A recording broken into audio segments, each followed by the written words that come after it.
my best kept secret. I don't know why, but I still try to keep it. You got me in pieces, cause you know you're my muse, you're my weakness. I'll do anything, anything for you. I'll do anything, anything not to lose you. So I'll keep my mouth shut, cause having you is such a rush. Got me feeling so used, got me acting confused. Got on all myself, baby, I'll pull you through it. It's loving you, loving you is ooh. Cause loving you is living in black and white. The way you look at me, yeah, it stops time. Baby, you're my lifeline, so close, oh, we're so intertwined. I'll do anything, anything for you. I'll do anything, anything not to lose you. So I'll keep my mouth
see the dreams, talking in the sleep. Said I'm gonna leave, right before the red sun rises. Get free tonight, set it all on fire. Get free tonight, set it all on fire. Get free tonight, get free tonight, set it all on fire.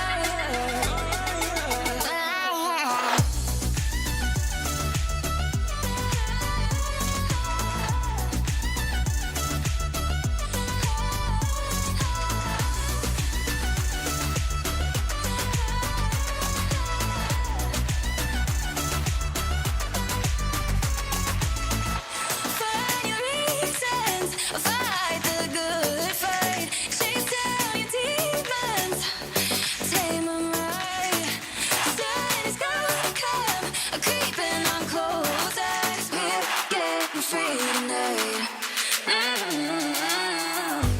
Get free tonight, set it all on fire. Get free tonight, set it all on fire. Get free tonight, get free tonight, set it all on fire.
Hello and welcome to Orlando.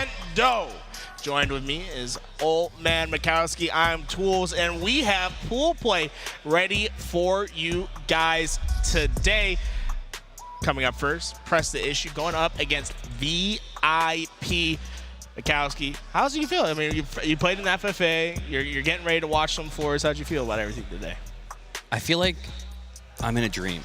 I feel like I'm living in the optimal version of the Matrix this weekend. This has been so much fun, getting to play, getting to cast. Like Tony said on his Twitter the other day, we wore all the hats: host, analyst, cast, compete.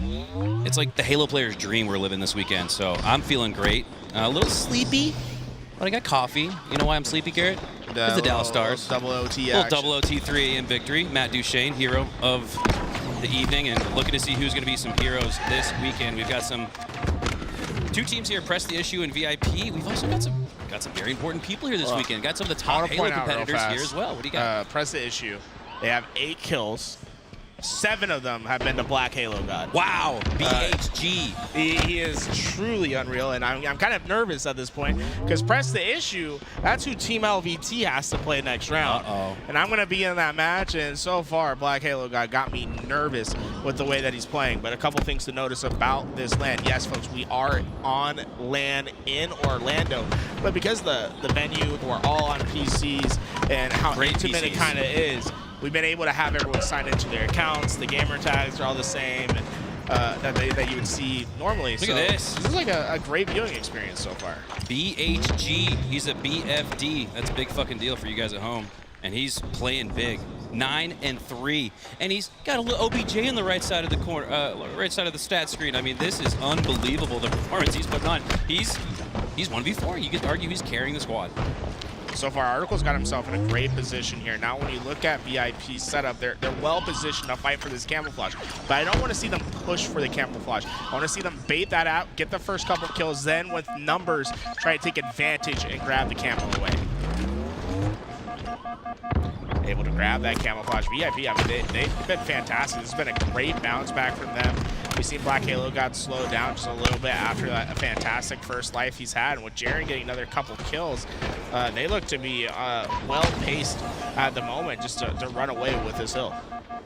We got a wonderful teammate of LVT. I think he's going to be in that round next. We got Tony joining us on the casting couch. Tony, how you feeling, my man? I'm feeling good, man. I'm just out here, you know, scouting out the competition. We got to see what Black Halo God and the crew have for them, you know, so that we'll be well prepared because you know Team LVT going to come out on top. But that's not the here nor there. Now, let's talk about their gameplays right now. I'm seeing Black Halo God Joe. Old man Joe doing his thing. He's been around since I was playing back in 05. Me and BHG used to run some free-for-alls way back in the day and see him have continued success, having some good games here. It feels great to see all the people that have stayed committed to Halo for decades and decades and decades, still one of their favorite games, still putting time into the game, this atmosphere, looking to put more time into this life, down to no HP. Gets back up to full shields, and VIP get back in the match, though, tying that previous hill 1-1. Really, I've been impressed with the bounce back from both these teams. Like we saw VIP have basically no time on that first hill. Black Halo got dominant at all, and then VIP did the same with that second. But you saw Press the Issue get right back up, ready to fight, ready to be back into that next hill, despite the second one. So it doesn't seem like momentum really swinging with either team too much. It's really coming down to their macro plays and setting themselves up in this hill.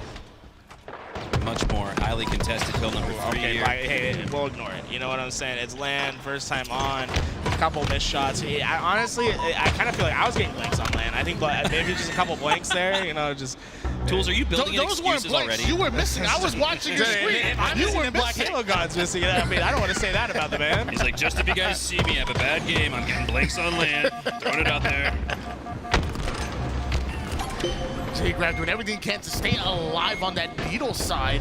Down to one shot absolute and squeezes past the 2-1 lead in favor of VIP. It's impressive rotation here for J-Grab. He was the last Spartan standing on his squad.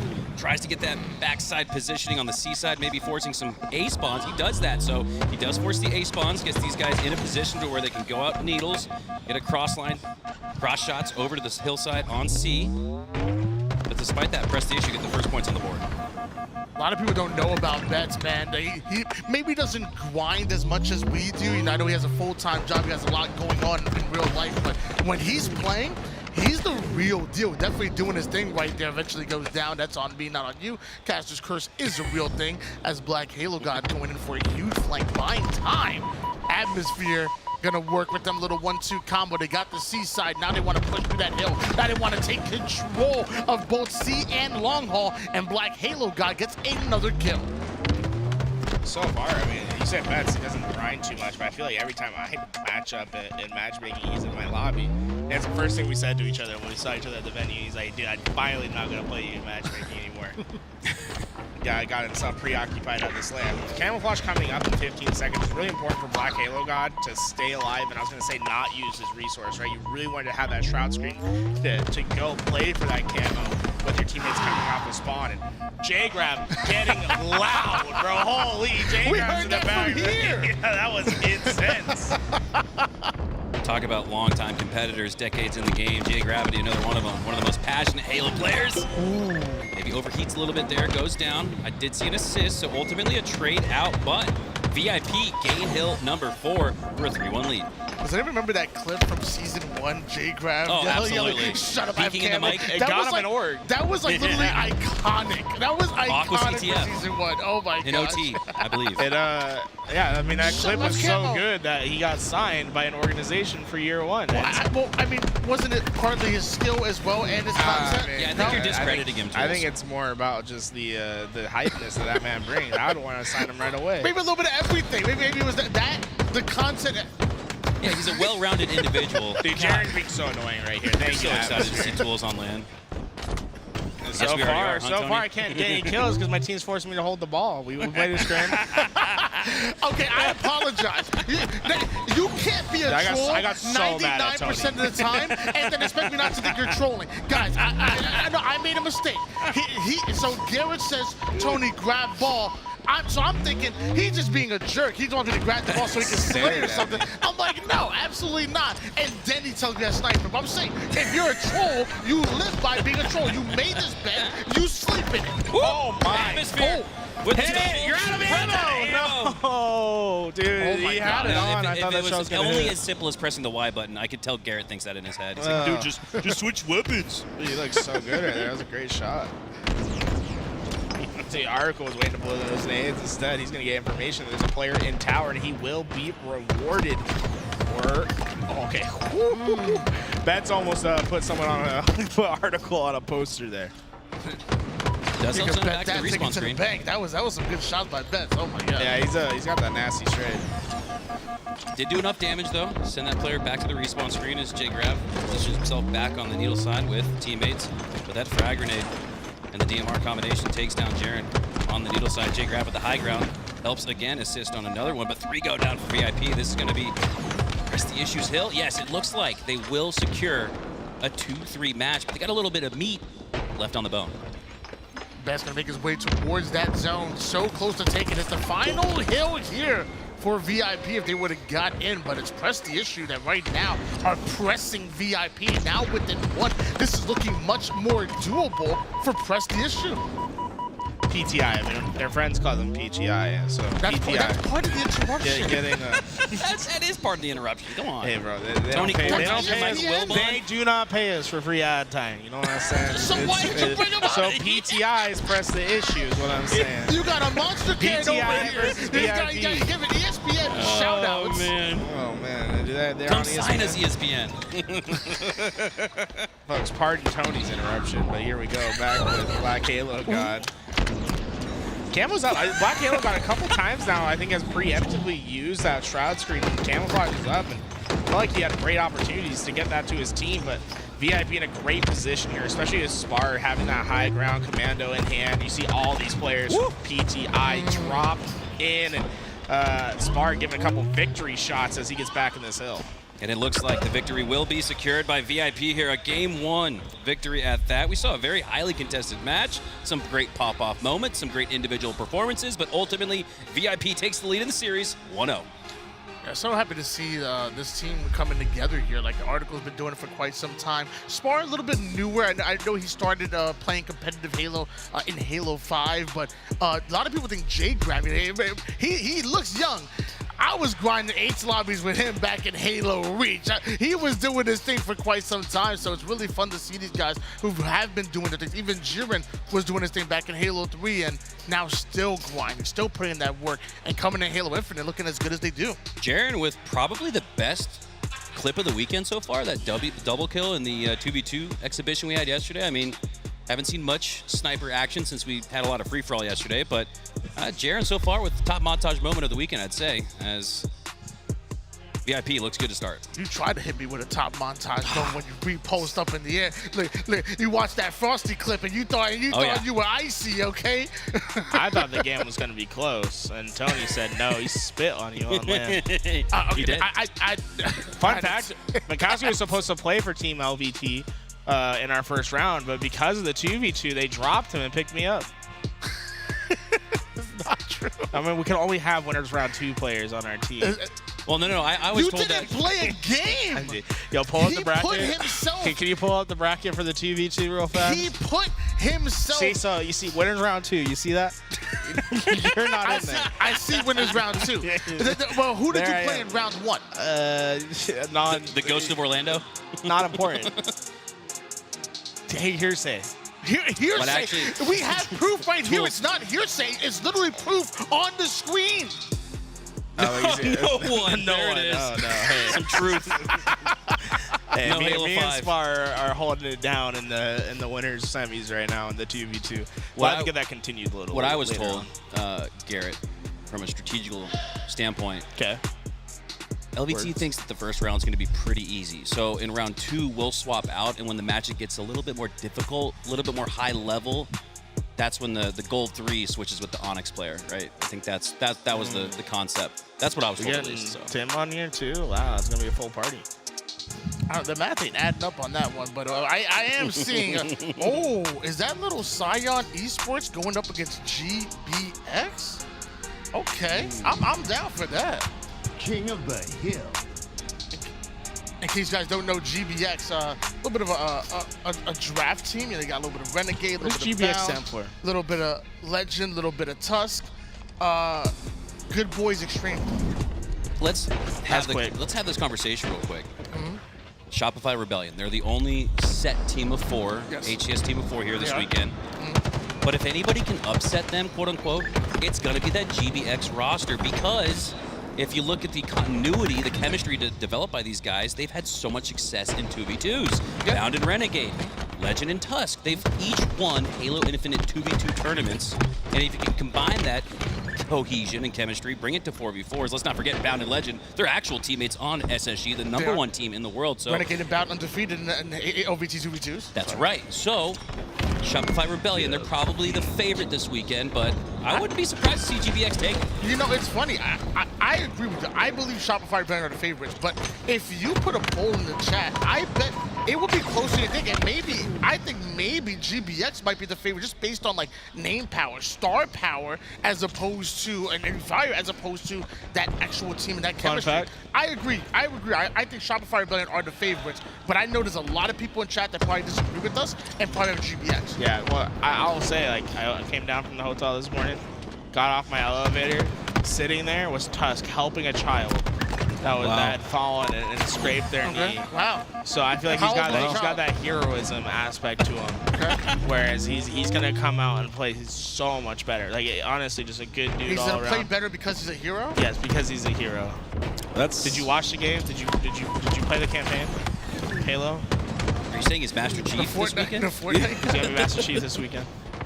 Wow. I can't stay. Oh my!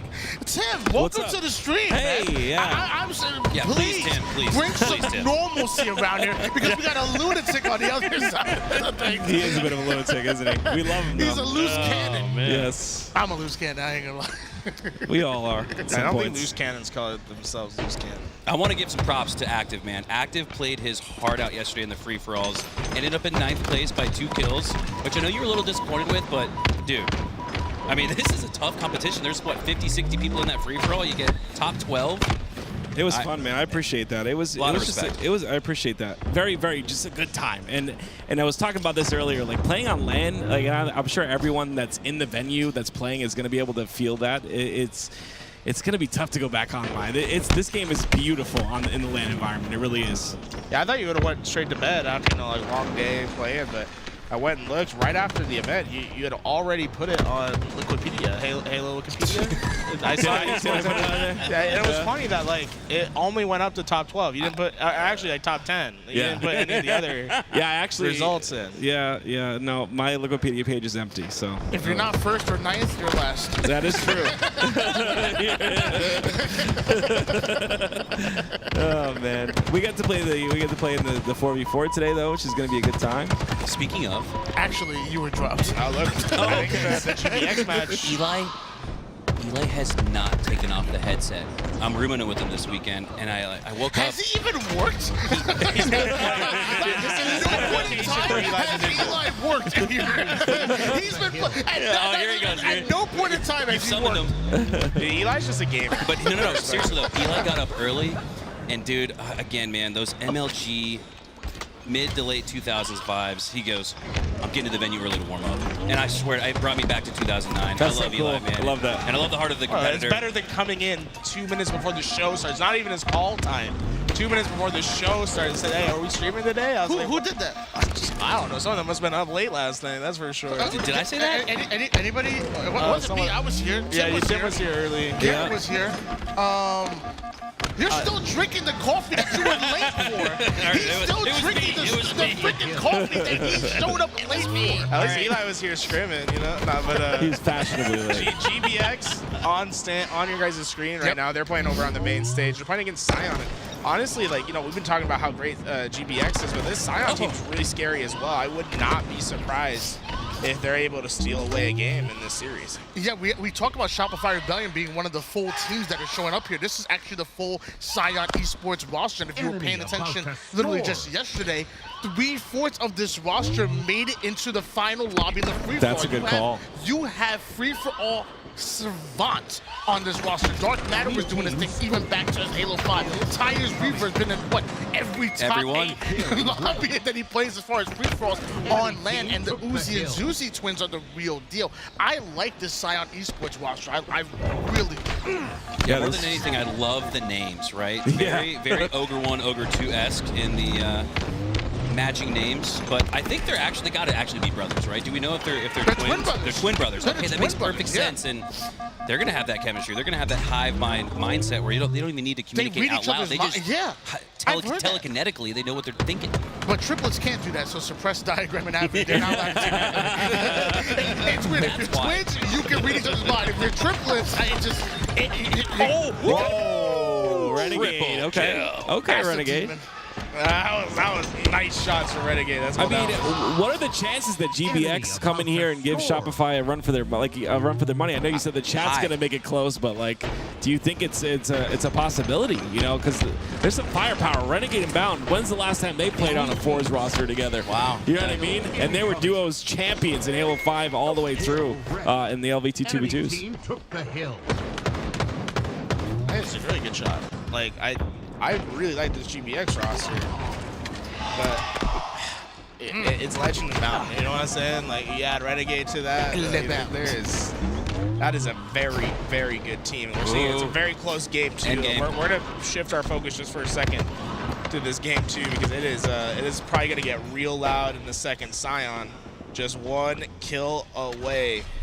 And there we go. Jay, Grav, and Article able to take that game up 2-0 against Prestige. Article, what was it, 18-8? What a great showcase out of him. I'm surprised he could perform without me as his teammate. I really, really carried him. Both of the stats and the comms and the vibes. So I'm pretty sure if he wins this, he might actually give me credit for him, because I made him 10 times the player that he is right now. Just from one 2v2 match, I made him better. Okay, wow. Learned a thing or two. Quick little 2-0 lead so far. But yeah, I mean, three of these players, and then you have Tusk, who's the glue. Like I look at him as like the player that kind of rounds everyone out. But if I mean, you got 3 players that if they pop off can take over a game. So what if they all pop off at the same time? What do you do? I know we have Shopify Rebellion as our favorites going in, but GBX are the real deal. Like you said, firepower alone, they have it. And you also mentioned Tusk, you know, his communication, his teamwork. He also is a bit of an IGL himself. Like this is a good roster. This is a roster that will test Shopify Rebellion and anybody else in this tournament. Yeah, you talk about guys like Tusk. You talk about Some of the smartest players in Halo. Ryu probably comes up to mind. Snakebite comes to mind. I think Tusk is in that conversation. I'd actually say Tusk is one of the smartest players in Halo, and he seems to always make his teams better as that sort of general on the field. I'm so disappointed. I thought you were gonna say me. I thought you were leading up. I thought you were like Snakebite, Noob, Tony. Why not be casted? And honestly, I'm a little disappointed. I'm not gonna lie. I need you to start the next LVT broadcast with "Why not be strategical," and then it'll start to build into my thought process. I like that. Dude, I actually haven't talked to Uzi and Zuzi yet. I kind of want to like pull them aside at one point because We're doing the game. Just get them right now. Yeah. Just, I mean, you might as well with how this thing's going. GBX. They just wiped them 4 down. Yeah, you know what I'm saying. That's why you gotta talk. You gotta make them hear you talk a little bit of trash. Okay, and they okay. start Okay, eating up, yeah. you know? Lean forward. Just like I made Article better, Tools has made Scion Esports better by talking trash. Is that Atropex? Oh my god. Yeah, Athropex in the building. Got lots of cool people to sit now. You know, the other thing is like I've been seeing a lot of people in the venue that just like are here, not playing. They're just checking out Halo, having good times. Yeah. Seeing if there's an open setup or two to play some 8s and things like that. Yeah, Really good cool luck to though, see. because it looks like every setup is taken, man. There's about Well, it's like 50 everyone's games of warming Halo up going on right now. Eventually, people will be like, let me go get some lunch or something. Oh, this could be it right here. You know what's crazy too? One of the biggest things that I've heard throughout this weekend is people asking, when are we doing this again? There's that many people that are that interested in coming to a grassroots land like this. Imagine like a Meadowlands or a Columbus. Ooh. Okay. No, man, I was like, it couldn't be anywhere without, O-Town, dude. Orlando, such a beautiful Orlando's in that city. conversation for sure, and that's why it's so exciting to be here. As GBX take it 4-0, looking good off the start. I like how we have the camera set up for both these. So it's on your right side, that's Scion Esports.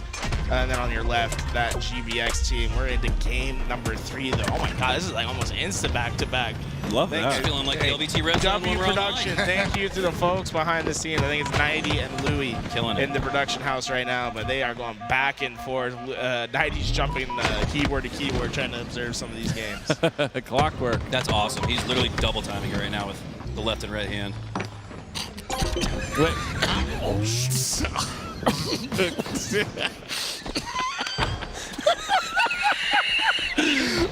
Well, the trip cap on board. All right. Speaking of loose cannons, Oh, God. Hey, that one fired off. oh, no. Hey, listen, we all got one. What's mine gonna be? I haven't got one yet. We all have one of those, right? I don't have any. I don't know what you're talking about. Yeah, Tony, you have so many. I'm a professional. To the T. Why not be lacking? Honestly, this has been such a fun event, dude. Like, I want to do this again next month. That's how fun this has been. Folks, remember 100 gifted subs. We will pull out this couch. This couch that we're sitting on is a bed. We'll pull out the bed and we'll have active Wild Man Mikowski and Tony cuddling up. Wait, on let's the start next off cast. with you. How are you pawning it off on us? Hey, bro, I gotta this play. was your That idea. Team LVT plays up next. I gotta be on for this. Oh. Guys, we He's have a already tight put game himself for you, on the ladies and gentlemen. 35-34 VIP doing their thing, but it is the double cap coming out of Press the Issue, who have just taken the lead. Press the Issue is a cool team name. I'm not gonna lie. Like, I actually kind of like that. Like a team that's pressuring. So if you were gonna make it an Pushing forward. if you're gonna condense it, how would you condense the name? I don't know. PTI? No. It won't work. When you said that, I was thinking of PT. I was like, nah, it's not gonna work. That's not gonna work. That sounds like too much like another thing, you know? Yes, it does. Too much OBJ efficiency right now for Press the Issues. They've doubled up on the lead, doubled up on the capture point. The VNC in their possession. His Atmosphere looking to stay alive on the sandbags, but he gets beaten down, fist to the face. Chat's so sweaty. Chat's so sweaty, I should say. I'm so sweaty, dude. I go with Orlando got me Chato. fucked up. How do we pronounce it? I go Chato. Chato. So Is it not sweaty. Chato? Yeah, Chato. I could be wrong. I think the C is silent. Hato so sweaty. No, in what world is the C silent in that, Garrett? In what world? What universe are you living in? There you go, ask it. I bet he confirmed it. Oh, what a nice snipe from Jared. You know, we talk about players getting loud. You know, I would assume that this Press the Issue roster, if they can get this game right here, they can get loud. And again, it's like that environment on LAN's so very different. And we had that young player. I forgot the young player's name again. Mini Berserker. Mini Berserker. Like he was talking to his dad, which, by the way, his dad is here to support him. I think it's the coolest thing. That's the best, right? Yeah, I mean, if it wasn't for my dad, God rest his soul, I wouldn't be here. So like having a father supporting you and your dreams is cool in and of itself. But he was talking about how, you know, he started off a little bit nervous, but as the tournament's gone on, he's gotten more comfortable, and the kid's got talent, right? Yeah. So it's all about those reps. It's all about getting to these LAN events and just playing on that stage and feeling the heat of another team right next to you. This is an invaluable experience. Agreed. Because, like you're I think the line of thought you're thinking of, Tim, first time on main stage, oh my God, the nerves. I'll never forget my first time sitting in the open bracket back in the late 2000s, MLG Meadowlands. My hands went numb. Wow. I got so excited to play and compete, so much adrenaline. Yep. My hands went numb. What year was that? That was 09. 09. Yeah, 09. I think I was 3rd grade math. A young Tools. Learning math. He didn't learn much. I can do this. So for every 2 hills that you have, you capture 1 point per second. So they'd have to hold this hill for another 70-ish seconds for them to. I don't think time. ish is allowed in math too. Now it's 68, 60. It changes every second. Oh, gotcha. That's why. Okay. Quick maths for folks out there. Yeah. Well, in fact, so like, this is why I think going for the trip cap is so much better than going for 2, right? Because when you jump into a hill, it stops the timer, right? That's why I think having the trip cap, even when teams are playing fast and getting into those hills, if a team jumps into the hill when you have 3, you're still scoring. Yeah. But so often when you see like teams get played fast and playing for the 2 caps, like games can get drawn out for long times because you're just not scoring, even though you have the 2 cap. It also forces you to have to think, oh God, do we want A, B, or C? If you have one of the other capture points, it's a split decision, 50-50. Now it's broken up into the thirds, and that makes it much more difficult. And every single delayed second off spawn where you're, oh, do we go A, B, or C? It's gonna cause chaos in the comps. It's gonna cause some discomfort. It's gonna cause lack of confidence, and so much comes down to confidence on LAN, especially knowing that we can win this game. I can win this gunfight. We can win this hill. You have to have the mindset before you can win the set. I feel like you sounded more like a ghost than somebody was nervous. Like, we're going for C. That didn't sound very nervous to me. That mindset is so crazy because like I was saying, just to bring it to the free for alls yesterday again, I started off and again I was thinking I was going to lose every fight. Like you're in a fight, you're thinking you're going to lose. What are you doing there? You know what I mean? And I had to stop myself from being in that position where I'm like, okay, well I need to be confident here. I need to think I'm going to win, and yeah, it's very important. Confidence kills. Right now we have a very, very tight game. A double-up lead previously for Press the Issue, now by VIP have taken the lead, but B is being contested. Whoever wins B could have the lead going in the 200s, it looks like. Yeah, going in there with no shields right there from Betts is a little bit rough. He's going to get cleaned up really quickly, and then Arkle, he's going to probably take space after this next kill, I would assume.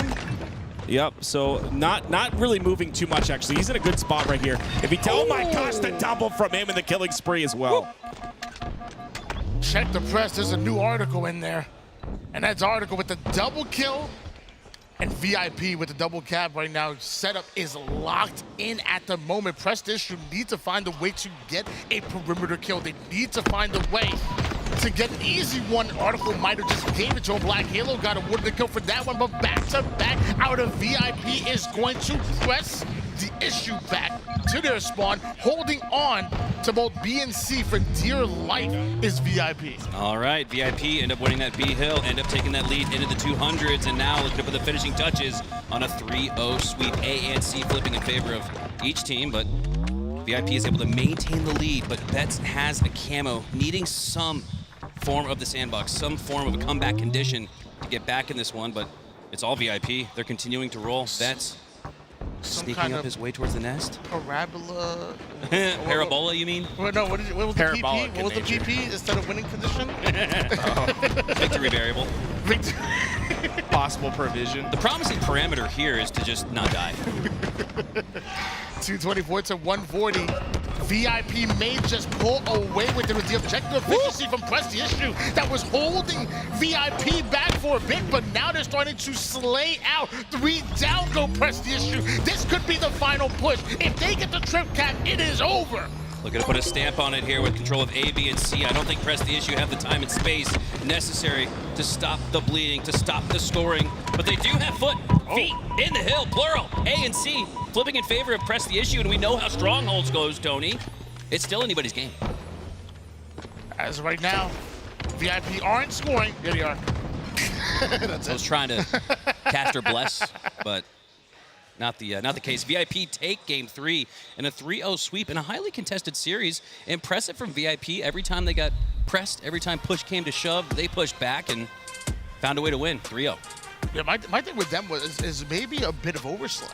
You know, at one point, VIP, they had a decent amount of slays over the opposition, but it was about tied. So I will say, you know, the objective efficiency has to be there, especially as you start to advance round after round. Like, you know, the mistakes that you make in round 1 aren't going to fly in round 2, aren't going to fly when you get out of pool play and make it into bracket play. So, you know, obviously you won the game, obviously you won the series. I want to give VIP their flowers, but also don't take your foot off the gas. Hey, talk it out. What could we have done better? If they can continue to get on the same page, they could be a threat making it late into the tournament. You bring up an incredible point, Tony, and it's the levels discussion, but very eloquently described by you there. And I think you're exactly right. You're not going to have that slay disparity going up against a team like GBX, right? You're not going to have that slay disparity as you get deeper into the winners rounds. So if you're not having that same level of slay disparity, you could argue the objective is going to go down as well. So they're going to have to find their form. But they do survive. They do move on to winners round 2 as we hop back on board here with game number 2, GBX versus Scion Esports. And look at this, Garrett. Scion's giving them hell. Scion's making it a close game, and just like I say that, Renegade. It is so fun to watch Renegade play this game. He's off to 7, and looks like Legend is going to be right there with him. I think it's going to be a race to the top between these two players this game, but Renegade might have that bit of an advantage, Heat Wave in hand. The problem for teams like Scion is like, yeah, the talent is there, right? It's not like it's not like Renegade and Legend like shoot that much better than, you know, someone like Reverb or Uzi, like 2 players that consistently go really far in the FFAs. I think it's just like how consistent they're able to play at that high of a level, and you'll just see that consistency from Renegade Bound, Renegade killing his teammate Bound, as we say that. But these guys just play really well for really long periods of time, and it's so hard to keep up with it. You'll oftentimes see them stay neck and neck until the 20-ish kill mark, and then suddenly you start to see some sort of separation. Such a treat to watch Renegade and watch him play his process, the way he lines up his reticle, even the way he shifts from horizontal to vertical with that heat wave based on the communication he has from his teammates, whether or not they're weak or not, determines which direction he goes with that heat wave. And here he goes, pushing up forward, has 2 in his face. But Dark Matter takes down Tusk. You could 2v1 Renegade here. Oh, but one player exits out the P side. Dark Matter left out to dry, and Renegade will hang them up. Double kill. Unbelievable performance there from Renegade. 10-2-2. Legend matching him, though, with 10 kills of his own. And when we jumped into this match, it was a 2-kill game. Now 2 possessions, 28-20. Renegade flying on down. Looks like Bound was expecting there to be some help. That Renegade unfortunately had to leave behind. Killing Frenzy, though, for Renegade, as he's been absolutely unbelievable. I think he's looking for 15 in a row. This overshield going to be the first, what is it? Promising parameter. Promising parameter to get to 15 kills. Renegade, just a glimmer of overshield left. Plenty of glimmering opportunities with just the bandit in his hands. He doesn't need much to slay out, to frag out. 33-23 now as the leads continue to grow into the double digits. Renegade playing his process. Can we see a running riot? Oh, I'm ready for it. Running riot. Well, he's on 11 right now, right? I believe so. At number 11. So folks, you know, like go back to your early days, some Sesame Street. 1, a 2, a 3, 3. Because I count 6, 4 more.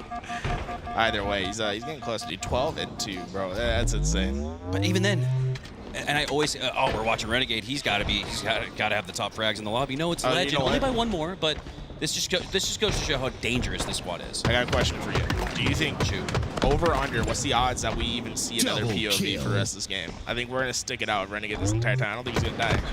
This is probably the closest he's come to it. And he doesn't play for the trade there. He wants to stay alive. He wants the running riot just one slay away. That's absurd what he's been able to do on this map. You can absolutely tell he wants it because normally you'd go for the trade. He's in a situation where you'd play for the trade, 39-31. Oh, he's not going to get it. Oh, 1v2 now. Trust Yeah, the process. can't get it. That sucks. But Ty shuts it down. First thing Tim And it's still a says close is game. you can't do it, you know? He just had 2 people pushing P-door. It's a close game. And Legends frying. Renegade just went on a killing frenzy, one away from a running right. Got to give props to this Scion roster for sticking with it, staying close. Only a 6-kill match going into the 40s. So you get it back to 1 possession, 4 kills. We got ourselves a hell of a match. I mean, yeah, Slayers are where you can take that surprise win, and that OS is going to help things a lot. 37-41 now. Reverbed. Looking for that cleanup kill on the Tusk. Gets it. Now going to push aggressively. This is so good by Reverb. What a way to make the triple happen. Triple killing spree. Don't do it against Bound. He's 1 shot for the overkill. Oh, and he just barely misses it. Gets him down to 1 HP. It's a 44-41 game in the end game. That is a beautiful time to get a triple in that scenario. Had them trapped at Fridge as well, and now they can wolf pack together. You can see that wolf packing everything right now. They have the numbers. They can find the slay on Legend. But Bound comes in for the bait and switch, but Dark Matter has his back, drops down from the top of yellow, and now Scion are only 3 kills away, but there's only 3 kills needed for GBX. Bound in the corner of the Fridge, finds a stack, takes down Uzi, and he might just take this game 49-44 in the end game. GBX ice up, and that's what you expect, Active, from a team this good. Absolutely. It was Bound right there in the Fridge, right? Him staying alive in that scenario, doubling back, getting info on the players pushing B-side. They haven't been able to end it yet, but I would assume they will, and they do. GBX going to take that game as well, 2-0 in that series. But a great showing out of Scion right there. That triple kill was massive. They almost took it. Shades of Halo 2 sticky grenades where you catch the big toe of an opponent, and then they dip into something like Library on Lockout or Top BR, and you just wait for the inevitable triple kill. Yeah, it's beautiful. That was sick. That was awesome. Props to Ty for bringing it back at the end, and really, look at the grouping. Props to Scion. Look at that, 13-13, 10-10. Everybody playing their 25%. Dark Matter with a few more than those 12 mathematical deaths that you need to stay in close contention, especially in a lobby this good. You're going up against world champs. You're going up against former defending LAN champs in Bound and Legends. So I give so much credit to these up-and-coming players in Uzi and Zuzi, the twins that have probably is like one of the greatest gamertag combinations in HS right now. And then you got these free-for-all legends, and Ty is Reverbed and Dark Matter, showing that they belong in 4v4s as well. Again, massive props, massive tips to these guys for giving us a hell of a game too. Yeah, and I loved how you saw in the camera there, they were talking after the game, right? They're setting up for the next one, okay? Yes, we lost 50-46. It was against some of the best players in the world. Now we move on. We have to try and take this game. It's going to be tough and objective, but I truly think that having that confidence getting into this game number 3 is going to be huge for this roster. They're not letting up. They're not throwing in the white flag just yet. This is why you show up to grassroots Halo LANs. This is why you compete on the main stage, because online you're not going to get this opportunity to scrimmage against a roster like this. This is a massive opportunity, and I always say you can't spell learning without the capital L. And even if Scion go down in the series, my God, do they have some great VOD review to go back and watch, and experience too. They're going to have so much more confidence going into an open bracket match and win around 3 or 4 against lesser competition than what we see here from GBX. They're going to know and look at each other and say, guys, we can do this. Absolutely. Oh, hopping in already. It's going to be a 2-cap lead here for GBX right off the bat. It's going to be Legend with that snipe in his hands. Kid has got such a big future ahead of him, and I talk about him so very often. Already one of the best players in the league, but he has a higher ceiling than you would expect. There is so much more he can learn and get. Like, his ceiling is insane. That's what amazes me, because as a player, he's already one of the best, and when you have a ceiling that high, we're talking about the likes of some of the best players in the world. Woo! What an impressive response here after a heartbreaking Game 2 loss. They go back-to-back team wipes on GBX, and Scion have back-to-back hill control, A, B, and C in their favor, and they're tripling and quadrupling up on the lead. I know it's early, but this is impressive. Yeah, I mean, it's objective efficiency that's going to get you this win, and they secured that double cap here. They're going to want to rotate towards this A side, I would assume, if you're GBX. That's exactly what they do, but Ty, once again, another big win out of him. That piv was huge. And Dark Matter wins a big piv. 3 go down again for GBX, and the score continues to roll for Scion Esports. Scion, that's a vehicle, isn't it? So it makes sense they're rolling here in Game 3. Yeah, they are rolling, all right. We'll see if they can continue that, though. It's really tough against some of these better players, or the higher tier players, I should say, because at any moment they're going to be like, okay, we got to turn up here a little bit. But if you can get that momentum early and continue it, you might be able to surprise the likes of players on GBX. I think that's what they've done right here. They've thrown the first, I don't want to say haymaker. Maybe get to 100 to 15. That's the haymaker. But they've thrown the first headshot. They've thrown the first right hook to the jaw of GBX. They've done so once again. Another team wipe with all 4 up for Scion Esports. This is going to give them the decision. Do we want to press for A? But no, with those screen spawns rather quickly there for GBX. You see Uzi kind of back off there of the sandbags. They're going to be content here with control of B and C. And this lead tripled up on them still.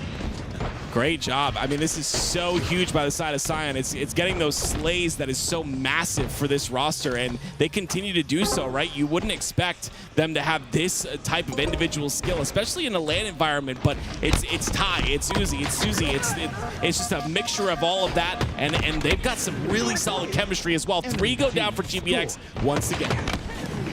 The slay disparity, Tim, is plus 10 for Scion Esports. I don't think anybody would have expected that. We talked about previously with Tony the objective efficiency. These guys have both the slaying proficiency and the objective efficiency. Allows them to go 3 minutes into this game looking like they could do it. Yeah, I mean, if they continue this, I mean, I always talk about overheating, and some people may not like that term, but it's a real thing. You're playing at your very best. The problem is, can you continue to play at that level? Can you keep that consistency going? And that's where a lot of players struggle, and that's where the likes of Bound, Legend, and Renegade do not struggle. And I think we're going to have to see if they can pass that test here if you're Scion. It's the conversation around the downside of starting a match 10-0, right? How do you maintain that level? It's very difficult. Even dropping off a little bit means a 10.0 KD drops to maybe a 2 or 3.0, which is still incredible, but it just goes to show how difficult it is to maintain that level of consistency, not only from play to play active, but in these tournaments from day to day. You got to compete here this weekend in Orlando, Saturday to Sunday, and if you were in the free-for-all, really all 3 of these days. So the level of consistency on display here, and that's where you see it. That's where you see GBX bounce back. They are going to be a consistent squad to watch out for with a chance to regain the lead. They're going to do just that. They find the 3-4 down on Scion Esports, and now is where you start to expect GBX to regain their control. Yeah, it just comes down to flipping a switch at this point, right? Maybe a little bit of underestimating going on towards the beginning of that. Maybe they take it up a notch. That's just kind of how these players play. It's really tough. Like you said, you have the entire weekend to go. It's an endurance test. And some players or some people don't really understand what type of endurance it takes to play Halo at the highest level at all times. And some of these players, I got to give them respect. They keep that endurance the entirety of every tournament they attend. Life to life, game to game, day to day. It's very difficult to do. If you have an opportunity to compete, I invite you out here. If you're nearby, come on through. Check out this LAN competition. Like you said, not only do we have a ton of people competing, but I'm looking behind me on the couch. We got a bunch of people just enjoying the show. This has been such an incredible experience. Grassroots Halo is alive and well. We love to see this. I mean, this is, I talked about this yesterday. This is exactly how MLG started back in the day. Just it a feels little like tiny, MLG, yeah, little tiny venues. People even brought their own TVs at one point. Like, I mean, that was how it started. And to see LVT now doing this, and again, because of you guys in the community that watch and that support, that come to these events, that even watch the ads on stream. This is why we're able to have our own event here, of course, with 2050 Esports as well. And we appreciate them as a partner. But this has just been a great time. Yeah, back in the late 2000s, my carry-on was always my ViewSonic monitor, and I remember sprinting through the LaGuardia airport trying to catch my flight back home to Dallas, and my ViewSonic fell out the bottom. Oh, no. My performance that weekend in Meadowlands, but yeah, just so many great memories, man. I just relish the opportunity to relive, not only relive, but to experience that same core essence of competitive Halo here 10, 15, 20 years later. I mean, it's unbelievable. Huge shout out again to the Titans of Orlando for putting this together. Great admins. They've been twisting and turning behind the scenes, counting up all the scores in the free-for-all, doing a great job making sure everybody's taken care of. And again, a huge shout-out, W Production in chat, Louis V Titan, Nighty Night, got the LVT Red Zone working this weekend, making sure nobody misses any of the action, whether it's on air, online, on sea, on land. They got it locked down. Yeah, honestly, and again, LAN is so much fun. If you ever get a chance, if you know, God willing, this happens again, you ever get a chance to come out to one of these grassroots LAN events, you got to make it out. I'm telling you, it's an experience. Even if your team ends up, you know, going down first round or whatever, you get the experience and you get that LAN experience that you'll never forget. And you talked about memories. It's all about creating those new memories, right? Because they're a lot easier to remember, right? So that's what we're all doing here. We're creating new memories, and what a great game to do it with in Halo. A great game, a great regain, you could argue, not only from Sion to start off this match, but now GBX in full. Bound with that quick scope slide. Look at that centering, perfectly lined up along the X-axis, goes left to right, right to left with perfect precision and accuracy as he takes the face of one and might just take game 3 as well. Yeah, I'm not going to do the math because you're a lot quicker at math than I am, but the slays have evened out a lot here for the side of GBX. And again, it comes down to, you know, it's almost like evaluating your opponents, right? And then you flip this switch, and then you go up like Bound with that killing spree. Almost gets the triple, but again, you got to test your limits a little bit against these, you know, these teams. Zuzi, though, has something to say about it. Hits a beautiful shot as well. That snipe still got a little bit of smoke in the barrel from Bound's hot streak with it, but Zuzi picks up where Bound left off now. Taking to the top of Snipe, has the high ground on Bound, takes him down right afterwards, and this is looking like a nice little stretch. Gameplay for Sion Esports. Hail Mary grenade. It was a body shot with the snipe. Headshot with the Hail Mary grenade. Takes down 2 for the double, and don't look now, but Sion, they might just come back and regain the lead going into the 200s. Okay, this is impressive, right? You're Sion Esports. I said that, you know, GBX had flipped the switch. They're starting to play on another level. Sion answered back, and that's what you love to see, right? This is huge by the side of Sion. I think that, you know, they have a chance to bring this back fully here. They just got to keep that pressure up and keep that confidence in their pips. Massive survival scenario here for Renegade, and with mid-map control, he stays alive. And he's going to be the tip of the spear because of that. His teammates are going to spawn out, spawn back, but because Renegade stays alive in the mid-map, he's going to have that first opportunity to strike. Looking for that opening break slay. There we go. 2 go down. For GBX, though, only 1 for Sion. Renegade gets the opening break, but goes down shortly after. Sion are going to turn it into a trip cap, potentially. There's that twin energy right there, right? Reading the mind, staying alive, allowing Uzi to get a shot on top tower while he's top tower, putting that damage in and preventing Renegade from getting anywhere safely. That's what you love to see here, but now it's 3 dead for the side of Sion. They're going to get, GBX is going to end up getting a double cap here, and now it's Sion that has to slow the pace of the game to retake that double cap for themselves. Wow, Uzi spawning A. Could have gotten A spawns for his teammates, but because he pushes through immediately through mid, he forces the C spawns, and Sion are going to take C, but now they need to take B. As Uzi looks for the flank potentially through bottom mid or dummy door, it's not coming. As Uzi now lines up his reticle, and it looks like he's going to make a move back through bottom mid, utilizing the tunnel system like a subway system, but that gets predicted. Who better than Renegade to have the game sensed, and the grenade, and the assist. Great shots there from Bound to clean up on what looked like a ferocious comeback from Sion. GBX in the end game, though, looking to close things out. Yeah, I mean, that bottom rat tunnel area is so strong, and it's really good for GBX, Renegade, and I believe it was Legend, to understand that there is going to be a flank on the bottom of rat tunnel, and they they take care of it quickly, and that's exactly what they needed to do. But the answer back comes through from B, and now it's Sion once again. If they can get a couple more slays here, they could potentially take B, but it's Legend once again ready for it. Uzi has been frying with the sniper rifle, and he actually drops it to Camo. So not only is he a slayer, he's a great teammate as well. I don't know if I'm dropping snipe if I'm playing the way Zuzi has, but he doesn't need it. He's going to continue on, and this makes so much sense, though. You give the Camo the snipe, you give the snipe the Camo, you compound, you snowball on your benefits, but Renegade from the pillars takes down 2. No, but he goes down shortly after. 2v2. For B, and this could be the game right here. And if Sion are able to win this 1v1, take B and A at the precipice of being in control of Sion, it does go in control of Sion, and we're gonna have ourselves a game heading into the 200s. Both teams are still within striking distance, but GBX just 6 seconds away from closing out the series. So many mind games happening in this game, and GBX seems, at least for the latter half of this game, to be on the positive side of those mind games, right? They're reading a lot of plays that Sion are throwing out.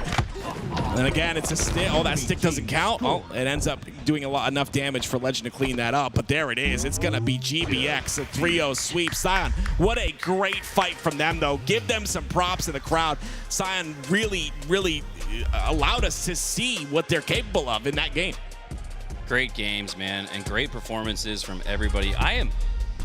I'm so excited to continue to watch the progression and growth of these guys, these free-for-all legends in Ty and Dark Matter, and then Uzi Zuzi. It's a fun name to say. It would be even more fun to watch these guys. We had a chance alongside Tools at the HCS Arlington 2v2 LAN, where they almost took down Last Shot and Tolic in the finals. So these guys are for real. They're here, and they're players to keep an eye on. We're going to go to a quick break. We're going to reset, I believe, Active. You're about to be on the, I was going to say on the sticks, I guess on the clicks instead. We're about to see a little LVT. Yeah. See what they got in 4v4. So don't go anywhere, guys. We'll be right back from the Titans of Orlando LAN, powered by LVT Halo.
shine brighter than all of the lights. Cause when it's game time, seconds away and the game's on the line. There ain't no doubt in my mind.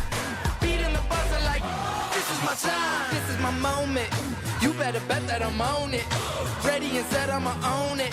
Blast it to 10, then keep going. There ain't no coasting, I never settled on play. Putting the kettle to flame. I go 100 all day. Foot on the pedal, no brakes. 10, 9, paid on my dues, waited in line. 8, 7, now it's about time that I take mine. 6, 5, king of the jungle, heart of a lion. 4, 3, 2, 1, watch out, here I come. This is my time, I'm on the rise. Can't hold me down, I'm too fly. This is my time, ready to shine brighter than all of the lights. Cause when it's game time, seconds away and the game's on the line. There ain't no doubt in my mind. Beating the buzzer like, this is my time. This is my time. This is my shot clock goes tick-tock. Haters wish that I slip. No, I don't miss. MJ all hits. Watch me pop off, I'm the king now. Moonwalk to the ring now. Keep on wondering how. Let that choir sing now. 10, 9, paid on my dues, waited in line. 8, 7, now it's about time that I take mine. 6, 5, king of the jungle, heart of a lion. 4, 3, 2, 1, watch out, here I come. This is my time, I'm on the rise. Can't hold me down, I'm too fly. This is my time, ready to shine brighter than all of the lights. Cause when it's game time, seconds away and the game's on the line. There ain't no doubt in my mind. Beating the buzzer like, this is my time. This is my time. This is my time.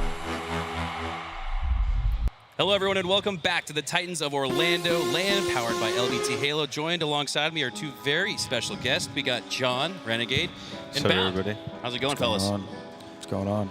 We're vibing. Just got through our first round. Feel pretty good. Ready to win this tournament. Yeah, how'd the match start off? You guys had some really close games at Scion Esports roster. Yeah, they're not bad. Yeah. It started. I think we started pretty strong, and then I think it took them a little bit of time to get caught up, but they were coming in pretty hot against us. What'd you think, Adam? I mean, yeah, that's what's a little weird. Not gonna lie, I can only hear shit, but Can we turn Bound up a little bit, or his? No, I was talking about the headset on the main stage when we played. Yeah, I couldn't really hear the call-outs that well. So, yeah. It's probably fair though to nerf you a little bit. Yeah. It was a good series. I mean, I didn't expect to play them. I didn't even know they were in a pool, but it was cool to play them. They're pretty good. Yeah, So. I was really impressed personally with how they bounced back after that game 2. They got really close and then started off game 3 with a lead, but you guys bounced back really strong. I gotta ask, what does GBX stand for? So this is like kind of something for me. They didn't want the team name, but I always have like this team name for like whatever tournament I play. So like back in the day, do you guys remember GB nades? People would say that. Oh, absolutely. Like, oh, he's throwing GB nades. Yep. I feel like it stemmed from that, and I started saying like everything was like, if someone hit nasty shots, it was GB. Like, oh, he hit a GB snipe. I don't know. I feel like my group of friends would just always say that. So I kind of just went with that. Very cool. An ode to the game battles matches of old, man. It used to be a lot of fun to compete in those ladders online. As Atmosphere hasn't gotten in the mix just yet, but here we go. LVT Halo with their first chance on the main stage. You guys are used to having them caster gameplay, but Wait, what? Wait, they're playing? Yeah. Oh, shit, yeah. okay. Yeah, we're all playing this weekend. We all got in the mix in the free-for-all just about. I think we'll probably sub Tools out for me in the next round since he's probably the odd man out in the Gold 3 lobbies. But yeah, we got Eli the Ninja, Tools, why not be reckless, and Active. Active in the free-for-all was just 2 kills away from making it to the finals Really? on mouse and keyboard. Damn. Yeah, Active's not bad. I mean, he plays mouse and keyboard, so whenever he's snap, I can try not to channel in matchmaking. But yeah, no, he's not bad. What do you guys think about mouse and keyboard? The rise, it's kind of hard to say the rise of mouse and keyboard because there's only 1 or 2 players on it, but I honestly, I feel like mouse and keyboard, it's pretty fair at this point.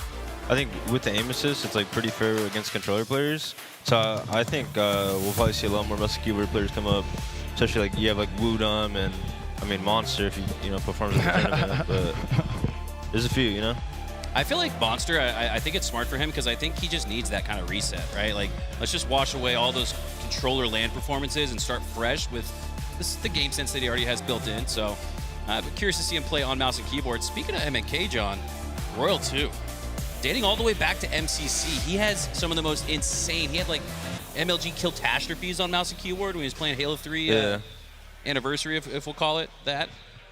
Could we ever see Royal 2? How much does he talk about maybe switching? He brought it up to me, he brought it up to the team. I think like in a joking way, like trolling way, but like we're like, I don't know, but like I don't know. You watch him play in stream, and he's really good. I think he's really good on both inputs. I just think he's way too comfortable with the controller at this point. But honestly, like if MNK is like going the way it's going, and like people are noticing that it could be a little bit better than controller at this point, like I wouldn't be surprised if like he switches or a lot of these pro switch. Maybe in the off-season, right? I think it'd be a little wild to see that during mid-season, but I look at guys that are historically on controller that have the best chance to have success on MNK, and Royal 2's at the top of my list. Speaking of MNK, Bound, a lot of times when people watch you play, it looks like you're on mouse and keyboard. What's the secret to your speed? I wouldn't really say it's a speed thing when it comes to like my POV looking like MNK. Like I do play fast, but I kind of just play like twitchy and like fidgety a little in a sense. So like if you don't watch the game a whole lot and you kind of just like click on a LAN event, like first like people would probably think I play a mouse keyboard, but yeah, I just like I don't know. I'm an idiot and I kind of just like jerk my shit around. I don't know. No, I think it's 15. Look, Thresh. I think you're the only one in the game. I'm the only one who has like weird ass dead zones too. So that's probably another reason too. What's your sense?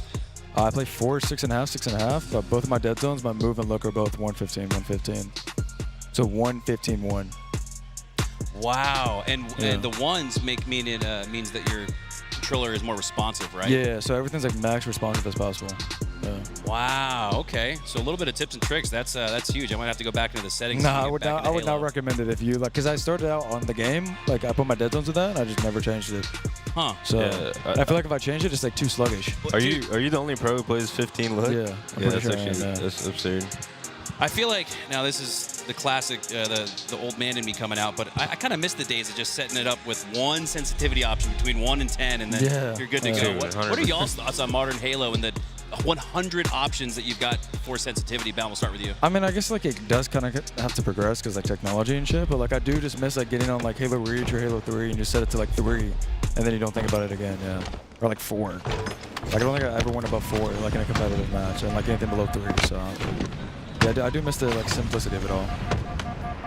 I mean, obviously just miss the 3, the 4. I don't have to think about it. I still try not to think about my settings. Yeah. I try my best not to change it. Every time I change it, I'm going through, I'm head casing, so I still try to go to like act like my settings like a 3 or 4. Wait, who got snipe off? Was that Active who has it? And it looks like Active on the other side. No, Active just got his Wakefield. Why not be right? I'm not gonna lie, my vision is I cannot even see. Okay, atmosphere B. Okay, all right. I could not see that guy's game inventory. So it looks like they're coming off a little hot. This is game 1, correct? Game 1, Forbidden CTF. What were y'all's initial opinions of Forbidden, and then your opinions now? John, we'll start with you. I've honestly always like liked the map. I don't love it, but I think it's still like a solid Halo map. I don't hate it whatsoever. I think it plays pretty well. Yeah, I mean that's what it sounds. I like the way the map looks. It's like it's not like gray like every other new map that they come out with, but it does kind of play like just like an older Halo map. So I kind of like it. It's like 50-50 from the end of the day. Yeah, I think aesthetics-wise, it definitely reminds me of the Sanctuary days of Halo 2, and I think that is one of the reasons people have come around to it. Have you liked it more as the games have progressed? I remember when we first started playing, the maps would play so fast. You'd see a lot of 5-minute matches on Forbidden. Now they all seem to go to 12. Do you guys like it more or less when it first was revealed? Well, I mean, when you scrim this map every day, like there's chances where you can just like 3-0 a team in like 5 minutes. But I feel like when you play this map on LAN, unless like the other team has both sides and just not missing, it probably will come down to the wire and just like a 12-minute like brawl. So yeah, I don't know. It's good, but I feel like there could be like little changes about some areas of the map that could just make it easier not to get spawn sniped so heavily. So. Yeah, I feel like every CTF at this point, like the more it plays, the harder it is to like really dominate. I feel like that's why everyone loves CTF, because it's always back and forth competitive. So I mean, yeah, just kind of involved into that, and I think honestly it plays like pretty well out of the CTFs. What's your favorite map and game mode combination in Halo Infinite, Bound? I don't even know. Because you would think since we scrim every day, there's like that one where we're about to play where I'm just like, all right, let's go. Like, actually have fun on this. probably Solitude King of the Hill, I'd probably say. What? I was gonna say the same No, thing. you were not. I'm not kidding. I think Solid Hill is my favorite map in the mode. Why is that? It's just good. Like, it's not like, I feel like there's always like a way to like come back. Like if you're down 3-0, it's not like being down 3-0 on like a live fire where like you gotta worry about like, every hill is kind of like takeable and you like even no matter how far you're down. Whereas like Solitude I feel like it's pretty straightforward too. Yeah, it's just like straight up, I feel like, yeah. If you're losing, you know kind of why you're losing. They have, you know, they have weapons, they have control. If you're, you know, it's a way you can come back. Like I think it's a solid. I think personally Hill and Flag are my 2 favorite game modes. But I think Plaza Hill plays the best. Yeah, I've kind of started to like hate Oddball within the last like year. Not gonna lie. Just off the whole, I don't know. I don't like the whole Oddball with the like 3 rounds. I think Those games are long. Yeah, that's another thing too. 30 Like every minutes time sometimes? every time you 25? scrim it, like each one is 20 minutes long. Like it's insane. I think it'd be way better if we just went back to the OG Oddball where it's just 250. Like there's no rounds. You know what I mean? I think I agree with that actually. That's the one thing I'd make it like of a change because I kind of like the way the King of the Hill is in this game and the Flag and the Strongholds. Like they're all kind of different iterations from the previous, but the Oddball is the only one I kind of revert back. Yeah. Yeah. That's true. That's a great point. I think it's really interesting you guys both say Solitude King of the Hill. Not only that you both agree on that, but the fact that Solitude Strongholds was regarded as maybe the worst game type, the most snowballing game type. It was not. It was not. All right. Tell me your thoughts on that, Bound. Well, in terms of worse, it definitely wasn't. Like, I think it was just, I don't know. Like, Argyle, like, every time I've blown into, I mean, I'm sure Don agrees, like, Argyle was just the worst by far. It's not even, it's horrible. I mean, I don't know. It's just, like, every game is just 12 minutes. Agree. And you just sit there. Like, it's just boring. You know what I mean? There's nothing going on. Yeah. It's just too big. It's just way too fucking big. I think Argyle or Streets Ball. Yeah, Streets Ball is pretty good, I just too. like these long game modes. I feel like are just like, especially scrimming it every day. It's just like we're playing that again. Yeah. Like buckle in. We got another 30 minutes, but Yeah. yeah. No, I think Plaza Strongholds is highly underrated. I didn't think it was as. Interesting. I don't think it should have got taken on. I don't think it's as bad as people say. Do you Yeah, think I agree. if you swapped Shock from C to A, could that have balanced the game mode out a little bit more? What do you guys think? No, I mean, I already said it. A good chance I think they really should have tried before it just got removed. Moving the repulsor from bottom left up to into blue, so you have a way to actually get out of blue. Because I feel like the problem that people had with it is that if you're spawning blue, you can't get out, and there's Yeah. nothing to even cap, so you're kind of just like super fucked. But Those back A spawns, man. If you have found a way to work your way out of the back A spawn, more often than not, you give yourself a chance. But that seems like the deadliest of the spawn traps, maybe even more so than S1 on Pit. yeah, Yeah, I think with the Shock, I don't know how many times I guess we did try it with the Shock. I think with the Shock it played definitely better because I just think with the Sniper, like, you could do so much damage with the Sniper, and it's just like, okay, so if you're already getting snowballed, they have the Sniper, then it can get out of control. But with the Shock, I feel like, unless you're hitting every headshot, which, you know, is kind of easy to do, if I'm being honest. yeah. I just don't think it does as much damage. Yeah, I'd agree with that. I kind of also disagree with the fact with having camo over OV2 because we had OV in Halo 5, and like, I feel like it's easier to like counter the OV on that map if you're stuck in blue because you can see the guy. You know what I mean? Whereas you don't even want to move if you're in blue because you can get backsmacked. You know what I mean? It's like, I don't know. What's up with camo in Season 3? Because Season 2, Season 1, you had camo, and you used to see guys like Boo Boo Dubu feel like they got a 50-50 chance at hitting an overkill. Why is camo so weak in Season 3? Bound? I mean, I kind of disagree. I don't think it's that weak. I mean, it's. I feel like it's easier to see online than it is on land, like just to see it. But I feel like camo's pretty good. I mean, it's like on every like main map. You know what I mean? Nah, dude, you play someone like Bound. What? You probably have the best camo eyes Yeah, in the league, and it's like, it's really. I don't know. The thing with camo is there's just a lot of corners on these maps, which still makes it like good. You just have to play it differently. Like you can't really make like super aggressive plays with camo as much as you used to, just because people see it. But like you're still a presence, you know. Like if you have camouflage, like you could still like. Yeah, you're making a play just by not doing anything. Yeah. Whereas if you have OV, you kind of plays to just kind of kill people that are weak or just like run at people. Like it kind of it's that straight up. So I feel like camo kind of promotes like this newbier gameplay, whereas OV would just like speed up the game, and I think for a solo it would be way better. But I mean, you were talking about the Solitude also getting removed strongholds. I feel like Street Strongholds getting removed was like a bad thing too. I kind of like Street Strongholds, and I think it played pretty good in this current meta. I like Streets Hill. I don't know why they got taken out. Yeah, I like Streets. Yeah, Streets Hill was good too. Yeah, I'd agree with that. Like, especially like the new like hills they put, because they had original hills and they put new hills, but I think the new hills were just way better. So. Well, catching everybody up to speed, we just saw LVT Halo go down 3-0, Scion with a 3-0 over Last Minute Esports. We got Bound Renegade and Adam Bound joining us on the couch. Make sure you guys support these guys on socials. These guys are legends in the game, some of the top competitors. Really appreciate you guys giving your time and energy to not only compete on the main stage, but join us on the broadcast desk. Really appreciate it, guys.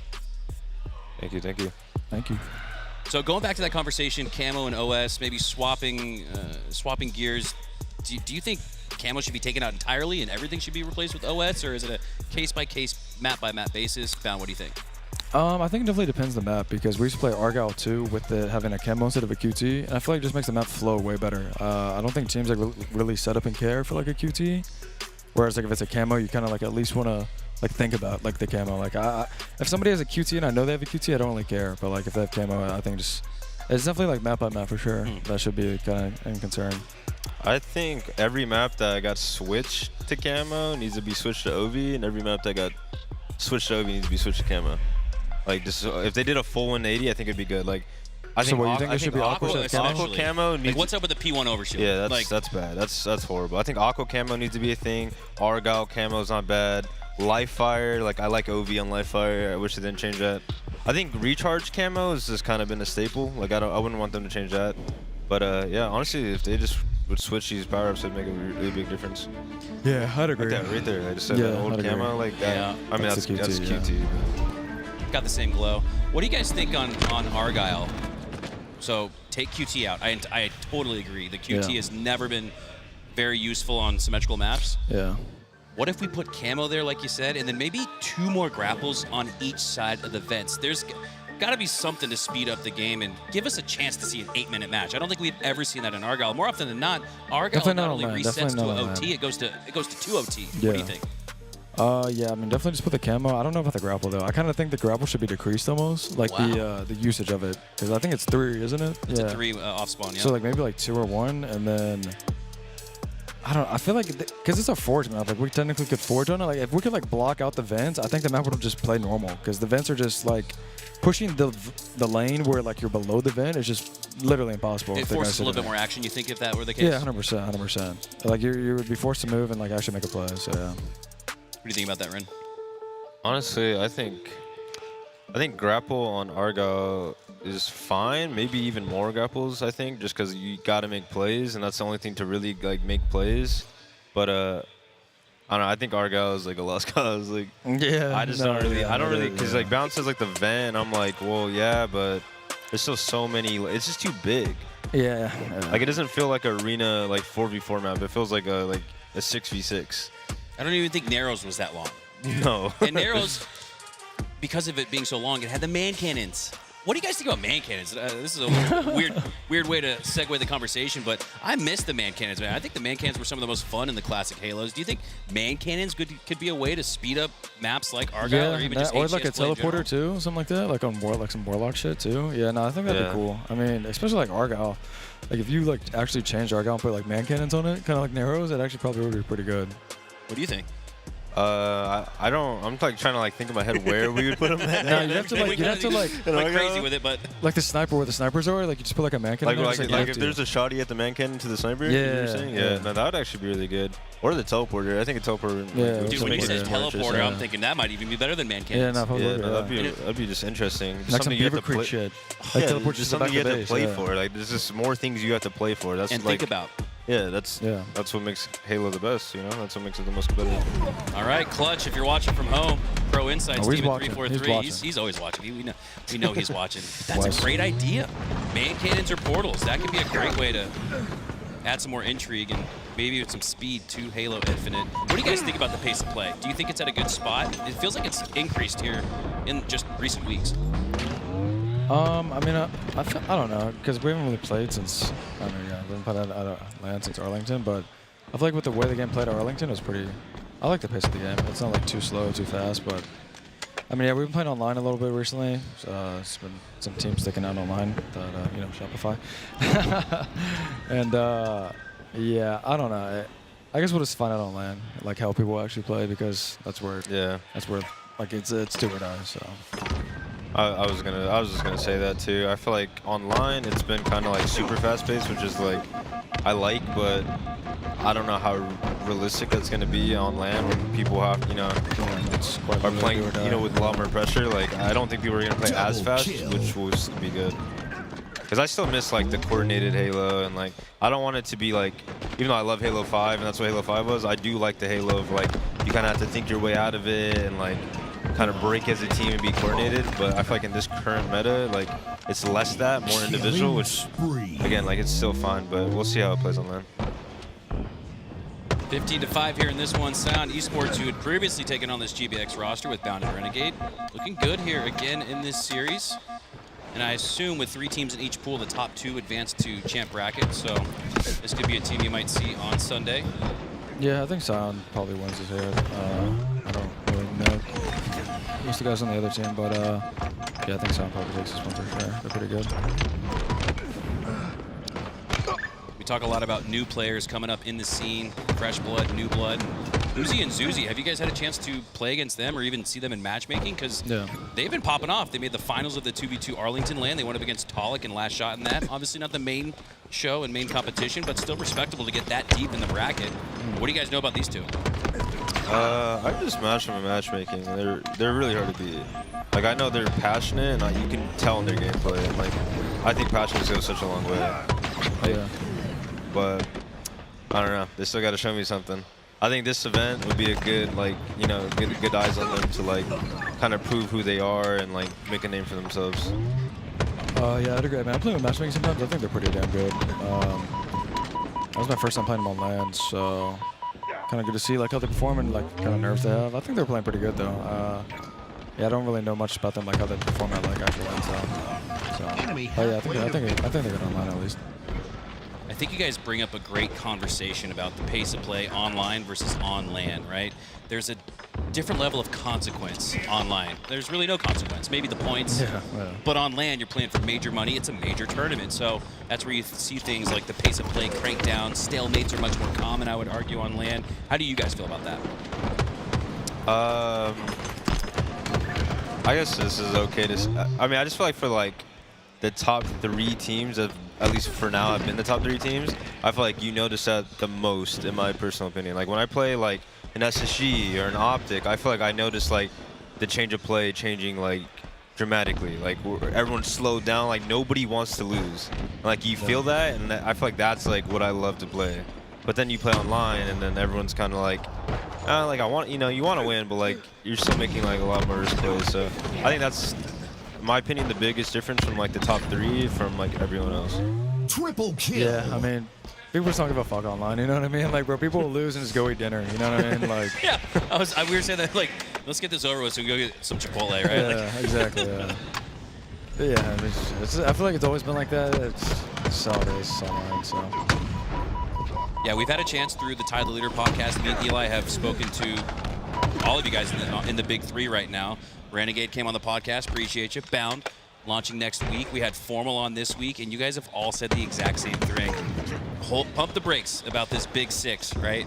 It's still the big 3 until they perform on LAN. And I agree. As exciting as it's been to watch guys like Shopify Rebellion continuously make it to the grand finals online, they have to show that on LAN, and there's an opportunity to do so this weekend. And I like what you brought up, too, about Uzi and Zuzi. This isn't an HCS tournament, right? This isn't a major, but it's still a LAN tournament. This is still an opportunity to show what you got. So if you have a chance, man, you have an opportunity. We're hopefully looking to throw a couple more grassroots tournaments throughout the year.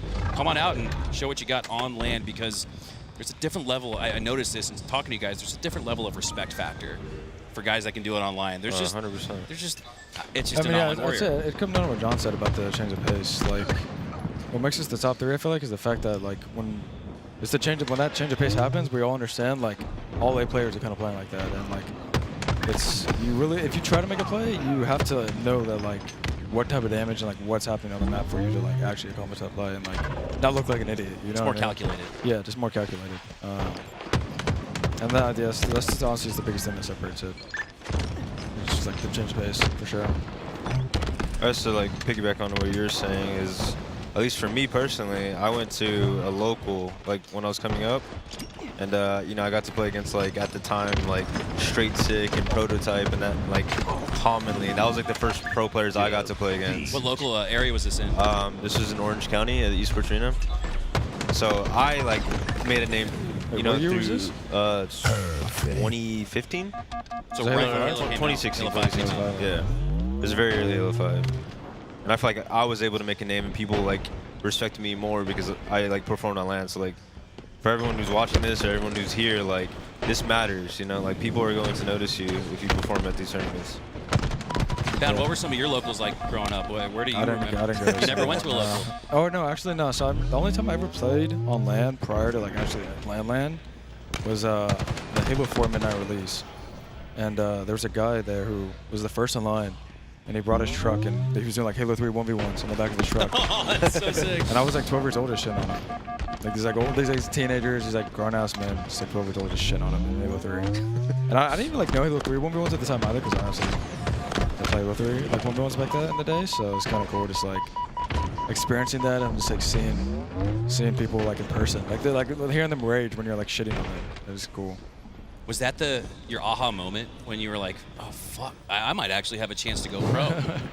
Or did it come a little later? No. I did not think I was good enough to go pro at that time. I just loved Halo so much. I just played it all day at the time, and yeah, I knew it was somewhat good, but I didn't even like know about MLG all that well. So that wasn't even like a thought in my mind at all. And especially with Halo 4, it being the Halo 4 midnight release, I went home and popped the game in. I just realized it's the worst game ever, and just kind of never played that shit again. Just like me for real. What was your aha moment, Renegade? Was it that local? It sounds like that was when you were like, okay, like I've earned some respect. I can do this on LAN against the best players. Was that it for you? Yeah, I mean, that was definitely one of them, for sure. Just because like you get to like actually like, I mean, everyone knows it, especially like coming from you and like the older people, like the older like generations. Like, dude, online does not mean a thing, you know. And like I feel like I've always like thought that in my head, and like everyone that was in the community always thought that too. Huh? It means a thing to a degree, I feel like. No, I feel like this day and age means a lot more. I just feel like back then it was like, if you're not on LAN, like you're nobody. I'd say basically like when they started having dedicated servers in the game is when it started to matter somewhat. Because like peer-to-peer did it, like having hosts and shit's kind of broken. Because I feel like with me, like, before I went to Rally, like I had like insane confidence still. Like I thought I was gonna win the damn thing. I mean, looking back, I was an idiot. Like when I'm winning my first event. But like I just had like insane confidence from online, you know what I mean? And it just, I feel like it matters to that degree, like building your own confidence up. I agree.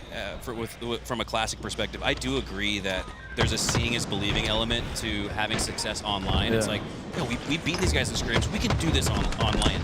Yeah. So I do think there's that component. But going back to what you were talking about, Renegade.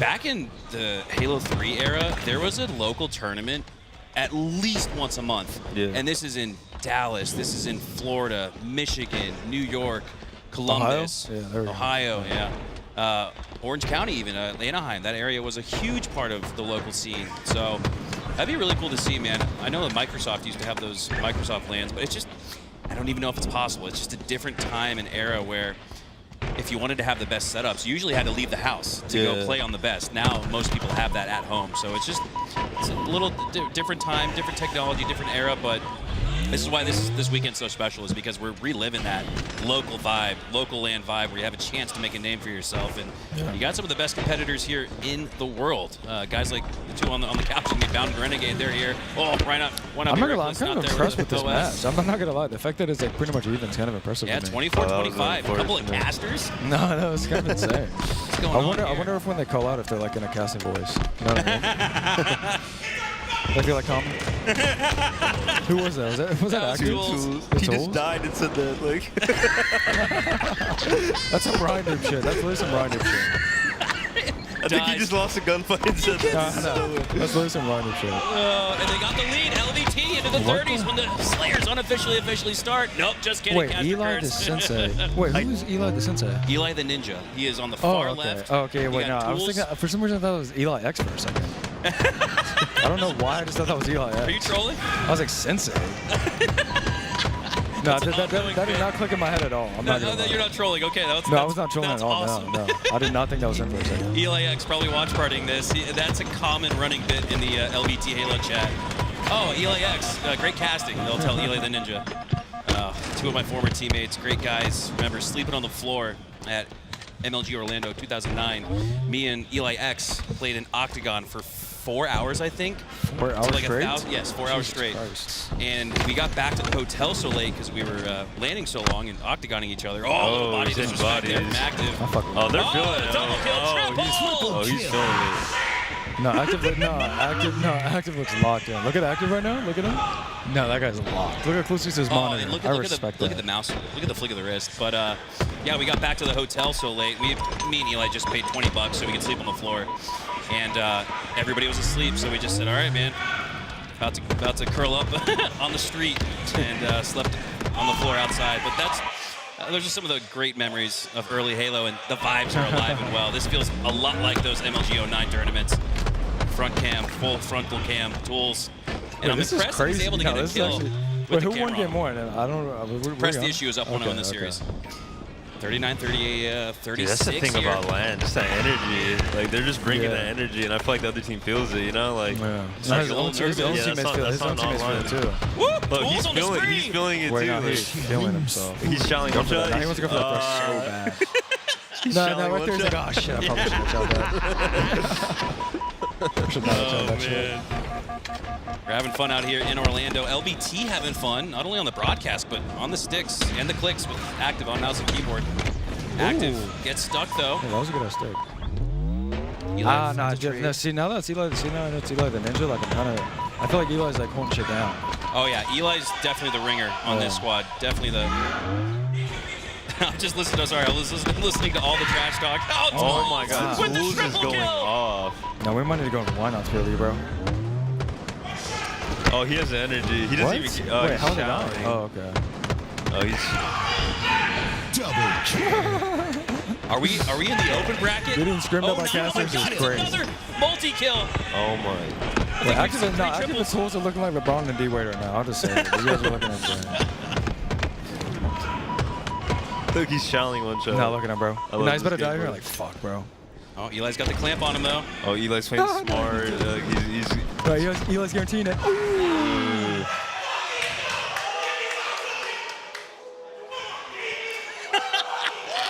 Now they gotta put the cam. They gotta put the cam on active, bro. He's getting active on the map. No pun intended. A little bit of the passion. sights and sounds. Tools is leaving his setup, bro. You still where's got he a going? series to play. Where's he going? Oh, this one's man. probably over. Yeah. Tools was getting ready for the daps after his series. Dude, it's 1-1, It's Garrett. one game. It's 1-1. He Is, just it, wait, realized is he it. getting the bathroom break in? Wow, I respect Yeah, that. he's getting that HCS Pro bathroom break in.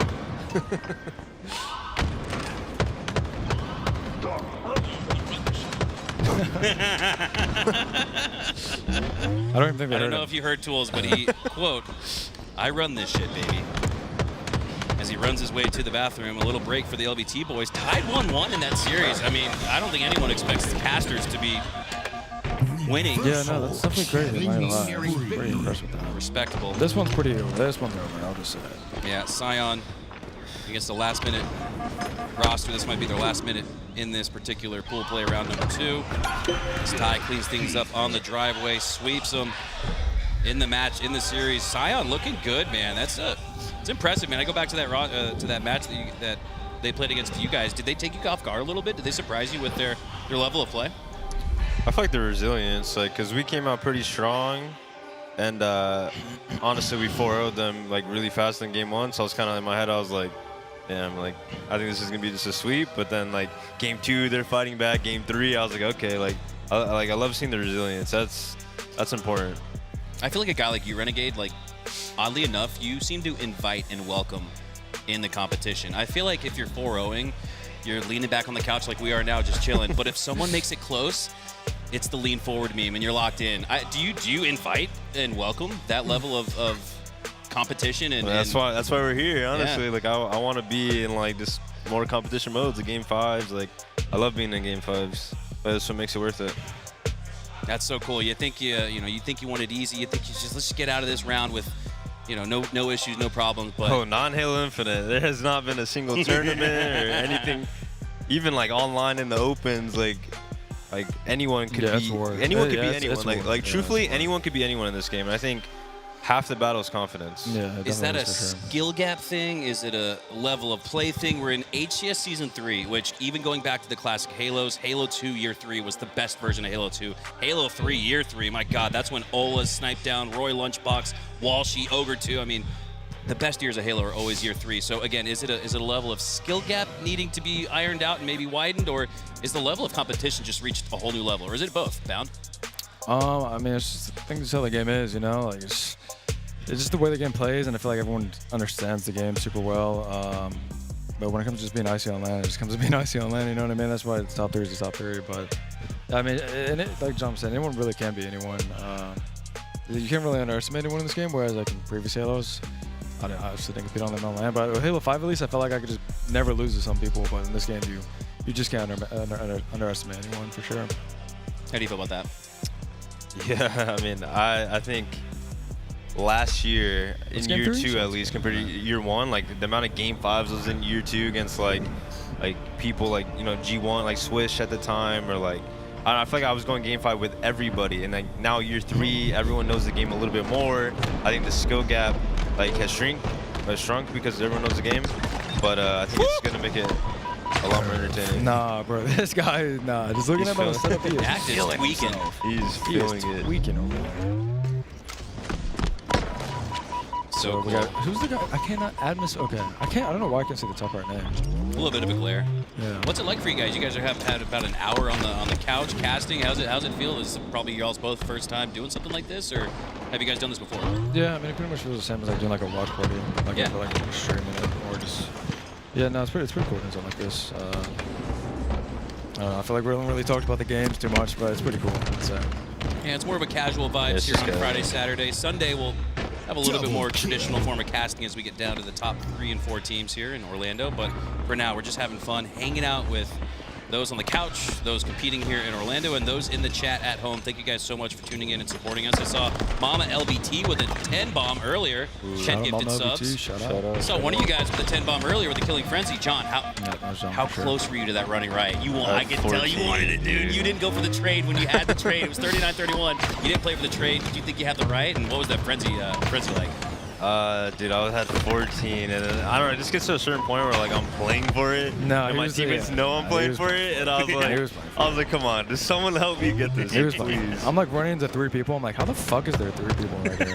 Whatever. I don't know, I wanted that right, but the weekend is still young. Is there stats for this tournament or no? It's just like no stats. Yeah, this is going up on Halopedia, I'm pretty sure. Someone at home adminning. No, I meant like individual, like KD and shit like that. Well, you guys are taking pictures after every match, right? No. Oh, okay. I don't know that, John? There's no stats. So, I still want my right. It was like, there's no MVP trophy, right, for this tournament or anything like that? I'm not sure. I mean, we can do an honorary one. We could strap together some duct tape, maybe put a Red Bull in it. But for now, we got a highly contested series, 1-1. Wait, Tools is coming out goosing, though. I think he put way too much energy in the game, overheat? Yeah, I think he might have. He's on 5 now. They're slowing the game down. They're playing for control. Wiping the now the thing is though, like those guys lost game 2 and like whatever, amateurs win the Slayer. Who cares? They don't give a fuck. Right. Like whatever casters win the Slayers. Who cares? Casters win Slayers. Is that going to be the new? Yeah. It's just the energy. You can tell the difference. Like there's no vibes. There's no vibes anymore. No vibes, bro. They're feeling the Slayer. He's 0-6. That's 0-6. Ooh, we got one. Wait him up, get out. Oh my God, he's getting out. So here's where, and you guys experience this, whether it's gold level gameplay from Tools Cast or the very tippity top of the mountain from Renegade and Bound. You guys know what it's like when you're down in a match. How much weight do you put on your shoulders to make a play, to get that triple kill in the feed, or to get that energy back? I mean, I feel like I have to try not to force it. If I just see an opening and like it's like if it's like in my mind that I make that play, then I just do it. Like I don't know. I just try not to hesitate. That's I feel like the biggest thing when you're down is just trying not to like doubt yourself and just like keep playing the game. I mean, I feel like in this game compared to like Halo, I feel like in Halo 5, I feel like I would definitely just try to like win my team the game, but I feel like with this game it's just a lot more harder. You just kind of have to like win as a team, like make sure you guys' teamwork and your fundamentals are just like good. Yeah, Bound, you bring up a great point. I love what you just said there. I always say it's better to make a fast wrong decision than a slow right decision, right? Because as soon as you take a thought process and you start to overanalyze it, you have that analysis paralysis where you quite literally freeze up on the map. And this game's all about time and space. So when you're making fast plays, when you're feeling confident, feeling strong, and just doing whatever comes to mind first, that's always going to be the right play. Trust your gut. Yeah, 100%. 1-1 here. LVT is able to regain. 10-4 with the camo. Okay. And Tools, give him credit, was previously not looking this good. He's got he's a finding decent back amount of now. assists. He's finding good now. Finding his flow state, but Atmosphere finds the camo. LVT finds the early lead on hill number 3. Tools down to 1 shot. Did he trade out? No. Oh, they take out the That's a camo. big win. And Tools stays alive, but he's the last player alive now as Betts swarms the hill. Tools alive on the hotel side. This is going to be tough, but he finds it. Wait, did they spawn us one there? How was the hotel? Was he just living there? He was just living. He lived from home. Not just crazy about that. That's crazy. And that's fortunate, yeah, because that's going to give sightline on the hillside from Snipe. Active goes down. Hotel, man, I always tighten up when I'm in the hotel. I never feel safe. Just not many spaces to play with, and the nades are so easy to take around the corner. You're almost guaranteed if somebody gets a grenade back there. Yeah, 100%. Now potential split spawns here. A, and I believe one's on Flowers. Yep, Yeah. Tools is on Flowers. No, Tools going here is huge. That's pretty bad. They're probably staggered off that. Who's this Betts? Okay. Already Betts. him in a big one. Ooh, that's a good one. Yeah. I think that secures the hill for them. Putting the finishing touches on it here. 2 go down for LVT, and it's time to rotate and go next. Active last player alive. I'm seeing a lot of last player alives for LVT, and that's forcing some staggered split spawns. You got to stop the snowball here, and what's that like when you're in a high-level HES competition match? Stopping the snowball, it feels like things can really snowball in Halo Infinite. Yeah. I mean, they for sure can in a mapping game mode. King Halo Solitude, if you're not even like your team is probably aware that you're doing it, but like we're not trying to stop it. Like if we're not even trying to stop kind of the bleeding and like the staggering, then you're for sure just gonna get kind of ran over. But I mean, it looks like LVT kind of bounced back here. I didn't think they were gonna break that from yard, but actually, I feel like Push the Issue was kind of ran away from going too. They got control of this hill. They just gotta play it right. Unfortunately, Tools goes down already. Makes it a little bit mixy, but they're still scoring. I kind of like this. Yeah, they're kind of like not vaping them, but also. Oh, we got flames. Let's see what's going down. Two problems there. Yep. Okay. Yeah, it might get weird here. Let's see if Tools can do though. Wait, Tools got one. Yeah, got one. He just needs to live. He just needs to live. Wait. Missing that jump through off his timing. They should get the blue spawn though. Maybe go yard. See if LVT would just go to yard That's here. two. I feel like. It's another one. I feel like they're kind of just getting weird timings right here.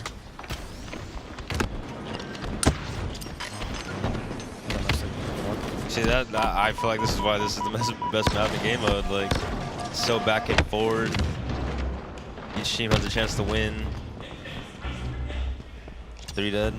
Oh, this is crazy. Oh, they have control here. Yeah, it's gonna be crazy. It feels like Active is IGLing and trying to provide that energy through his comms right now. Sometimes, that's a good point. Like you said, Bound, don't force it. But one thing you can force and always have control of is your attitude, the tone, the energy that you put into the microphone. Yeah. That's definitely the biggest thing, especially when you're like down like 2-0 or 2-1, is kind of just like knowing that like who gives a fuck about what just happened, like just worry about what's going on. Oh, that's a huge win. Big reversal. Yeah, this is an insane hill. I mean, this hill's always kind of mixy because it's the driveway one, but I think LVT's playing is pretty good. Yes, that's smooth. Yeah, now it might get a little weird for LVT. Wait, that's This is back and forth. This hill is tied with 5 seconds left needed for both teams. Yeah, Camo's distraction right now. I always feel. What do you guys feel about that? When Camo comes up, but the OBJ is the most important factor, right? This is bait. LVT going to take Camo, but probably lose the hill. That's exactly what happens. Yeah. And he died with camo, so it's not like he got out with camo and they can make a new play off of it. Yeah, it's definitely like kind of a a thing you got to go over with your teammate, like in the moment, like when you got to kind of know to give up the power up or just play for the hill. Definitely kind of like something like in the moment, you can understand to say. I guess it comes down to, can this power-up help us accomplish the goal, which is winning this next hill? And if it can't, if you're in such an end hill scenario like that where there's only a couple seconds left, power-up more often than not will power you down. As Press the Issue takes a 3-1 lead and rotates next and gets the first 10% on the board. Yeah. Going to close things out. Okay, so looks like they're. Oh no, are they getting the hill? I think they're looking to play time here. Yeah. This is a good play. I like this. I mean, obviously he's kind of getting granted off their spawns too, so it's probably just super hectic right now. They also know they only have 30 seconds to get to hills. I feel like this is so big. Wait, no, this is getting crazy. This is getting shooting the Wiggles. I feel like it's so big when you lose that game 2 as the higher seeded team to kind of swap the flyaway and say, yeah, like you said, casters win game 2, right? Yeah, 100%. I mean, game 2s and game 5s, I know there's 2 Slayers in a series, but I feel like game 2 and game 5s are pretty much almost like different game modes, just because you kind of perceive a game 2 and a game 5 is completely different. Yeah, let's talk about that. 2 game modes out of the 5 are always Slayers, as Shadow So Sweaty gets double. Do you guys think something like elimination in Game 5, like, or just a simple switch up for Game 5? What do you guys talk? Do you guys talk about that amongst other professionals? Like, what are your thoughts on the series layout so far in Halo? I know historically Games 2 and 5 have always been Slayers, but is that something also that we should discuss and maybe switch up? No, I feel like 2 Slayers is pretty good. I mean, with them at 2 and 5, I feel like it's pretty exciting for people to watch too, especially like a Game 5 with Slayer. Maybe you could do like one Slayer and having like Game 3 or like Game 5 or some shit. But no, I feel like having like a 2 Slayers is pretty good. I feel like Game 5 Slayer is just like it has to be Game 5 Slayer. Yeah, it has to be. I've had it's a staple in Halo for so long. Yeah. Game 2 could be up for discussion, maybe for like another like game mode. Yeah. It's kind of like Slayer, but I think Game 5 Slayer is just a staple. Have you played any elimination in Halo before? I played it in Halo 5. I don't know if it's the same in Halo Infinite. Yeah, I but played it. Like Breakout, right? Yeah, it's like Breakout, but you have to like 4-dead them to win the round. Yep. Yeah, What are your thoughts on that? I think it was actually pretty interesting. I remember playing in Halo 5 with like, I think Huke was a really big like advocate for it, and it played like pretty good. But I thought Breakout should have been in Halo 5. Yeah, I wasn't a pro. I wasn't a pro back then, so I don't really know like how it was at the highest level. But just playing it like with my friends, like it always was like competitive and sweaty. So. Yeah, no, it's not even that. It's the fact that like the maps were like completely different too from like the actual like ranked itself. It was just like its own custom maps, and I thought that shit was cool. Yeah, I love the Matrix vibes, like the incomplete, complete design of those Breakout maps. I loved it. And I love the starting. I love the way you start out getting shot into the match. It really kind of set the tone for an exciting match. And yeah, I've always been a big fan of elimination. I always love the idea of playing your life. I think that's what's exciting in a Slayer when it gets down to 45, 46. I'd argue elimination, it starts off with that tone and feeling when you just launch into the match. So yeah, interesting discussions. Always have fun kind of theorizing what could make Halo the best version of Halo, as we got 2 of the best in the game with us. Joining us on the couch, we got Renegade to my right, Bound to my left, and LVT Halo in a 2-1 deficit. Recharge up next. There's no way LVT wins an objective, right? I mean, it is do or die. Recharge Stronghold is a swing game type. I feel like if they can get this, they can win the series. But it can also go really bad. Yeah, definitely. I feel like they definitely could just get like 250 to like 50 here. Not gonna lie. Like I'm not seeing much vibes out of them over there. Looking at them, like are they looking super Yeah, I locked think going into one this? is like checking his phone. Yeah, I don't know. That's a great point you guys make. The energy level completely shifted after that game 2. It really felt like they kind of let it all out there. And talk us through that. Talk us through the energy level of a tournament. We talked about it earlier, going from game to game, series to series, but even day to day throughout a 3-day tournament. How do you guys pace yourself to make sure that you bring your best on Sunday? Bound, we'll start with you. It's kind of just like preparing, like knowing who you're playing Saturday and Friday. I feel like if you know you're gonna have like a pretty good pool and like knowing who you're gonna match up against, like just assume like assumptions and stuff like that. You kind of like know what you need to bring to each match. I mean, you obviously want to play your best, but like you also don't just want to like try like insanely like Game 7 grand finals like in like your first pool play match or something like that. Energy is definitely like a big thing for sure at events, and just like being able to just perform at your best when it matters most. I mean, I guess say what Bound said is you kind of need to know who you play, and luckily for like me and Bound, like we've always been like pretty high seeded, so we can not say cruise through tournaments, but like you don't have to go 100% on Friday. Yeah. So it's all about that, and then you're just you're slowly going up on Saturday, and then Sunday like you're just ready to like play your best. Do or die, Oh my god, this guy's PvP's pretty sweaty. Chest was sweaty. His PvP looks pretty good. That was That's pretty good shots, matchmaking. I played against him. I don't think I've ever I played always thought against him. Bet's MT was Australian. Yeah. Is he not? I thought he was.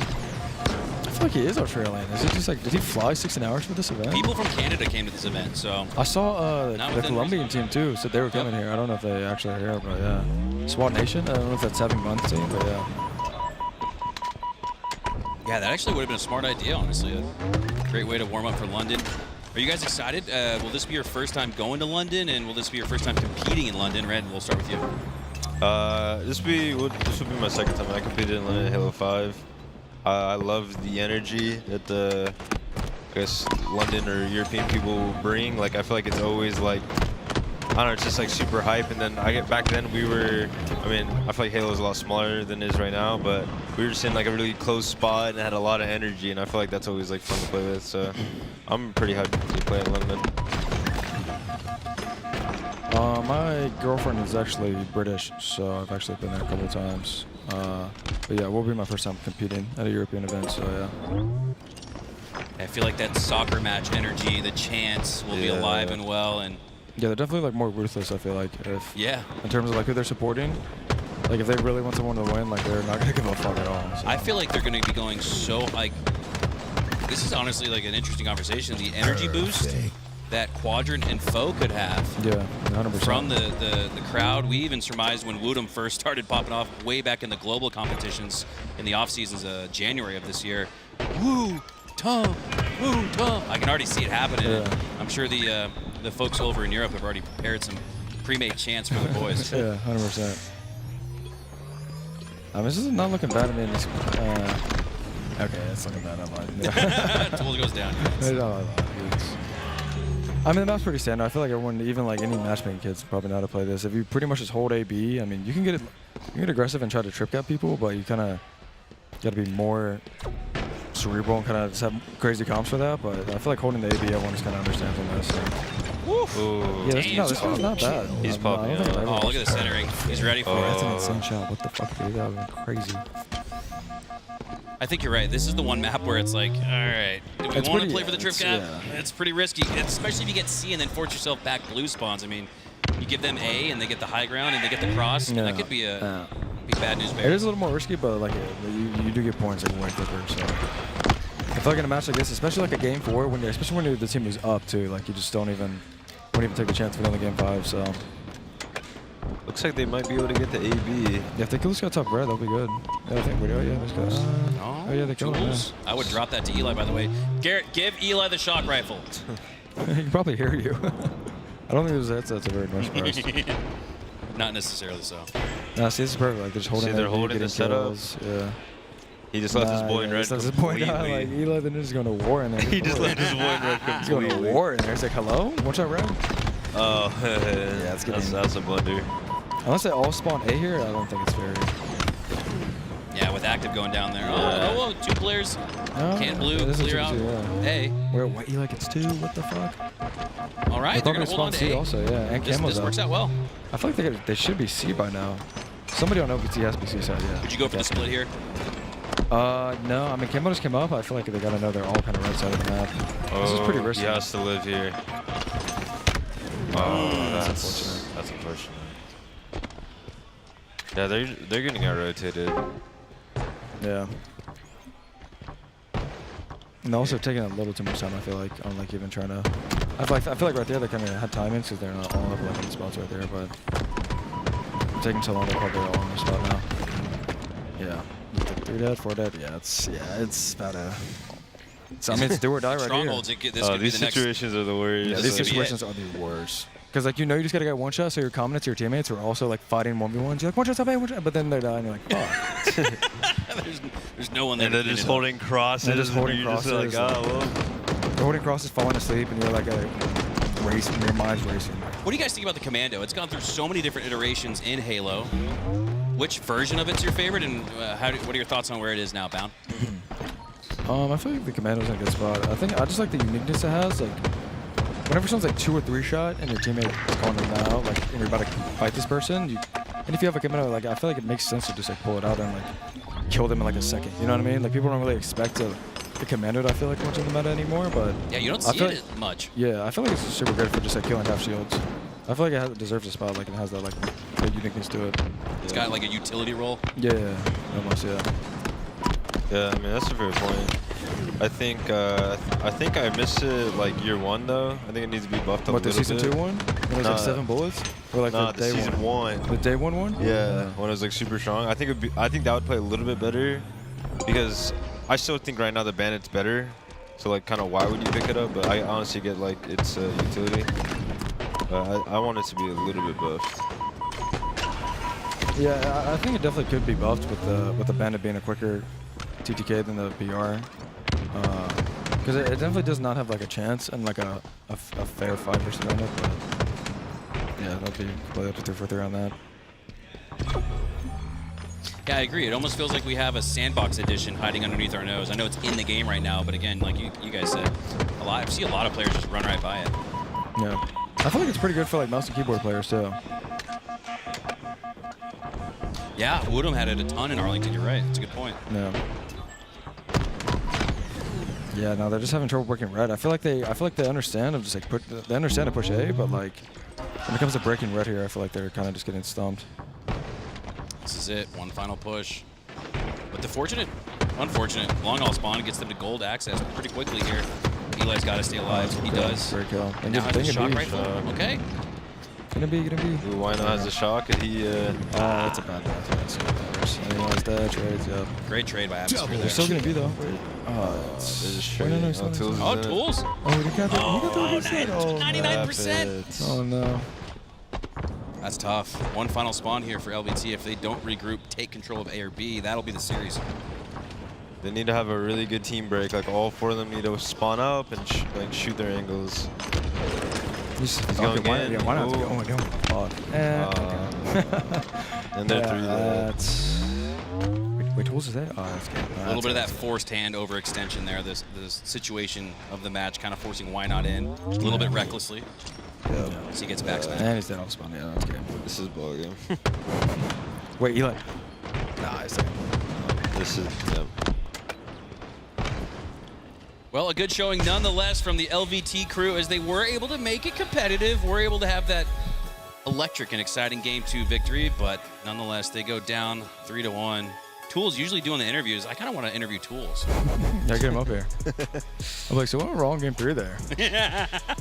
Yeah, Grill, yes, please. This is y'all's opportunity to dish it out. All right, guys, real quick, we're going to go to a quick break. Real quick, once again, want to thank Bound and Renegade for joining us on the couch. So much thoughtful insight around Halo Infinite and their thoughts and feelings on the game. And as we get ready for HCS London in just a couple weeks, feels like it's just days away, we are going to take a quick break. Titans of Orlando, powered by LVT Halo. We'll be right back. Don't go anywhere. We'll have more Halo for you pretty soon. Peace.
1.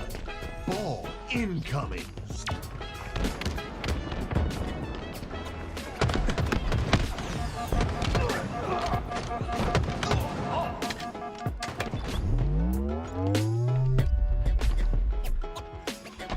Enemy has the ball. Ball dropped. Ball dropped.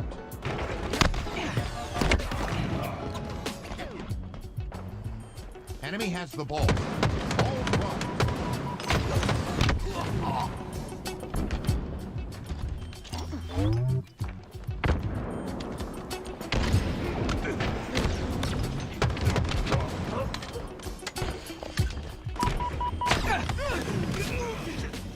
Enemy has the ball. Ball dropped. Enemy has the ball. Ball dropped. Enemy has the ball. Ball dropped. Enemy has the ball.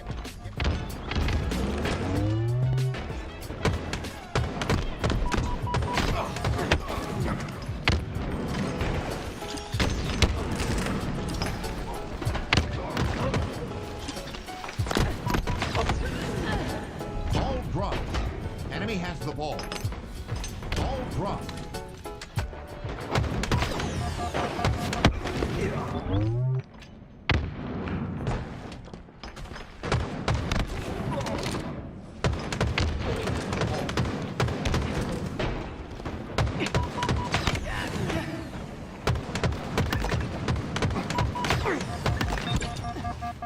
Perfect. Double kill.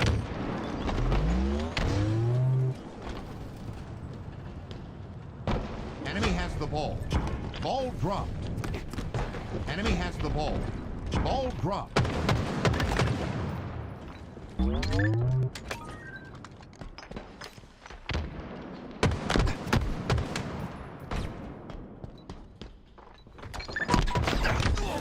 Ball dropped. Enemy has the ball. Dropped. Ball incoming. Enemy has the ball. Ball dropped.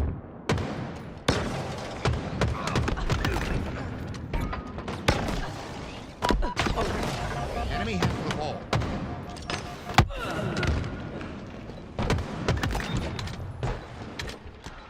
Enemy halfway to victory.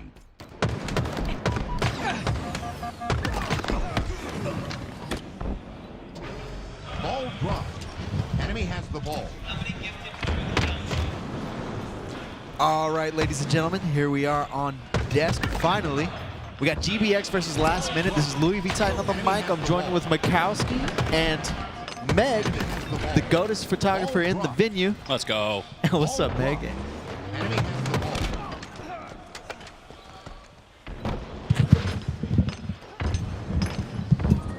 Sorry, a little headset switcheroo here. Yo, what's good? Okay. Yo, Well, what's going on, Meg? Just vibing? we're vibing. It's all vibes here in Orlando. Pure vibes. The ball. Well, obviously GBX about to take round one pretty handedly here. No surprise there, but nevertheless, right? We're here in Orlando. This is 2050 Esports Titans of Orlando, powered by LVT Halo. We want to give a huge shout out to the venue, Orlando Esports as well. The hospitality here has been next to none. Impeccable. Impeccable. Kind of like this round out of GBX. I did like that push, though, previously from Last Minute Squad. They 3 pushed into C, actually gained numbers advantage out of that, took down 2, only lost 1 life. So, like we see a lot of times with these teams that might be outmatched, they're having moments. They have learning lessons and opportunities to watch back when you get home and get good, right? So, yeah, for now- speaking of outmatch, you know, on the couch, you're outnumbered. Meg, mouse and keyboard player, myself as well. Wow. Yep. What a turning of the tides in Halo that I'm the only controller player on the broadcast. What is happening? What's up with that, man? No, I'm all for it, honestly. As a controller player, I openly welcome and invite more people to play mouse and keyboard. I think it's a great opportunity for Halo to grow the player population and appeal to a segment of the population that probably hasn't in a long time, since the Halo CE PC days, right? When mouse and keyboard felt pretty good on that version of the game, but that was 20 years ago, 15 at least. So kind of exciting. I'm all for it. We saw Active earlier. Enemy has Yeah. the ball. As I look over to my right shoulder, he's still locked in, and LVT he was getting is some tips playing. from Bound and Renegade. I mean, they were constantly Ball drop. throwing some love his way, and he deserved it. He was popping off. Oh, speaking of throwing some love his way, Renegade and Bound, that was so cool, dude. That, like, as a Halo nerd, like, Yeah. to be sandwiched by Bound and Renegade and have those guys on the couch and ask them their thoughts and opinions on everything we possibly could. It kind of had that podcast feel to it, right? We did some casting, and they had some great insight and analysis. My God, the level of thought-provoking discussions that they have about the game were endless. So, again, I want to give a huge thanks to Bound and Renegade. Sacrificing some of that competitiveness to provide some content to the Halo community, right? Like, they could have been shooting bots that whole time, but they agreed to join LVT and come on the broadcast, which means the world to us. For sure. Obviously, given our history between LVT and then Bound and Renegade, I'm a big fan. You know what I'm saying? You're biased. Yeah, a little biased. But you know, obviously back in the day, they were like the stars of our show matches, the Money Tuesday. Pretty much never lost, right? And so since then, obviously, you know, Halo Infinite comes out, all the good stuff. They're all both in the top 3, you know. So it's good to see them back together. It's been a long time, man. It's the coolest thing. Everyone's always like, what if Bound and Renegade teamed again? Well, that's why you tune in this weekend. You get to see just that. Meg, what have been some of your thoughts here as we get into about the halfway mark, right? We had a full day yesterday of free-for-all. We've got pool play almost coming to a close here on day 2. How have things been for you? It's been awesome, great, loving it. Fantastic time for me. Been doing just about everything today, yesterday. Normally I just take pictures, but Brandon just like shoved me a Black Magic Camera's like, go do live video. I'm like, okay, I got you. And Like a pro, you knocked it out the park. trying my best. Hey, Observed the game yesterday as well, one of the free-for-all games. I saw that. Was that your first time observing? or First have you time before? observing. Let's yep. go. Nice. At least you play Halo, right? So At that's least not too I play bad, Halo, right? yep. Yeah, observing's cool. It's fun. That's one of my takeaways. Like, even the competitors are everybody's wearing a lot of hats, and it's not even like, oh, it's so hard. Like, I have to do. Like, it's fun. Like, people want to observe. They want to compete. They want to cast. They want to. People want to help. I couldn't They wanna tell you help. how many people have come up to me asking me if I need help today. You know, just spectators, players, whatever it may be. So, a lot of good people that believe in LVT. So we believe in everybody else too, right? Yeah. We've been doing everything we can to keep Halo up and on the rise. At least the best that we can to our ability. Jay grabbed with a little triple kill. So right now the scoreboard's not on the broadcast. We're not going to put it up for this round. But LVT on the right, and then we got last minute on the left. Article Spar, Jay Grab, Jaren. Excellent competitors. Eli the Sensei, great competitor. I don't know about the other 3, but Hey, Tools is trash talk. yes, tier. if you know, if that went into account for accounting for skill in Halo, it would help him. It would help. 1%, top 1% right there. Onyx 2000 in trash talk is Tools. Gold 3 on the sticks. Hop on board here with Jared. He's got the shock, and he takes down the aforementioned Tools with the cleanup body shot. But Eli, with the good communication, I'll give credit to Tools, probably communicated. He's going bat ledge. He's weak. Eli cleans him up quickly, and now LVT looks to take control of gold and the shock. They got to pick up the ball. There's 10 seconds on the clock. Active doing so. Article, though, in a position, and he's got numbers with him as well. It's not looking good for LVT. We're about to see some sort of a collapse here, but Tools is on a flank. Hopefully he can distract long enough. Meanwhile, Eli, distracted by the action on the other side of the map, gets taken out by J-Grab. Suddenly, J-Grab in a 1v3. Staying alive, though. 2 seconds, 1. I don't think anyone's close enough. No. I told the guys that if they don't win a series, they're not going to eat today. I think that's fair. You know, I walked up to Tools and I was like, well, I just assume that you're the one who's coming off and I'm going to get to play. And he said, no, we're going to run it back. So I said, okay. Yeah, and for the sake of keeping things moving, yeah, I told him just keep it the same. That way we're already in the match. We would have still been waiting for either myself or you to warm up. Oh, so. yeah, warm up, set up. That's what, again, I don't think that we're going to win. perspective. I'll say that. Put it on the record. I don't think that we're going to win the tournament. This has given me such a new level of perspective. Just hopping around this LAN center where there's about 50 to 60 setups. There's more of that trash talk from There's Tools. that 1%. But it's hard enough to go from your home comfort, to now LAN, and then now even within the LAN, you got to go play on the quote-unquote feature station. Then you got to go play on the main stage. Then you got to go play on station 2, station 3, and all the while maintain that same level of consistency. It's very difficult to do, and it's given me a newfound appreciation for the game and tools. Get that trash talk going again, Meg. That was a big reason why they won game 2. I felt like the energy and the vibes were on point. It was immaculate. Tool's got the vibes right now. He's vibes. almost positive, right? Positive affirmations in the communication, right? Okay, He's finding a way to manufacture a positive impact to this LVT squad. I respect that from Tools. He's having a good game.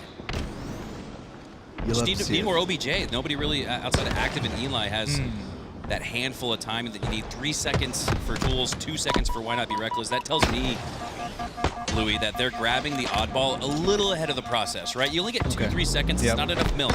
You need to find another slay and then hold ball. If you get 3-4 down on a map like Recharge, they spawn out C, A, wherever, you're going to get 10-15 seconds out of that, and that's what you see from Active and Eli. They be playing their process a little bit better here on that lower half of the LVT squad. Yeah, they just need to stick to their process. Play more concise. I like this though. We have a chance for a couple seconds and then an opportunity to throw the ball off the map. Play it. Oh. Oh, the back smack with the oddball. Come on, Eli. Turn around. Disrespectful. There you go. Come on. Come on. There you go. Eli. Uh-oh, here comes Camo though. Hey, but they get the opportunity Tony comes to back, reset. redeems himself. Yep. Let's go. Get the play. Let's go. Heads up play there. Keeps it close within 20 seconds. Yo, was it J-Grav? Was it J-Grav with Camo just a while ago? I think. Oh, we got to get these listens in set up. Oh, he is Camo right now. I wonder, you think he's... I got Camo. The Predator. I love watching. I'm so glad J-Gravity's here. The greatest part of having Bound Renegade. I'm trying my hardest. I think he is. But the coolest part when we had Bound and Renegade on is they pointed out that Tools was talking mad shit and he was dead. So it doesn't take a 5-shot perfect reversal for Tools to be feeling himself. That's right. He's got to tap into that 1%. You got to use it while you have it. Jake Grav just keeping enemies at bay while they hold the ball. I mean, this is oddball 101, you know? He's playing gatekeeper. Ends up going down. It gets traded, though. Spar with the cleanup on Tools. So it's a little 2v2 situation here. Oh, I wanted the insta-slow to land. Good setup, though. Looked like he did connect on the insta. Just a little bit too much distance. Yeah, this is a much more competitive round here. And there you can see Why Not Be Reckless at 17 seconds. He was able to find that 10 seconds. It's almost like that second chance at the reset kind of got him more locked in towards how you want to play the process. But Article gets the remote detonation sticky explosion. I imagine that would have been on the C side. Looks like it was, absolutely, with Article at the bottom of tower. Now looking to make his push through the mid bridge, but that's a dangerous push to make. You can see he wants to make sure the coast is clear. And once he gets that affirmation from his teammates, the confirmation to push for Camo, he does. And now with that power up, he looks to power through the needle side. Double kill, no, does take down 2 nonetheless. And that's what it's all about, Meg. It doesn't matter if you get the double kill. It's fun to hear Jeff Steitzer. Perfect. Double kill, whatever it might be. But more than anything, you want to make sure that the other team is dead.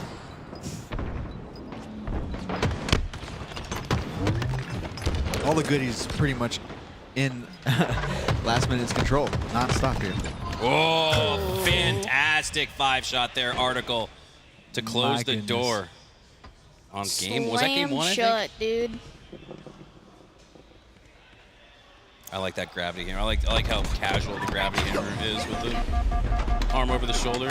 Switching back over to GBX versus last minute. GBX taking game number 1. Here we are in Slayer on Solitude, 17-12 at the moment. Tusk's going to go down, so it's a little bit of a 3v3 situation. Numbers in favor of last minute at the moment, but Bound here to redeem himself. Gets a nice distracted damage down. Another kill on the board for him as well. So 21-15, Mikowski. I want to give another chance for the chat to type W production, a chain of W production, because we got Louis V. Titan getting up off the couch to quite literally produce the show, make sure we're switching gears, switching into different lobbies, and then he's looking back at the main stage, which has a big screen above it, and he's casting off of that while looking the opposite direction we are, Meg. I mean, the level of passion and technicality, skill from Louis V. Titan and this production team 99 is unmatched. LVT Halo W production. I appreciate the play-by-play, you know what I'm saying? Yeah, we even play-by-play the production team, so we love play-by-play nonetheless. Love bringing the energy and enthusiasm and the passion that is just intrinsically in everyone's stomach in the Halo community. Yeah. And so just to run through the format here really quick, this is round 3 of Pool A and Pool B. Obviously, us as LVT having some fun on the broadcast, right? So we're a little short-staffed at the moment, but it was one of the initiatives for LVT coming out here today was to have some fun. We never really feel like we're always working our butts off at LANs, right? So, you know, this time, yeah, I thought, you know, we would buy a team pass. We would rotate through on the broadcast, get some players in on LAN as well. So, all's been good. This is the last round. I thought you were trolling. Oh, no, I was not trolling. When you invited us and you're like, Max, sign up. And I'm like, I just started playing Halo the last month and a half ago. You want me to compete? And you're like, no, I want everybody to compete and to feel what it's like to compete on LAN again. Because for Tools, it's probably his first time ever. But for me and Eli, you know, our first time competing was way back in the early to mid-2000s. Our last tournament, I want to say, Eli and I last competed in 2012 on the MLG Pro circuit. So to be back 12 years later and to have that experience, to have that adrenaline rush of sitting on the main stage, to go up against competition on LAN no less, I'm just grateful for the opportunity. This weekend's just been a Halo kid's dream come true.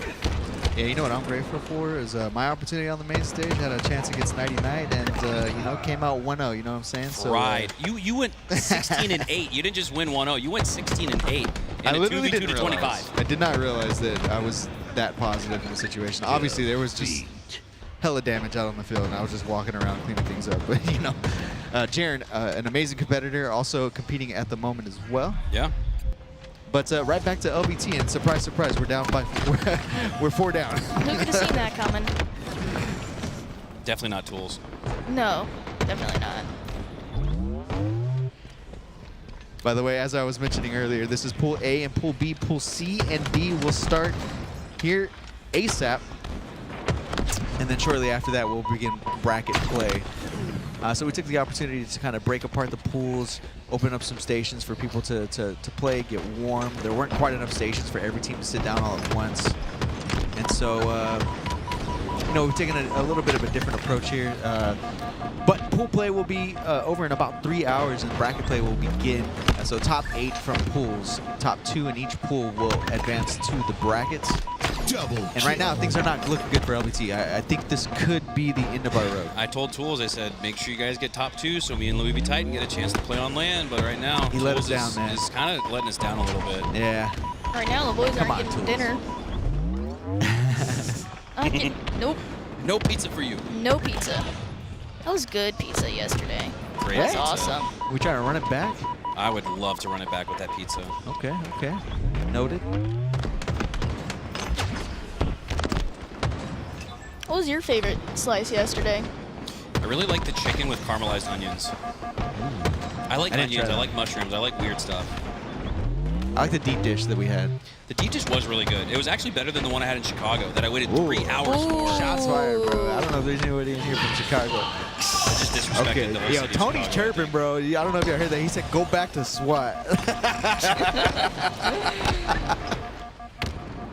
You know what? If you're going to be...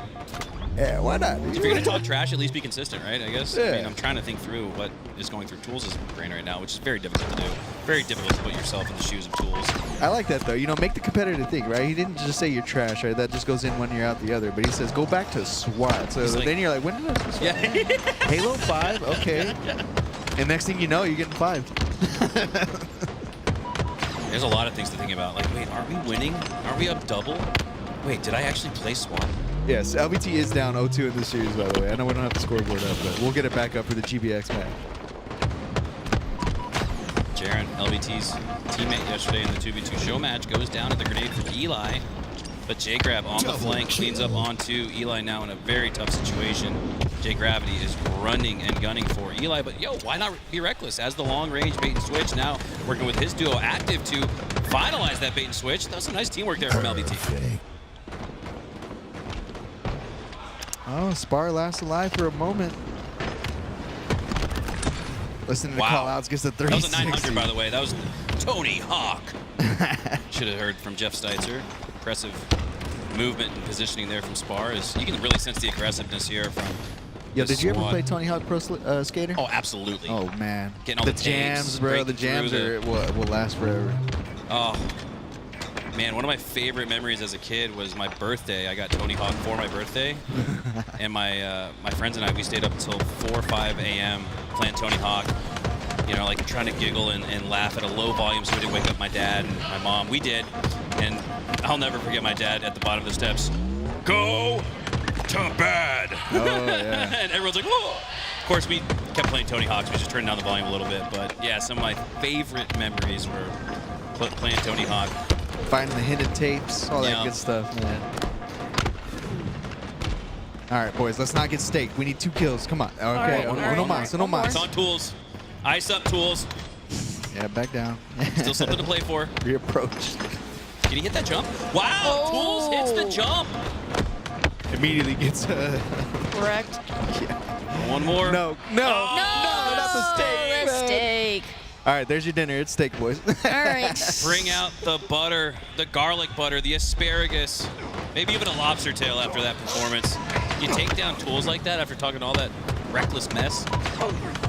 Give them everything they want on the dinner plate. All right, my LVT boys, you guys sign out of your computers. Free them up. Enemy flag returned.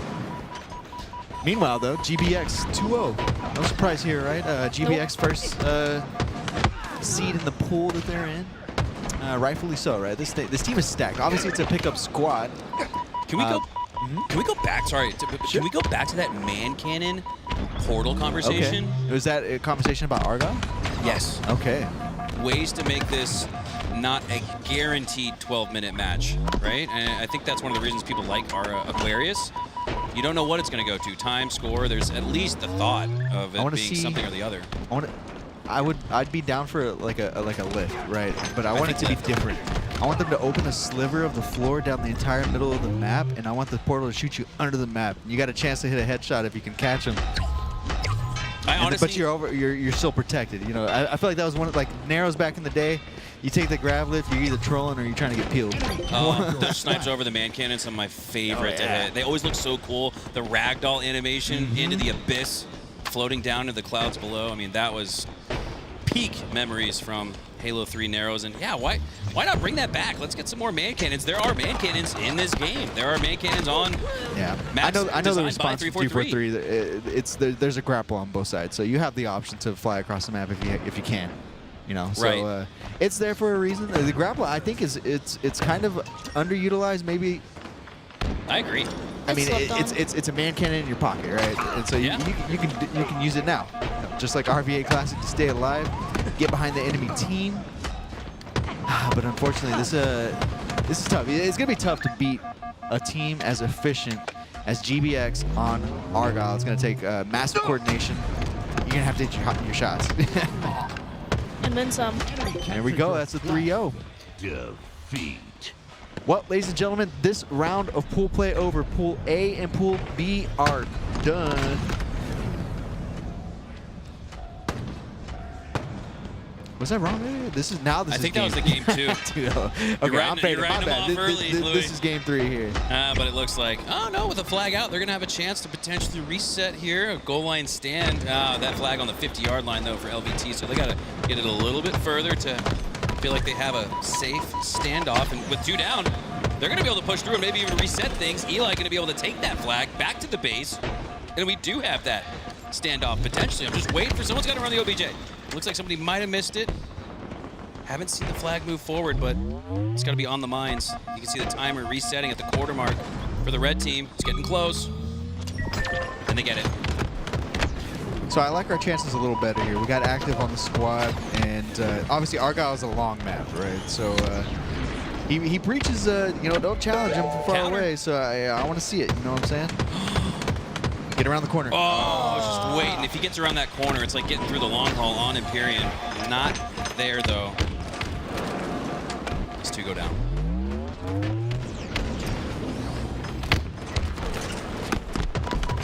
Tools looking to prevent the reset. Does not, though.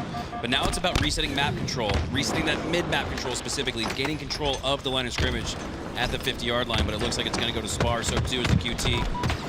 Puts some of those shots on Active, but Active with the low ground wins the 1v1 against Spar, who's been shooting very well here today. Impressive win there from Active, as it keeps things even for now. 2 versus 2, 50-yard line still being contested, and the snipe is up in 5. I want to see Eli, I want to see LVT work Eli towards the snipe. Make sure you have your best sniper with it in his hands, and that's exactly what they're doing. But Article pushes on through. Eli's going to have to defend his right to snipe and party, as he does take down his opposition, takes the snipe for his possession. And here we go. Eli, what do you got?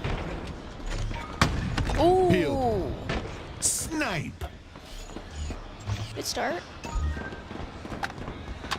Reticle centering on point 2. He's just playing for comms here. There it is. Got the comm on Spar. He's weak. Oh! Game sense. Respawn. Back of the flag. Triple kill. Yes! Let's go, Eli. At the top of Argyle. Like a gargoyle. Oh! Almost gets the overkill. No scope on Article. And this could help LVT tie things up. Eli is a madman right now. He's dealing out so much damage. Can it get cleaned up on? No! Article with that snipe was able to help take down 3 tools in a 1v3 for his life. Man, Eli is just putting out damn near maximum damage, and the boys just can't quite follow up on it. So that's going to kind of dilute this push. In the meantime, both flags are out. Active, fresh touch on the flag. He's going to go down, though. This is big. That's nice huge. bait and switch. Nice. Uh-oh, uh-oh. We got the return. Let's go. Okay, Nice. we're right Shoot here. the frags out. Oh, he doesn't get There's up only top. one alive. You gotta Oh, play no. for Slays here. Dice up. Oh, the repulsor. See, this is why you don't send Eli to do objective. He just needs to be slaying. Now let's get Eli another snipe, because that looked like the promising parameter for LVT. Oh, instead, it's a victory variable for Article as he lands the headshot onto Why Not Be Reckless. 4 go down, and this is going to be very difficult. Coming off of spawn, the back wall of spawn, and the red squad are on it. Active gets taken down immediately. Eli still on that respawn screen. I don't see a path to stopping this one.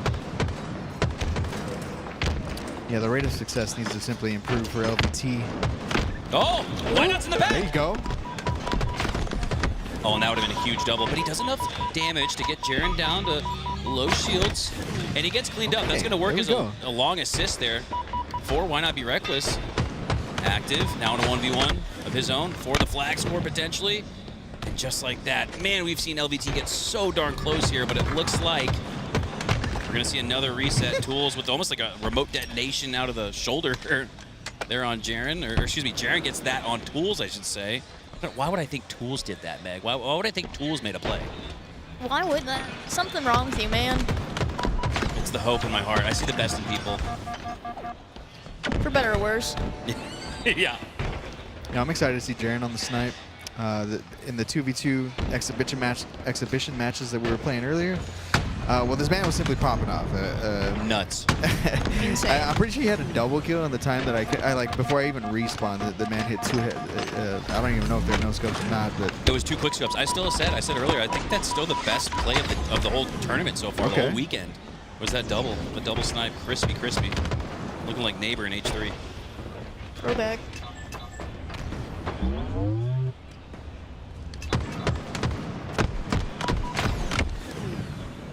Why not trying to cook? Gets cooked instead. Keeping it close though. Yeah. Argyle's tough. You have to be coordinated. You have to take account for everybody that crosses the map, and the moment you start losing track of players is the moment you lose your control of even your side of the base. You know what I'm saying? Eli got back. Eli trying to do what we saw Why Not Be Reckless do previously with the 5 perfect shots. He's going to get that flag out. 3 go down, and Eli is going to play for a potential spawn trap here, the reset here. You have 2 actually resetting. Got to have 1 still running the flag, and it looks like it is being run by Tools. And if he can do his best Legend impersonation here, this might just be a 1-1 game. We'll see. Caster Curse. Yep, Caster Curse. It's your fault. Even when I'm not on the sticks for LVT, I'm still throwing. Feels bad. Jaren now with the Needler, and I remember reading a blog post from 343 that said the Needler was being taken out of competitive play because it was a little too easy to use, but it's still on Argyle. It's still on this map, so not sure if that's intentional or if these guys just set up the wrong settings. I'm pretty sure Needles is still on Argyle, so despite it being removed, along with things like the plasma rifle, right? Oh, look at this skin and the model. It's got to be some mix of phase and, I guess, a new BR model, right? Oh my God. Cosmic. Looks like the Black Spindle. Always gotta bring up Destiny, don't you? No. Hey, Tools, if you can dish it out, make sure you can take it. Jaren gives him a little taste of his own medicine. Eli with the snipe back, he's on S3. Jaren, though, going to challenge. Article comes through with the bait switch. Active able to take down Jaren. So Article, now the given sniper player. I think Tools is trying to stay alive here, unable to do so. 4 minutes on the clock, Mikowski. You think we're going to get 3 flags on this? No, absolutely not. I'm still hoping and praying that LVT can make it to overtime. I mean, they've had the 3 that I'm thinking of is the 3 times that LVT have gotten it close. We've seen some runs that look like could have gone the distance, but Argyle's so difficult. 1 team wipe, not enough. 1 triple kill, not enough. You really have to cycle through 2, sometimes even 3 times to score here on Argyle. And again, when we had Renegade and Bound on just previously, it's one of the reasons this map is so tough to score on. You need some energy, man. Where's Tools? Rally the troops.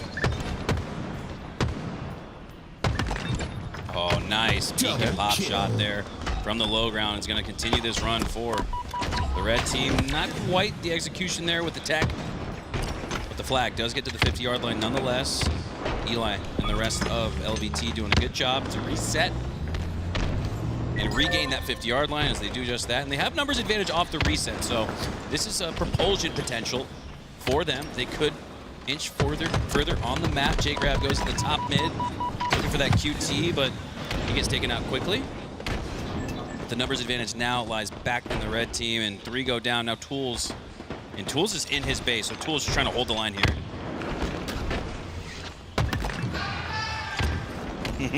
Article says, you gotta be faster than that. Got you $1, gotta be quicker. As Tools goes down, trying to grapple away. I'm curious if that was the last grapple used. I think it was. I think Article scanned there for it. No grapple to be found. No comeback condition to be found for LVT as another flag is out for the red team. Why not be reckless, trying to make a goal line stand here. He's in the back of the base. LVT do have numbers advantage now. Why not needs to prioritize the right opponent. Look left, stop that flag run, but Jaren does such a great job staying alive, and he actually rotates back out, allows his teammate instead to cap it. And that'll be a 2-0 lead, 2 left on the clock. LVT's final breath of life in this tournament potentially coming out right here. Backs against the wall. Do you see that Bittersweet? I think it was Bittersweet. Yeah, it was Bittersweet versus, I want to say Lies maybe? I'm an old man, I have bad memory, but just a week ago, did you see that Argyle CTF game where there were 3 scores in the final minute, back and forth, back and forth? I mean, it was like one of the most amazing Halo Infinite games ever. I'm kind of hoping that happens here for LVT, but no, with Eli going down with the snipe, that's going to make it all the more difficult to come back here. 90 seconds left, and with at least 45 needed to cap 1 and 2, this could be it. There's still a chance. It's not over till it's over. Always believe. Keep believing. Eli wants that snipe back. Says, Jaren, took me down. I'm going to take you down. No, he goes down instead. Okay, here we go, though. All right. Still a chance. You can Might still have force dinner. OT. Here we go. All right. Oh, why not? Has the positioning to potentially clean up on Spar. Spar does such a great job to re-shield, reposition, but Tools has the tech. Tools gets to the 50-yard line. Great job, though, by Spar. Not going down to Why Not Be Reckless. You had him dead to rights. Spar with the patient play. That's something you can afford yourself, Megan, when you have a lead like this, 2-0. It could be different, 1-1 or even 1-0. You might feel a little bit more pressed and stressed, but there, Spar plays his paces, plays his process, and has this team looking like they should secure the 3-0 sweep. And that's what separates you from the haves and the have-nots. making the right call at the right time. Like they were up, they could have gone ahead. He could have made that peek, could have died, but decided to play it smart. Active with enough sticky grenades to be playing Halo 2. Continues on with that flag run through the right side and goes down shortly after. And that will do it. VIP take the series, but not, if not for a hard-fought effort there from LVT. A respectable, tippable loss. As we're going to reset and regain ourselves, get some food maybe. Megan, thank you so much for joining us. Thank you so much for the energy and passion that you bring to the Halo community. I always see you with the camera, snapping great shots. You always capture the emotion and energy of Halo so well. So I want to thank you for coming on the broadcast with us. I know we're a little short-staffed right now with these idiots going down 3-0, but I think we'll hopefully we'll get to see a little bit of why now. We'll get to see a little bit of active Eli and Tools back on the couch where they belong, as we'll come right back. Don't go anywhere, guys. Titans of Orlando, powered by LVT. We'll be right back.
Ladies and gentlemen, welcome to your 2050 Esports Titans of Orlando, powered by LVT Halo. I want not be reckless, AK want not be casted. Just got done winning a whole lot of games. Let me tell you, it's 3-0 sweeping. I was dropping 50 bombs. We were doing our thing.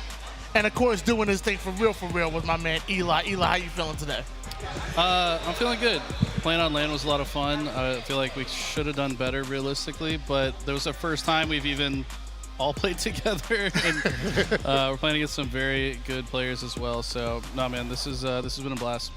Yeah, it's been a lot of fun. I wanted to play a little bit better. Tony's lying as usual. We didn't win any of our. I think we won one game actually. We won one game out of the 2 series. Tony did not get above 20 kills. They don't need to know that. You want to start a relationship with lies. 22 and a Slayer. Wait, Tony, I thought you guys won so many matches that you advanced so far ahead of the bracket that you guys had a couple hours to join us on the couch. Mm-hmm. That's what we're trying to go for. I don't like to lie to you guys. You guys, this is how you start a relationship is not lying. So we stink and we are out. So there you go. So in the effort of not lying, Tim has a really big head.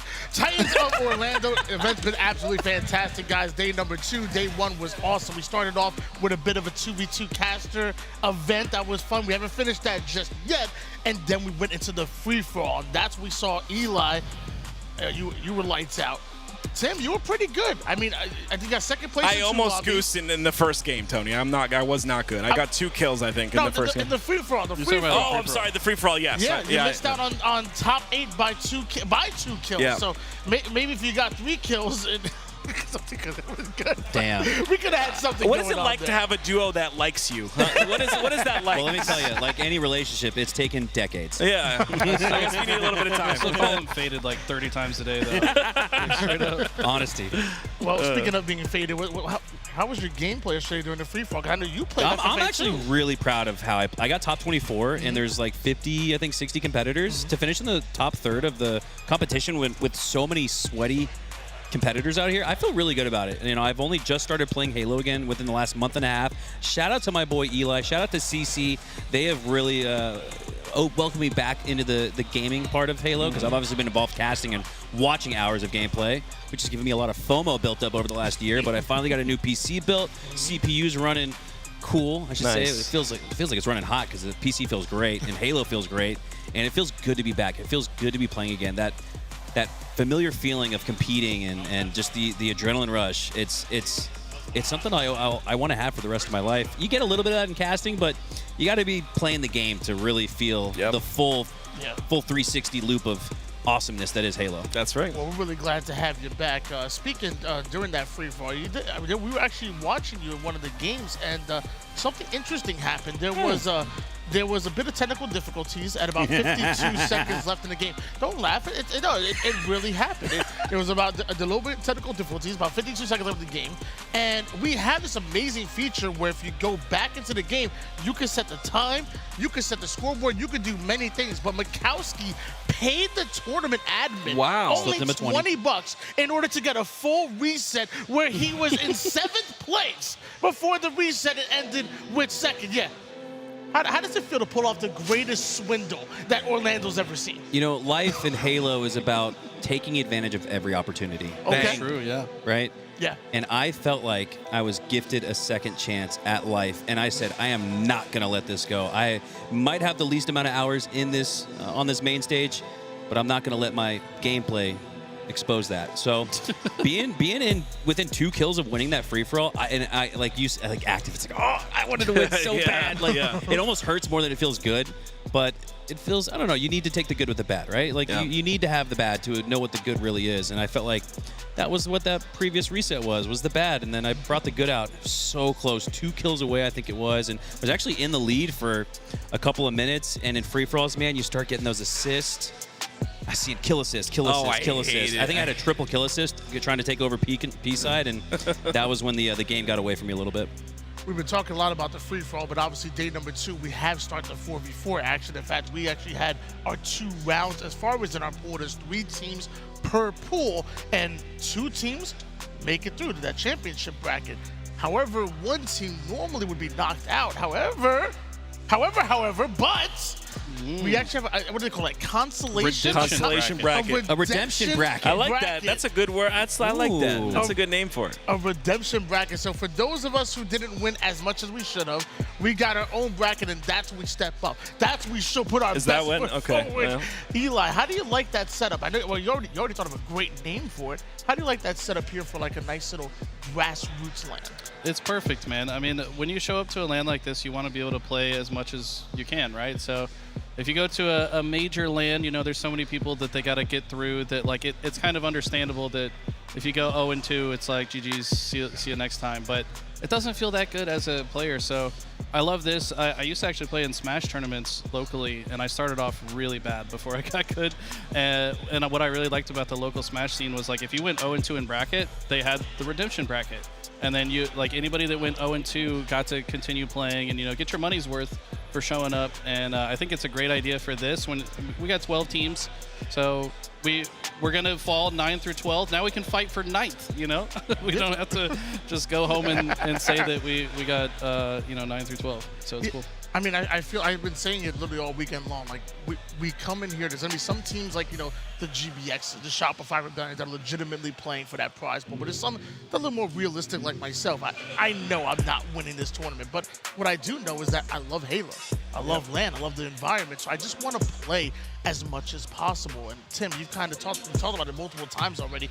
You know, you loving the grind, you're loving it. Talk to me about the difference between LAN and online, because guys, we're not on C anymore. We're on land. I mean, LAN is it's interesting because it's bittersweet, right? Because you get to play the game in its best state, the way the game was intended to be. Online kind of changes things a little bit, and when you're on LAN, it's like that is the game of Halo that I know. That is the beautiful game of Halo, and it's happened with all the Halos. Even Halo 3 on LAN was way better. Halo 2 on LAN was way better if you weren't host. But yeah, I mean, I think it's unless you're sniped down. Yeah, unless you, I think it's a blast. I absolutely love it, and I think it's really cool again to get that experience. And you know, Mac talked about it a little bit. Being able to get that experience to be on stage, to be casted potentially here, and have that LAN environment. There's nothing like that. The reason I got into casting was because I had that itch. It does scratch it a bit, but there's nothing like the LAN experience. Well, just don't scratch. I won't scratch on stream, Tony. That's for you later. Professional. Yeah. Guys, by the way, we are waiting for them to tally up everything and try to figure out what our next matchup is going to be. You're probably sitting here like, why is this overweight guy just talking to camera all day? Don't worry. We're waiting for the match. Once it happens, casters will start the game. We've been talking about LAN. We talked about free-for-all. We talked about 4v4. And we even talked a little bit about, you know, the HCS scene and whatnot and the bigger tournaments. But bringing it back down to where this feels more of like a grassroots kind of thing. Mikowski, you're not old. You're young at heart. Young man Young at heart, Mac. Young man That's his gamer tag. I got him right now. Young at heart, Mac. Tell me about like what type of vibes. I remember you mentioned talking about, you know, it's kind of bringing you back to 05, 06. Talk to me a little bit about that. Yeah, ironically enough, I made that gamer tag when I was 11 years old. And I think I'll be doing this for life, at least in some capacity. I always plan on creating and being a part of the community in some fashion. It's been 20 years now, and it's kind of wild to have that almost self-fulfilling prophecy, I guess. Manifested. But yeah, going back to 2001 when I was getting involved in this, and 2002 when Xbox Live, and 2005, 2004, with Halo 2, it really brings back those early day vibes. Just the energy, man. Talking to people around here, I love to know people's stories. I like, where are you from? How'd you get here? Like, who are you here with? You know, and talking to people, I asked those same questions back in the late 2000s, and the answers are the exact same today. Some people get help maybe through a best friend, a teammate. Some people are get help through a stream now, like we saw with Gunflexion, who didn't even know he was going to be here this weekend and then won his first ever free-for-all LAN. I'm getting so effing stoked just thinking about all the passion and all of the cool stories, and everybody has that continuity, right? Regardless of our background, walk of life, wherever we come from, whatever,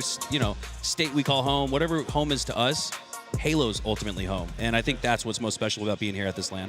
Yeah, it's so crazy. Like during, like, you know, when we're playing online, there's some creatures out there when it comes to let's be honest. But no one's gonna do that shit. When you play, like, that's what I'm getting at. Like when you're playing ranked, like, you know, sometimes there's a negative energy. Like we're all competitive, and sometimes it'll bring the worst out of us at times. But when you come here to LAN, there's just like, it's just positive vibes, and everybody's just so friendly. Everybody's just so cool. It's like it's funny because like somebody who I've never met in person before, it's like I just met family, like a long distance relative. I'm like, yo, what's up? It's a long time no see. It's that type of vibe. So I think that's a great point. I love that. I honestly love that. A common bond is the greatest thing that we can share as the human race, and the common bond here is Halo. So again, that's why it goes back to like that common bond, whether regardless of your background, your walk of life, everybody shares that same common bond, which makes it feel like you might have just met somebody, but it's like, damn, I feel like I've been friends with them for 15 years because we've all been playing Halo for 15 years. So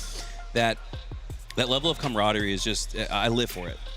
Well, guys, we've been talking a lot about this in the broad spectrum. I want to really hone in. I want to hyper in. And Eli, I apologize, I'm on you, so I'm gonna put you on the spot a little bit, but you're ready for this. So, lot of competitors here. Lot of competitors. I want you to tell me, I want you to pick one and give me a little bit of analysis on them. Why are you excited to see that one player's gameplay here in the Titans of Orlando? It's probably Legend. I mean, I've just become a huge fan of this guy. I mean, his story is insane. Comes from France. He's still pretty young. What, 19 years old? I think he just turned 20. Just won his first LAN event. Can't drink. HCS Arlington. Yeah, can't even drink. He can win a major. I think he could drink back in France, though. But he can't drink out of the trophy. But But his style of play is just, in my eyes, like the most efficient brand of Halo that I've ever seen. Like he's efficiently outputting damage, efficiently doing OBJ. He's doing literally everything. He's like, you know how like back when you got the Pokemon and you got the stat bar and it's like Wait, I thought you didn't play Pokemon. No, you guys misunderstood He that. played the first It was generation. a joke. Fair. But it's like his stats are maxed out. Like it's just like a perfect thing, bro. And I watch him quite a bit because it's like Halo ASMR to me. Like it's just max damage output, maximum efficiency. He's always showing up at the right time. And to see him play in a tournament like this, you know, it's different than seeing him perform against the very best teams in the world. But I mean, we do have Shopify here, so we're going to get to see how he plays against Shopify with a different group now instead of his normal team. And we're going to get to watch him probably do some crazy stuff to the 3rd and 4th place teams that unfortunately will run into him at some point. So he's who I'm excited to watch. Well, we know that Legends NBA 2K stats are 99 across the board. He got that overall rating of 99. Meanwhile, this might be maybe some teams and some players that we don't know. Wait, this. I know we know Kraken. I know Vibin and Fivin. Okay, we got some familiar I'm faces. telling you, man. The eyes are on GBX, that Legend squad with Bound, Renegade, and Tusk. Obviously, Shopify Rebellion in full force. FOURCE, I guess, because they got their team of 4 here. But Kraken and Scion. These are 2 teams probably filling in that 3rd, 4th category that are going to give those top 2 teams a run for your money. In fact, we already saw that in pool play where GBX had some really close games against Scion. This is a very nice lobby here. Leader Nest, Completion, Red, CW, and Breaking Shot. Now, fun fact, this 4 right here, minus Complexion, I guess Leader Nest, Red, and Breaking Shot have actually played at a fair number of these smaller lands before. I think they won that tournament in San Antonio in Season 1 with a different 4th. Can't remember who. I think it might have been Posey, actually. Yeah, Posey was their 4th. So these guys actually have some experience teaming together at these smaller events. Maybe not at the majors, but they're definitely a threat. Yeah, on the other side of things, I may not know Overload too much, but Commander Boom's been around here for quite some time, and I used to play with Blaines and Athropex back in Halo 5, so they've been kind of a been there, done that team. I think they're still kind of fighting uphill against the likes of a team like Kraken. However, Vibin and Fivin, watch out for them. They might be one of the dark horses in this pool. Oh, Ninja on a Gunplexion. I'm excited. I'm excited to see Kraken. Like honestly, really excited. Gunny coming off, and Mac talked about it. Him having that story of raising that money. Halo community always comes through. They come through for LVT for such a long period of time, but then winning the FFA, it would be a story if he was able to contest here in 4s as well. And I love this team. It's definitely stacked. I think this is an absolute roster of 4 that could absolutely compete against the best. Leaderness has had success at HCS. Rhett the Sweat, man. He's got that nickname for a reason. He's a sweaty competitor. And Breaking Shot. Eli, how many times did we see in the last week Breaking Shot in these OBJ matches? 30 and 15 with OBJ efficiency, no less. So this is a squad of 4 that could absolutely do work. We see Leaderness doing work right now with the shock rifle. But I want to switch our eyes to the top right of the screen on that Vibing and Fiving squad. Big ups to Commander Boom. I have so much respect, again, for the people that have been around the scene that still put all their heart and passion into Halo. Commander Boom's been around since the Halo 2 days, so big props to her. Love seeing people compete year after year and decade after decade. You're exactly right. I mean, lots of OGs here today. These people just love Halo. If they lived in Orlando, they're like, oh, there's a tournament nearby? Or even if they don't live directly in the city, they're... People are here from Canada. Yeah, exactly. Look at the double kill. Killing Frenzy from Leader Nest. Absolutely controlling space. Finally gets shut down. You got to feel good about that. But nice sticky. Maximum value that he got out of that shock rifle and that life. 11 and 2 at the moment is Leaderness, but it eventually does go down, and so does Killing Frenzy. But that tells me he's going to play more aggressive now. He was playing a little bit slow, trying to get that Frenzy. Now he's going to come off hot and get even more kills. I can feel it. Yeah, a nice 2-0 start for the side of Kraken. Honestly, it's kind of what we expected, but I agree. I love to see these guys on the side of Vibin and Fivin, and it's in their name, right? They're vibing. They're coming here for the experience, and definitely a team that can potentially make an upset. It's going to take a lot versus Kraken roster, especially when Leader Ness is 13 and 2. This guy is not dying right now, and I love to see him put on a show for us.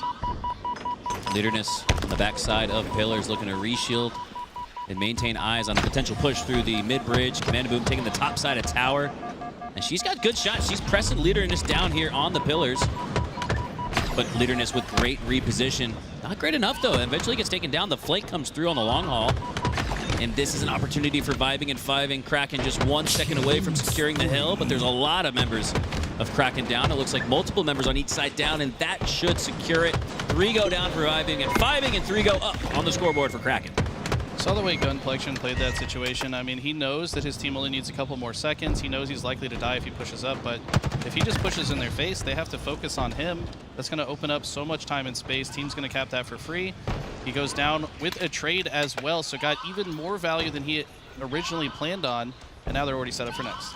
Kraken have been slaying so well, and it's really reflecting the scoreboard. It's really tough to be objective efficient on the other side of things when you're getting slayed out and we're seeing spree after spree. Red with the remote detonation giving him that killing spree as Kraken are so close to finishing out this final hill. Yeah, I mean, everyone on Kraken's doing their job, and that's really what makes a team work, right? They're taking the space, the correct space in the map. They're in these setups. They're completely locked in, and on top of that, the very simple objective, which is to get the slays. Look at the slays on the side of Kraken compared to the other side. I mean, every player doing exactly what needs to be done.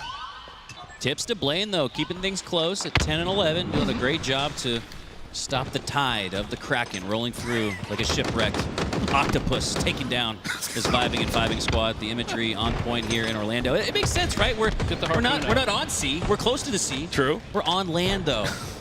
Love it, man. This I don't even call it land anymore. I call it land more often than not. And I wonder how many people are like, what does this idiot not know it's land? Like, all my tweets always say, welcome to land, and welcome to Orlando, Vibing and Fiving, and welcome to Game 1 as Kraken take it 4-0. We made here to Orlando. we made it after that big win. Eli, I want to throw it to you. Was there anything that you saw from Kraken that really impressed you? So, I mean, let's be real. This team, Kraken, is supposed to beat Vibing and Fiving. These guys are literally here to vibe and hopefully get some fives along the way.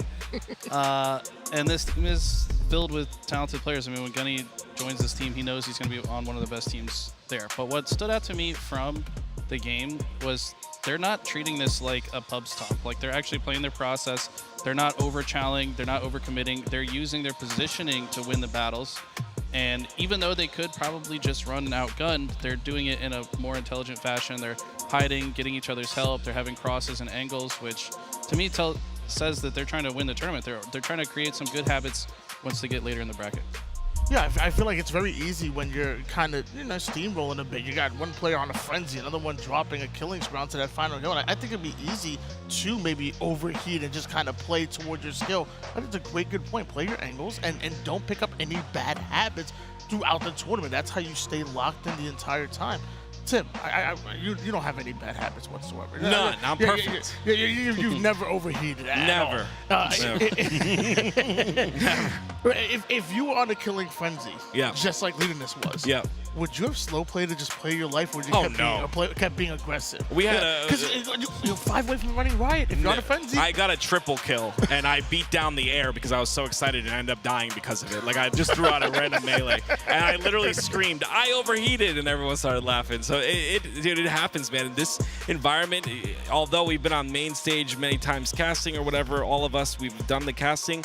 It's a lot different to play the game because you're playing the game and you got to think about so many different things at once. And yeah, overheating is definitely a thing. But I mean, the one game that we won was the Slayers. So I mean, I've been in 5, and they have a little bit of a chance here, right? Yeah, I agree. I feel like I asked the wrong person that question. That's on me.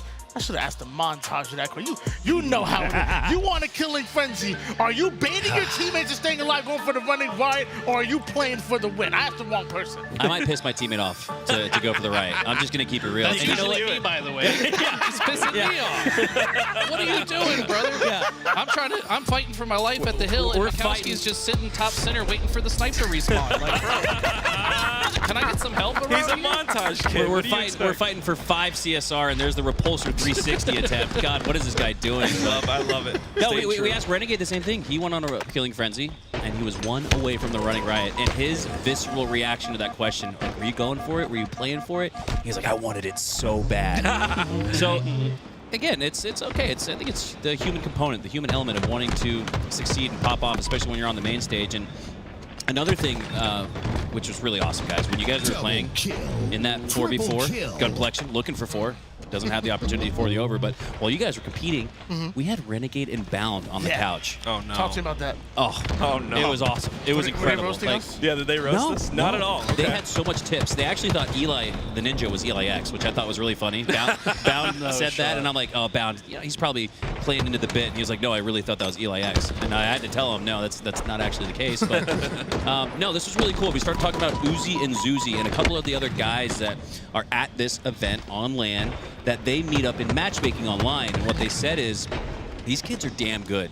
And this tournament is huge. And I'm like, these guys are talking about like it's an HCS major at this point. And they said this tournament is huge. You come out to a LAN and you perform on LAN, that's going to give you opportunities to get on better teams for those HCS majors. So to hear it from world champs, the defending major champ in Bound and the previous world champ in Renegade, talk about how much this grassroots LAN event means to them and the up-and-coming competitors. I mean, it got me stoked. I was excited talking about that, and it really goes to show that just because this isn't a major doesn't mean it's not a major deal. I have to agree with you. I mean, every single opportunity to grow on LAN, even in the online tournaments, the fact of the matter is if you're not in the mix, you're going to get forgotten. You're not going to get opportunities. You have to go through the fire and the flames. Shout out to Dragon Force.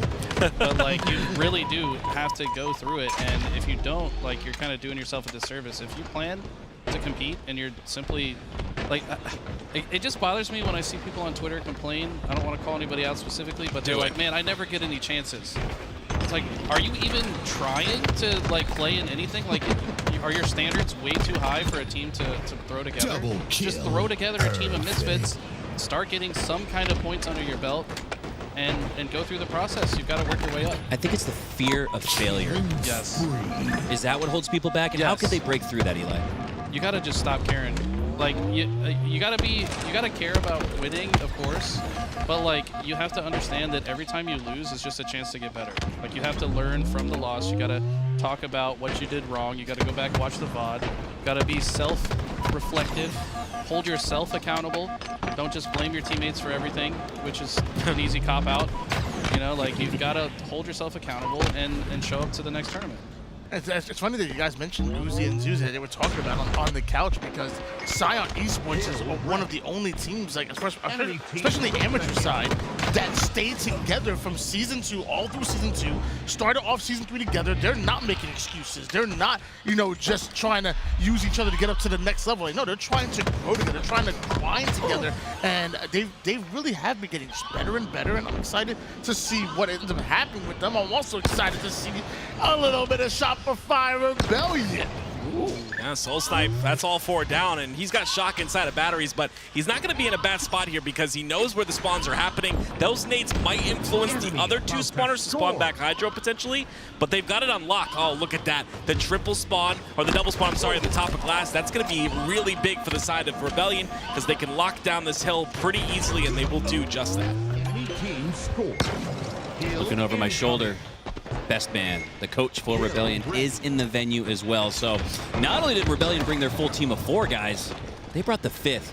And I think that's so important in Halo. We had Formal on the podcast previously, and he talked about how in Call of Duty, coach is not really that big of a deal. A player can do everything a coach does, and that's because they're not on the main stage with them.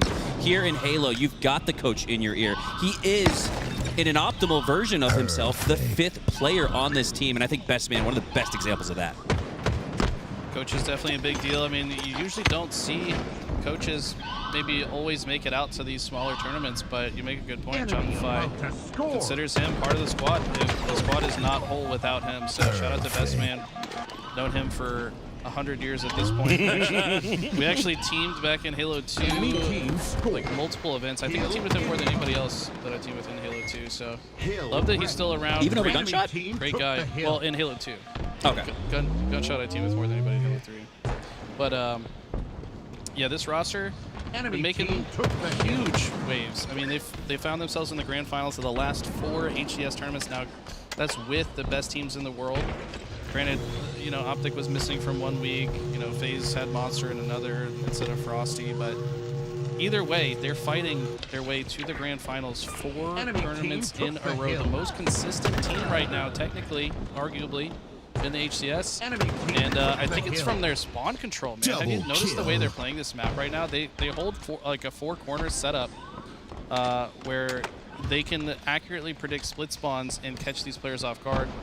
Playing against the University of South Florida, by the way, the Florida men. And these guys are no slouches, so it's going to be interesting to see how Rebellion takes a game like this as Mental gets a killing frenzy. Mental and Cycle haven't died one time yet. They're both on killing frenzies at the moment here. Oh, Tony, what did you do again? I didn't. First, I'm so tired. Goodness There me, is Tony. no such thing as a caster's curse. Yes, there 90 is. is observing right now. It's an observer curse. It is his fault. There's been a caster's curse since the beginning of Halo, and once again, you curse the game. But there's you got to look. You literally cast 2 players at the same exact time. How do you do that? Yeah, how do you catch 2 frenzies at once, right? How do you end 2 frenzies at once? You talk about it. I want to talk about Rebellion really fast. I love that they come out to a LAN like this. You know why? It's again the practice and the experience, right? You're only going to get this sort of experience from LAN by going to these events, and this is a perfect segue into London, where they've done what they've done online. And you know, a lot of people will say it's online, blah blah blah, but now they're coming to LAN to get that type of practice in. This is a grinding team, and I talked about it many times. Tony, was saying that this team was going to surprise us all right when they formed and when Soul Snipe joined, and they've done that. They're really contending for that top 3 placing at HCS. I'm glad that they're doing this as well. As, we were on Cycle's screen. He missed a couple shots. He lost a piv. We were on Breaking Shot screen earlier. He missed a couple shots. And it's like, you're not used to seeing that. It made me feel better because I felt like I wasn't shooting that good today. And I'm like, wait, is there something to it? Like, is there a significant adjustment period to LAN? Maybe it's even more different on the new network model. I don't know, but the fact that they're going to have a little bit more reps than everybody else they're going to face in London, they've had some time to adjust, like, okay, maybe I need to play a little bit lower FOV when I come to LAN. Maybe I need to adjust my sensitivity, you know what I mean? Like, there are some actual adjustments that they're figuring out this weekend so they can be ready for next week. That is a great point, Eli, because even as an organization or as a team of 4, if you boot camp before the event, you get all 4 together, it's only all 4. We got 44 plus out here in Orlando this weekend to compete on LAN. So even if you were, again, to boot camp as a team of 4, you're still doing all of that online, which is not the optimal form of preparation and practice for a LAN tournament. So that's a great point there, Eli. Tim? Yeah, I just want to say, we go back to KCP, right? We go back to Kansas City where we were able to have that LAN at one of the baseball fields. And, I mean, I think that was one of the most competitive events that we've ever had in Halo Infinite. It's because all these top teams were able to boot camp beforehand. You bring your best game and you cut all those adjustment periods that Eli talked about. It's massive. I have not adjusted to LAN whatsoever. I love it, but I suck on it. So it's really tough. You got to change your FOV, change your settings. It's a little bit jarring. It is. It really is. Okay.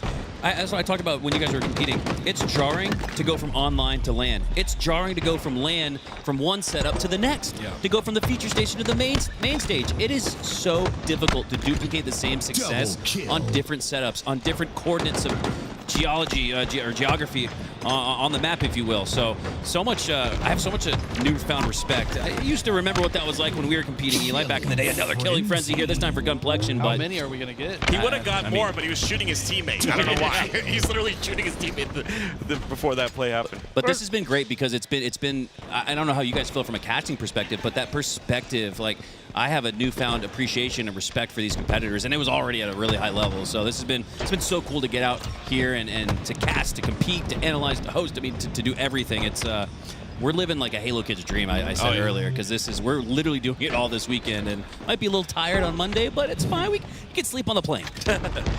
Yeah, we're out here in Orlando, the Titans of Orlando event, and I'm challenging other places. If you have a LAN center and you want to open up and do a tournament like this, like, trust me, us Halo kids, we will come. We really want to bring this back, and grassroots Halo is what it's all about. So not just Orlando. I want to see Vegas. I want to see Georgia. I want to see New York. I want to see I don't know, Iowa. If you have a LAN center and there's a LAN center near you, let's try to get together. Let's try to do more of this. Let's actually have grassroots Halo back. I look around. There is not a single seat unoccupied There is not a single. If there was, we would what's it called when you're watching? There's not a single spectator chair. Not occupied. Even in the back standing room only. It is so cool. If you're nearby and you don't even have a team pass, come drive to Orlando. Come see us because Championship Sunday is tomorrow, and it's just gonna keep getting better. If you do own a LAN center and you're gonna put this on, pro tip: buy a lot of Red Bull. I'm pretty sure we've Wait, Tools just said. Wait, you can't say that. He said energy drink. You have to say energy drink. Buy a lot of energy drinks. Unspecific energy drink. Yeah, but I'm pretty sure we cleaned out the the supply here. Over 100 sold in a day and a half. So you can make some money on the beverage sales, ticket sales. You know, it's a good opportunity for LAN Center. And speaking of the LAN Center, shout out to Esports Orlando, our venue hosts. The guy's charging like 50 cents for Cheez-It bags, right? Like 50 cents for a beef jerky, right? Like, talk about bringing back the old days. Inflation's crazy now. This reminds me of when we were buying balls back in 09 and 08 at the LAN centers I used to go to in Dallas. So big ups to Orlando Esports. It's a new venue here being remodeled. It's a little bit of a work in progress, but that's fine. It doesn't have to be perfect. It just has to be fun, and it is a great venue. Come check it out if you're nearby. Yeah, I'm not going to lie. I got a water for $1. And I was like, are you sure it's only $1? I used to pay like $3 for water. Dudes are gamers. Like he actually plays games himself while working. He watches and whatnot. He wants to have trading cards here too. Magic the Gathering, Yu-Gi-Oh. So lots of cool stuff going down here on Orlando Esports, and that matchup just finished. And can't really say I'm too surprised. Like you said, Gunplexion and crew, they were supposed to win that matchup. Yeah, I mean, it's just the fact of the matter. It's just the nature of these tournaments, right? You've said it many times on cast. There's levels to this, and like I've never said that. Okay, it's one of my favorite things you do say. Yeah, I know. Embrace it. Yeah. Everybody, all of us get called out for our common phrase lines, like win condition for me. I just lean into it, and I come up with different ways to say the same thing. So lean into the bit, right? If you've got your tagline, if you got the phrase that you like to say, lean into it, Tony. When you talk, there are levels to this. It gets me excited, man. I get amped up. I mean, so it's don't shy away from it. You watch pool play or like round one matchups, and it's like, okay, this is really lopsided. Why are they even showing this match? It's like, dude, every match that's going on right now is probably this lopsided. Bro. It's round one. Like, that's just reality. Every team that was against us, we were the better team, and it was lopsided. I agree. Who dropped the killing frenzy for you guys? It was Eli. No. Two of them. The same game. Two of them. Impressive. I wish. I could have played better. I did all right though. Almost had that overkill though on Argyle. Oh, I know. That was nice. It's probably like a few inches off of that last guy too. It's fun, man. It's fun. How did we not cap that flag? I don't know. That's what I thought. We gotta I'm watch still that trying back. to figure out who was the last one. We were faded, man. We let that one flag return. Yeah, that was. It would have been 1-1. Yeah. That Slayer that we won, though, we won that Slayer. Let me tell you, that was the highlight of the day. Tools was confident. He was yelling, of course, as we all know. He does, and it was a fun time. Bound brought up a great point. He said, wait, who's just stood up for LVT? And he's like, is that Tools? And he looks over and he goes, Tools is dead. So regardless, the vibes are on point. Tools, love them. My favorite part of this event was like a game two. Tools is going crazy. Active is yelling. This is at a third. I look right into the camera. I go, that was just game two. Yeah, Tools got up. He started getting ready to give fist bumps. And we had to remind him it's 1-1. The Chill, series man. is tied, but Chill, brother. I'll be honest with you guys, man. Like you're playing on LAN, you're having a good time. We're doing what you're doing. Get excited. Something takes over. I'm not gonna lie. I yelled at Spar for no reason. We lost the game, and I yelled at him from across the across the freaking venue for no reason. Spar's the homie, but it's a different type of energy, and I'm here for it, baby. I was just trying to lock in and think about how to win the next game. You guys are celebrating the second game. Like, come on, bro. Please. I wasn't me. I had to remind everybody. I mean, it's just Tools, man. It's just expected.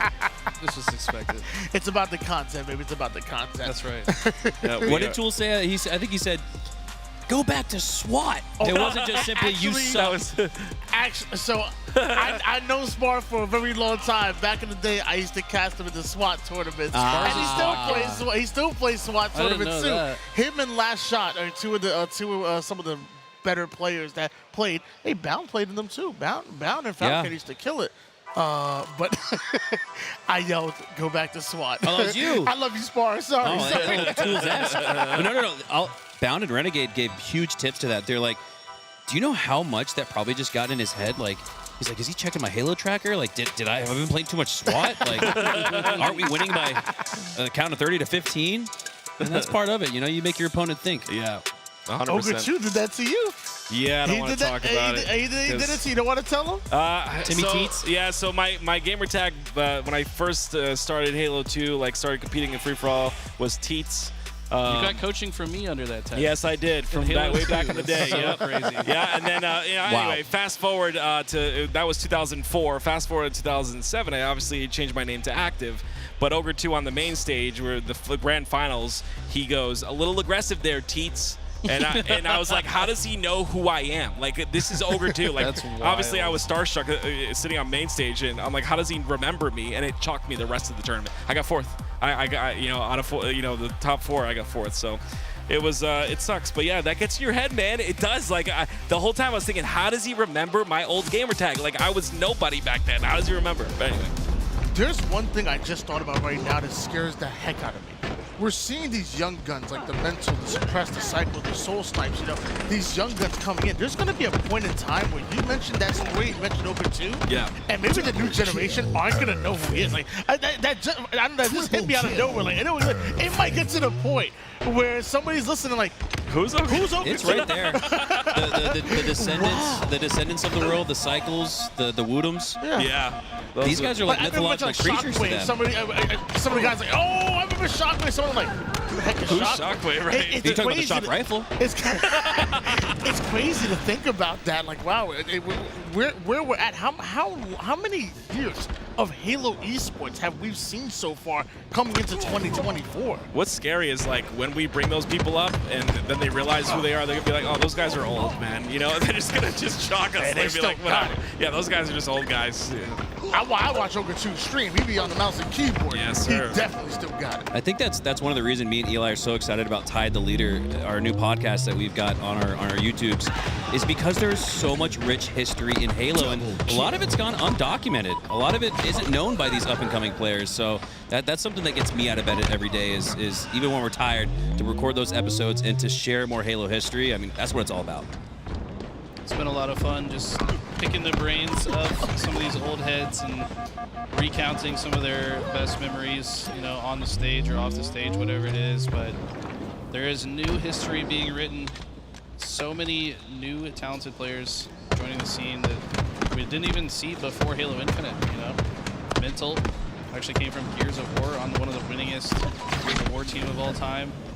Cycles literally was born like 6 weeks ago. I don't know. It doesn't have any history in any other game. Like, this guy's so young. Yeah, he just walked off the GG handshake line with a juice box and a cheese stick, and now he's here on the main stage. Yeah, getting to the grand finals every tournament. That's just insane to me. But it's a lot of fun, man, just watching these players grow. And I feel like even just within the life cycle of Halo Infinite itself, these guys have grown quite a bit as players. Tony, you brought up a great point earlier about Scion Esports. And this is a unicorn moment in Halo where an amateur team sticks through from Season 2 to Season 3. When we had T-Squared on the podcast, his #1 piece of advice to up-and-coming Halo players, don't make that team change. Stick it out. Play one more event than what you think you should to make what you think is a vertical team change. It usually ends up being horizontal, if not even worse. You fall back because you don't have that same level of chemistry. In Halo, there's only 4 players on a team, so you replace one player, you might as well just blow it all up because 25% of the roster, that's a big deal, changing just one player. So T-Squared's, not even our word of advice, but T-Squared, one of the greatest MLG Halo players of all time, his #1 tip is to not make that team change. Well, something tells me Shopify Rebellion aren't going to be making any team changes anytime soon. From 4th place on LAN to, like you guys mentioned, just killing it during the Open Series, including an actual win when some of the best in the world were playing. Shopify Rebellion, they were my team to watch out for back in Arlington. They are definitely my dark horse team going into London. And as of right now, just about 10 kills away from taking Game 2 against some Florida men. And you know me, I got to bring up the mouse and keyboard. Consider it done, or consider no one, sorry, is a mouse and keyboard player. And I don't know if he's the last one in the tournament or not. Obviously, we're out, so I'm out. I don't know how many mouse keyboard players there are, but again, it's good to see the mouse keyboard players come through. Approaches the game. Like, I don't know how good a Valorant player he is. I don't know nothing about it, I'll be honest with you. But the way he approaches the game, putting down damage, staying alive, and just like really fast, really whippy with it. I can see Collect maybe being a great mouse and keyboard player, depending on how many hours he has. Yeah, I mean, you talked about Royal too. That's mine, right? Because we've seen him. Well, we've seen him play on matchmaking. We've seen him talk about it, and I've been trying to convince him. Every time I go into a stream, I'm like, hey man, come on, can we please switch? Like, I understand he's a world champ on controller, but just his play style, like the way he plays the game, is perfect for M&K. I think the thing that really stops him is he says he doesn't like to miss ever, right? So the inconsistency of missing shots, how much more difficult it is to do that, and then at one point it was the beatdowns as well. But I think that's improved with the new network update. Yep. So I think we'll start to see a couple more switches. I would love to see him switch over 100%. It's got to be Royal 2 for me. It's interesting that you say Collect played Valorant. I can't imagine Collect playing Valorant because like Collect plays so fast and in your face in Halo. You're not allowed to do that. He must be a Valorant. Jet. You're just gonna die. Jet, yeah. He could be a Jet main, I guess. But like, that just sounds impossible. But I mean, so many of these players that have high Halo IQs, maybe they have experience playing M&K in other games. Like all of them could make the switch. Frosty's probably another good one, like you said. Frosty is very talented in Valorant. I've seen him post his clips. I think he made it to Radiant, if I'm not mistaken. I thought you said somebody other than Royal 2. I thought we said we weren't allowed to pick. Oh, yeah, my bad. Question, hey, if you got your favorite, you know. Royal 2. That's not. Yeah, so I think that like the Halo mindset is the most important thing, and I think that now that we're seeing Wootum and now Monster, people are starting to really start to believe that. They're starting to believe that it's possible to maybe have one player that does it, and I'm excited to see where it goes. I think, I mean, it's in a very strong spot right now, honestly, very strong.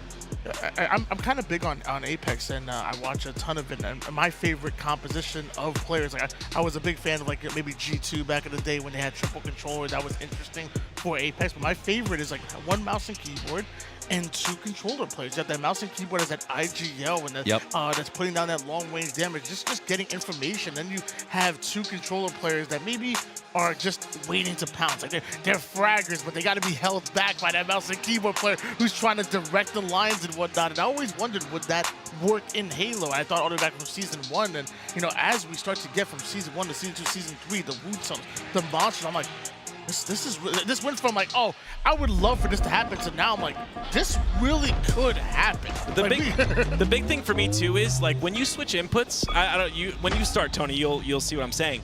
You get like a new drive for the game. Yep. Because it's almost like it's a brand new game for you. It's like getting into gaming for the first time again. Yes. When I switched over to mouse and keyboard and just kind of picked it up casually in other games outside of even just Halo. I haven't quite played mouse and keyboard Halo just yet.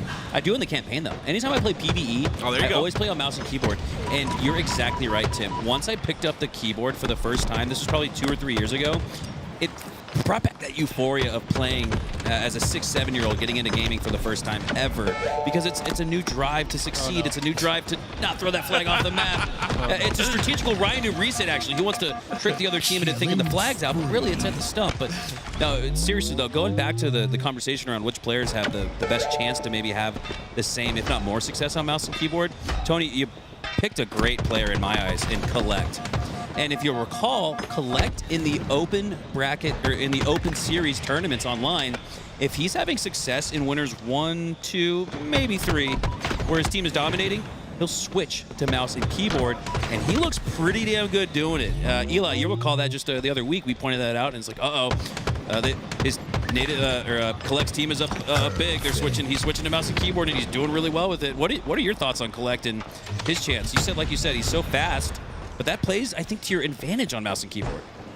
Right. I mean, I don't know. It's a hard question, honestly. I think that every player should really just play whatever input they have more fun with and maybe feel most comfortable with.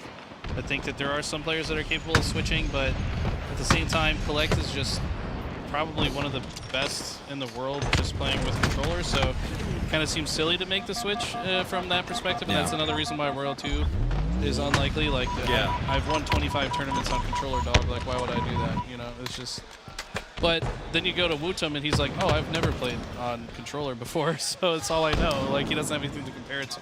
Another player I think of the greatest of all time, Ogre 2, the greatest in Halo, the greatest on controller. He plays on mouse and keyboard now. There's got to be something to that. Because his hands don't work the same as they once did. He's still nasty with it though. He's still good with controller too, so he switched to controller and was actually ranking higher than on keyboard, but the problem is it does a number on his hands. I think he has interesting. All those years, carpal tunnel really hits. That's actually the reason I switched way back in the day. Do your stretches. Nowhere near Ogre 2, but that's one of the reasons I switched is because my hands literally can't hold the controller anymore. It's just very painful to do so. So yeah, I can completely understand that. Take care of your hands, guys. He seriously does. I was doing my stretches as I said that. Before every stream. It's crazy because 30 plus, you used to not think about stuff like this, but I'm rolling out the back, I'm doing stretches, like I'm almost like it's like I'm getting ready to work out, and I think that's actually really good advice for 18, 19, 20-year-olds who probably are like, shut up, Mikowski, like we're good, like we don't need to do that. I don't know, man. I would start taking that preventative measures now to be optimal. If you want to keep playing at a high level up into your 30s and 40s, I think stretching is going to be a huge component of it, which a little sidetrack conversation, but I think important nonetheless. Let's jump into the action here, though. This is a much more competitive match than we've seen. We've got the mind-boggling versus vibing and vibing. Get the 3-0, but it wasn't easy. I would say that mind-boggling were putting up a good fight. I wanted to shout out one of the players on mind-boggling, Mini Berserker.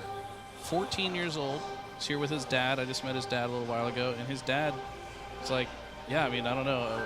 I put a controller in his hand when he was like 3 years old, and he loved it, and he always loved Halo, so he's just like kind of passing the torch to his son, and kid's got some skills for as young as he is. You know, it's funny. Cool. I was talking to Dark Matter, who was in that free for all round number 1 that we were casting over, and he wanted handsomely, 54 kills. He was doing his thing. Yeah. But then it was funny. I asked him. I said, "What about the young kid? What do you think about him?" He was like, "Oh, I don't know if I saw him on the map." I was like, "I think his gamer tag is Mini Berserker." He was like, "That was him?" I was like, "Yeah." He was like, "Bro, that dude was gunning." Like he was like, it was so funny. He was like legitimately impressed when I told him who the gamer tag was.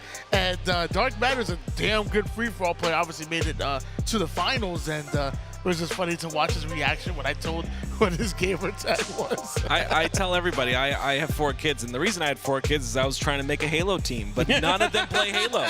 They all play Roblox. And I was happy with him. I was like, thank you for playing Halo. A smart kid. My kids are over there playing Roblox. I'm like, what are you doing right now? Well, Dad, I'm just making this base. Is it going to survive when you log off the game? No, it resets every time. What is the point of that? You don't gain anything. I don't understand it, but it is what it is. What was that conversation like when you said, I want to have 4 kids just to play Halo? No, it's not true. It's not true. That's the joke, the running joke, because everyone's like, why you have so many kids? Yeah, I was trying to make a Halo team, but it never worked out, man. I was trying to be the next final boss. Didn't work out. It's still time. How young were you when you first started gaming, when you first started playing Halo? How old was I? Yeah. Man, I remember the Christmas of 2001. My mom packaged 4 Xbox games, and I remember at the time, like they were really trying to make sure I was trying harder at school because I didn't care at all. So I grabbed these 4 stack of Xbox games, and I'm like, oh, these are hardback books. And when I opened up to see the green, the bright neon green of an Xbox Classic logo, and Master Chief was the first one on top, and it, with the paper just barely revealing him, hit me like a freight train. Like, oh my God, so cool. This is the coolest guy in the world. I want to be this guy. That's and I cool. remember firing up Halo CE and playing all through the night, being absolutely terrified when the flood dropped on my head. Oh my God. First time you get to the library, that's so like an I was, bro. to answer your question, I was 11 when in 2001 when that You were happened. 11 in 2001? Yep. I would have thought like 20. I'm not gonna lie. Wow. What about you, Eli? I know. I wasn't 11 or 14 years old when I first started playing Halo. Like, what about you? How old were you when you first fell in love? I was also 11, born in 1990. Game came out in 2001. It's actually a funny story. My brother was like always better than me growing up playing games. Like any game that we played against each other, my brother would just whoop my ass, like no question. But we had a PlayStation at the time, and I think I was playing Grand Theft Auto 3. I probably shouldn't be playing Grand Theft Auto 3 as an 11-year-old, but I think I was pretty close to beating the game. And then I come home from school, and my brother's like, I skipped school, I sold the PlayStation, and we have an Xbox now. I'm like, what's an Xbox? Like, he literally, the day that it came out, just sold all of our PlayStation stuff without asking me. I mean, it was his, so whatever. Yeah. And then we got an Xbox, now we got Halo 1, and then, yeah, we started playing campaign. I remember, I don't remember all of it, but I do remember, like, getting to Silent Cartographer and, like, getting onto the beach and just, like, looking around and, like, I was like, this game is so beautiful. Because at the time, the graphics still kind of hold up today. Absolutely. But there wasn't really anything that really matched that level of, like, detail. Immersion. Yeah, and it took a while before I actually got good at it, but now I can beat his ass, so. What about you? How was old 9. and how did you fall in love with it? I was 9, and we couldn't afford Xbox back when Halo first came out. So I was at my friend's house, and then he showed me the game for the very first time. And then all the while we had this like neighborhood, and all the while we would just go play Sidewinder 2v2, capture the flag. Yep. This huge map, and you're just trying to get across the map. You got a warthog by yourself. It was just cool. Like it's cool. But that was when I first started. When I got into competitive, it was with Halo 2, and I was horrible. I was terrible. That's when I finally got my own Xbox and Xbox Live and all that, and tried to do some stuff with Halo 2. See, I'm a lot different. I gamed a little bit when I was younger, going to my buddies' houses, but it was more like PlayStation and like sports games, maybe some fighting games and whatnot, but like nothing crazy. I played a little bit of Halo 2 at a friend's house, like split screen 4 ways on a tube TV. Yeah. But I never actually owned Halo myself. It wasn't until I think I want to say it was like it was my senior year of high school. My junior year, I messed up my knee late in my junior year, and I wasn't playing basketball anymore. I wasn't playing football anymore, and I wanted something to fill that competitive void. And I was like, oh, I remember Halo. That was kind of cool. I'm like, let me just give that a try. Eventually, I couldn't afford an Xbox either, so I went to, it's called Rent-A-Center. I don't know if it exists nowadays. And Yeah. you had to pay installments. You had to pay like 3 or 4 times what the product was, but that's how I had to get it. Yeah. From the moment I gave it a try and my old basketball buddies whipped my butt, I fell in love with it. So I ended up in Halo much later in my life, and I wish I did play it early on, because maybe I wouldn't suck as much. Come on. I do think there is something to like the younger you start, like the easier it is to grow, because like your brain is literally forming neurons as you like interact with the world when you're growing Very true. up. You know what I mean? So Yeah. like my brother and I were playing GoldenEye on N64. Yes. That was like my first FPS, and then playing Oh, Perfect man. Dark, and like that's when like I remember throwing a tantrum and like throwing the controller against the wall, and then my dad like confiscating all of our shit. Like, can you guys relax? Like, those are different times back then, man. But it was You were an Odd Job player, weren't you? no, our job was banned. Okay. Yeah. I hope so. We had lots of neighborhood friends that would come over. We'd play 4-way split screen. Yeah. Odd Job was always banned. Good. If somebody picked Odd Job, we ended the game instantly. Like, no, bro, you can't do that. That's awesome. Yeah, GA started at an early age. Huh? Yeah. There it is. That was the first GA, bro. First GA. Guys in chat, let us know how did you first fall in love with Halo? I'm assuming you're watching right now. You love Halo unless you're trying to troll us or something. But how did you first get introduced to Halo? I actually really enjoy hearing these Halo stories. It's interesting. You guys started all young. I guess that's the thing. Like you said, the younger you start, you're just starting to things are easier to learn. I wish I would have started when I was like 9, 10, or even 11 or 12. I think it's like famous piano players, like they all started when they were like 3 years old. You know what I mean? Like then ultimately become the best. Like, because the brain is so interesting. All right, I'm gonna get nerdy on you guys. I love this I gotta stuff, flex yeah, my, go on. my Let's do psych it. degree real quick. Okay. But like everything. Okay, so the brain is literally wired to learn languages at a very young age, right? Mm-hmm. So like whatever language you hear, whatever. You start to kind of adapt to it and learn that.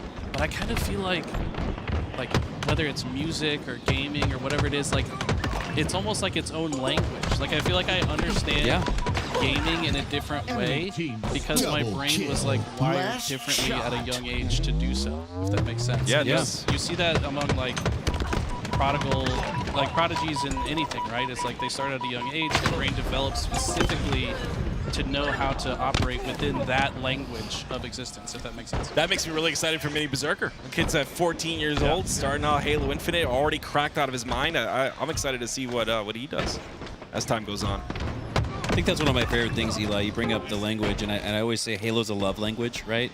And in the HCS competition, you got people from all over the world. Even someone like Legend is able to come over without a full understanding of English, and by speaking that love language of Halo, he fits right in the comms are as clear as you might imagine. Nice clear headshot there from Mental, and Mental is insane with this snipe. I remember even going back to Season 2, having some pop-off Empyrean CTF matches where Mental was almost like single-handedly winning those games for, I think it was still, Rebellion. He's been on this Rebellion roster for a long time now, so shout out to Mental for holding it down. I feel like he's maybe like the most underappreciated of this roster, but probably one of the best players. Yeah, Shopify Rebellion picked up Mental at a very early stage, and they've stuck with him roster to roster, and the only member kind of left that. Well, actually, now I guess now Cycle, but like there was a while where he was that only member there, and he's still been putting in work. 7-1 right now. Here's Mental. I'm hearing some pop-offs over here. Yeah, there's something going on. Is that a Scion? Who's popping off? In the 2v2 CTF warm-up game, I like that. We love it, though. But, something about Mental is you talk about the brain and how you maybe gaming is that language you learn. Mental. We talk about him, all the championships he's won in Gears of War, right? We see a lot of transitions from Halo to other games, and honestly, I think a lot of those transitions when you're a Halo player and you go to other games a little easier, because I think Halo is like in my opinion, one of the most difficult FPSs that we have in esports. But going from Gears of War to Halo, I mean, he's still popping off. He's still one of the best players in the game. So it's really cool to see that transition. And again, champions are built that way with the way the brain moves. I wonder if there's like what the lore is behind his gamer tag, honestly. Maybe we'll get him on the podcast and find out, because Mental, I'd love to hear it. He's very much a cerebral player, and maybe that's why he has it, or you know how like in the UK that he's absolutely mental. That was a great. You get ready for ATS London over there? Okay. We're gonna hear that on the cast next weekend, guys. One of the London casters doing that, but somebody clip that. who knows? I couldn't have done it better myself. You never know the lore where it started. It's 156-0 right at this point. Florida men, again, just kind of having a good time here, trying to do their best. But you're against Rebellion. It's going to be a tough road. We actually scrimmed against them literally before the tournament started, and they're pretty good. But there's, as you guys pointed out, I do like to say, levels are to this. There's levels. Levels are to this. I don't know. We're trying to split levels to this. The state of flow. Levels to this. There are. You said to say things differently. The state of flow. That's what I'm starting to say from now on. There be stages to this. I like that one. But I mean, you're seeing the level of competition and triple kill. Is that Mental? I think he wants the over, but Soul's like, he's just gonna steal it. Oh, where's the timer? Where is it? Is this Halo 2 or? Jeez, that timer was quick compared to what we're used to. Hey, Florida men get on the board though, and yeah, going back to this squad again, like you said, Tony, there are levels to this. Soap, I was in a lot of the free-for-all lobbies with him, and he was frying, man. I think he won. I think he won one of the free-for-all lobbies, and in the Halo National Championship collegiately just a couple weeks ago, Eli and I, we got to see Soap pop off for the University of South Florida squad. So exciting to see the growth again in the youth of Halo esports, whether it's at the high school or collegiate level. I do want to point out that I was doing as well, and North Georgia was doing their thing, but ain't nobody being Fisher. If only you could see Tony dancing right now, guys. They got Spartan. Dude, oh my God. Is Fisher the best team on C? Oh man, the dad jokes are that went over my head. I'm not gonna lie. I was like, wait, what? Is the C stand for college? You should have seen everyone's face, dude. Oh my God. Is C for college? Well, there it is. I think that's a 3-0 for Rebellion. So coming out swinging. Does anybody? Sorry to interrupt. Yeah. Does anybody want to eat that Spartan helmet? Can we do another transition, Louis? What? Does this not look like a gummy? Hello? Does this not look like a little gummy?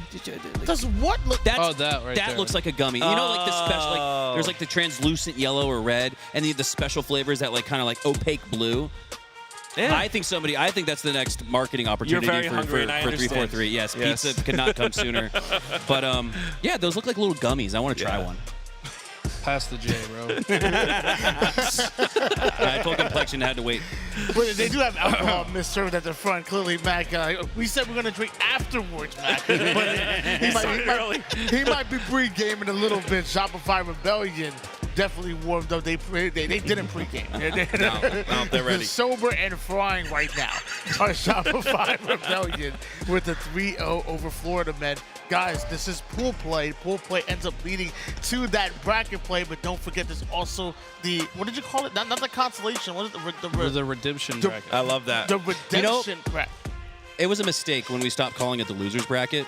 Lower just doesn't sound right. Can we actually petition to change it from the lower bracket But to you're the gonna redemption offend bracket? somebody. You can't call people a loser. Yeah, We should all be seeking redemption. Just 'cause we're there As doesn't somebody mean it's who a lives losers in bracket, the all right? lower bracket, I don't want to be called a loser.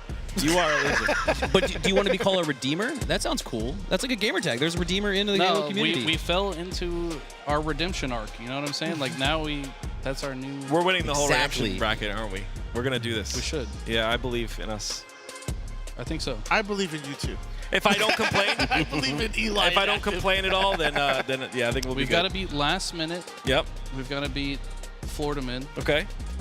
and I don't know who got third and final. Okay.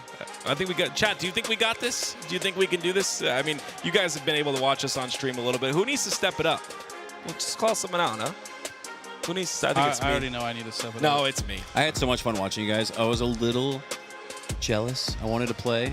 Now you know I felt yesterday. Yeah, but I didn't get to play thought the of you. freaking free for all. I was like, you. yo, I want to play. I thought of you, and I was like, you know what? Tony soloed. It's my turn now. But we had you held it we had down. Bound Renegade. Honestly, like that's well, I didn't get Bound Renegade. Yeah, I was about to say that. Like go back and watch that VOD because it really was incredible to hear their insight. And again, huge ups to Bound Renegade to take a little bit off the competition, to take a little bit of time off to make sure you're warmed up and at a high level to provide and give back to the community with their perspective that as nobody else in the world has. Because last I checked, there's only 4 major defending champs. There's only 4 defending world champs, and we had 2 of them on the freaking couch with us. Yeah.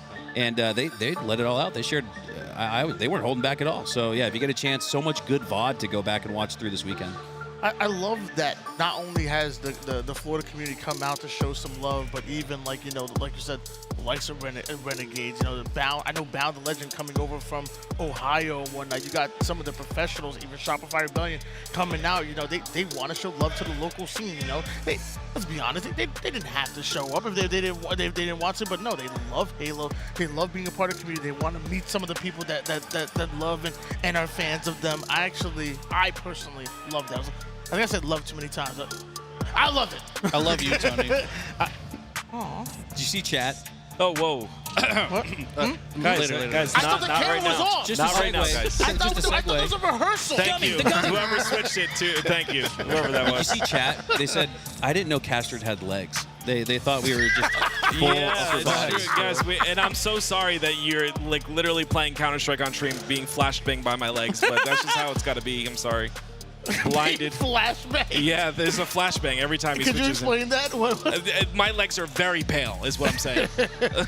I do not go outside. You look see-through. Unless I can, yes. Outside that. Torso only stream when?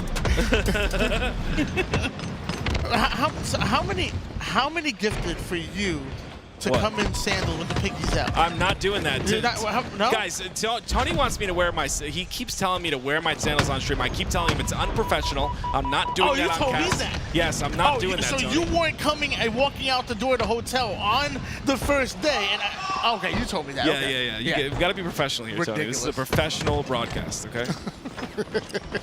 This is so professional. What is that thing that's on? one of the players, his armor is like protruding. It would the distract katana, me. right? It would distract I me thought so that, much. You know, because it bobs and weaves up and down with every every shot. It wiggles a little bit. It distracts me. When you're no shields, it like blinks too. It's just it's too much, you know. Yeah, how does the katana part of the shield system, right? It's just a I don't sword. know. It's Don't ask questions. extendable. Don't ask It's an extremity. Why is this when you decide to turn your brain on? Like, what? Are you think I'm thinking at a high level right now, Eli? A high level. Shout out to Eli X, by the way. Shout out to Eli X. Didn't they steal the Covenant technology, and that's how they created the shield system for their armor? Yes, they stole it from the Covenant. Well, why did they just use the same technology for swords so they can cut through the armor of the elites? It makes sense. Do you want to know why? On this topic of Halo lore, where's I'm trying to blank on his where's Hidden Xperia? Is he watching? Because he'll love this. Do you want to know why Sergeant Johnson survived and made it to Halo 2 and didn't die to the flood? No one knows. If you read the books, you do. Oh, see, I didn't read the books. All right, you got to tell us now. So, put us on game. Sergeant Johnson, I believe this is when he was on the Silent Cartographer, or no, the Truth and Reconciliation. Yep. He was next to a crate of plasma grenades and shot them off, created so much radiation that he became infected with that. So when the flood came to attack all forms of human life, they got within nose to nose with Sergeant Johnson and literally decided, man, this guy tastes like shit.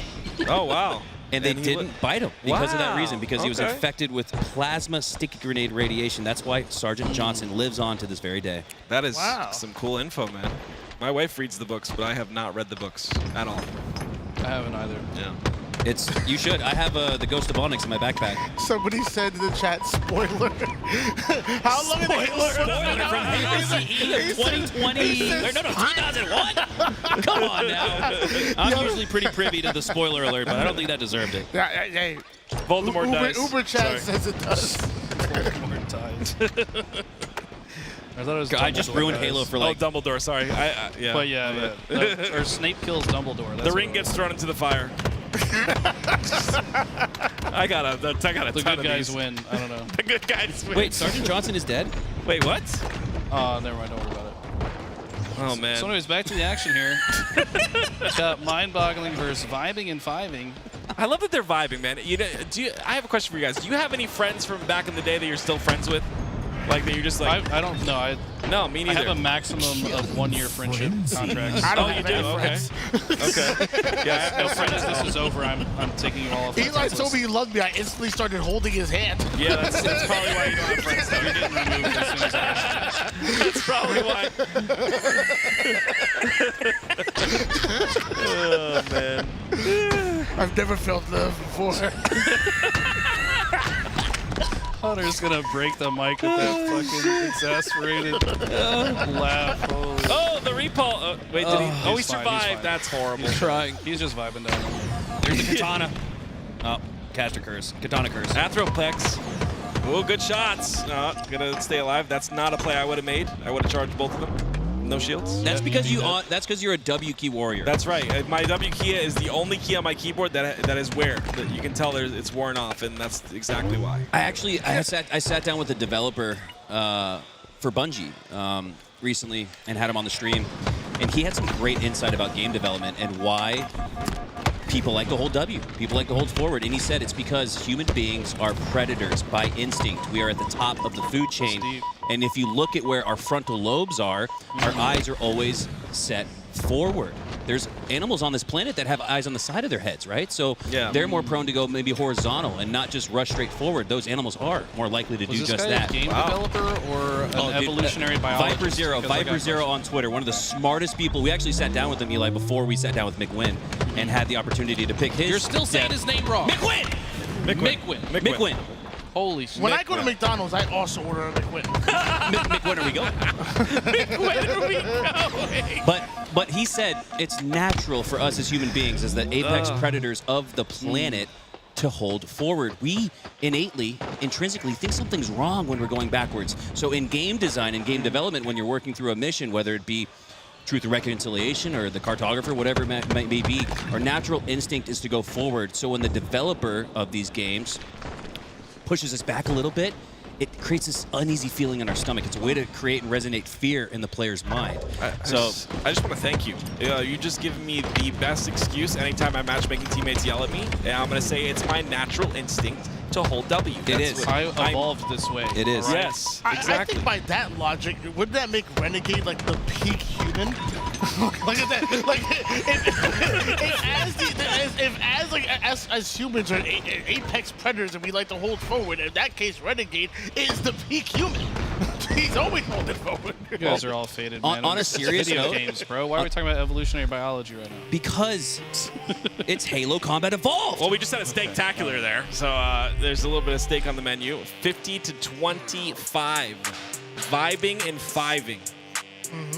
Great victory. But yeah, I feel like that's a thought that needs to get fleshed out, but I'm not going to take the next hour to do that. No, it's fine. Go to my YouTube. We have time. Go on. Just go to my YouTube, Kills in the Night, the legendary producer and editor of me and Eli's work with Tide the Leader, and our YouTube.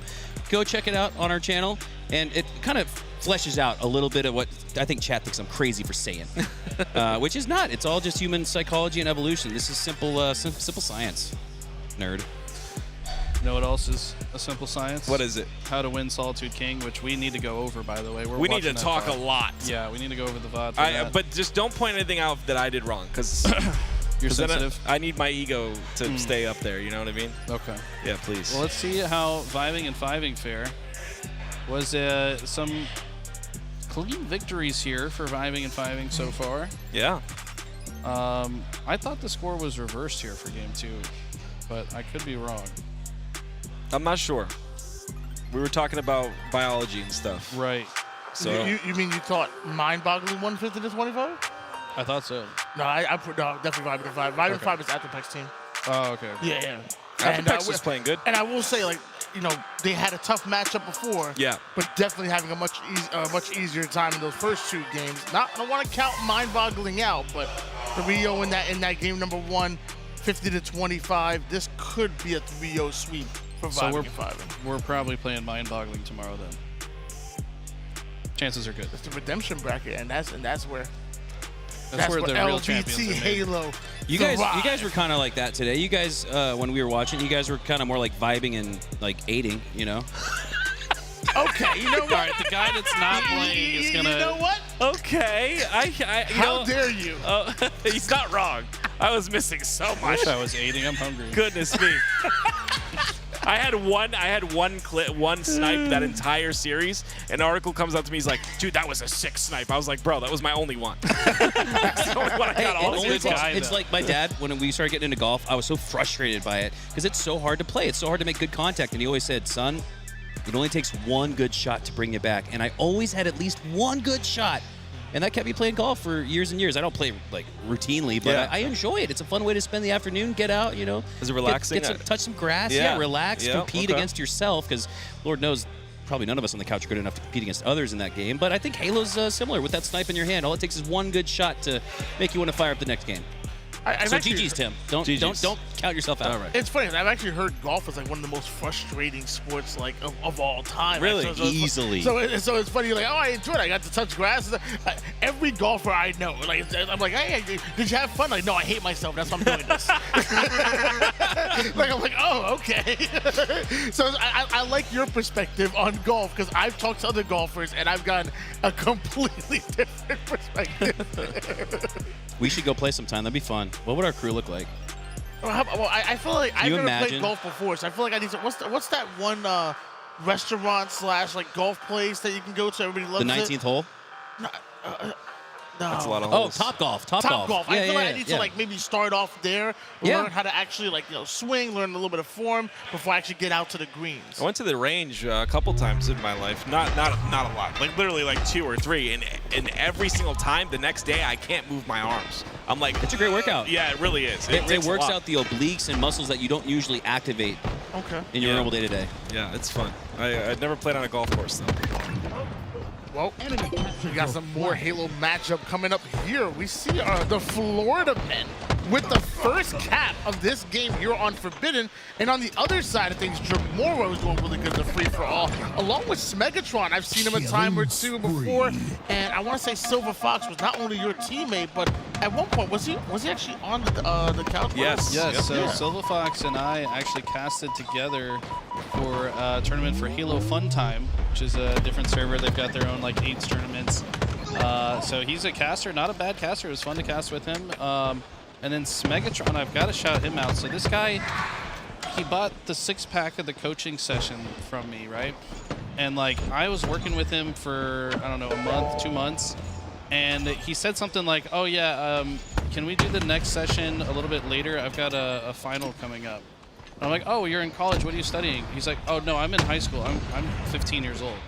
I had no idea. This awesome. kid carries himself so well. He's just a very, like, calm, like, he's just a normal, like, I literally thought he was in his 20s or something. Very mature. Very mature for his age. And he's not a bad player either. He's got a gunny on him. Which player was that? Smegatron.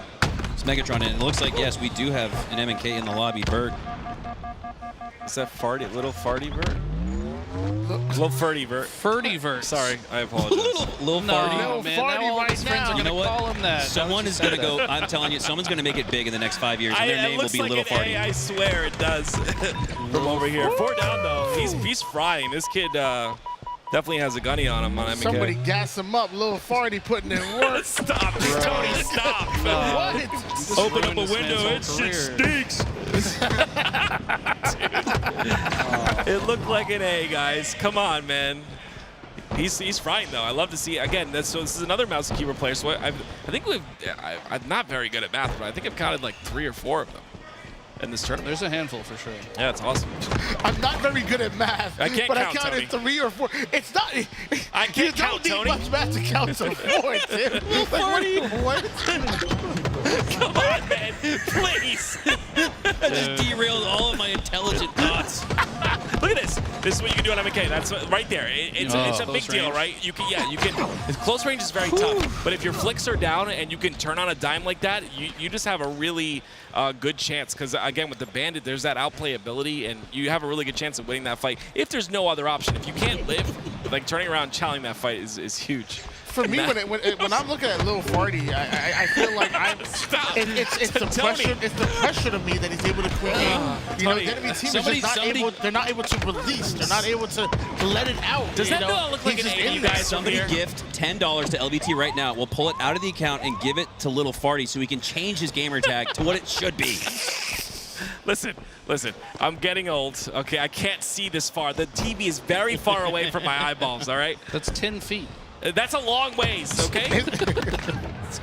Maybe I need glasses. Maybe that's what's going on here. Probably, sir. This is a great intervention. Not only did I get to cast, I got to play as well, and now I got to go to the doctor when we get home. Can you just like chill out? You're griefing my Lil Farty. Do you experience. drive? Like, I'm trying to focus on. Ferdy, can you please show these people? What would his duo be? There's 2 mouse Lil and keyboard Shardy? players in the lobby because consider no one. Yeah, mouse and consider keyboard no as one. well. Yep. It's Lil Farty going up against. All right, dude. Consider This- no one. How many times are we gonna do this, Tony? What? How many times are we gonna do this? The whole match. There it is. Well, the match is over now. Anybody else here? Feet. Like, Hi, yeah, I always think of feet. Yep. Yeah, I don't know what it Jeff is. really enunciates the feet. Yeah, defeat. You guys are sick. You want the So does feet? Soapy. Soper. If you add Feet. Soap on Discord, which I'll be a nice guy, I know him. He stopped at his stream. He seems cool. We play Yeah, some yeah. eights together. Yeah, He yeah. will send you feet pictures. Maybe you on do you Discord for free. What? Like them? Unwanted. Oh, Little- wow. does he I'm have about little to call the piggies or cops on him. does he have little Whoa. piggies or big I'll piggies? show you right now. I don't want to see his feet, I'll Tony. show you. Ask. Tony, I'll I show you swear right to now. you. What? What Why is, not what be is his farting? He name? was in the venue. He was you in gotta the change your venue, name. and he took off his eights I'm not off those his are box. real feet I'm pics. not looking. You're looking Wait, at is he them? gripping the controller with his left big toe? He's clawing, bro. Oh gosh, I'm not looking. Dude, imagine the refuse. evolution of gaming when we're playing with our feet and clawing with Wait, our... didn't someone do that on? It was like it was Street Fighter, I think. Someone someone was winning by so much that they used their feet to play, and it's all over the place. You look it up. Didn't you dream that? What? I did not Wait, dream no, that. didn't you pay for that? You actually dreamt that. I did not dream that. That's Tony. nice little... Can someone, Eli... Can someone save me? Eli, what do Eli. you, this is not. I'm not in No, this. we're having fun now. Okay. Eli, you went up big in a free-for-all one time. You just got up and left and got a sandwich. Yeah. Imagine if you started playing with your feet. Wait, you were. I need to hear this. You were up in a free for all right, by look. so much you left to get a sandwich. It was a local tournament, all right? And Okay. this was back in Halo 2 when you played to 50 kills on Okay. midship. Yep. I got to 49. The guy in second had like 17. Wow. So I got up, I walked next door, ordered myself a smoothie, Wow. came back, they were still playing. I sat in the chair and drank my smoothie until one of them got to like 46. No. We need to way. And then I picked up my controller and got the last kill. We need to reenact this. Like I need this. Like this is content. This sounds like an incredible gaming moment. You know what's crazy? I actually did that in a poker tournament. Jeez. Were you winning by so much that you just Yep. left and came back? I went and got lunch. And they blinded me out. That's crazy. Honestly, so speaking of formats, I don't want to get into too much of this as we're watching the game, but speaking of formats, I didn't really like that 50 kill format. I'm glad they switched to the 15 minutes because it really gave you a chance to and we're talking about momentum and stuff. It really gave you a chance to come back. I remember I had the strongest mental in Halo 2 ever. For sure. I'm not joking. Like I would be down 40 kills and I'm like, I'm gonna win this. I literally said to myself, I'm going to win this, and I would come back and win. Where was that confident Tim earlier today? He's gone. He's gone right now. I don't know what it is, dude. I get these moments where I just I'm down on myself or whatever. Like I don't think I'm good enough to play or to beat the kids I'm playing against or whatever. And confidence has been a big issue for me in Halo. So I know what I'm capable of. It's just it's hard to get into that moment. You know what you need? What do I need? Tell me. You need a fresh haircut. We have a barber in the lobby. Retrospect. I got a haircut before I came to the event.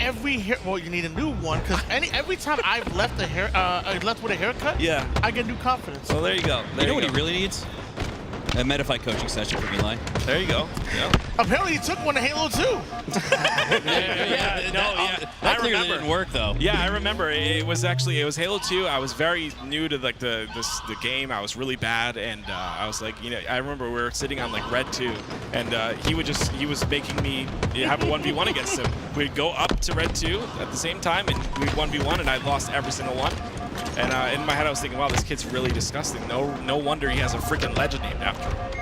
It was that was my method. So you could have a game type where you spawn with overshields in Halo 2, and if you didn't miss any BR bursts, it was exactly one clip to kill someone with full OS. So I was like, all right, we're gonna walk up, and I want you to shoot. And I would analyze the way he aimed, and I gave him some aiming tips, you're probably aiming too high. You only need to hit the headshot for last shot. So aim for my chest. The headshot hitbox is actually a lot lower than the head. There's just the general. I noticed that when you miss to the left, you would then miss to the right, so you're clearly overcorrecting. So let's make some smaller movements. So it's just kind of that was my game type to, I guess, diagnose aiming problems, and it's cool that you remember that. I've had a few people remember Lil Talent or Contra. Yes, I do. Yes, I do. He also got a coaching lesson from me and told me that he remembered the same thing. Yeah. That's what I remember most from it. Yeah, I honestly, I pride myself in having a really good shot in Halo 3, and it came from doing what you said. And I even think we talked about the long range fight and how you elongate your strafe. For the long range fights, you make your strafe longer. Yeah. Stuff like that, I kept throughout my entire career. So it was really just kind of cool to just get that. It's good sometimes to get a little bit of a boost in a general right direction. It's sometimes all someone needs. Also, you don't know what you don't know, right? So, right. And there's a lot of people, and I'm not the only coach. Just having another opinion from anyone is gonna help you expand your perspective a little bit. So I do recommend anybody that's trying to get better at coaching. Rhinu, Sparty. There's a lot of Eli pro players that are on Medify, and a lot of players that are just good coaches as well. I have a Medify. And Tony's on there too. I'm sorry. Tony's also on there. I have one too, I don't but see nobody's you ever booked me. advertising very much, so I'm sorry. I forgot to try you out there. I still push people. I'm like, yeah, just go ahead up Eli. 2-0 lead here for Vibin and Fivin. They've been looking so good here in this series. Mind-boggling right now. Fighting a bit of an uphill battle with 3 minutes and 31 seconds on the clock. There's still time for something to happen here. We got Mini Berserker, the Young Gun, we got Retrospect, the Barber. If I remember correctly, this is a pickup team. They were actually looking for a fourth at the door. Yep. And it might be Funky Fresh that might have been that fourth coming in. Yeah, I mean, on the other side of things, you got Commander Boom, who's killing it. 11-3. I mean, that's a really good score line. Of course, I Past their curse, and it's 11-4 now, but love to see it. Yeah, like what we're seeing out of Vibing and Fiving. They lost the previous series, but they've bounced back here up 2-0 in the series in this particular match. With 3 minutes left on the clock, though, they're going to have to continue to play for score. Speaking of lady competitors, I don't remember her name. You know exactly who I'm talking about. There's one Halo competitor. Xena? Xena, yes. Remember, Dude, that's remember crazy. that? We just had like He didn't finish his sentence and you already knew the answer. Yeah, I didn't remember. She was on a TV show. She was like Bonnie Burton. She was the first. She was a trailblazer, man. She was the first woman of Halo. She was the women of Halo. We've seen them come on strong. Complexity's throwing a tournament here in a couple weeks with them. That's awesome. It all traces back to Xena. I actually teamed with her at an event. That's awesome. Yeah. That's so cool. Like, I don't know. I love going back and talking about the history and stuff. Obviously, there's new memories to be made. Talk about that all the time, but it's good to go back and relive the glory days. Oh, I love it. You guys, I don't know if you guys can hear that. The pop-offs are crazy here. It's funny you mentioned. I actually teamed with Bittersweet for an event, and she won. I guess Celeste. She won King of the Nerds. I want to say the name of the TV show was. That's so cool. It was on not TNT. It was on CBS maybe. I think but it was multiple different games though. So there was Halo. No, she like there was solved Rubik's cubes. Halo.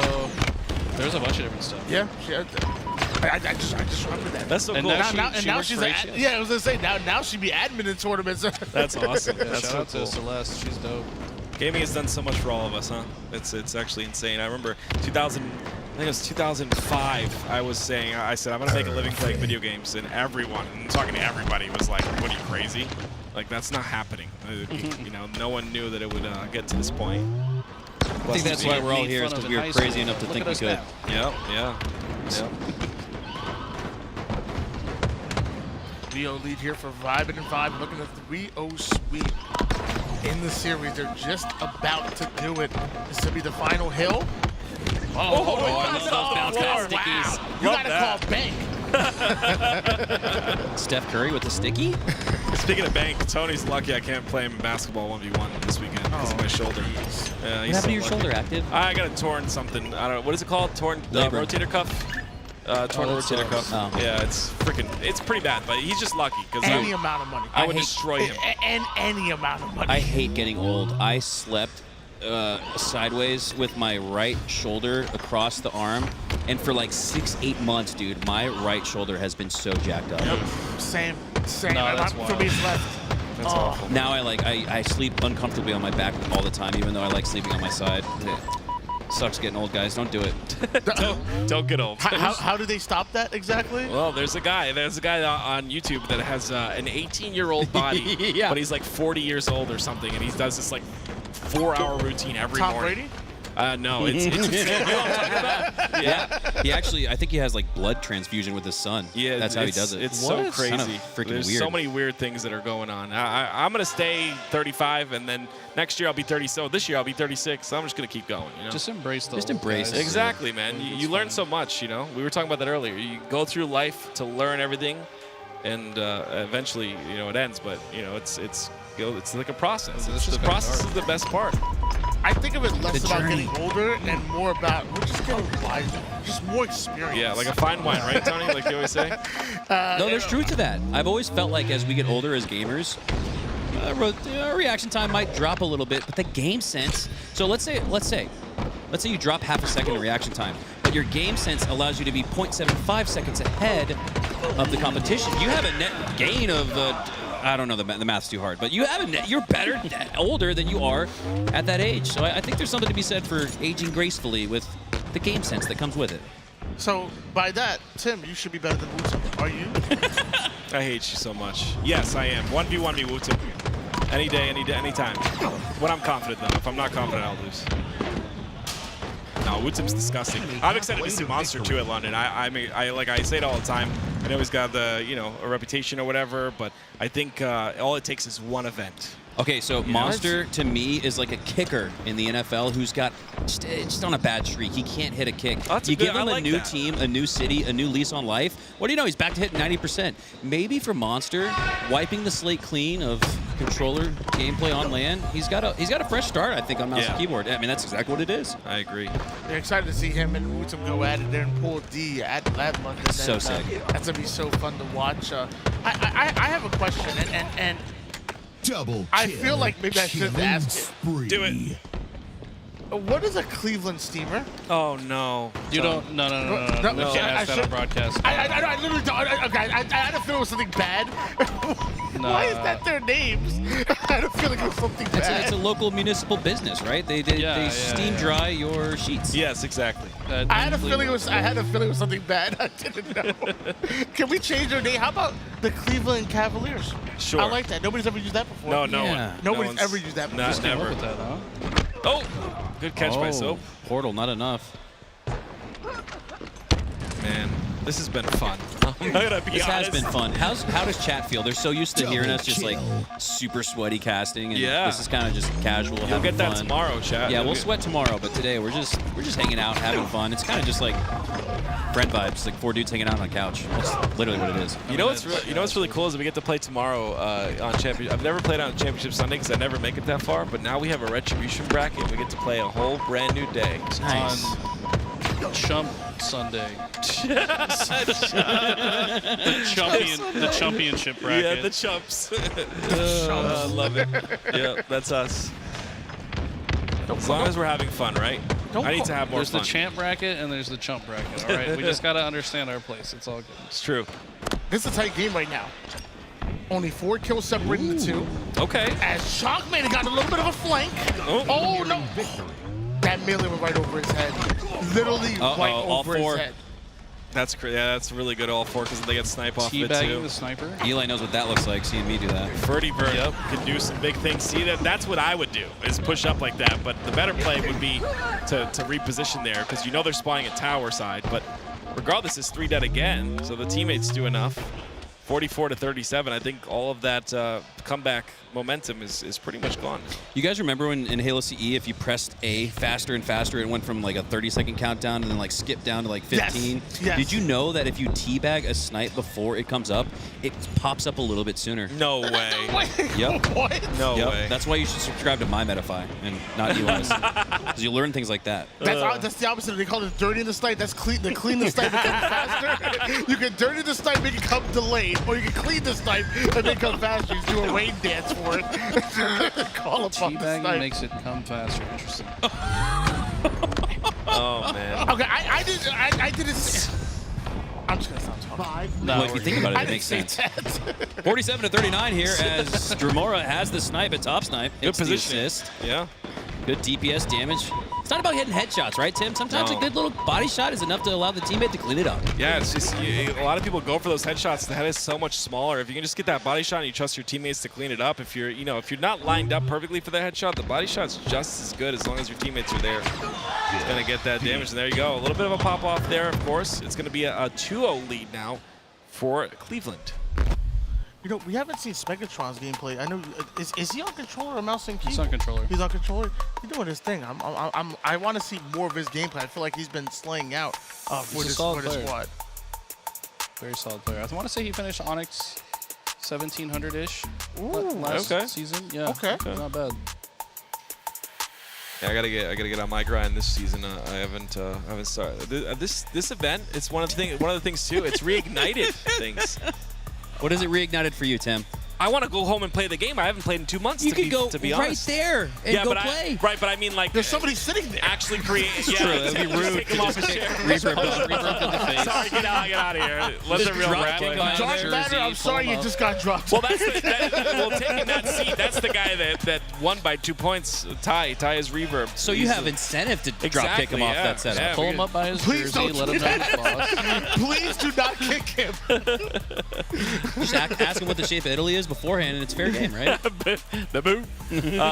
Yeah, I honestly like coming to an event like this. It kind of reignites the passion a bit. So it's good to come to these events. Definitely, I'd recommend it. This has been my favorite Halo event Ever? ever. Oh my gosh. Yeah. Is it because the alcohol missed? I haven't had one yet. I haven't seen it before. It's the first time I've seen it. I heard about it though. I'm like, I haven't tried it yet. Louis You did one suck on the the alcohol? street. You breathe the alcohol? Like, how does that It's work? like I don't know. I don't know. It apparently leaves your system. It doesn't sound right? FDA approved to me. I don't know. Sounds like sus. some lab contraption or something. Right. We're all gonna turn into zombies.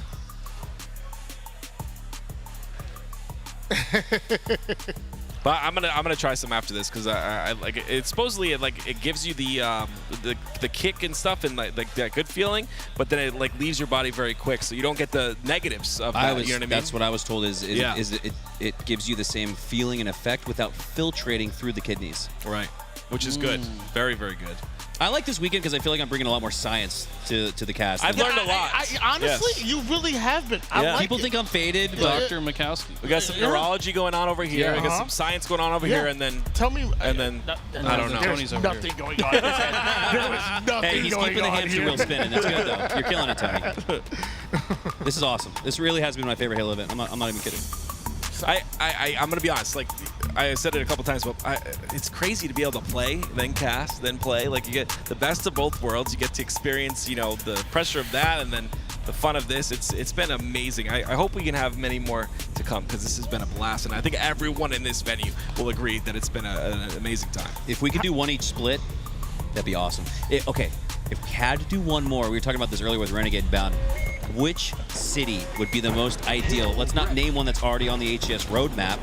Outside of the HES roadmap, Active starting with you, best city to host the next grassroots LVT LAN. Go! Providence!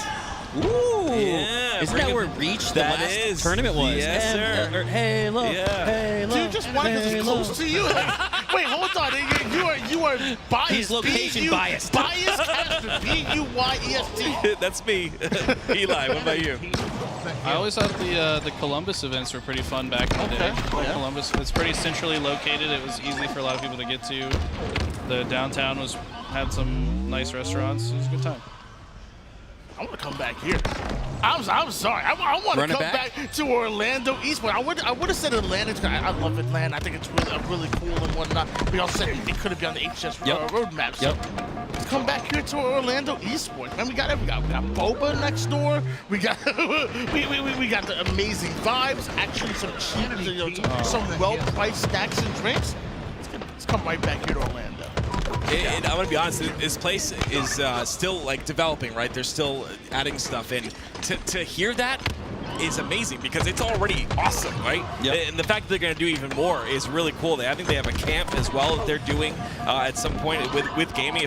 If my parents ever sent me to a gaming camp, I would be in heaven. I'm gonna be honest with you. So it's really cool that they have all that going on. So yeah, I second that. I like fly. It's a little humid here, but I love this venue. It's nice and cool in here. So as long as we stay in here, I'm good. Yeah, it's a little sticky. No grenade, but we'll make do. Wait. Oh man, I love you guys, man. This has been fun. Chad, did you hear it? No one said I love you back. You see that? Even my duo, my duo caster. Oh, I'm sorry. Thank you. Oh wow. Okay. Well, since Eli said Columbus, I was gonna say Columbus too. Columbus, very fond memories. It's where he carried me to MLG Pro status. I got to sign a contract because of Columbus. That's so cool, dude. I gotta go. The one that wasn't mentioned gotta be Meadowlands. I think Meadowlands is another great event, which I guess is kind of close to Providence, right? Yeah, somewhat. Yeah. Charlotte was my first MLG event. Charlotte, North Carolina. That was a fun one. That was a good place too. Those are all. Man, I just love that we're going to London this year because I think that side of the world needs some love. You know what I mean? And they're getting it now, and we sold out of. They sold out of team passes after they sold out of everything. So really excited that we're able to go around the world still with Halo. I think that's huge. I entirely agree. It hurts personally to not be able to go to London, but I'm happy for everybody that in London that gets to experience an HES event. I think they've been to London before, so it's a homecoming. It's a return to the great region of EU and an opportunity as they rise up in the ranks. We got 2 or 3 great teams in EU right now, and the competition's never been higher across the pond. So a well-deserved land in London, despite the fact that we can't go. I'm still happy for him. I'm actually really stoked that London is on the roadmap this year, and I think talking to Brandon, it's not like we're going to miss it. We're still going to be able to provide some commentary, hopefully, for that. So we'll see you guys in London. Right now we have some competitive Halo on 2. It's 2-0 on one side of things, but we see Florida men up 2-0 in this game. We might not see a 3-0 sweep. Maybe a reverse sweep could be coming. So far, Florida men have just done a good job to control the map. It just seems like the Cleveland Steamers maybe getting a little bit ahead of themselves on a couple of the pushes. Maybe overconfident. That's kind of a side effect of being up 2-0 in the series, right? You think, oh, this is easy. We're going to win this one too, but can't count anybody out. I mean, Florida men, I've seen many headlines. I know what they're capable of. Yeah, and like you end up losing that one in the series when you're up 2-0, I'm sorry, and then you lose another one. Then things get really antsy for the squad. So mental again a huge part, and it's really cool to see Florida men kind of staying strong and again not kind of letting those 2 losses get to them and still putting their best foot forward. It's really hard to do that. Being in that experience, it's really tough to continue to believe in yourself. It goes back to the human psyche, right? I mean, it's hard to eat when you're full. And it's hard to duplicate that sense of urgency when your back's against the wall. So I think that's what we're seeing right here from Florida men. They know one more match, one more L, and they're out with a loss in pool play round 2. So I think we're seeing that sense of urgency come through for Florida men. And again, the best competitors in the world are able to duplicate that sense of urgency as if you're down 0-2, up 2-0 instead. I think maybe between games 2 and 3, the Florida men, just like the many headlines we've seen over the years, they probably all just did a bunch of bath salts before this next game started. And they're just completely foaming at the mouth. I leaned forward, ready for this analysis. What? Like, oh, here's Eli. Oh, that's why I love Eli's analysis, because he's so smart. No, I just remember there was a time period, like, I don't know, 5 to 8 years ago or something. That was like the original Florida man. Yeah, like there was like some dude did bath salts and like ate a homeless man's face or something. I don't know. Something like the most craziest thing you could possibly imagine, just happening casually on the streets of Florida every day. Like, I don't know. Eli, did you eat some bath salts? I wish, man. I could maybe understand your thought process a little better. 200 in favor of Florida men who have only eaten pizza today, I'm sure, and are doing great. But it's Cleveland that come out with that 3rd hill. They're on the board. They're looking to come in and make a little something happen. Yeah, they want to turn this one around. I mean, maybe the going down 2-0 in the first part of this game is a bit of a wake-up call for them. They're like, all right, let's remember how we were playing the first 2 games. Let's lock it in. Smega's got the shock rifle as well. Silva in the hill, but no help to be had. Smega kind of needs to stay alive here. This is the part of the map that his team needs. We've talked about this in your coaching, young man. You better stay alive here. Eli, do you feel biased when you watch your students play? Yeah, I have to be, because like if they lose, then I look like a bad coach. It's for selfish reasons. Okay. I was hoping for a little bit of more of a heartfelt answer, but No, take that. it's. I do take some pride in And what he my does say, he students loves his students. As long as they don't touch his hand, I'm sure that he loves them, yeah. Are you mad because I didn't hold your hand? You tried yesterday, and I slapped you away. You don't remember? Wait, when was this? Oh, that was Tools. Everyone's trying to hold my hand this weekend. I don't know. I can't tell the difference. Me and Tools locked up for like at least a minute. I wish it was more. Yeah, you wish it was more. Y'all fingers into locked. Yeah. I saw that. Yeah. And it was a little bit of like a thumb rub on the... I give Tools shit all the time in his Gold 3 lobbies, but I love Tools. I like... He's not a gold... Wait, he's not a gold 3. He's a platinum. He's not a We're not supposed to reveal that. Oh. He's silver. Oh, he's silver. My bad. Yeah, he's Sorry. silver. Silver 3, sorry. Tools is Onyx 16. What? In what world? Maybe the one where Eli recovers his account. Oh no. That is illegal. Do not do that. do not practice that illegal activity. Oh man. Like the internet police just show up, kick down his door. This isn't Tools. Eli, you're under arrest. He paid me to do it, officer.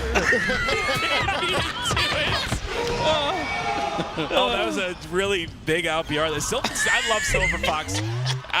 Yeah, I think he outshot someone. But Silver Fox is like the nicest guy I've met all weekend. I haven't met a lot of people, so I'm sure all of you are nice. But Silver Fox is very nice. He's a very nice man. He's a very nice guy. You can just tell he's genuine. You can just tell. I like him. Ladies and gentlemen of the venue, I want you all to know that Tim's favorite Is this going out over the Silver Fox. Tim hates all of you. No, that's not what I said, Tony. I only hate you. Everyone else he met was a complete asshole. He literally hates everybody in this venue. No. I only hate Tony. Everyone else is cool. What? What? Whoa. Tony, what? Wait, I thought we were cool. Why are you acting surprised? I didn't know you hated me. This was free flowing. We're having fun. I didn't know there was this tension underlying. There's a lot of tension. We work together almost every. It's not the tension you would think of, though. It's another type of tension. They pop it off. You hear them pop it off right now, We should right? work this out. No, he won't sleep in the same bed with me, and I'm mad about it. Whoa. Someone called Dr. Phil because this got real serious real fast. I would watch that. What was that show back in the day? You are not the father. Jerry Springer. Jerry Springer, yes. Is he still around? I don't know. Anyway, I wasn't allowed to watch those shows. I couldn't even watch South Park. I couldn't watch Simpsons. My dad didn't let me. Are there any commentary duo counselors in chat? Because there's clearly some repairs that need to be done between these two. Oh, the mouse and keyboard. Okay. Potential triple. Get it. Nice. Oh. Okay. Hey, 3 down nonetheless. He's kind of popping off. I like it. Less than a minute on the clock. He's trying to close out because Florida men are up 1. Okay, Florida men here. They're going to play for time. They're going to play for slays. And it's on Cleveland Steamers I think the bat to make their move. Bat salt's just hit, bro. I mean, I just leveled up. Yeah, I don't know what's going on here. I see how intuitive. Like he's got to play on a fast sense. Camo. Camo, that's huge. Oh. That's a big kill right That's here. gonna be tough Huge for kill. Cleveland. Oh, he didn't take any damage for that kill. That is massive. Oh, he get caught out. Camo eyes. Gotta eat your carrots, kids. Is it carotene? Is that what it's the... I don't know. It's a myth, bro. I looked it up. Is it a myth? It just sounds good. Eating carrots doesn't make I'm your not eyesight going to lie. better? When I feel like I'm having bad eyes, I actually go to the grocery store and get carrots. Like, I really need to do something. You've been brainwashed successfully by the carrot industry. Damn it! Big carrot wins again. Big Pharma. The big pharma is watching the buy more carrots. Chunk man. Wait, they're coming back here. There's only 18 seconds left, and Cleveland Steamers potentially getting this hill, but Florida man putting a lot of damage. You have to pay attention to little Ferdy though. All right, guys. How am I gonna be serious here? How am I gonna cast serious if we keep laughing? I didn't say anything. Eli said he says I didn't say a thing. You laughed. Wait a minute. Wait, 7 here it seconds. Wait, this is Oh, great. they're gonna- yeah, oh, this they is don't great have- out of them. Little Ferdy's the last player alive. Little Ferdy's going to have he to ends up explode on going the down. scene if he... No. Well, there it It's is. not there. I mean, now we have a bit of a series though, right? 2-1, I believe. So We do. Now the series potentially we go to. Have we seen a game 5 yet today? I don't think we've. I want to hear one active on land. We're going to a game 5. Yeah. Oh gosh. I want one. Yeah. Remember the one event we did where I was like slamming a hammer. I'll never forget that because I don't remember it happening, and then you showed me afterwards. I was like, that's kind of cool. Like you get into the moment. It was awesome. Okay. Well, on that note, since none of you guys will say it, we're going to go to a quick break. And when we come back, there will be some other people on this couch. Can't promise who it'll be, but we'll be back later.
Hello, welcome at different bases, right? You know, Yeah. a little have you been on broadcast yet? No, this is my first time at the event. Well, how about you've been doing a great job doing some admin? Why don't you introduce yourself to the LVT Halo audience? Yeah, I appreciate it. Hey, what's going on, guys? It's Nathan Duke, aka your boy Pride, coming at you here live in Orlando with LVT for Halo, Titans of Orlando. I mean, it's been an awesome event so far. I mean, great matches. The free-for-all yesterday was a blast. Everything's off to a hot start today. Like, it's 10 out of 10. Yeah, it's been fantastic, and you know, everyone's just been jamming games. You know, a lot of running around doing some admin work for both of us, but we figure, you know, we come in, we cast a game, maybe potentially just a game. Oh, yeah, for sure. Look at these guys. I mean, the Cleveland Steamers already up 2-1 in the series against Florida Men. Did you see me play at all? No, I didn't catch Did it. you hear me play? Probably. Yeah. You know what I say? You know what I say? Because I get loud out there. Yeah, bro. get a little feisty.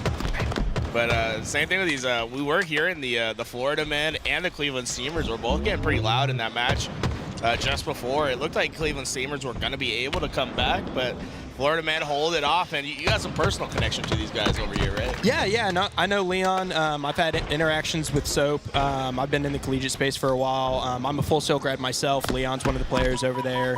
Great kid. But yeah, I mean, they're going to get loud. They're not going to stop until that last buzzer. You know, these teams really just bring the passion, and that's what makes it so exciting to watch. Right, so Leon, a player over at Full Sail for their collegiate Halo team, and then the 3 other players that you're seeing in this lobby, collegiate players for the University of Southern Florida, making a whole college squad. But I guess it's like 3/4 you can't name your university as your, or is it like you can't play for your university under non-university events? Well, it gets sticky, but I got to say, Florida Men, what a name. Yeah, I mean, it's apt. Let me tell you what, I love everything about 2050 throwing on this event and all that, except for the location. I think I'm done with Florida. I can go away and not come back for a while. It's a little too hot. It's a little too humid. You know, I'm sweating over here. Oh yeah, And I'm a just when northern you boy exist too. and you sweat, it's a little too much. I get that. That being said, there are a lot of sweaty gamers here today, and Yeah, and a we couple of have them right now are Florida Men. I mean, look at the score line. Dude, they're running with this. You know, this could be the first reverse sweep that we see on broadcast. Which, I mean, I'm here for it. So Mark doing a great job of trying to find these kills around the map. Cleveland Steamers able to finally get some control, and what you really want to see here is them to capture that B, but then expand out. Usually you want to capture B site, use it as sort of a bait to gain position on the map to have a better chance. Traditionally, like an AC hold that then you like try to turn into a trip cap. So far, they've been using that AB anchor, which is pretty traditional. I think this is like your bog standard play. I just like to see them get a little aggressive and play for these trip caps. Oh yeah, for sure. And I think this flip that we saw come in here, it's like I think the Florida Men were feeling themselves a little too much, got a little overextended, and then that's when that flip comes in. And because I mean, even still looking at these scoreboards, I mean the kills are very one-sided right now.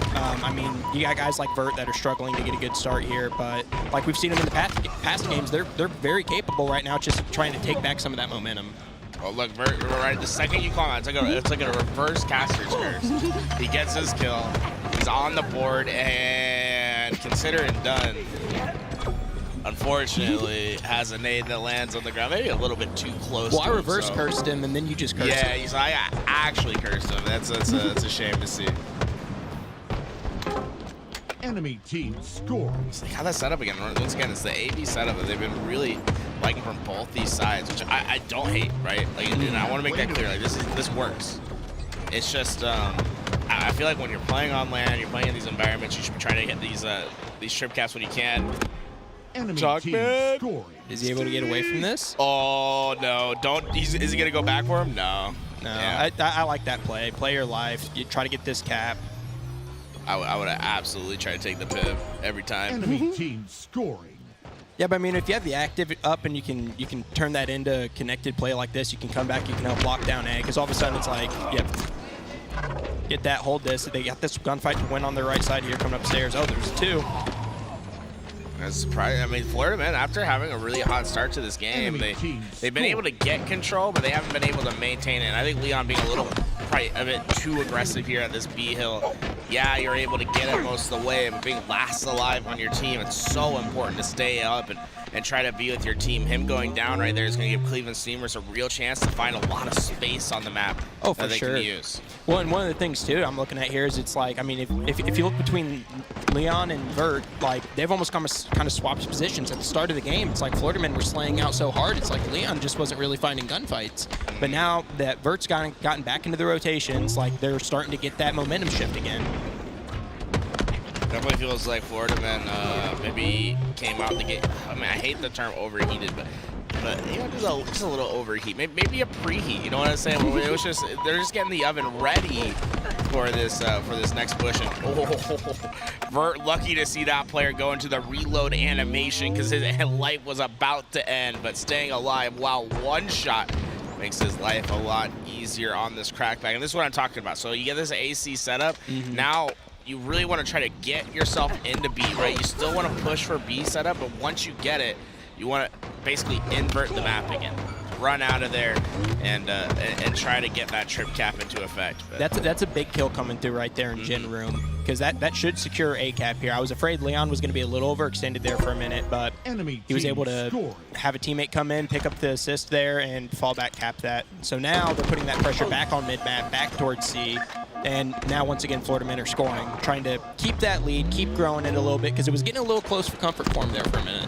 It's getting a little close, considering Dunn has been having an interesting life here, right? So he takes out that initial engagement. It looks like a tough fight. He backs out of it, but by staying alive, he basically goads the other players to pushing forward. Florida men get 2 down. They're able to maintain their space, get the important kills, and so far, Cleveland Streamers, I feel like they're starting to push individually now. I'd say the team push, it feels like it was like, oh, it was happening, it was nice, but it doesn't feel quite as coordinated anymore. Yeah, I feel like during that big swing where they got the points back on the board and they kind of closed that gap, I was never seeing like a 1v1 gunfight from them. It was always at least a 2-on-1. They were always playing together, getting those rotations, looking for the choke points on the map.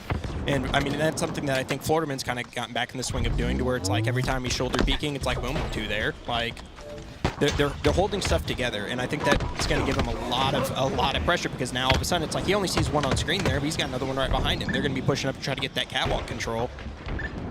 Oh, what a nade. Wow. Yeah, they Across just get the map, shut that's 4 down. This is big, so they need to play for this trip cap right here. They're going to be able to get it. Now, what's interesting is where are these spawns going to be? It looks like they got that back C spawn. You have a shock rifle aimed right where it needs to be. The timing on that was almost unfortunate, but man, the re-peek and nails it. I'd almost like to see them even get more aggressive on those players, because you know you inherently have numbers onto that fight. I'd like to see them even continue on that trend of pushing towards C. Right now, B stands for bait. Leave it. Go get yourself C, and then bait the players over at B to try to maintain your trip cap. Yeah, for sure. Well, they're saying Florida men got it in, but you see Cleveland Streamers, the problem is they don't have any space. They stayed like really patient and still on the map, and that's going to allow Florida men not only to get themselves into A-Hill, but now they're working on a trip cap of their own. The problem is, I don't know if Soap expected these spawns. They're both here. He's going to be able to trade out with one, and this could be it. Florida men are flying through the scoreboard. Yeah, 1-to-1 there's great. I mean, with the trip cap out, like, now you're coming in, you're clearing out B. You're okay to watch C go here because you're 20 points away. Yeah, you're totally fine with C is a fantastic hill to trap people in as well, especially if you only need to hold for 20 seconds. They're done. This could be it. One noob combo shot can secure a win, and unfortunately it's a blueberry at the bottom of his feet, but it does enough to get the reset. It's going to be all or nothing for Vert as he gets into this hill. Little melee trade there. They've got these caps going. That's gonna seal it Can they get up. into A in time? No, they will lose that gunfight. Wow, we're seeing a game 5. That's great. It was a preheat. You know what I'm saying? Not an overheat, rather a preheat from Florida men, and we could see the first reverse sweep here. Yeah, I mean, they had to get the oven ready before they could start cooking. Like, that's how it goes. Yeah. And right now, they're chefing it up, getting those players over ready to take this onto the streets. Yeah, absolutely. And I'm really excited to see this map 5. I mean, if you're just looking at the scores here, pretty dominant, capture the flag. But then as you go into those other modes, those score lines get tight, tight, tight with a little bit of a swing on that recharge. Surprisingly tight with how much of a runaway. I mean, they captured 4 flags in a game type that has 3 flags to capture. Yeah. Streets. 50 Slayers. Last time we were on Slayer, it was Cleveland streamers that came out, or steamers. Man, I keep saying streamers. I thought there was like a bunch of boys from like Cleveland that like to stream that came to, no, it's steamers. There's a lot to unpack there. It's a train? Huh? Like a steamer's like a train? It's something. I think Do you not know? Like, I'm pretty sure the name's an innuendo. An old Urban Dictionary callback. An Urban Dictionary call out, dude. Am I having been aging out too much? Am I too old? I don't know. Or am I too young? Maybe it means something different now. But Chat, what's a Cleveland steamer? Yeah, dude, I'm literally lost. I'm so lost. I've seen a lot of stops. Stop, yeah. Is it that bad? Yeah. You're the admin. You let them sign up under that name. It's okay until you address it. Well, let's unpack it right here on the studio. Our voices are booming throughout here. That is not what the phrase. Is a Cleveland steamer? Let's talk about Florida man. What's a Florida man? Okay. A Florida man. Do they do a lot of Cleveland steaming? They very well might. They very well might. Oh man, it was hot in here, but talking about this, I'm like, we're in the hot seat all of a sudden. I'm ice cold. Let me tell you what. I'm ready. I'm ready to dive pointed in. at you. Dude, is there? Oh my God, there is a fan. I was about to say, catching a little bit of that breeze. We need to move it a little bit to what? So like, to the left. It's like opposite of us. Yeah. But anyway, hey, that was messing me up. And in this Slayer on Street, I love Slayer on Street. I feel like it's a pretty mixy map. Right. Like there's a lot of like quick ways you can get out, and that mid control, those mid crosses, like as long as you're communicating with your team, you can really take control of pretty big sections of this map and rotate around to get those weapon drops, get those power ups, and be in a great position to just dominate. That makes one of us that likes this map. You don't like it? Actually, no, I don't really mind streets, but it definitely the amount of times that I've spawned inside of someone aiming at me is one too many. I think I'm ready to officially riot at the 343 offices if I get this a couple too many times. That being said, when good teams play it, it's very interesting because it's a lot of swinging back and forth, right? You can see big runs, especially like it was almost worse when the Rockets were here, but like the camo, it's almost like more boom or bust rather than it always being boom when you had the Rockets in your hand. Yeah, absolutely. Well, and one of the reasons why I think this map can get so swingy is because it goes back to like what I was saying. Like if you can control sections of the map, it's like it's trying to break a hill, essentially. Like Double kill.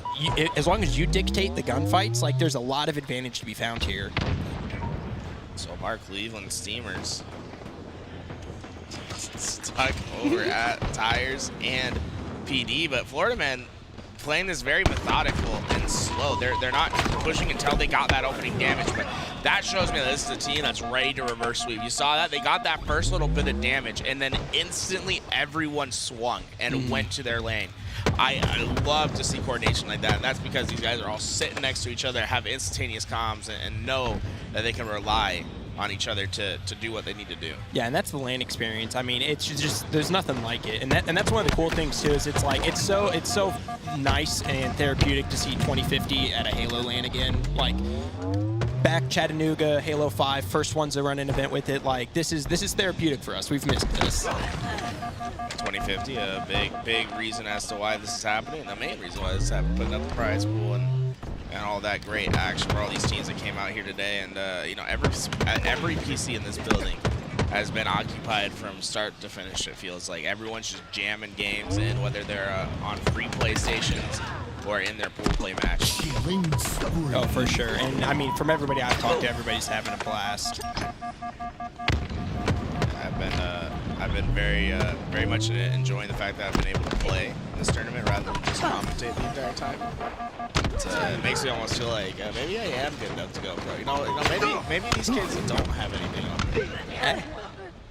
Something. What do they say? Old age and treachery will always be using talent. You cannot call me old. I'm sorry. You're not that much younger than I am.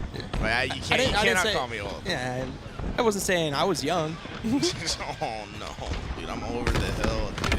Yeah, but speaking of over the hill, over this hop up. Rising. Yeah, it's been really close back and forth each time. It feels like we've seen a lot of trade out Halo, but Soap, the captain, guaranteeing it for his team thus far. Right here's a big moment. He should just stop. Look, really do not let these players get past you. Don't try to help too early. Okay, you got to kill. Okay, you're going to get 2. Never mind, I'm wrong. He's right. Just get 3. Come on. Maybe these kids do have something. Do it. Oh, send it back to the doorway. Oh, dude, it would have been if that were Pulsar would have pushed him outside, he gets away from that. Yeah, for sure, right? Like, that would have been such a sick play. Oh, wow, good pick. I was about to say that's a bold swing, but he takes it and he gets paid for it. But see, this is what I'm talking about. Like, Florida men, 3 players over here on this side of this map. Before, they just went down 2. But, like, trying to control that section, these gunfights have to be at a little bit of range. You get the picks. Now they come in to close and try to clean up. 1 left, running for his life, and there he goes. That's 4 down. Like, that's one of the reasons why I think this map gets so swingy in the scoreboard. Like, you get those moments, you get those trades. And, I mean, honestly, it's why it's one of my favorite Slayer maps is because you kind of get those pushes like that a little bit more than some other maps. Jamar's waiting on this camouflage. He's been on a tear this last life, and unfortunately, this camo is gonna be the curse that takes him down. It's always a shiny little thing to grab on the map, but so often teams are ready to strike on you the second you hop on it. And what was a really even game in the early state, it has suddenly turned into a bit of a runaway for Cleveland Steamers. Yeah, for sure. I mean, we've seen about 9-10 kill swing in this game so far. So I'm not counting Florida men out of this, but they've got to figure it out soon because they're running out of time. Shots in. I like this push from Florida men. Send 2 through that right lane, and then you have Chonkman to help clean up through the middle. The problem is you have to be on top of each other's timings. Chonkman makes his push. He's able to grab the first, but I would like to see him work back towards his teammates that were on that right-hand side. Instead, he relies on them to get that kill. And, you know, we all love each other. You know, you guys are great teammates, but don't rely on your teammates too often. You know, you gotta make sure that that you help them across that finish line sometimes. This could be a big swing for Florida, and they're about to get 3 down. Yeah, I was about to say, 3 for 1 right there is really good. If they can keep that up, they're still in this one. Looks like they're going to have an engagement on the other side of the map here in a 1v2. Some pop shots coming out here. They just take out like a look 2-to-1 pace at how right they now. collapse into this corner. They definitely know that someone's here. The question is, do these players from Cleveland Steamers that are at that top ramp come to help this guy? And hey, tragic melee. The whiff on that animation just, I mean, if they've got somebody behind them, you're just eating shots. Well, the lead that was 11 has now suddenly turned to just 6. Cleveland Steamers seem to be slowly but surely chipping away at this. And you want to be within about 4 or 5 slays before they get to 40 kills with your Florida men. It's usually like the mark that you can feel pretty comfortable at. But once again, they're pushing in. They're going 3-0, 3-1 trades so often. And what was double digits is 3 kills. It's and quick. camo. Yeah. The camo can easily turn into another 3 here. Oh, dude, this is juicy. If they get these picks. Ooh. I was about to take it out of there, let the camo get back up. Teammate to have shield back. That was really good for those 2 players from Cleveland to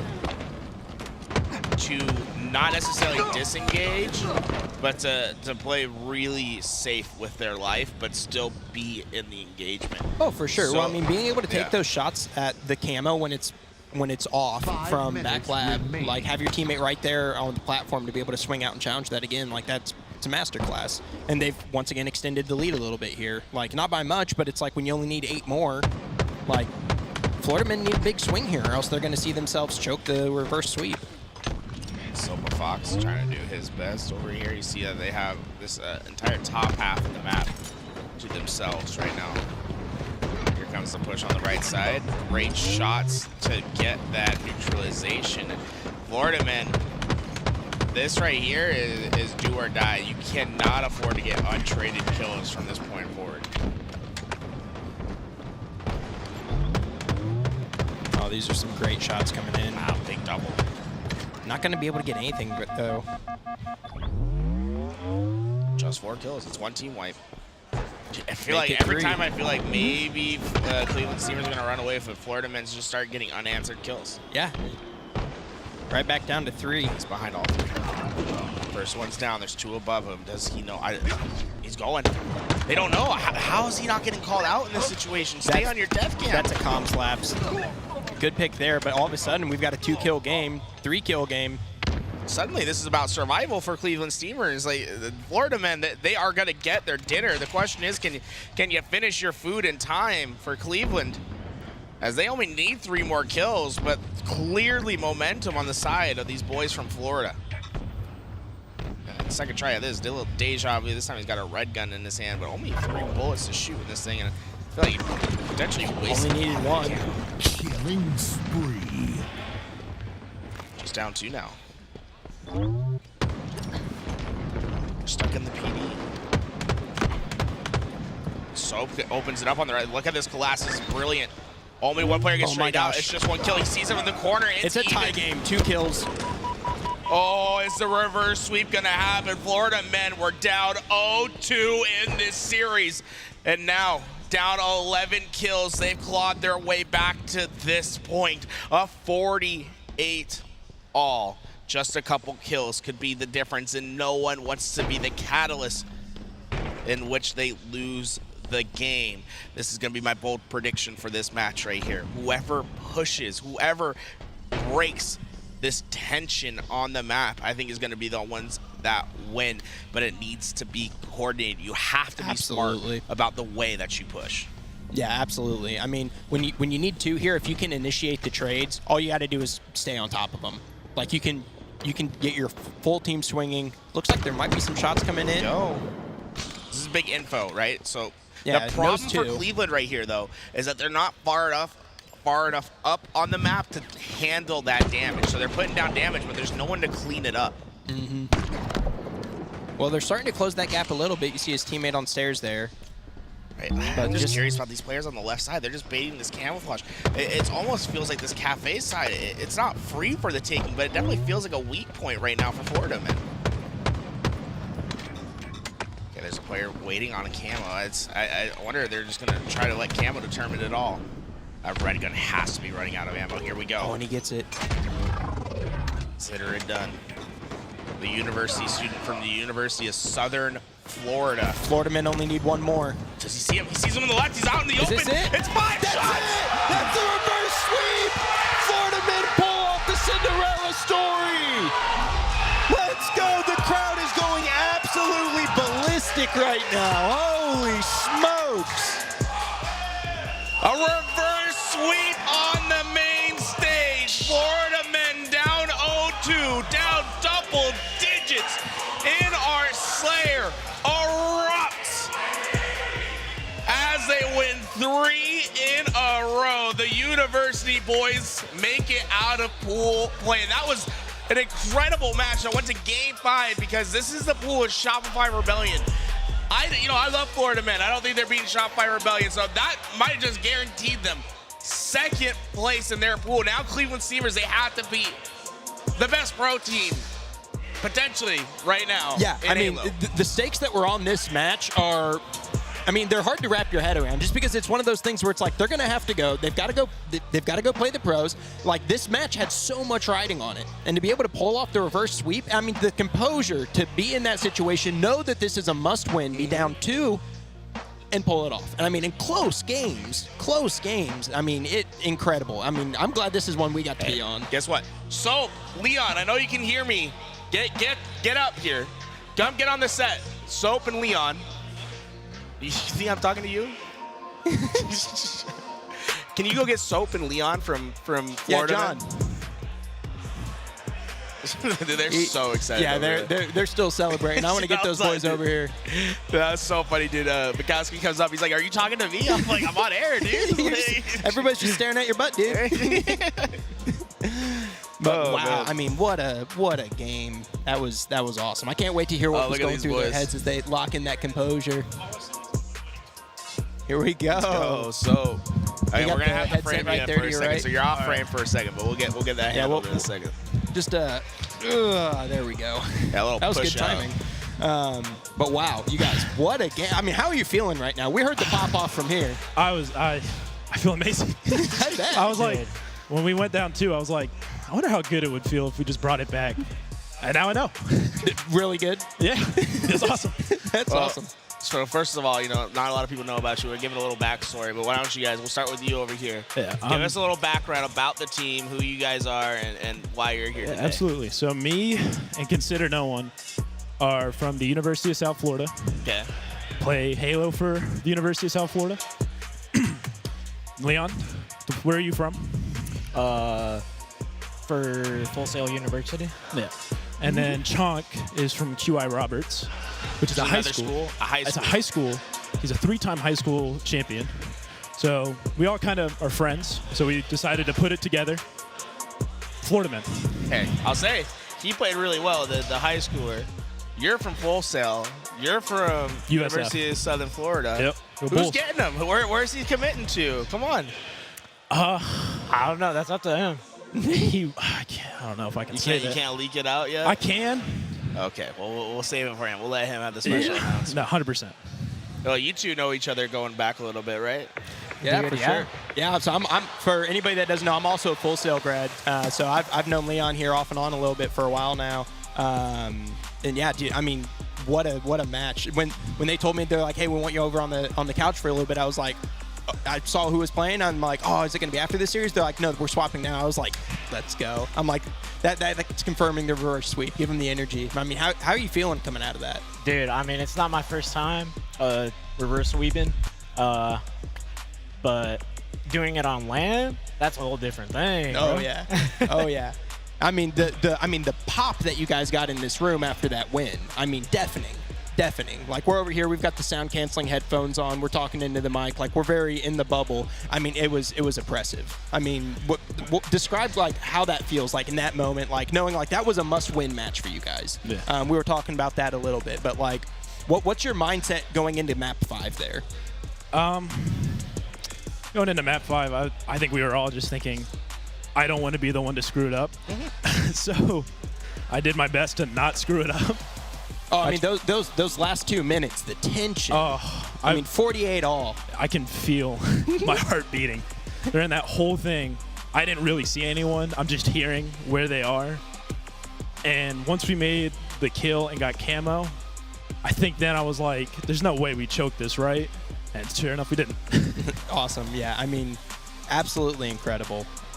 I mean, for you, like, what were the final 2 minutes? Like, you guys tied up 48 all. Like, what was it like from your perspective to win that thing out? Yeah, for me, it was like mainly just like playing that anchor, playing that support, mainly throughout the whole series, because I know they can all like insane slam potential, and I just got to play like that support role and like being the surveillance for them. You know how I anchor like top A with the BR and stuff, like giving out info as much as possible to them so we can make the best decision possible on the map. So I've got to ask, what were the comms like in those last moments? So going up until the last 2 moments, or like the last 2 minutes, chaotic. Everywhere. Yeah. I'm just hearing where people are. I'm just looking. Last 2 minutes, dead silent. And you can feel like the tension. And then like in that moment, you're not even thinking about everybody watching you, being on the stream, anything like that. You're just like, I want to beat these kids. Yeah. And yeah. I'll say that match was for you guys getting out of pool play, basically. Yeah.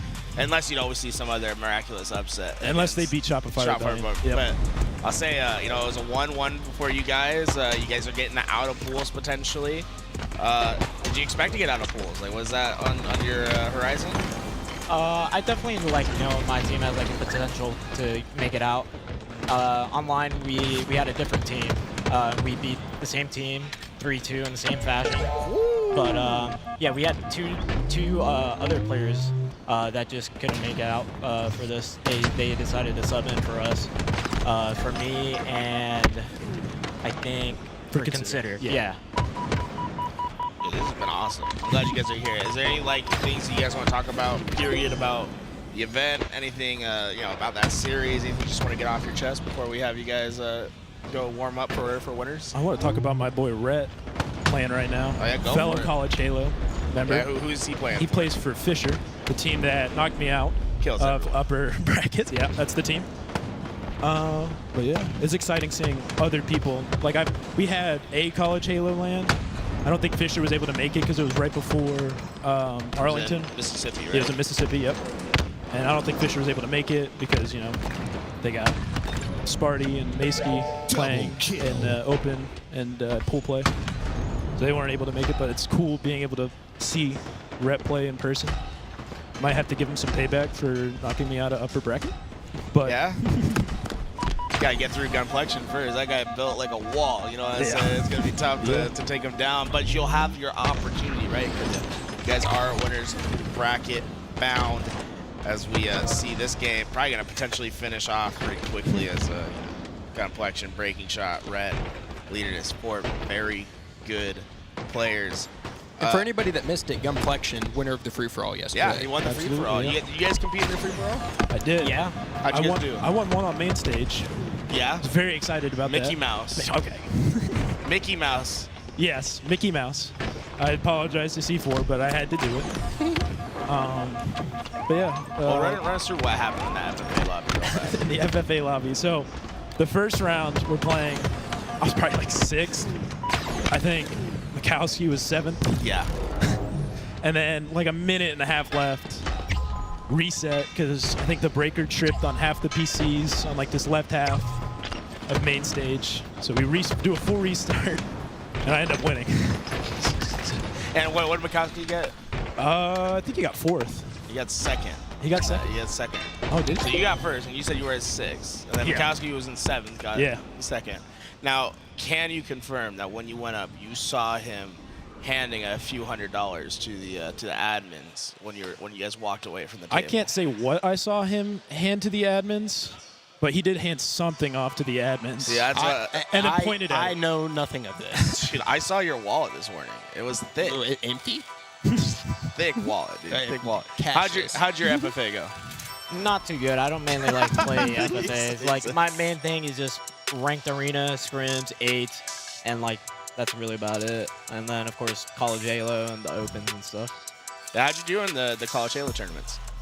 We got like top 8 this past one. But historically, our team has been consistently like top 8 potential. Shout outs to my boy Delta Vine and Caveman, Set, Banksy. Those guys are cracks, especially Delta Vine and Cave. Those two guys are like, have historically been our Delta's an top guys. Yeah, Delta is the one who plays with like his whole hand, like his palm, like he literally palms the controller. Oh, yeah, he has a It's weird. crazy. It was on the Optic podcast. Yeah. They had an episode of it. The first time I ever saw this dude hold a controller, I couldn't process what was like. You had to PC check him immediately. Like, you're holding your controller like that and you're doing that. Like, what's going on here? Something's not right. What are you studying? I'm a alumni, but I'm also a student. My first degree with Full Sail was sports marketing and media, and then now I'm doing game business and esports. This is esports. And then what year are you? How close are you to graduating? I graduate in like July. July. Yeah. Wow, pretty close. But I might be skipping graduation walk for Atlanta because it's on the same day. So okay, it's on the W same- passion. Yeah. W I mean, passion. you could maybe drive or like catch a quick flight, from Atlanta back over and then like come back. It's like, what, 9 hours? Is Maybe. it Saturday we or would Sunday? have to see. The first day of Atlanta, so the 26th. Oh, so it's the Friday that. Yeah. You should walk, bro. Just come back Saturday. Eh. But you already walked once, right? Yeah, I already did. Okay, so like you I got already the have that experience. experience. Yeah. I get it. What about you? What's your studying? So first of all, I have to reiterate, he got 7th, 8th in the Division 2. Oh, okay. Wow, whatever. you're really coming out here. And just Straight putting for on no reason. blast. That's your teammate, bro. Yes, Division 2 He top knows what I'm 8 this sleeping, it's past fine. season, but like all the other seasons, there wasn't no They basically Division 1 or 2. spit on you on broadcast. I don't care. But yeah, I'm studying education and social science to be a So history you're teacher. educating him about his position. Yeah, on exactly. The college yeah. Halo. Yeah. To be a history teacher. So I be a did history teacher, okay. educate him on the history of his performance. Well, what's your plan with the major? You're gonna go become a history teacher. You're gonna take over an esports program for high school. Or are you thinking? Yeah, that's the plan. College? Yeah, that's about it. Yeah. How close are you to graduating? So I get my bachelor's next fall.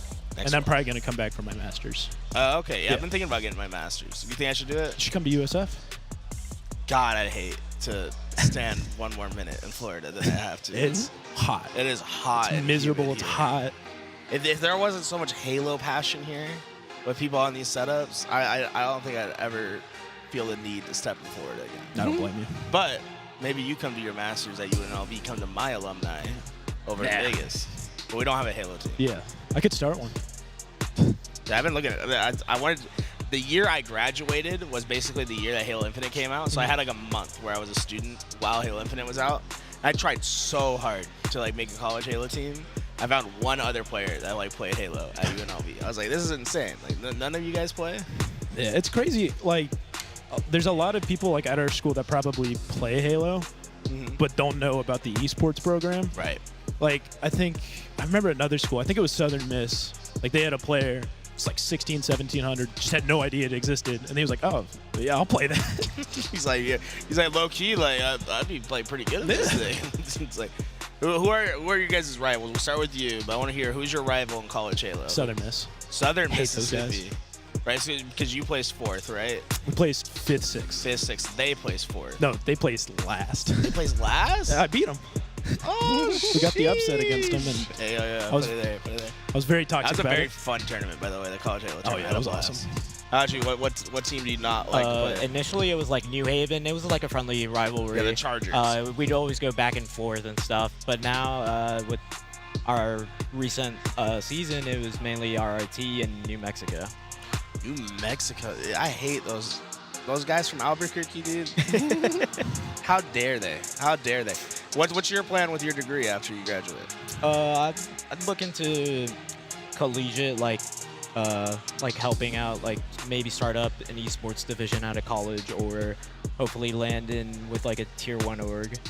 Hey, love to hear that. I think you guys have some great plans. Any last things you guys want to say before we go to a break? I got 2 important words. Go Bulls. Go Bulls. Wow. For USF, what about for you? I'd also like to give out a shout out to Burns, my boy Burns. We love Burns. Heavy Kura and Hoyt for always taking good care of us. And also Cave again, because he stood through and thin with us this whole season, being our mentor or coach. Right. Fantastic, guys. Congratulations. You guys have made it out of pool play. Potentially one more match. Should make it out of pool play into that winners round 1. We're going to go to a quick break. When we're back, we're going to have some Shopify Rebellion to watch on your screen. Thank you all for watching. Do not go anywhere.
Enemy has the ball.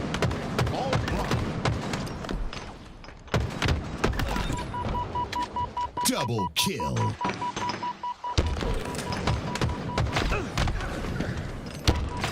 Enemy has the ball. Ball dropped. Enemy has the ball.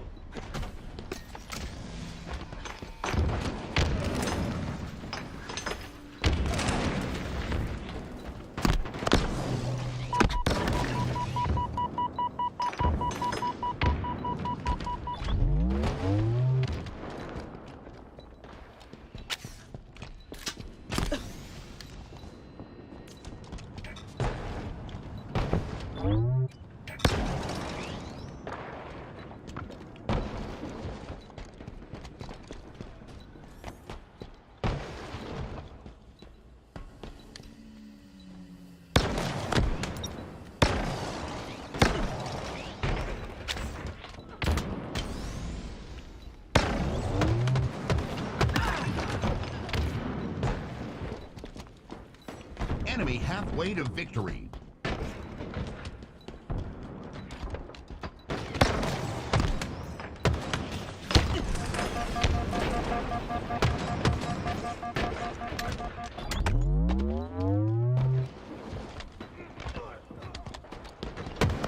Ball dropped. Enemy has the ball. Ball dropped. Ball incoming.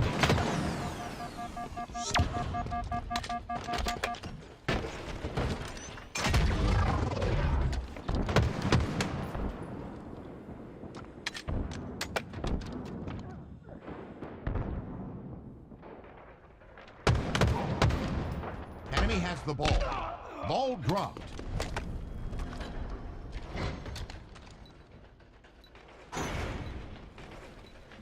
Enemy team nearing victory. Ball dropped. Enemy has the ball.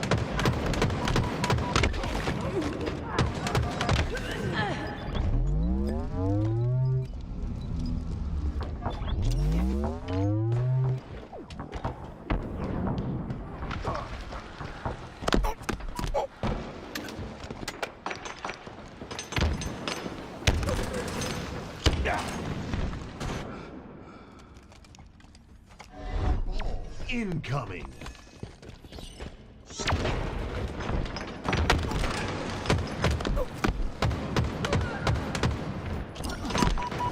Enemy has the ball. Ball dropped.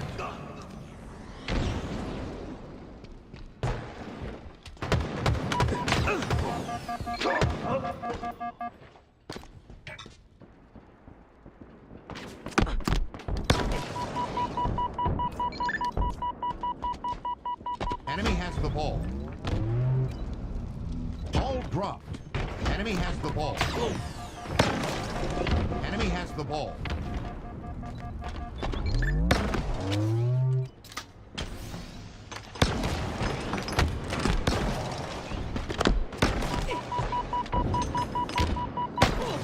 Dropped. Enemy has the ball.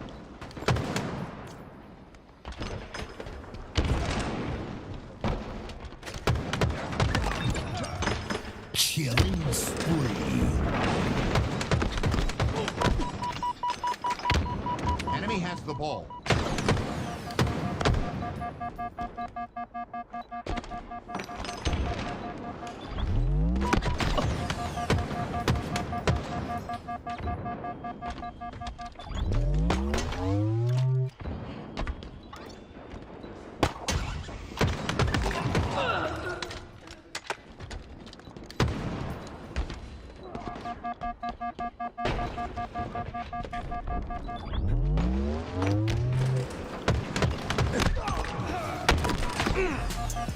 Enemy halfway to victory.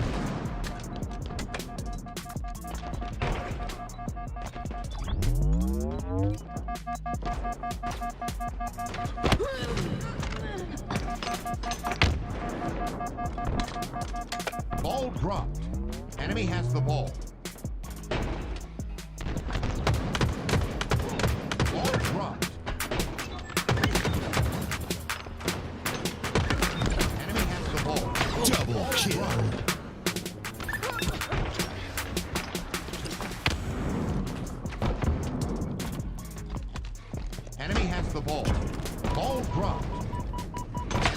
ball.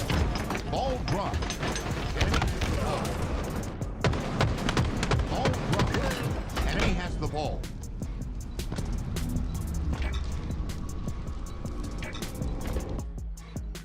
Enemy team nearing victory. Ball dropped. Enemy has the ball. Ball dropped. Incoming.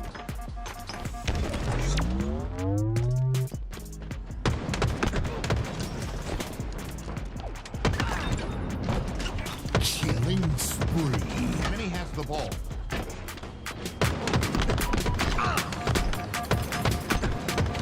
Ball dropped. Enemy has the ball. Ball dropped.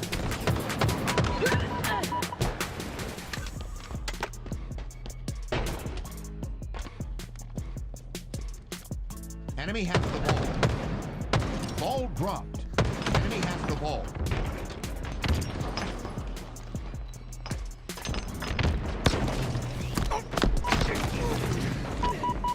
Ball dropped.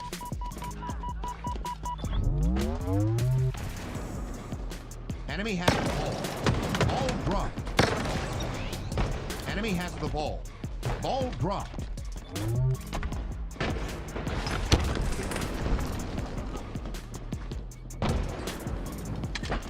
Enemy has the ball.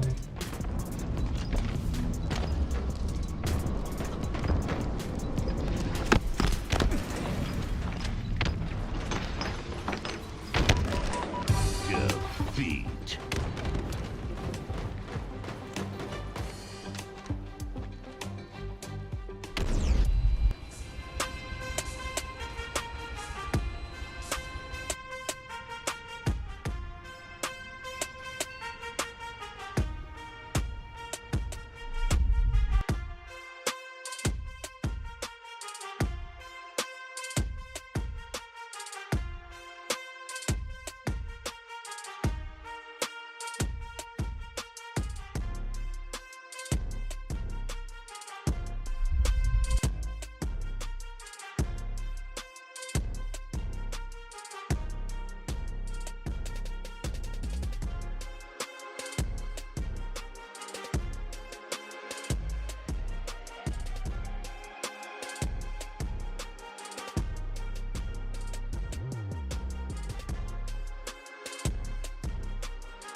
Hello and welcome back to O-Town, aka Orlando.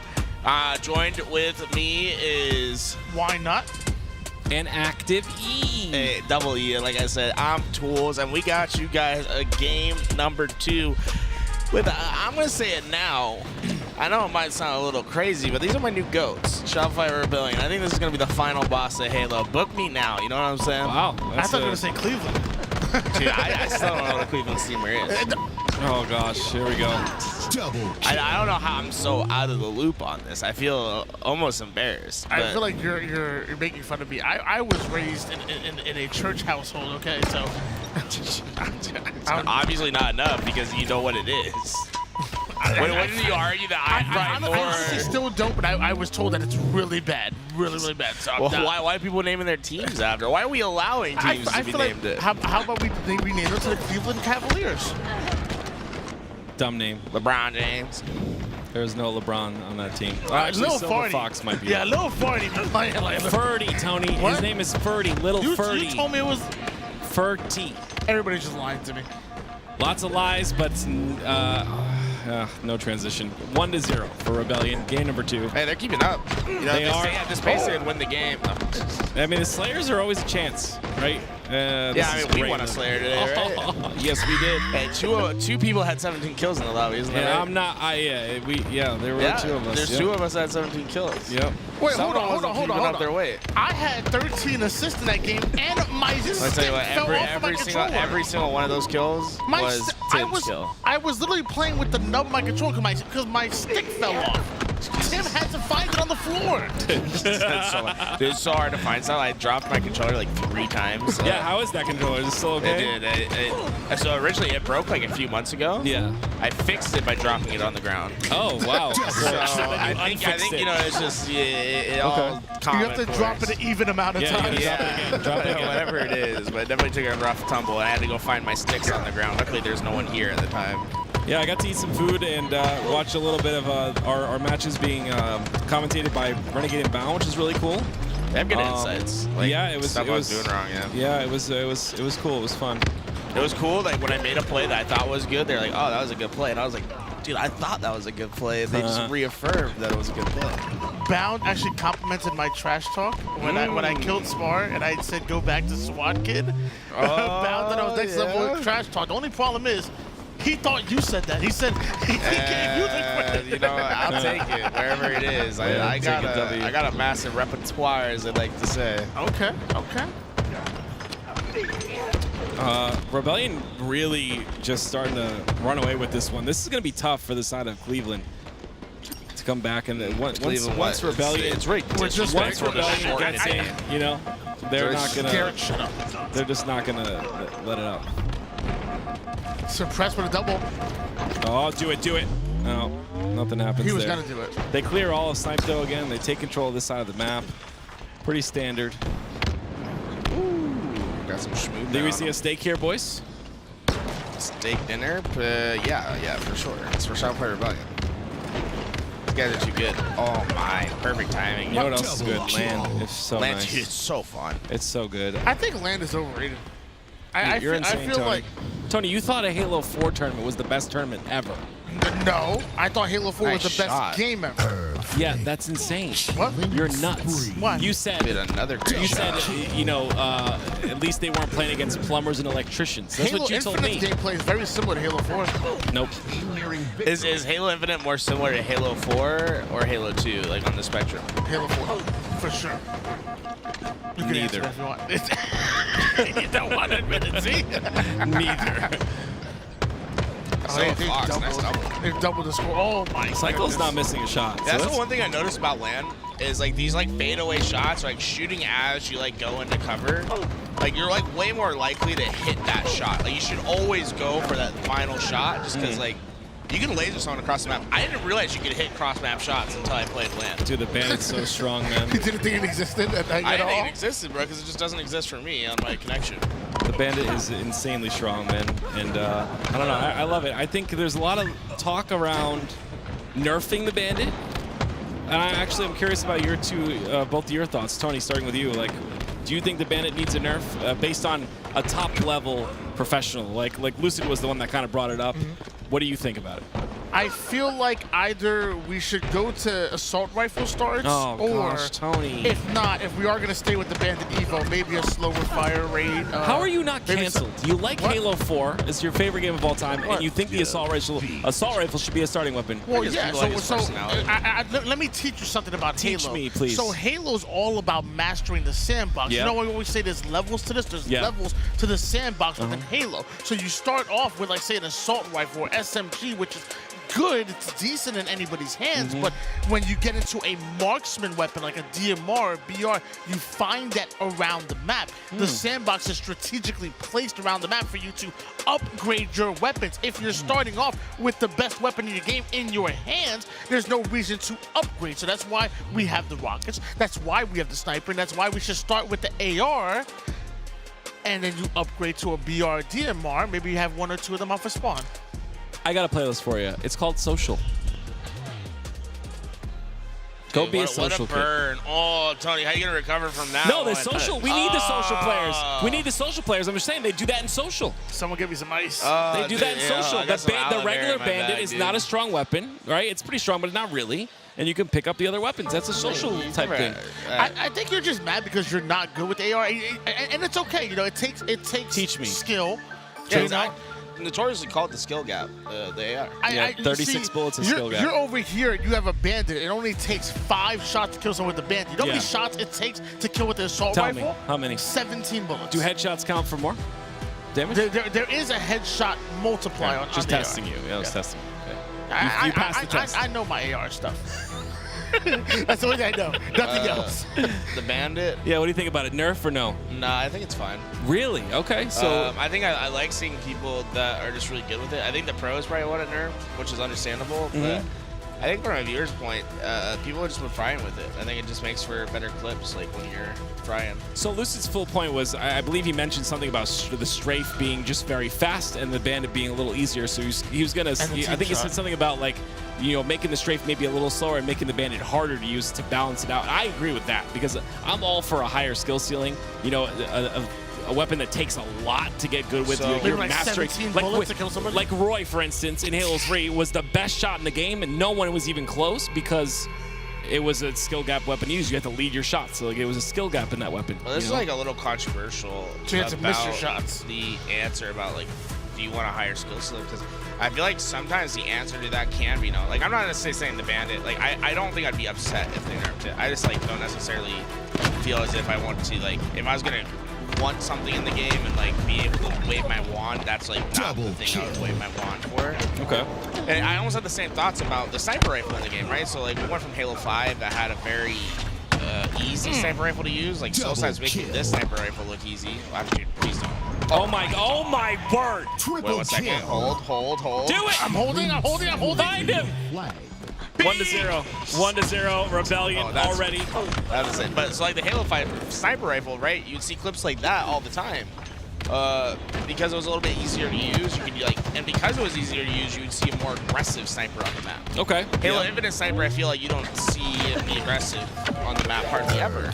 It's usually in the back lane, holding down an angle, like trying to hit the easy shot rather than using it as like a pseudo shotgun where you wrap corners. I kind of agree with you. I think Halo Infinite Sniper is in between Halo 3s and Halo 5s. So I think it's a middle ground, but it does. I think the Halo 3 sniper rifle is easier to use than the Halo 5 sniper. Not. We're talking about sure. 30 FPS here, not MCC Halo 3. We're talking about okay. the. I see what you're saying. Yeah, we're talking like the real Halo 3. It was really difficult to hit shots with that. Did they just win? Yes, they did. Did they just win? Did they just win? Dude, can we take a look at the end screen at the I want to see how long it was. That might have been less than a minute. There was a lot of grapple plays towards the top center, like off the bottom, Must like have gotten grappling it up. both grapples. That was absurdly fast. that was unreal. Really well done by Rebellion, and there it is. Take a look at the bracket. This is the championship bracket now on your screen. Where's this is what LVT we're going to Halo? run through tonight and tomorrow. Oh, they spelled it wrong. They spelled it as VIP. Should be LVT. Yes, that's right, Tony. We play Scion. You guys warmed up? They messed up. Huh? Not at all. You see me on Slayer? Huh? Did you see me on Slayer?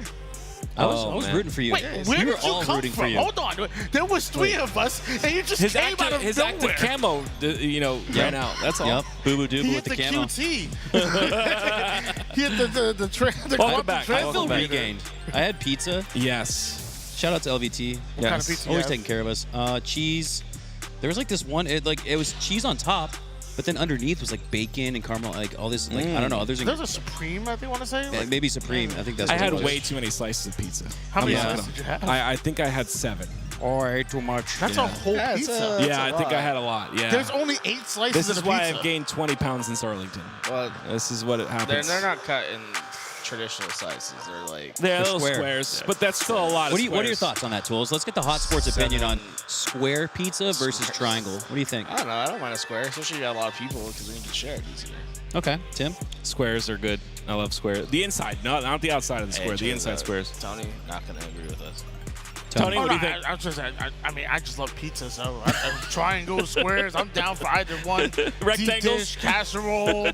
I'm down. I think he froze. Oh, okay. Yeah, he's frozen in time. I prefer triangle. Okay. But it's pizza. Like, who's gonna complain about pizza?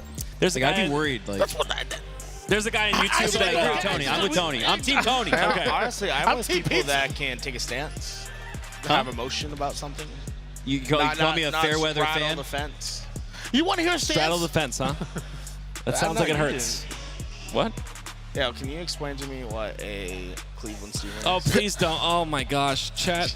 So that's actually why I was gone for 30 minutes. The chat said it was. I googled Wait, it. what? Oh. No, you Googled it? I googled it, and went back to the hotel room, and then had to cleanse my mind. Had to. Yeah, was that what you're doing at the hotel room? Yeah, it's not a fun thing, guys. Can we just change your name? How about that? How I get Cleveland Cavaliers. I keep saying. What about the Houston Steamers or the Orlando Steamers? There you go.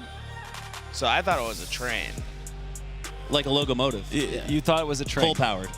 Well, I mean, like a steamer, and steam comes out of the top. How about like an iron? That's See, cold. It's really funny because you guys do tiptoe around. It must be really bad because I actually don't know what this is. I still have no idea. I swear on everything, I actually don't know what it is, but everything is telling me it's really bad. I think I felt like I was uncultured for a second. You know what I'm saying? No, I think it's important to have an element of intrigue and mystery around Right. things. We'll wait all day and then you can look it up tonight. Okay. 100 gifted subs. Active Tony do a Cleveland Steamer on stream.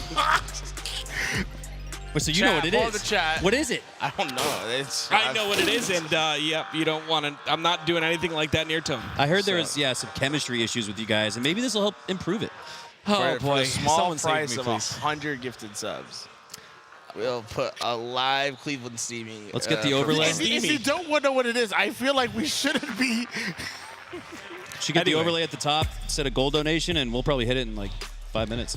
So, Rebellion took out the sweep, the broom, boom, boom, boom. Who'd they do it against? I gotta look this up. It's a good Do question. we know who that was against? That's a great. Who's That's that? a great question. It's like competition. No, I'm excited for bracket play to start. Pool play also was awesome. Like, I'm glad teams like LVT, who had no right being in the tournament, got a chance to play. We should allow everyone to participate. That's absurd. Wait, did you just look it up? I looked up what a Cleveland steamer is. That's. Are we getting a live reaction? Dude, they should do it on stream. I love you guys. I want you to know. What do you guys think about the? What do you guys think about the bracket? this right now, will I Could get do it on stream. What do you guys think about the bracket? We got a bracket here, the championship bracket. What do you like think? brackets. Who do you want to watch? I'm a fan of brackets. You're a fan of brackets? Yeah, Okay. bracket up. GPX. Bracket. Okay? GPX are Good not going to be bracket playing. extreme. If I get a virus from this, I'll be If so pissed. GPX and Shopify are to play, they will play in the winners finals. So we're not going to see them early. Can I see? You want to see the definition? Oh boy. Oh no! See the definition? You say you're good? I don't want to stop. You don't want to see it? Is this like a popular thing in Cleveland? Yeah, right. That's what I'm saying. Like, what are those freaks? I do Is there wonder where nothing the to do in name the winter? comes. I do wonder where the name comes Probably from. because Yeah. like the Browns or something. Get it? I'll Why'd be you here let all go? day, folks. Guys, I need help. I thought we were gonna embrace this. I need a lot of help right Like now. not looking it up? Please. No, like holding hands. Just please. You ruined the Can we moment. all It's hold over. hands? My hands. Do It's not over. touch my hands. Can we all hold hands? I will smack. If Mac and Tools hold hands, would you not hold hands with me? Can we not do that either? We're bridging the divide. I fucking hate his guts. Come on, let's show the Halo community what it means like to be a team. Oh, this is so nice. Why are you guys? So we will be doing 4 minutes of spoken word poetry. So yeah, we're still locked in. Jeez, man. At some point, we're going to talk don't or squeeze show the shooter Halo. finger. I want you guys to know, at some point, there will be Halo on the broadcast. Are we going to there? The people are watching that right now. You Oh, guys, there's an ad break. Do you guys like this roller ad is coasters? awesome. Why do people complain? This looks cool. Do you guys like roller You guys coasters like or what? maybe think that because we're in Orlando that we're getting Universal Orlando ads and not like other ads? You think that everyone watching your channel is watching a Universal Orlando ad? Florida residents 2 days free with a 2-park 2-day ticket. It's an ad for Who's a resident of Kayla Orlando. Becky? Just can't avoid them. She's a swimmer, apparently? Why are we watching the Guys, ad? actually, I was going to say they're not paying We're us, but they supporting the quite stream. literally are. Why would Yeah. we not? Sorry, guys. So, can we bring up the bracket real quick once again? I just want to get a look at it, and I want you guys to do your Best. Are you guys still holding hands? I want you guys to do Wait, your they're job. still holding hands. Wait a minute. You thought it was just for the camera? Yes. He is really They're trying to still pull it. holding Eli hands walked right past and saw you guys holding hands, and he looked pissed. He did not look happy. I don't know if he's disgusted or jealous. I think jealousy, honestly. Probably jealousy. It's a possibility. I would be. Are there any teams that will surprise us on this list besides GBX and Shopify Rebellion? Who else do you VIP guys versus Scion. Yo, there's a Halo tournament going on? No, I'm just. Scion, to answer that question with a serious tone, Scion looked great today. I think they have great players on the team. And then Kraken. I think Kraken's like my dark horse pick. That's the team on the outside looking in that might just. Are you guys still make holding it in. hands? Dude, no, this is guys, let go of each other right now, please. I know. Do not let go. I think you need to let go of the hate in your heart, Tim. Let go of the hate. Yo, or like mix hands, dude. We can daisy chain. Mix hands. Wait, hold on. Are we daisy chain? Daisy chain with us, Can I get a finger on the knuckle? Can a finger rub on the knuckle? He's got it. He's wiggling. Oh my goodness gracious. Now, can we interlock? It's important to have interlock right fingers? stick aiming when holding hands with your I homie. interlock fingers now. Interlock. Just squeeze me. What are we times. doing That's here? Your safe word, okay? I'm small talking. I'm IG yelling.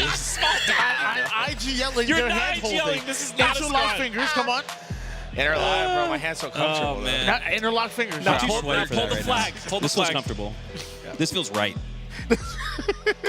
So it sounds like you're a big interlock. Can you show us how to do an interlock? I've never done an interlock before. I'm good. Like this. That's how you I do don't it. think you hold hands with yourself. I do. That's like self-masturbatory. in a way. Wait, what? What? You're holding hands with yourself? Like, come on. Did you just make up words? Is that a word? Yeah, why would that not be a word? Did you understand what I was saying? Yes, I heard you. Oh, okay. So it sounds like it was a word. Okay, sure. Well, Anyway, It sounds like an auditorium or like it sounds like a location, still not holding. an act.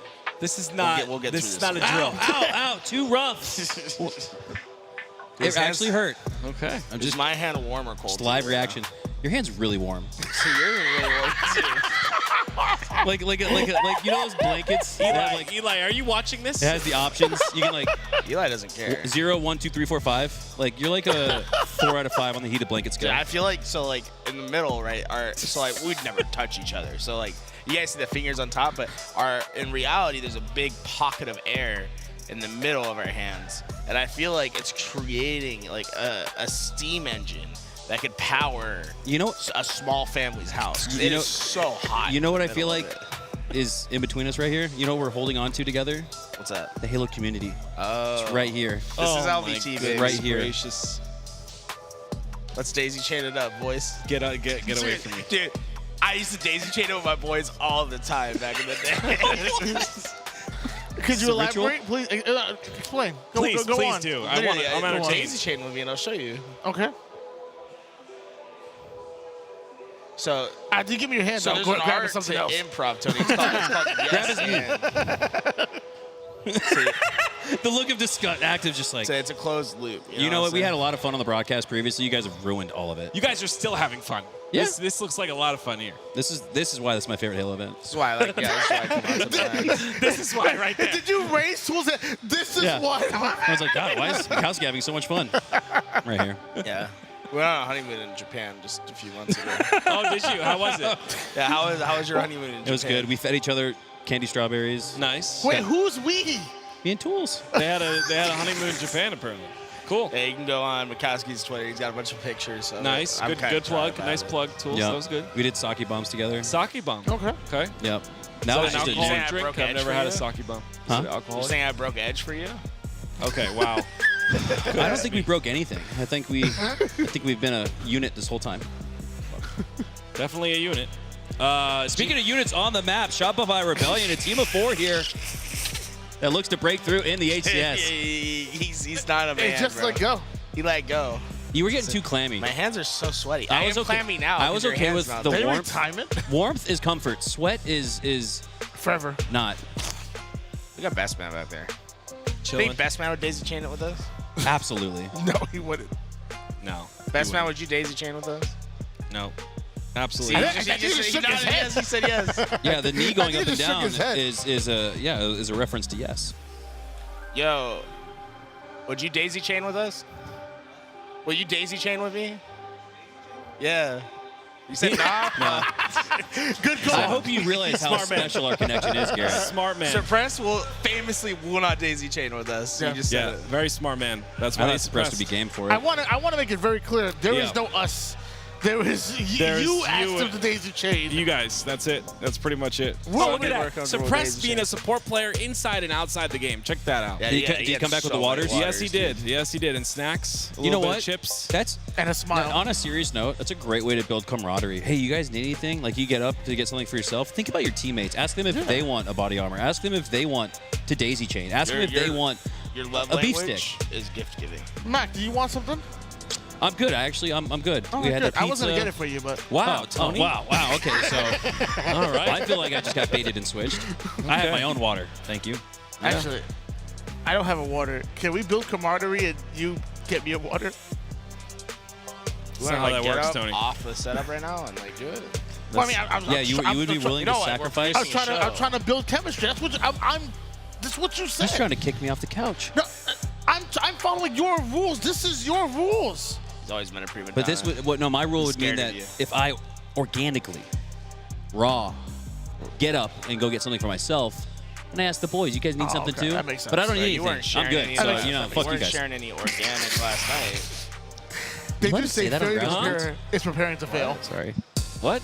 What? Did I hear that right? Huh? What's Huh? Wait, what? Chat, we love you. At what point do we start talking about subs? Is there any point in time we start talking about Halo? Yes, I have one. I have one sub goal. If we get 10 gifted subs right now, I will put tape on Tool's mouth for the rest of the series. We're getting the tape. And then It's right 10 over there. gifted, I'll take it off. Hey, pineapple. Did you guys see that Too much viral for- pineapple video? Tony got Did you guys see that? Did you guys see that pineapple video on Twitter? No, what's up? No. So a guy takes a 1,000 degrees Celsius ball of steel. Okay, wait 1 second. Do you think You're gonna right now, do you think 1,000 degrees Celsius is something that we're capable of producing? No. 10 gifted. 10 gifted. There bro. it is. That's tape, bro. I'm gonna get off. Get the stream. tape. Hold him. Devon, One get the gifted, tape. one gifted, and I'll take it off. Take it off. I thought you don't said really 10 wanna more. Nah. I don't want tools to be left out. Okay, so I just want to, before you do this, I will have you know, by doing this, you're acknowledging the fact that if we do get 100 gifted, that you will be doing a Cleveland Steamer roster.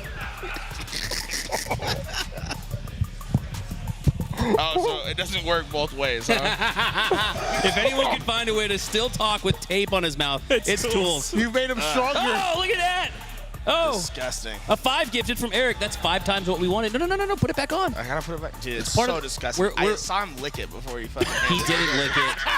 Put it back on. That's not fair. I did not lick it. Yeah, he spit on it. Eric just gifted 5 to see this. Tear it off. Tear it off. Here we go. Tear it off. You No, can no, talk I'm- with that yeah, on. I'll That's do not it slow. I'll do it slow. This is Hard my and money fast. maker, dude. I Tools. can't do that. It's my money maker. You don't have to wear it long.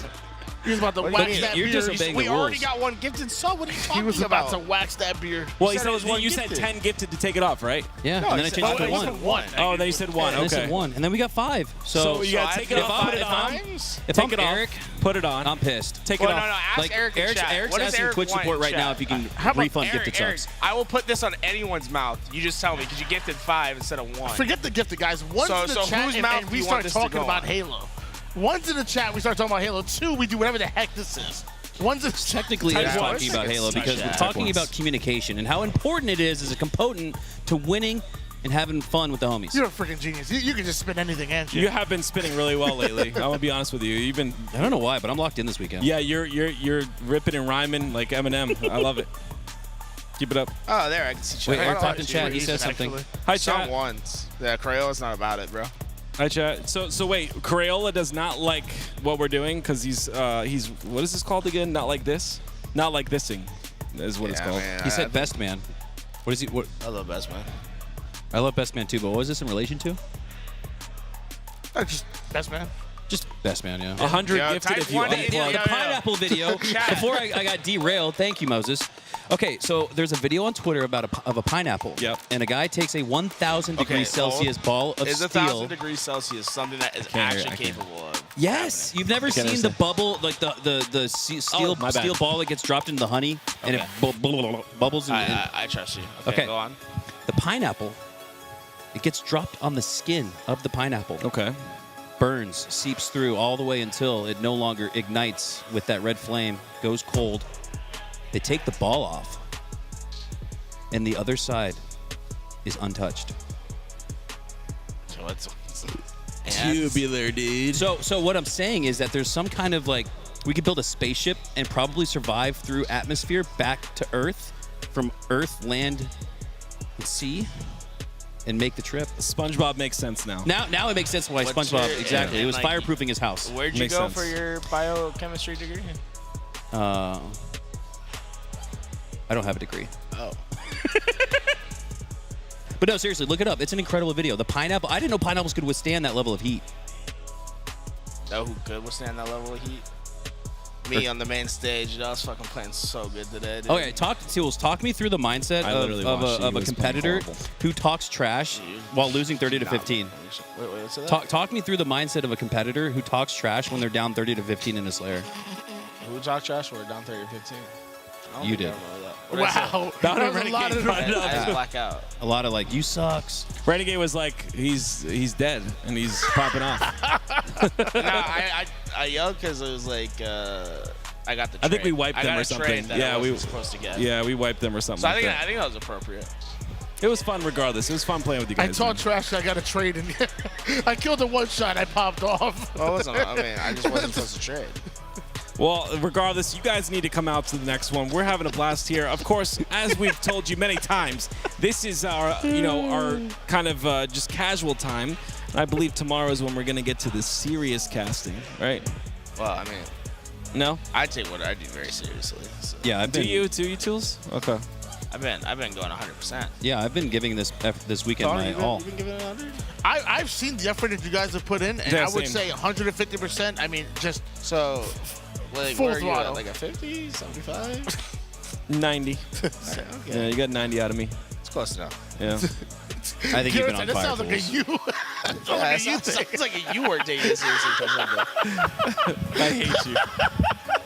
I hate you very, very much. But here's look at the bracket. So we got GBX. All right, folks, I got to go admin the tournament, so I'm off mic for a little bit. All right, Tools. We just watched Tools get fired live on air. We'll miss you, Tools. Oh, you can't see me on camera. Sorry. GBX versus Press the Issue. GBX coming out, and I would assume this is going to be a good match. But I think GBX have a lot of, we talked about earlier, a lot of firepower on the squad, right? You got Legend and Bound who are going to bring their chemistry, of course, from that SSG roster, and then of course Renegade's going to bring his firepower, and then him and Renegade and Bound have that chemistry. Yeah. I would assume still as well. So very cool match. So I'm pretty sure we've seen Renegade and Tusk play twos together once or twice as well. So I mean, Legend and Tusk won a twos. There we go. Just a couple weeks ago. So, even though we haven't seen this roster play too much as a foursome, you know, we've seen them play, as duos and do their thing. So, and plus, just when we talk about raw firepower, raw talent, we're talking about some of the best players in the game. Obviously, we still think Shopify Rebellion have the advantage of being their full team, but if you're counting GBX out, I'm pretty sure I'm going to tell you don't know Halo. Right. That was part of the theory that we had in the morning when we were talking about teams, that could come out and win the tournament. I think we were talking about that, Tony. You take the 2v2 chemistry that Legend and Tusk have with each other. You take the 2v2 chemistry that Bound and Renegade have with each other. You add that up to 4, and they could be a threat. They could be a real threat. I think people have almost penciled Shopify into that grand finals as the champ. Yeah. Just because they're the only HCS team of 4 here, but I don't know if it's not so fast. Honestly, if we have an admin, I would love to put a poll out in the chat if we do have an admin, and just who are the favorites to win the tournament? GBX or probably Shopify. It's probably most people's picks. And if because I disagree with you. I know that we're on the board with Shopify Rebellion, but I bet there's a lot of people in the chat that might have GBX as their favorites. I wonder how would that split? And I'm curious, what kind of confidence in terms of, GBX against Shopify? What kind of confidence does that give Shopify going into London if they were to lose this to GBX? Because you got essentially a pickup roster against your roster that's won those open tournaments. It's going to be interesting. I think that Shopify have surprised me as these London qualifiers have gone on. So I would assume they're going to surprise me here as well. And of course, it's going to be a good matchup. But we got Scion versus VIP coming up next here, and you can see it's live fire first. If I remember correctly, I know Scion Esports, that's their full roster. You have Dark Matter, you have the Uzi Twins, you have Tyus Reverb, excuse me. On VIP, if I remember correctly, that's Article's team. Isn't it Article, I believe J so. Grav, and the crew? I believe you're right. Yep. And Jaron? I'm sorry? Jaron?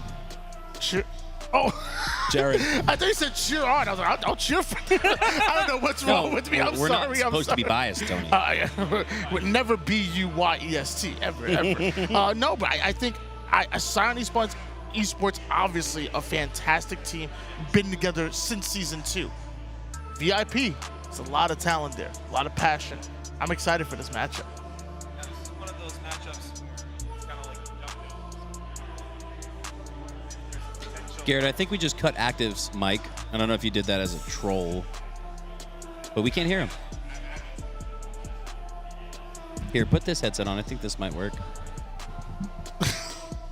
Did he just cut you? He cut your mic and said, I have admin stuff to do. I just want you guys to know that Tools cut my mic.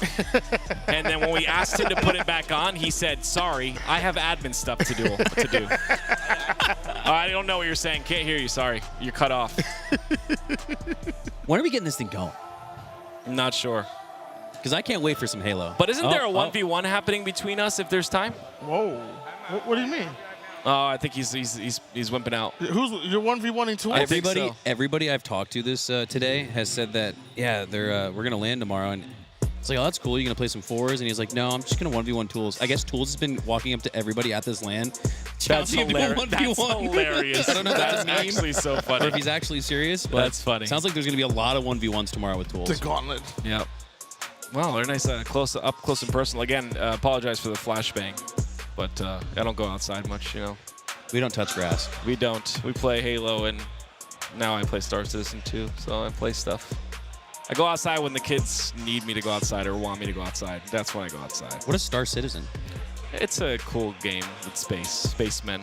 Oh, that's like the one where you Halo? literally drive. You can play with a Thrustmaster. Yeah. That's pretty cool. I had somebody talk to me about that game the other week, and they were just talking about how it's actually incredible. Like flight simulator, dude, space simulator.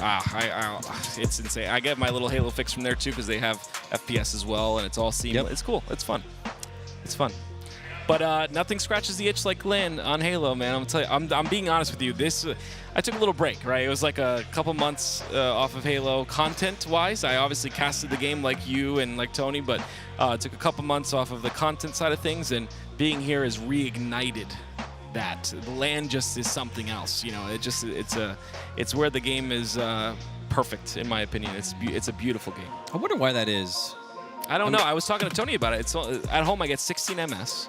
On LAN it says 1 MS, so it's not like a huge difference. 16 is not bad. Right, but it's still less than 20. You're living the good life. Right, it doesn't feel like this though. Tools out in Vegas averages like 95. Yeah. Type in the chat what your MS is. I've never seen somebody complain. I got 16 ping. Well, that's what I'm saying. It doesn't feel close. It doesn't even feel close. I don't have aim assist on my mouse and keyboard. Louis gets like 5 ping, I think, like 8 ping in Texas. So, right? Yeah, see? You know who else? Who? Is being overlooked? Oh, who is that? Gunplexion in his squad. Gunny, man. Dude, that I don't know. I was really loud during his free-for-all. The guy raised funds to be here, right? And wanted that little gap between, Arlington and Atlanta. And then he comes here and wins a free-for-all. Like, I don't know. First LAN. The guy's been through so much, man. So I'm really so happy for Gunny, man. I hope he does well in the fours as well. He has a good squad. Yeah. Breaking Shot. I want to say Rhett the Sweat is on there. So Breaking Shot and Rhett, they were like originally a duo for quite some time. Yep. And then Leader has always been doing his thing for a little bit. they have a really good team. You know, obviously, you know, we talk about the Shopifys, we talk about GBX, but there's going to be a lot of other teams that are looking to, you know, guarantee a spot in top 3 and then also maybe upset one of those two. How crazy would it be if we saw a team like a good I'm telling you, there's everybody's just defaulting to those top 2 teams, but there are 2, 3, 4 teams that could threaten the spot. Not saying it's going to happen, but it's going to be fun to watch nonetheless. And yeah, you can't forget about Leaderness, the 4th on that squad. Man, the Leaderness had a lot of success. I remember seeing him in those HCS Season 1 tournaments. I remember we got a chance to cast a lot of them, and he was popping off. So I'm excited to see what he can do here this weekend. Yeah, I mean, Renegade talked about it, right? It's important to show up here. It's important to show up at these events because LAN is not like anything else. You can play matchmaking online all day long, and honestly, it's good practice. But a lot of these players will play matchmaking online, and then they'll outshoot a professional player, or they'll a professional player will go negative while they're going like positive 20, and they'll take that and be like, why am I not getting a shot? You got to perform on LAN. Going to these events is the only way that you're going to prove that you have what it takes to compete in this environment. This environment is way different than any other. We've seen Monster, and it's no offense to him. His performances online are great, and a lot of people meme on that, but there's a lot of pressure on LAN, and all it takes is that one LAN, and all it takes is like multiple experiences to build that up and just put those reps in and get better and more comfortable in that LAN environment, and then you'll shine. Monster's a great example of that. I think he's a great player, and he just needs his moment. Tim is the flag runner for Mouse and Keyboard Halo community. Did you ever think in HCS competition we'd see half of a pool occupied by mouse and keyboard players? I mean, that Woodham mouse and keyboard pool is going to be so fun to watch. Dude, it's incredible because like I say time and time again, it's so strong, and like I think people are sleeping on it. I think, let me be honest with you, if Woodham already popped off, getting 6th at Arlington was huge for the side of foe, right? Man. But we got Monster now. It's going to take 2 or 3. I don't want to call out for this because I don't think it should happen, but it is in a sense overpowered. I really do think it is. There's so much you can do with it, and keeping accurate with it is not as hard as it used to be. I don't think it's overpowered, but I think in the right hands, it is the better input device. There's just more. If you looked at it on like a bell curve, there's just more that you can do on mouse and keyboard that is simply physically impossible to do on controller. Regardless of how high your sensitivity is, what that look acceleration looks like, you don't even have to worry about that on mouse and keyboard. You just pull it down, right? Yeah. And I've been having so much fun watching you and Ren and Bound were too. They were glancing over at you in that LVT match, and they're like, God, dude, Tim is locked in. I mean, I don't know. It's like, it's very interesting to me how it does look like mouse and keyboard players are more locked in on LAN than controller players. I don't know, what is it about that? It's tough because it takes. I talked about this like at the beginning of the event, how I was a little bit uncomfortable with just the desk setup, but it was a meme and stuff like that. But on a controller, you can bring that controller, and it's your thumbs are on the same controller. You hold the controller the same way. Everything's the same. When you get on LAN with the mouse and keyboard, where the keyboard sits. So like how much space do you have? Wow. Is all the of angle of it too. Right. I noticed some guys they play like this. Yep. Some guys have it fully vertical. Yep, Which one are you? I play like this because I have a full desk mouse pad, so I play like with my arms like that, and I take over and I use my arm to aim like this. That's like, because I think it was you that talked about it. You can have a really low sense on mouse and keyboard and be able to track just like a controller player. I've had people say, "Are you on a controller or mouse and keyboard?" If you're asking me that means I'm doing okay, right? But if I need to flick, I can go. Like I can flick over and have a fast sense, and this is a big advantage. I really, like, if you're listening and you're on MNK, like, take the chance and start to learn the game. If you can learn the game at a high level, you can compete at a high level with that input. All right, here we go. Halo on LAN. We've been yapping enough. Now it's time to get to shooting. As we kick things off, live fire on Strongholds. Kraken, a team that we talked about. Don't sleep on these guys. This is Gunplexion Squad versus Florida Men, who just came off that reverse sweep that when I heard the roar from the crowd, it sounded like an HCS tournament, Optic versus FaZe. This is going to be a great matchup. I'm really looking for Gunny to pop here, and you can see he already has 3 kills. This guy has something to prove, and I talk about this often, right? Frosty, he talks about how Frosty kind of brought him into the game and really just shows him the respect and has taught him a lot of things about the game, and it's because Frosty sees something in him, and I respect Frosty so much as a player, so if he sees something in Gunny and is giving them the time of day, Gunny just needs that breakthrough moment to get on that top 6 team, and this could be that moment. As right now, it's Breaking Shot that has that sniper, and he's always putting in work. Love watching his point of view. Meanwhile, Trip Cap on the board. Oh, going Quigley. in for, I thought it wasn't a Quigley. Did he hit it? He got the damage, but it looks like a teammate stole it. Did you see? Like, that's all mind games right there, right? Breaking Shot is looking at the guy. Like, to be honest, he got me catching. He caught me off guard because I was like, is that his teammate or is that an enemy? He just, like, it's all mind games at this point, right? And it's a triple cap locked in already. Florida men are doing their best to get it C at least, but Leader Nest ready for it. We are in bracket play. No more swimming here in the seas of Orlando. Winners round 1 is live, and you only have so many opportunities, Eli, to take that token into your back pocket. For now, Leader Nest adding another double to his back pocket. Killing spree, no less. Triple kill with the sticky spike grenade, perpendicular against the wall. Takes down 3. 177-0 lead in favor of Kraken at the moment. Florida men, we were talking about how good so was. We don't consider no one, another mouse and keyboard player. He was putting in work, but man, Kraken, they're just dominating at the moment. Everything just seems to come easy for them right now here on Live Fire.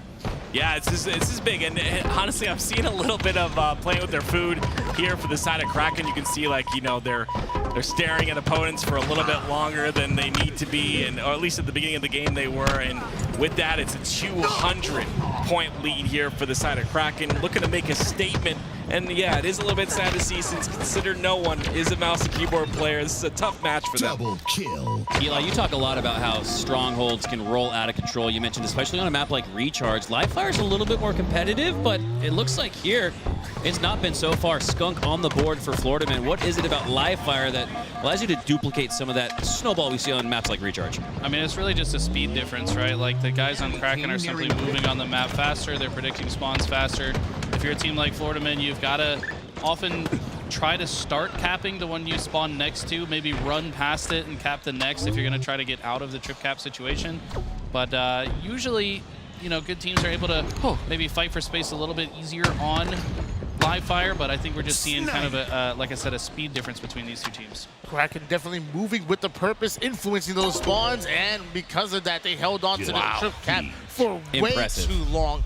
I think we just saw 250-0. Kraken on one. That's a dominant game right there. I mean, and that's tough for Florida men because you're coming into a match and you're punching a bit under your weight class, above your weight class, and that's just what happens. You know, they're like Tony says, levels are to this, right, Tony?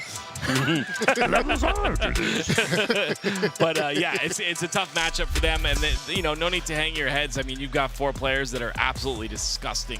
Leader Nest having another incredible game, 15-1, and we saw him pop off earlier as well. So Leader Nest is having a good time, and you love to see that. And it's not to say he's being selfish. He had 7 assists, tied for most on his team. So very impressive performance there from Leader Nest. Told you not to forget about your boy Leader Nest, because he is an incredible player, multi-FPS talent. Reminds me of Formal in that sense, right? Yeah. Not saying he is Formal, but Formal is a guy that comes to mind when you think about guys that can dominate in multiple FPS titles. Leader Nest is a guy like that.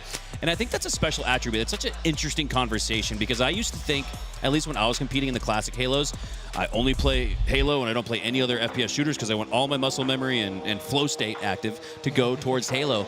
I think differently about that nowadays, though, and I think it is important to have some variety, to put yourself in challenging situations in other games that can sometimes bounce and play off of the success you can experience in Halo. Eli, what do you think about that?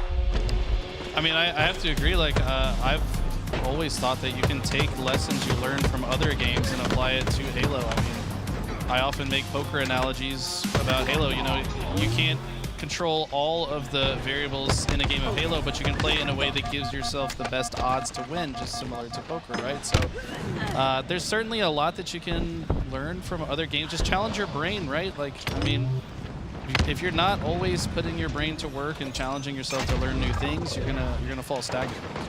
Yeah, I think there's an old quote that says, "Stealing from one is plagiarism, but stealing from many is just learning, it's just adapting."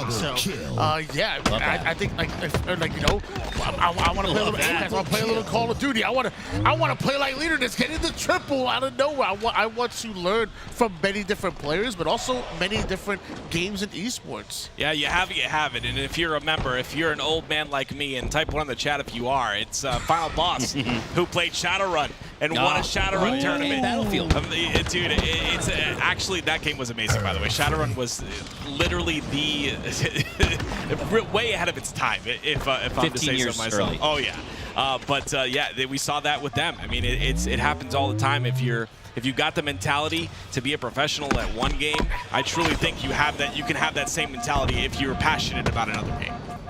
Yeah, Eli has been finding his own buzzword this weekend, and I think it's been perspective. And I think by putting yourself into the fires and flames of multiple games, you get yourself more perspective. Kraken getting themselves more slays on the board as they've built the lead 16-9 here.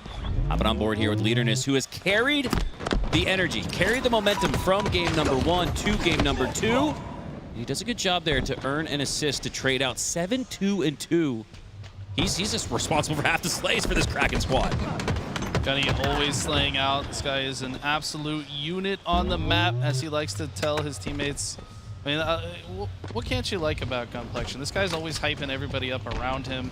You know, he always wants everybody to feel good, and I think there's something to that when it comes to a team aspect, right? Like, he's kind of guaranteeing that the vibes are good, you know, cracking jokes, telling each other, like, just telling his teammates how awesome they are. Like, everybody needs a hype man, right? Like, you don't want to load in and be like, am I playing good enough for my teammate to like me or not? Like, yeah. You know, you don't want to have those kind of thoughts, but I feel like Gunny the type of guy that's not going to let those thoughts creep into your mind.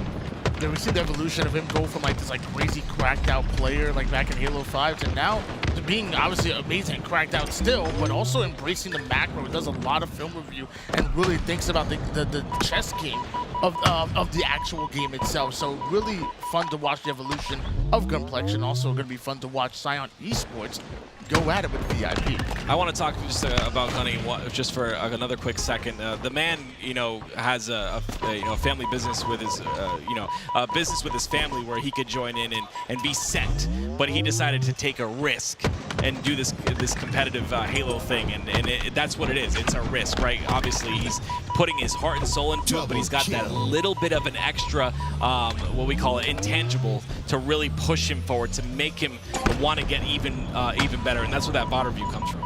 Yeah, listening to Gunplexion in that winner's interview, it kind of felt like Gunplexion the sensei, the way he was applying real-life challenges and struggles with what happens in the game. As we switch games here, back to game number 1. Still in winners round 1, though, between Scion Esports and VIP. And this is a squad with 2 evenly matched players. Scion with Uzi Zuzi. Love that duo name, Reverb, Dark Matter. And then on VIP, you got a lot of homies on that squad as well. Article, Spar, J-Grab, and Jaren. And J-Grab and OG, probably IGLing at least. What in-game passion leading? I mean, he's at least that for sure. And that's one of the reasons you love coming out to LAN. It's one thing to hear the roars through the microphones. It's another thing to feel it on LAN. I think these two teams, like on paper, might look evenly matched, but I actually give the edge to Scion here. I think Scion, I mean, these guys have been teaming together for quite a while. The skill gap, in my opinion, is teamwork. Not to say they aren't also incredibly talented individually, which they are, but on the other side, you've got 4 very individually talented players that haven't really teamed together before. So they just kind of, you know, form this team. They have faith in one another, clearly, but they're not going to have the same level of practice. They're not going to have the same level of discipline and precision. I mean, I've had the pleasure of sitting behind Ty for a while and just hearing the way he talks to his teammates. Like, if we're in that, so I was behind them during that crazy game 5, right? That was 48-48. Yep. And he's like, and this is why we talk about what we're going to do in this situation. They've already kind of storyboarded how they're going to behave in situations like that, so that when the high pressure moment arises, they're already ready. Love that you're showing some love to Scion Esports. Fun fact, there was only 3 teams that stayed from late season 2 to season 3, and that was FaZe, Sentinels, who now made a change, and Scion Esports. Every other team in the league made some sort of change.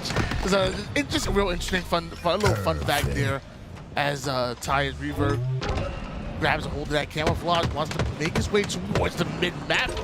Jiren down to one shot. Just distraction to allow Camo to get away with the sniper. Now he's even more deadly. Honestly, Scion Esports' spawn control is absolutely phenomenal. You see they're really cognizant of forcing those spawns on a particular part of the map, and then it's not even about that because that's pretty fundamental, but the way they execute and how fast they execute on those spawns is what's impressive to me, and because of that, they've been able to now take the lead in this game. I do really think it's their philosophy that makes them so good because, like, you can tell they're like a legit professional squad. They take their practice very seriously. They, I'm sure, have documents with their strategies, and they go over things and review. They hold each other accountable. They're all very level-headed. There's no, like, ego involved, right? Like, they just have, like, calm, collected conversations about what they can do better, and I just love to see that in a team. I think that's very respectable. A couple things that are interesting. We were really talking up Scion Esports while they were down in the match to VIP. That tells me the eye test is something they're passing with flying colors. For now, Article takes the eyes of his opposition. Oh, that jumps off the map. A little bit of a missed jump there. But very impressive again, the eye test. Scion looking great in that. And then the other thing that you mentioned, Tim, sticking together through multiple seasons. That's a long time to go in the offseason feeling like, do we got it? Do we not got it? Okay, we got it. We're going to stick together. We're going to stick through this. So here's the moment in the match where I want to see that cohesion, that chemistry come through. And just like we say that, we're talking up Scion Esports, but it looks like VIP are going to regain the lead. So this scrappy roster of 4 go down right there, but they've made it close. Wow. This has been back and forth. The 30s, they've been tied. The 70s, now the 100s. It's still anybody's ballgame.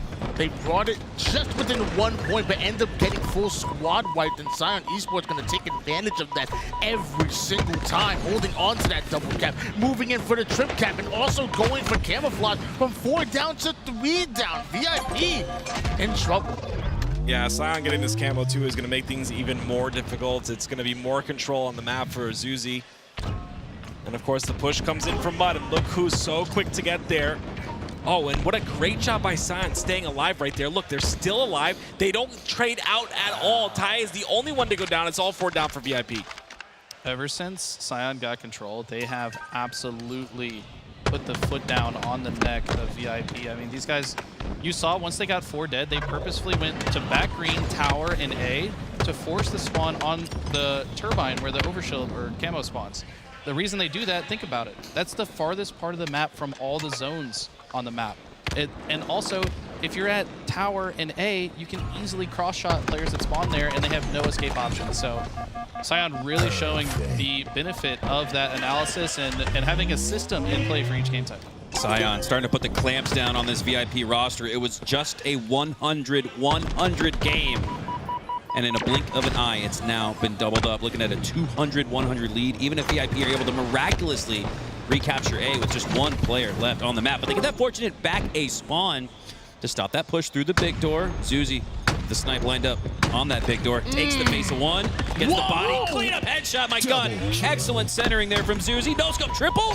No, doesn't land it. Wow, that could have been a clip right there. He has 2. Potential quickly. Got the body shot. But exactly, he causes the delay, allows the cavalry to arrive, the teammates to support the cap, and Scion are able to triple up on it. ABC in their favor, 220-100. You gotta love when you have a player like Zuzi that can do something like that. They were at a numbers disadvantage. It was a 2v3, and he comes out, bodies 1 player, takes down another, just continues to put down damage, and now since then, VIP end up getting wiped. Wow. Scion Esports are going to be taking game 1. So the big thing for me in that game, and something I noticed really heavily, is the fact that yes, VIP had those individual players that haven't played together for a long time.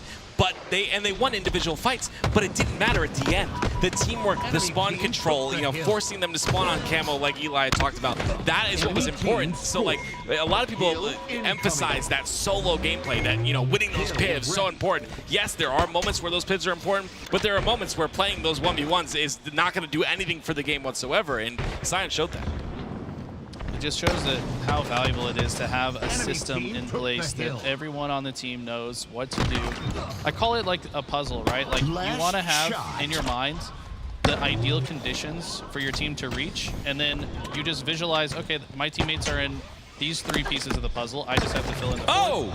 and we're good to go. But as I say that, let's change gears here to Breaking Shot, who's been making absolute waves recently. This guy, when he's locked in, which seems to be almost always, is one of the fastest players on the map, hitting some insane shots there on Fortman.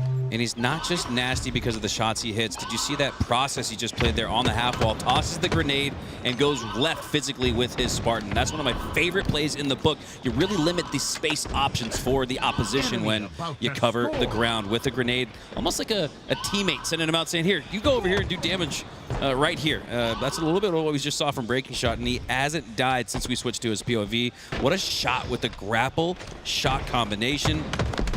As he gets into another 1v1 on the elevator and wins it again. The recognition, the awareness right there. Teammates weren't in position, so he had to wrap back, get back that A control after multiple go down, and he does so successfully. Turns that hill time into a bit of a flank. They get back control, and now limiting the options of the opposition. Shot in the hands of Breaking Shot, and that's a shot he'll never forget. Deadly catch. Would love to see that medal. You can see they're not going in the hill just yet. Maybe milking a bit of time here. There's all 4 dead. Finally, they will get in that hill. They will secure the 3rd cap. But I can understand milking a bit of time in the situation. There's still 3 minutes left on the clock, and you've got 3 hills already. I mean, that's absolutely a very fast game here so far. The more time that burns off the clock, the more it benefits the team with the lead in King of the Hill. But also more than that, it felt like he wanted to specifically go into A just so they wouldn't spawn behind him. And then after he recognized that they had begun spawning, then he goes to the hill. Because had he not done it in that order with that timing, there could have been a split spawner in the elevator. So I think just making sure that they control the spawns and they're also able to predict where their next opponent shows up. Seeing some very high-level Halo being played here by Gunplexion and the Kraken squad. Love the team name. Not sure where exactly that comes from or what the inspiration is. Be a good question to ask him in an interview if they do end up winning this series. Up 2-0 for now, and looking to make it a 3-0 in this series. Up 3-0 in this match, and love how Gunplexion, Eli, you talked about earlier, playing his process, making sure to load down the backside of C. Part of his process is even doing damage against his teammates. He doesn't care. I see him like just mess around, make his teammates laugh, like in these kind of matchups where I guess they assume there's no chance they can lose. They just have a little bit of fun with it, and sometimes that's shooting your homie in the face. Yeah, I was listening back to the game that we had where we're the 4v4 where Bound Renegade were on the thing and they on the desk, I'm sorry, and they were talking about our energy and how it dipped incredibly far down from that game 2 where Tools was yelling and screaming, and then after that the energy went down. And I think keeping that the good vibes essentially on a team, especially when every chance you can get is very, very important, especially for the life of a tournament. Who was IGLing for you guys? I would assume it was kind of Eli, it was kind of me, a little bit of everyone, I guess. Yeah, I mean, I was trying to give the team a game plan before the game loaded, but like realistically, without ever like going over stuff in depth, like 30 seconds before the match starts, you say a couple words, like it's not. Yeah, it's like cramming for the finals. Yeah, you're cramming for the finals for sure. But that's a good way to say it. like, it is what it is. Defeat. Big win coming out of Kraken right there. Gunplexion, 17 and that's a little 17-7 action. Jeez. Ooh. Coming to play today. He's been having a good tournament. Those tentacles are going crazy. Free for all win, doing pretty damn good in the 4v4s. I want to see more of Gunny. I want to see more of this crew. I feel like everyone shares that sentiment, Tony. I feel like Gunny is really the people's champ right now. I feel like he's got a lot of people behind him. He's been putting in the time. He's been putting in the work, whether it's showing up to every single tournament, whether online or on LAN, showing up to every single stream, going for 8 to 12 hours a day.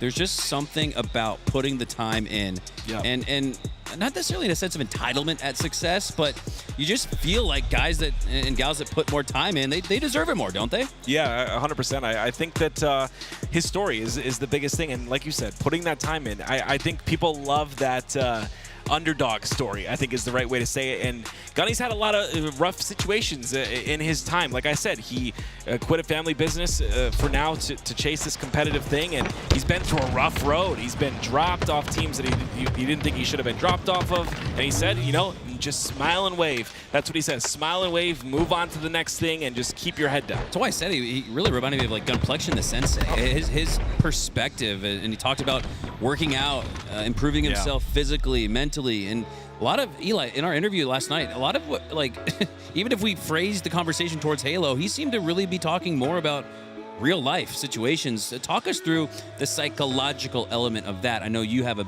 background in that, so talk us through how that might be benefiting Gunplexion in this rise we're seeing here in recent weeks. I mean, the reality is, if you want to get better at anything, you got to better yourself first. Like, if you don't know yourself, how are you gonna change yourself to be who you want to be, right? And I think he's gone through like a personal self-reflection journey of like improving himself and being really introspective and seeing like, why is it that I haven't succeeded yet? And I think maybe he's gotten some of those answers after those introspective moments of his life, and he's really grown as a person both outside of the game and inside the game.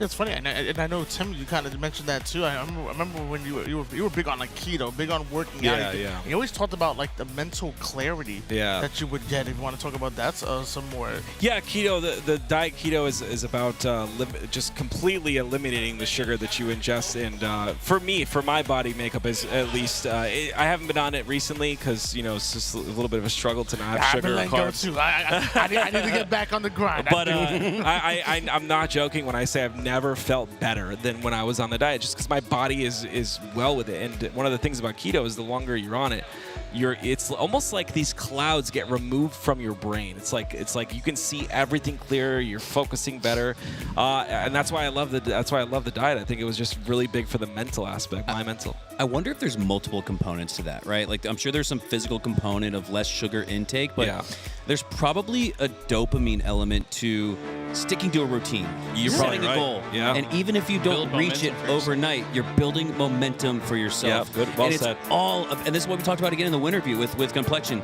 Screw the destination, man. I hate the destination because the destination is an ending in a sense. That's it. The journey is why we're all here. The journey is why we love Halo, and it's so fun. I feel like we're right in the midst of an exciting journey in this story of Gunplexion, and a few other competitors throughout, even his own squad in Breaking Shot. Eli, remember last year we were saying keep an eye on this guy for Rookie of the Year.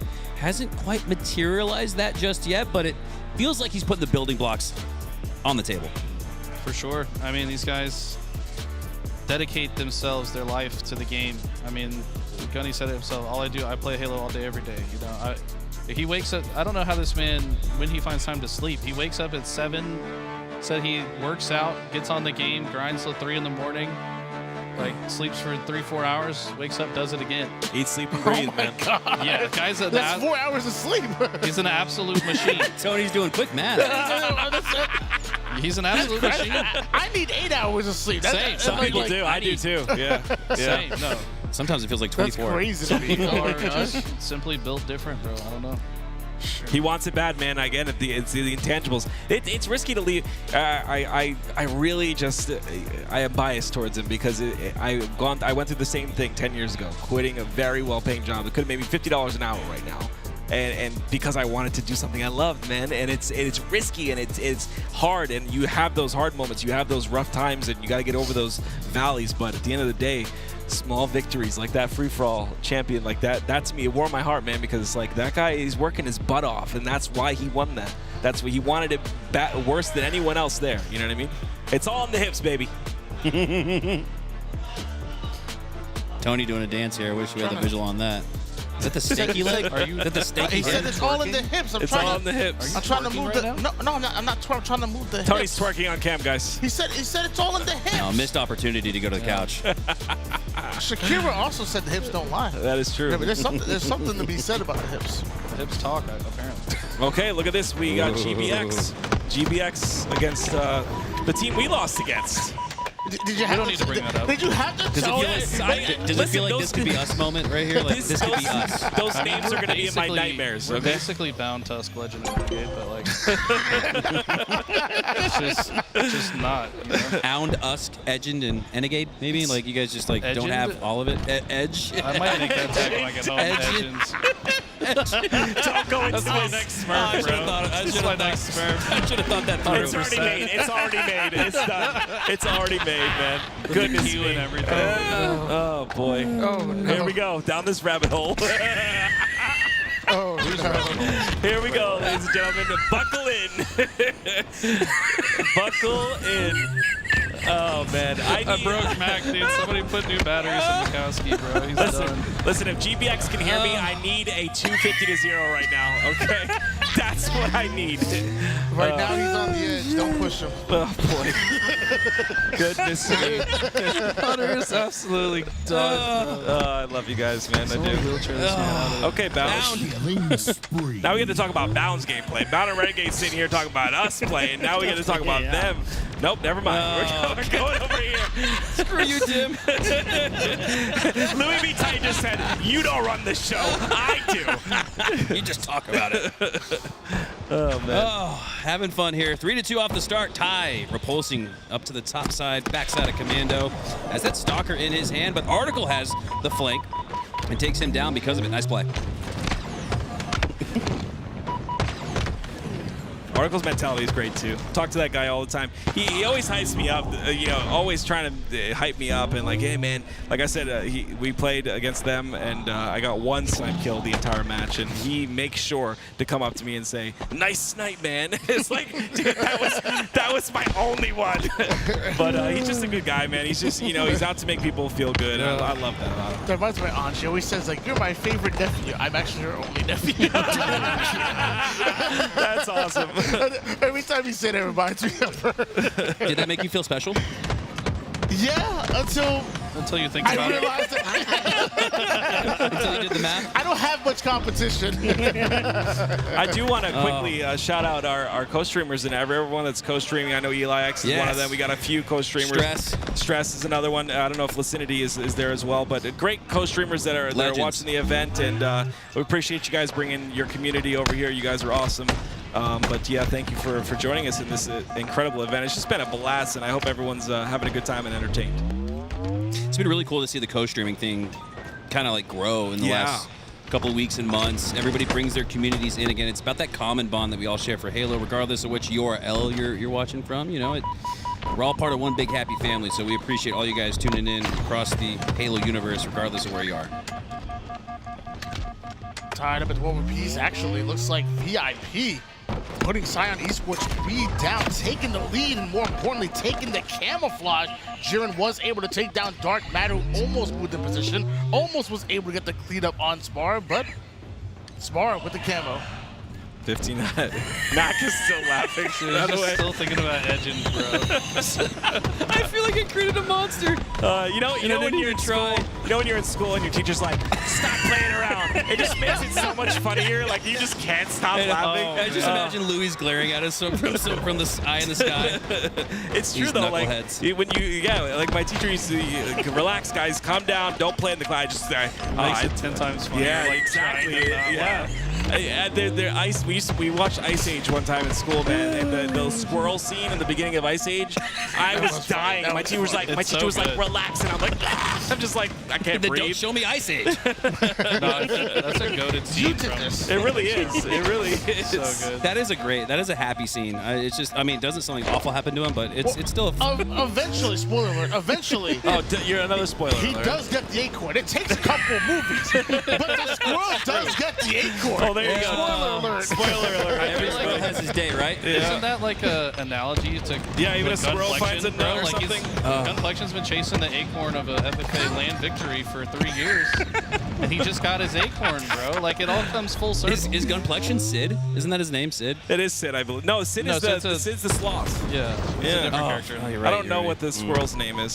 Does he even have a name? Not There's important, some avid apparently. Pixar fans in chat that are so offended that you would just asked. Yeah, I'm so sorry. 20-22 here as Scion down by 1. Need to get back in the mix, and boy, are we having fun. This has been so much fun. Thank you guys again for tuning in to LVT Halo's exclusive coverage of the Titans of Orlando LAN. live from Orlando Esports. 2 go down on each side. It's a classic 2v2 gunfight. Ty with the sandbox, but Jared with the win. Massive as 2 go down for now. And that's going to give VIP a sturdy, stable lead. So this is the problem, right? We heard pop. I don't know if you can hear it in the mic. We heard pop-offs. That's J-Grab. The kid is loud, and we saw what Tools being loud did to the enemy team when we played, right? It's in that LAN environment. People are getting really hyped up, and sometimes that'll carry you forward. It's already a 6-kill lead now for VIP, and I think if that energy continues there for J-Grab and the rest of the squad, Article as well, I think they could win this one. I think they can tie the series up. I do think the victory variable here for VIP is to have one of their players pop off, i.e. Jaren, and one of the superstars on Cyan have an off game. Right now that's Dark Matter, and it feels like this is the recipe for an upset. True. In my opinion, like, yes, the teamwork, the cohesion, the preparation, certainly favoring Cyan, but VIP, very talented individual players. If they can just have some pop-off moments and hit those clutch shots, that can be the difference maker. 34-29 in favor of VIP at the moment. Cyan Esports gonna have to dig deep and, like you said, get that coordination, get that teamwork in, because right now the firepower of Jiren and VIP keeping them back at the moment. But Ty comes out with a double. It's answered right back. Back-to-back kills. 4 down goes Cyan Esports. VIP could run away with it. Yeah, they're getting louder and louder, and that's what you like to see. You got to keep that energy up for the rest of the series, though. It doesn't stop here in the Slayer. A lot of kills come out, though. That's a 3-man wipe. Make that a 4-man wipe for the side of VIP. Cyan bringing it back. They do a great job, does VIP. In that 4-down scenario, they take 2 down with them. They eliminate half the squad in that sequence, able to keep that 1 possession, 1 team wipe lead heading into the 40s, and that's huge. If they can bring it back to 5, get into the 45s or so with a couple of team wipes needed to come back, VIP could all but secure it. Still up by 4 are VIP. You can't start playing slow here. Cyan's going to take advantage of that. Like I said, from listening, eavesdropping on their conversation, if you will. Heard them just talk about being proactive in moments like this. And they're doing exactly that. They've now brought it back within 1 kill, and this is exactly what they want. They've prepared for this, and you know they're going to stay aggressive on these spawns. And not only did VIP go 3 down, but now Cyan Esports, they know exactly where VIP are spawning from, taking space right now. Our Cyan, you're down by 1, but this could be exactly what the doctor ordered. Ty with the shotgun, thought he was going to go through the B railing, forced back down. Some excellent shots by VIP to keep him out of the play. Back-to-back kills. Once again, we still have a 1-kill game. Yeah, my question is VIP losing a bit of steam here? That 1-kill game, I mean, it comes off of Zuzi, 18-10 in this game, absolutely having a phenomenal game himself. We'll see if he can continue that, though. Again, there's that chance of overheating. I know Eli don't like that term, but it's very, very important to understand that at times when you're playing at this level and you're playing your absolute best, sometimes you let up on the gas pedal a bit. It just feels like Cyan have decided to control the pace of the game, and I don't think VIP are prepared for it. They're still playing at the same pace that they were when they had the lead, but when Cyan slow it down and set traps for them to fall into, that's just playing to their detriment. Right now, it's Cyan up by 2 going into the end game. 47-45, Cyan looking to sprint, I should say drive to the finish. As 2 go down for VIP, and this has been a masterclass in coming back. Unbelievable. VIP had the lead. They had the chirping going on LAN here. You could feel and hear guys like J-Grab, but Cyan, this goes back, Tony, to what you talked about. Season 2 to Season 3, sticking together as a squad. They've prepared for moments like this, mentally and physically in the game. And they secure it. They swing the game all the way back in their favor. And what was looking like a 1-1 series tie is now 2-0. Not gonna lie, I thought we were gonna be going into a swing game 3, but Cyan, they have that experience together, they have that preparation together, and they were prepared to close it out in that, at least for that game number 2 Slayer. We go into recharge King of the Hill, and Cyan Esports have all the momentum on their side. Yeah, you guys called it out when it happened. That swing was beautiful, right? Lots of damage from that C-Stair side. Then you call 2 players to just push off that damage. That's how you capitalize on damage. So very important to do stuff like that. And that only comes with time. That comes with the chemistry built by staying together as a team for that period of time. I think it's important. So many players look to make those team changes so quickly, but sometimes it's better to stick it out. I just... Eli probably agrees with this. As an OG classic Halo player, big fan of the classics, it feels good to see guys get rewarded for sticking it out. It feels good to see guys rewarded for believing in each other, believing in themselves. And that Game 2 victory was I think you throw the X's and O's out. I think it just comes down to time in the game. Once again, these guys have prepared for this moment, which is obviously related more to the X's and O's than anything. But this win occurred in the offseason when they stuck together. You could argue more so than even today. I mean, when I watched that, like, the way that was set up, it was so orchestrated that, like, you could tell they've done that before, right? Like, they have a playbook. Like, they're basically a football team. They've got different ways to, you know, isolate a certain player on one side of the map, get intel on the opposite side of the map, deal damage. Once we have the damage, we've got 2 players that are already ready to go. Like, it's literally by design the way that they played it out. It's so obvious when you watch it. It's beautiful. Right? And that's that hard work and effort paying off. I took a look at the stats before that this game about to load up, and I saw Zuzi, 20 and 10, 3 assists, like individually in the Slayer. That's quite impressive. Do you equate that more or less or even equal to one player popping off? Or is it the whole team that's kind of putting him in position to get there?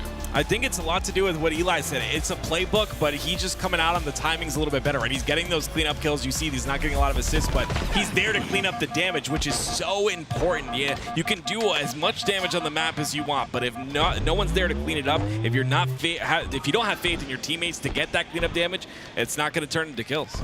And that's what I keep telling my teammates. I mean, I could go 20 and 10 all the time. If my teammates were better and put me in better positions, I would drop 20, 25 kills every Slayer, but it's my teammates' fault. It's so obvious every time I watch you play. I mean, like this man is unbelievably talented. Who are these nobodies that are playing with him and not setting him up to be himself? On a serious note, I think that just comes down to having your boys back, right? Dark Matter wasn't having the game that we're used to seeing from him, so Zuzi stepped up with the 2.0, 20 and 10, right? So I think you're more likely to have games like that when you care more about your teammates. And you care more about your teammates when you've spent, again, it's like a broken record, when you spend more time in-game and out-of-game with them, because that's what comes with being a teammate. So, again, that win was not just accomplished here today. That was months and months and months of time put in together, and it's good to see that get rewarded in Halo, because a lot of times common knowledge, Eli, is to, you know, something doesn't go right, we're blowing it up. Right, yeah, no, I mean, you look back at most Halo players' Wikipedia or Halopedia page, and it's like every single event's a different team. You know, very few teams really stick together for long periods of time. The only ones that come to mind are usually the ones winning every event. But to go to events and not win and still stick together and not find somebody to blame, that to me shows a lot of maturity across the board with the squad. Because usually the reason for a team change is like, oh, that guy just didn't play good, so let's just get somebody else. It's like, come on. Well, Black Halo got and Vets have been sticking together for quite some time, and it was good enough to beat us. GBX, maybe another story, because as of right now with GBX, they're up 2-0 in the series, and they continue to control that map. Taking space right now, GBX and Renegade gonna hop right in that hill. I see a flanker toward the long side. Atmosphere ends up getting caught and dealt with. Once again, GBX have the numbers. Yeah, you can see the damage output is so good. I mean, Tusk is one of those players in that last play able to do enough damage to 2 different players, and you see it. There's not even a lapse of time. It's immediately cleaned up by Renegade. And of course, Renegade on your screen right now, and GBX approaching those 3 hills. Look at the damage output from him, and now he's got the shock rifle. You'd expect him to hit this, and a little jiggle is going to end up making him miss it, but just a beautiful, beautiful spree by him thus far, and you expect to see this out of one of the best players in the game. Another double and a perfect. Black Halo Gun almost gets his head taken off, but he finally gets the kill. 3 caps for the side of GBX, a masterclass by Renegade. Methodically played by Renegade there. Did you see him dip back at the back of glass and crouch to where his head wasn't exposed? But right when the moment was right to strike, he lifted up, hit that headshot, and continued on what looked like a 5+ spree in a matter of 5 seconds. Just absolutely controlling the entire map by himself, essentially. I mean, he's in an isolated part of the map against 3 opponents, somehow turns away with 3 kills. And this one looks like it is all but over. By the way, I just want to say, I was walking around the venue before I sat down to cast with you, handsome, amazingly handsome men. Thank you. But, that was really nice of you. I didn't even have to hold your hand for that. But before... But not tools?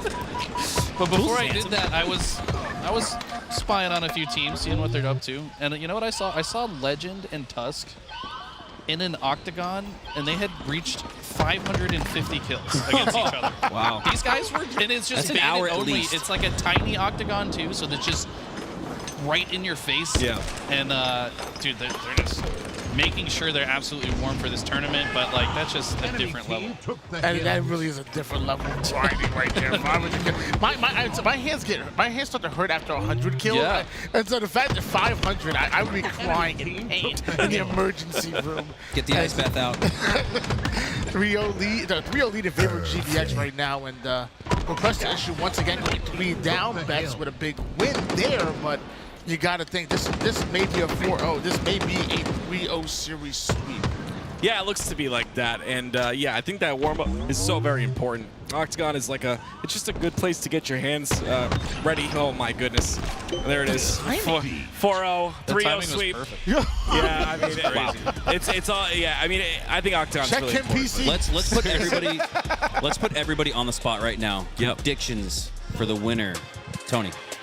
Of the tournament, of the whole I thing. believe GBX will win that series against Press Issue. That was a good one. No. Oh, what? No? Grand no? finals You were right. winner. Oh, Tony, sorry. you were right again, though. I'm really impressed, Well, honestly. and like I told you before, I think there's a lot of people that probably look at GBX think that they're going to win, but I'm a firm believer in coming in with a full team, and that's a level of coordination and chemistry, and Shopify Rebellion have been hot, so if you're going to make me pick a winner, a gun to my head, Shopify Rebellion, I really like them.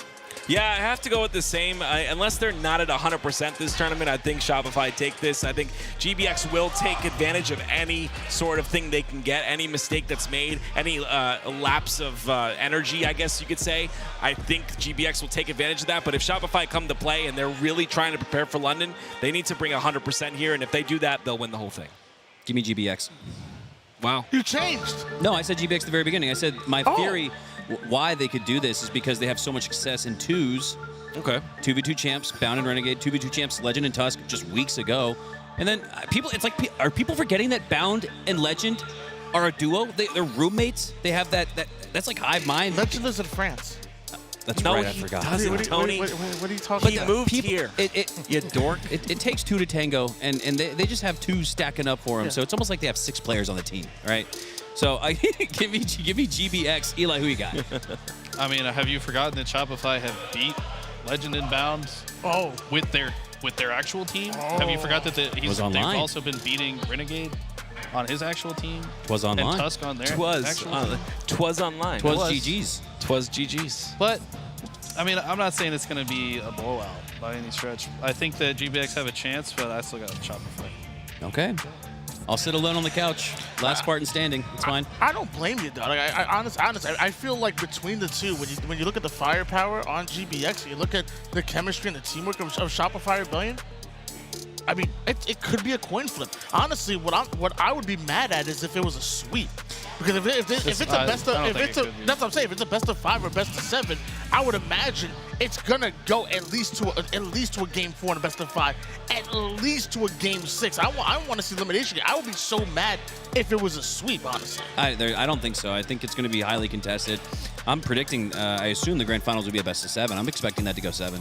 I would love that. Oh, I would love that. Oh my god. There is an interesting element of like maybe Shopify have studied what FaZe and what SSG as a unit do, and now it's a totally different configuration of players that are capable of coming up with unique strategies on the fly. I mean, you think about a lot of the players on that team are ones that frequent those high-level 8s lobbies with Boo and Falcated and all these guys. Like, they're used to playing with players like each other in 8s lobbies, so they're just gonna kind of adapt on the fly, and maybe they'll catch Shopify off guard in some of these game types. Are you trying to talk yourself out of? I'm playing devil's advocate. Okay, fair. In that same line of thought, this is going to give Shopify the best possible practice for the top EU teams on LAN, because there's still this element of we don't really know what to expect from these guys. Yeah. So good on Shopify Rebellion for showing up here with their team of 4, because they're going to be the most prepared team to take on Foe. Supposedly they have a new org, so excited to see who that is, and Quadrant. So big ups to Shopify Rebellion. Maybe that's why they're here. Oh, it's definitely a big part of it. I think the biggest thing is just that adjustment, right? Like, everybody else is still going to be adjusting in the warm-ups the day of London, you know, maybe the day before. maybe there's going to be a LAN center in London that a couple top teams meet at. You know, they're going to go a bit early to spare themselves from jet lag. All that stuff usually happens with the overseas events. So, yeah, but Shopify got even more practice on LAN. They're going through the adjustment. They're figuring out if their settings need to be changed for LAN versus online, and they'll definitely be prepared for London. Well, Shopify, whether it's for the experience or the vibes or a combination of the two, we're just happy that or you that came prize out. pool. Hey, $75,100 ain't bad. Also happy that Scion Esports and VIP are here. Scion Esports up 2-0 in the series, but let's not forget that game number 2, VIP came very close. At one point, I thought VIP were going to get the win. They had it. They were in the lead in the 40s. They had a multi-possession. It was about a 5 kills. I think it was 41-36. So they were in the driver's seat. But again, going back to what Eli was discussing, these guys have prepared. They had play calls written up where I'm sure Taya's Reverb had, you know, option 1A, B, C, and he called whichever of the 3 he wanted most and saw most. And that was the right play call. It was the right execution, most importantly, is they go up in the series 2-0 despite, again, what looked like a 1-1 tie, and they've carried it into game 3, up 1-0 in Hill. I was just going to say, Ty maybe not one of the most known players right now, but I'll tell you this right now. He's one of the smartest guys that I've had the pleasure. He's their IGL, right? Yeah, I mean, they're collectively have faith in one another, but he is like a deep thinker. He kind of holds them accountable. He's going to be the guy that's like kind of coming up with alternative strategies on the fly if necessary. Like he's definitely that type of dude. One of the smartest guys, one of the nicest guys I've ever met too. Man, what a guy. Incredible person. Also, he's been putting in the work outside of Halo too. Actually, he just got a promotion with his job.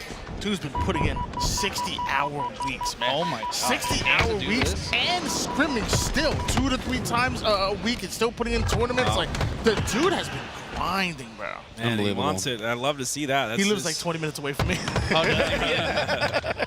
So important. Great I mean, guy. that's a lot of hours a week to work, and then also put those scrims in. I mean, it shows how bad you want it, man. I mean, it's tough out here, so you gotta prove yourself. That's great to see him doing that.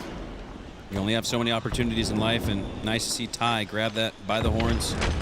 As we hop on board here with Uzi, working his way to the top side of C, has the back of 2, maybe even 3. And he was setting up a ninja, but he gets back smacked instead. 2-3 go down, and this is looking like VIP's best chance to tie this thing up at 1. Shock in the hands article. About to run into Zuzi. Catch the backside. Couple good shots onto Ty, playing that cover perfectly, trying to buy time, but Dark Matter catches the angle, the cleanup kill. Baited in. And Ty's gonna be taking down J-Grab. This could be a collapse. All of Scion moving in position. That's a little bit of a tilter right there. Ty should have been down in that situation, right? But unfortunately, he ends up using that box to his advantage, and those are the things that really kind of check you if you're not prepared for them. 4 down for VIP once again, and although they were close to that hill, it's going to be Scion taking their second hill in the game.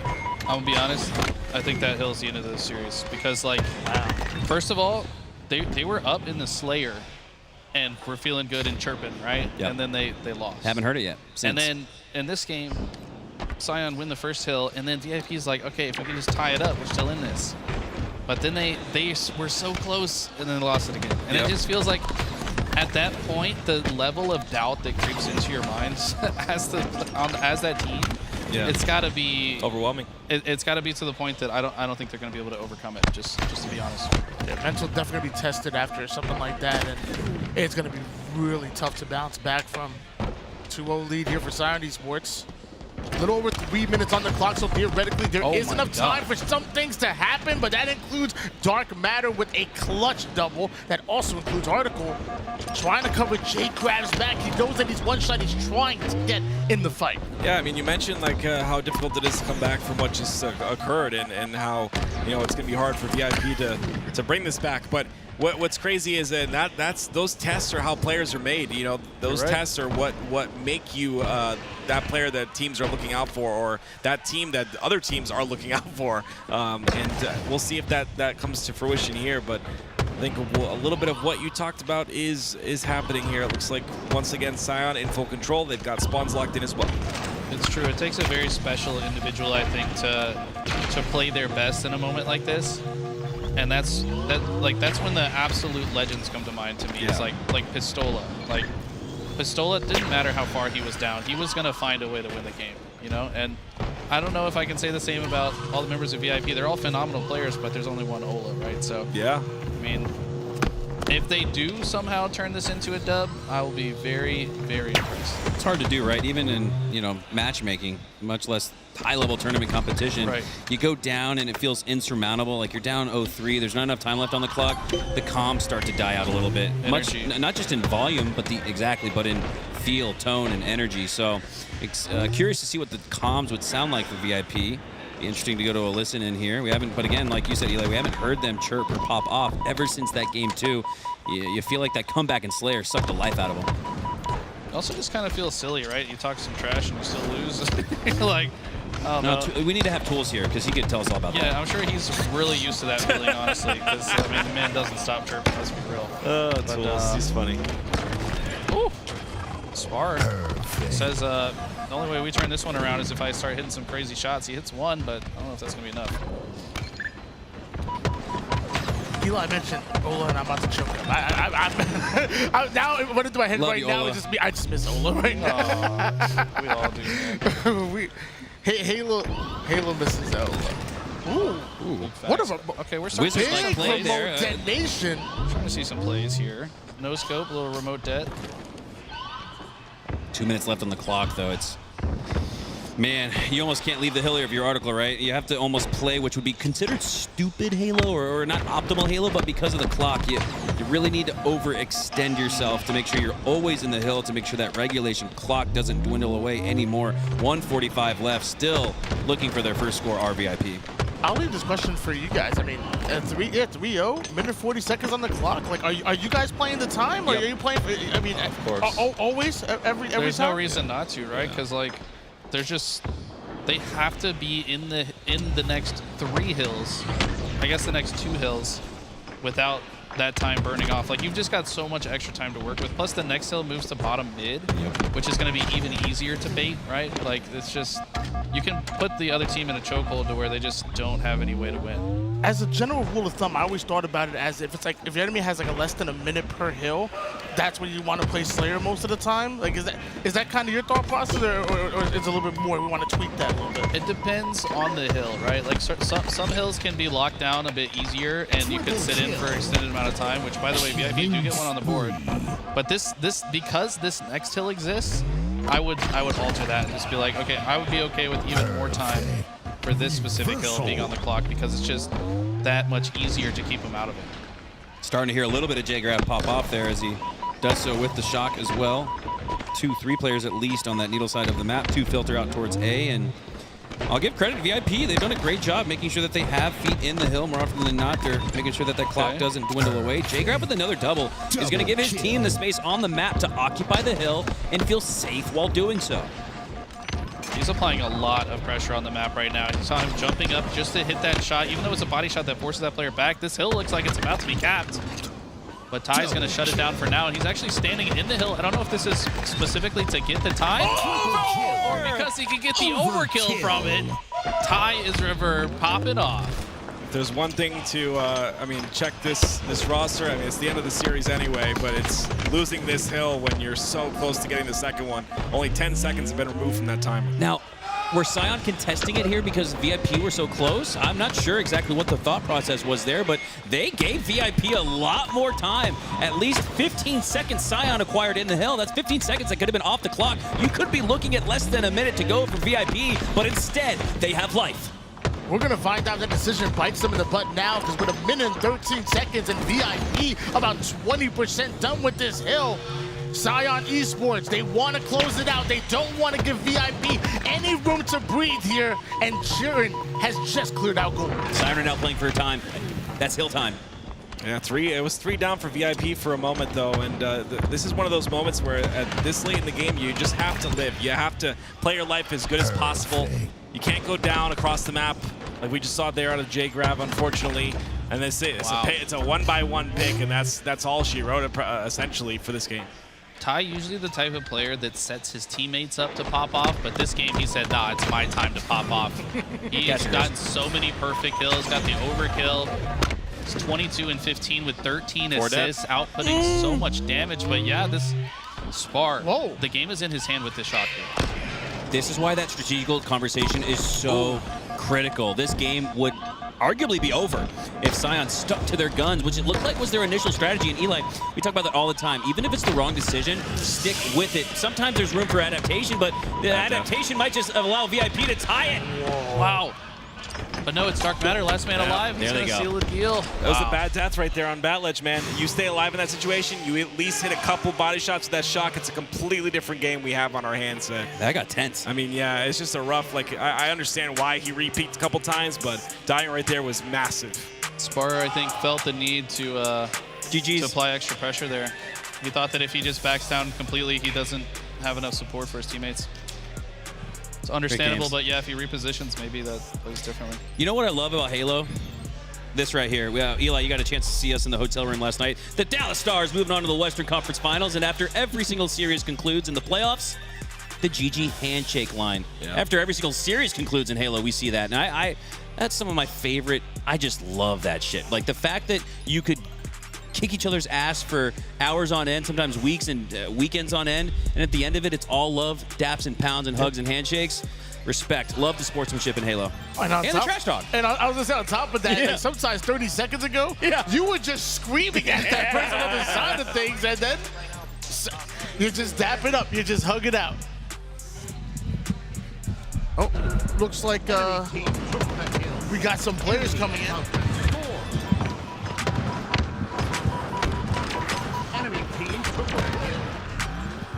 Enemy team score.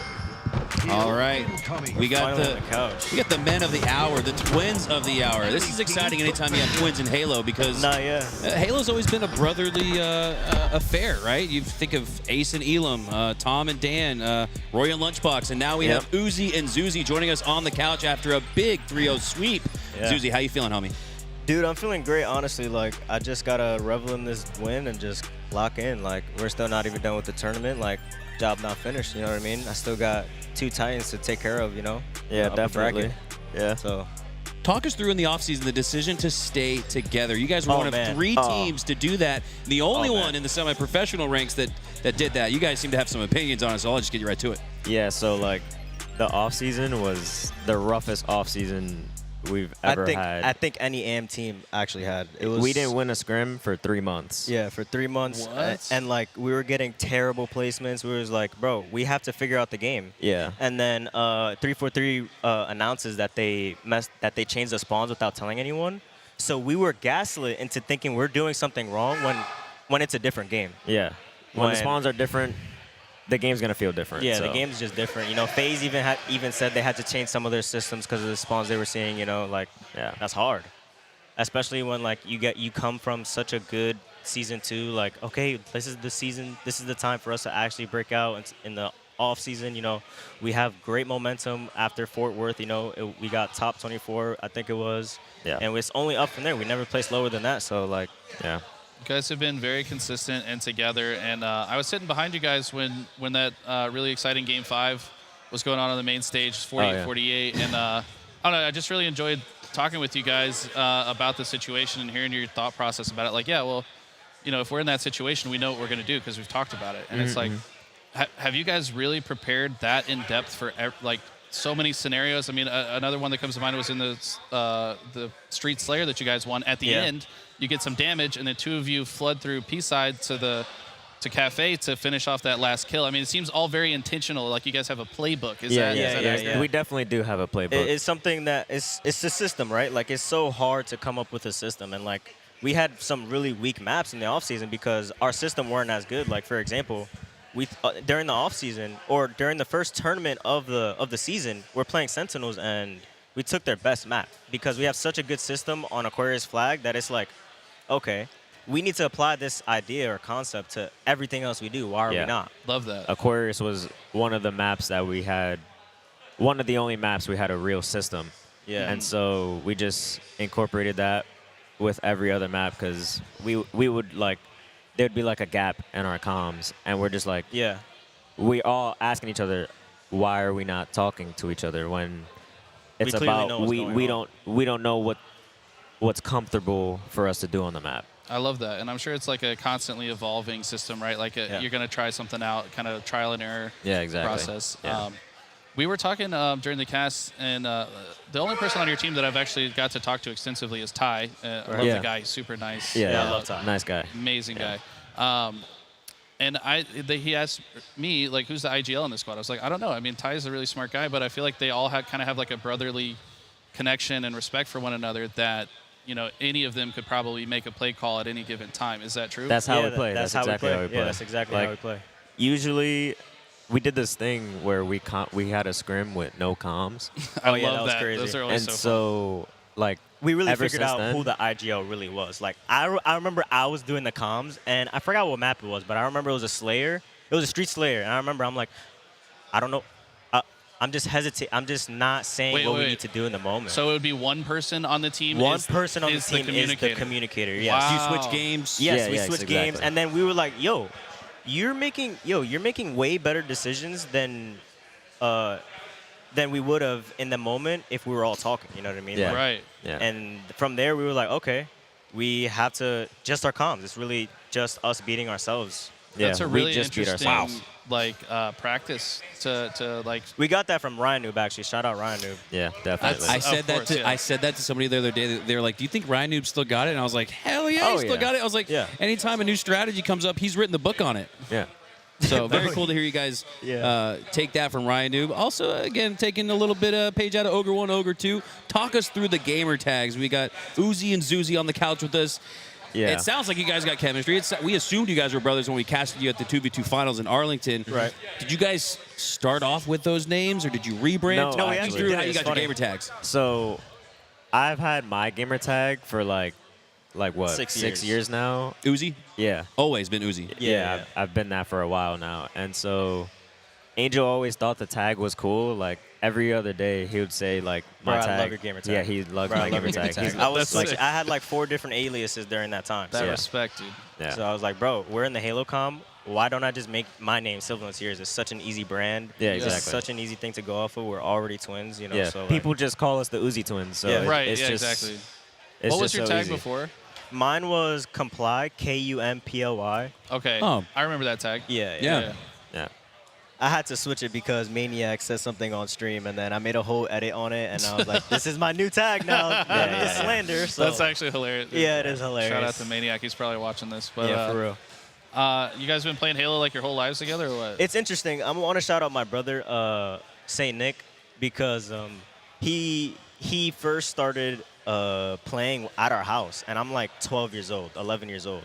And I will never forget this. He's like, the internet is trash. I'm blinking. And I'm like, I thought we had good internet. What's the problem? Yeah, You know, and we don't know what the extent to which he's playing at, and like playing Infinite now at home. It's probably worse now, but you know, we get it now, and that's kind of like what sparked the interest in To play anything competitively competitive. at all. Mm-hmm. Yeah, so we were Fortnite players before. Oh, okay. Yeah. That Fortnite, like, there's a lot of money in it. Yeah. And there's not a lot of money in Infinite, but like, I really believe in this community. I believe in I really Halo. do. And the especially competitive integrity within this game is like is good in my opinion, and it's not Yeah. in Fortnite. So Okay. yeah. So we've been playing Halo. We honestly haven't been playing Halo all that much till the start of Infinite.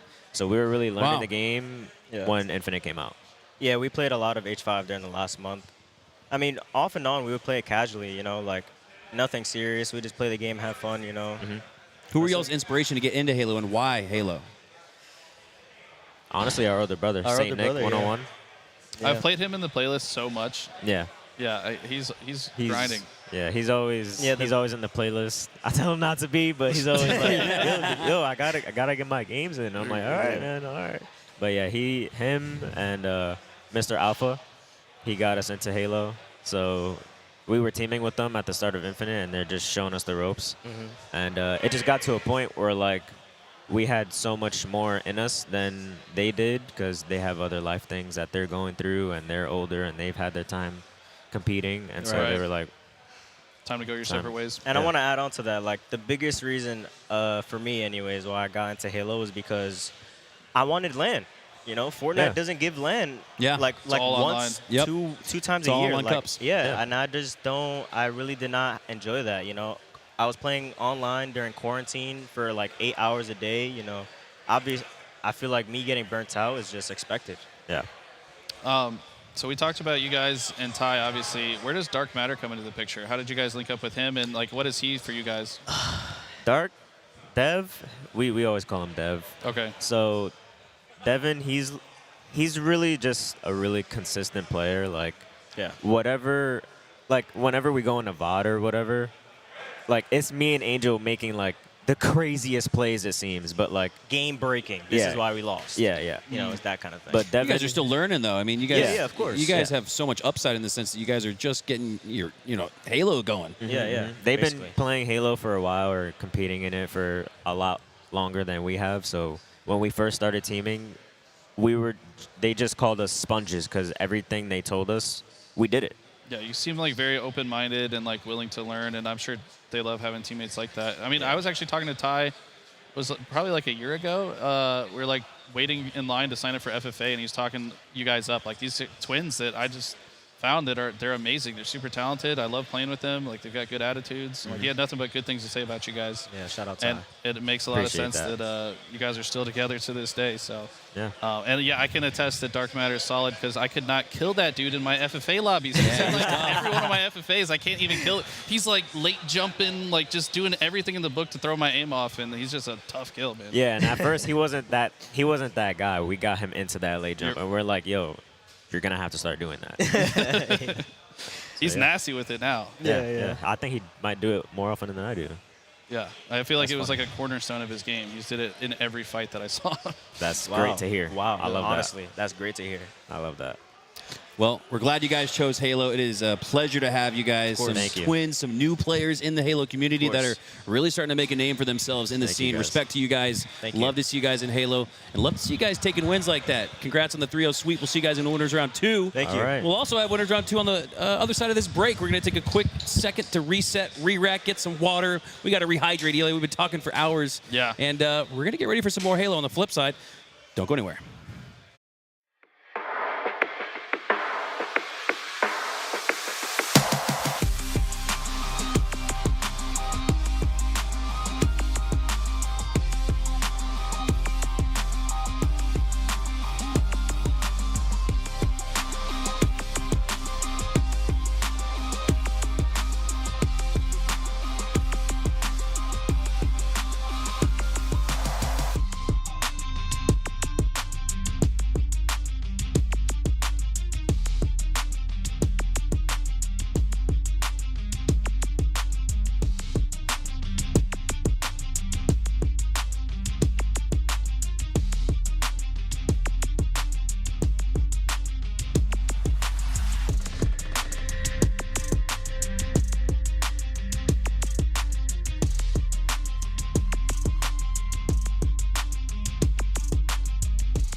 Hello, everyone, and welcome back to the Titans of Orlando LAN tournament powered by LVT Halo, live from Orlando Esports. Mikowski joined alongside me as my duo, Eli the Ninja, as we get rolling on a little elimination round number 1. Press the issue versus VIP.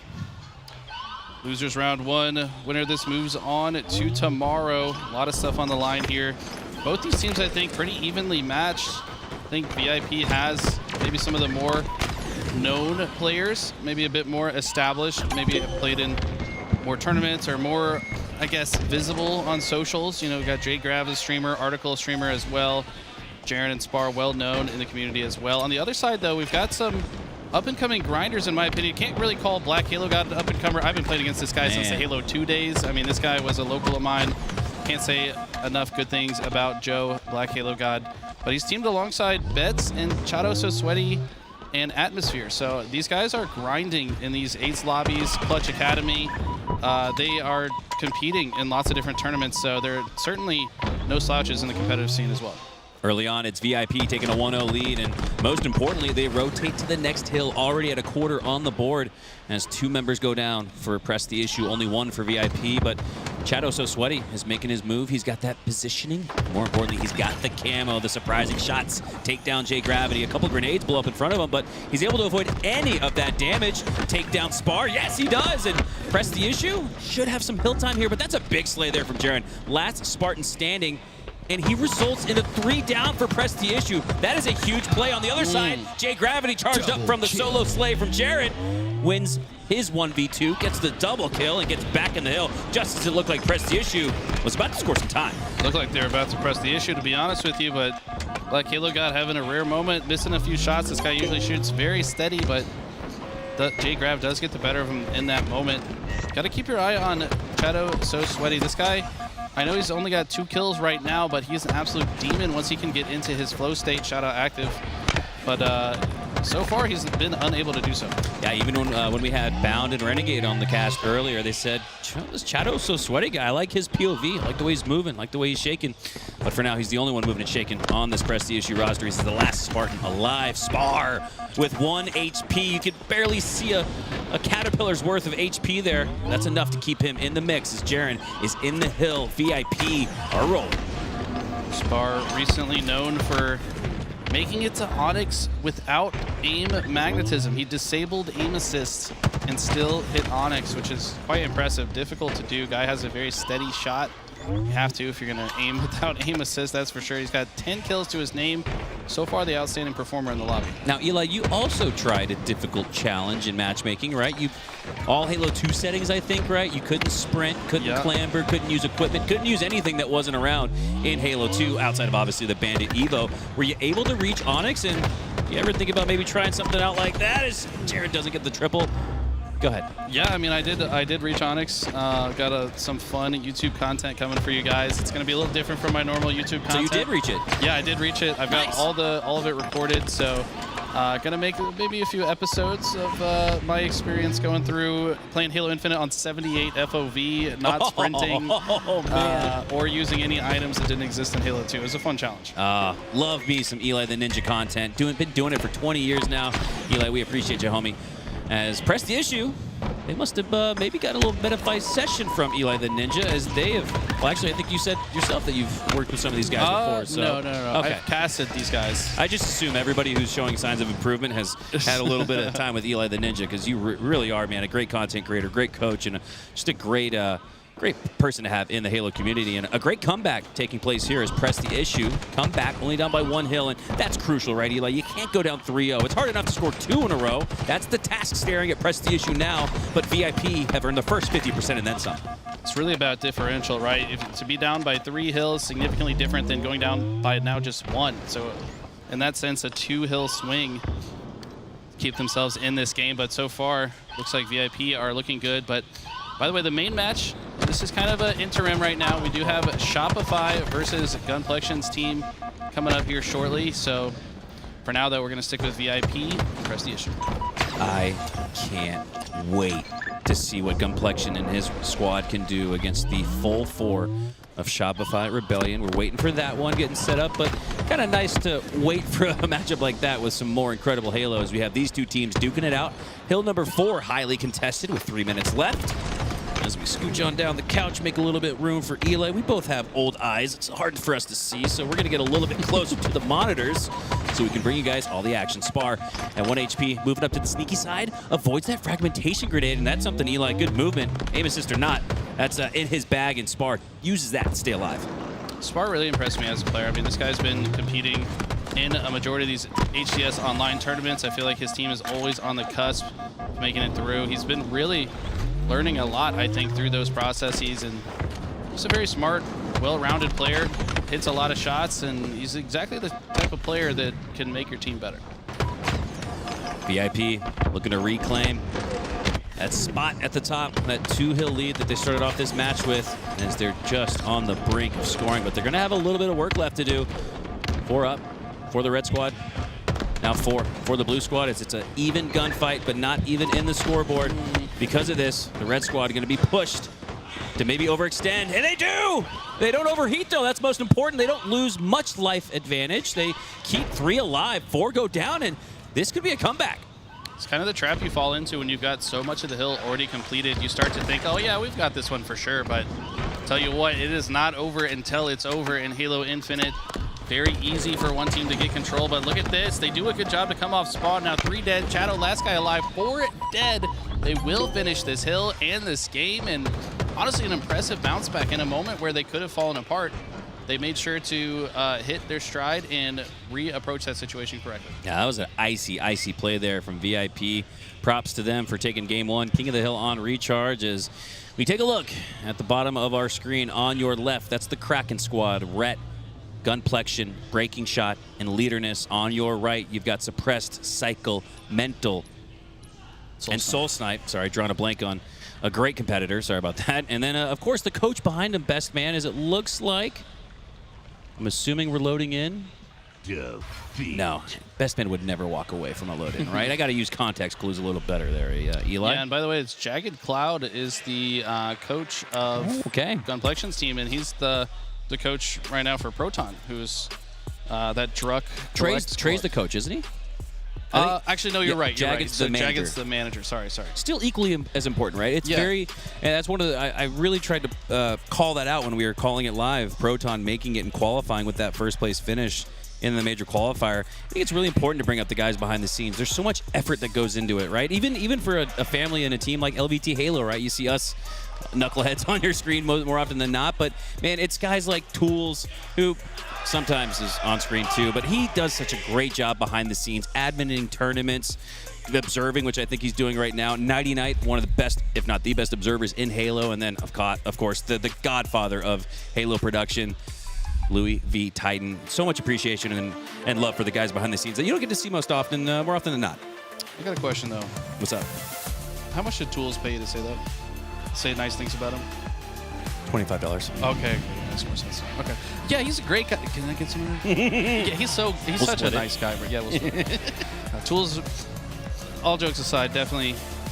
People don't really know the origin story of LVT. I think that it'd be kind of cool to maybe like let's have hash them. It out with let's have them on the pod. Yeah, that'd be pretty dope, right? I thought about it on the flight over here. I was like thinking of good guests.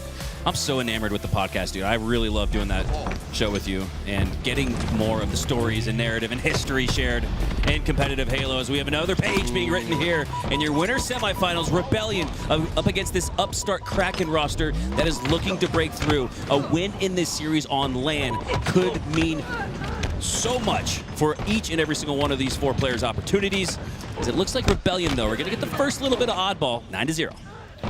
I'll tell you what, I think this kind of answers a bit of questions on the side of Rebellion as well, though, right? I mean, these guys got 4th place at Arlington. Since then, have been in the grand finals of every online tournament, beating, I think, each of the big 3 at least once throughout the offseason, which is very impressive, right? Not insane. I think the only team in the history of Halo Infinite to be able to claim such a feat besides, the big 3 themselves. So this tournament is like, okay, is it just online or can you guys replicate that on LAN as well? Now we've had a chance to talk with Formal, Renegade, Bound, each of those big three, and they've all said the same thing. If they can do it on LAN, then it's for real. Then the big three become the big four, and I think that's another reason why you see Shopify Rebellion out here at this grassroots local Halo tournament here at Orlando Esports. They know that they have a lot to prove. Despite all those wins online, it doesn't mean nothing if you can't do it on LAN, which is, again, why I think they're here this weekend and here with a 16 and rolling to 3 lead. They've been absolutely unreal, and it's just mostly their speed. That's what I think, who was it, McWin or Bound?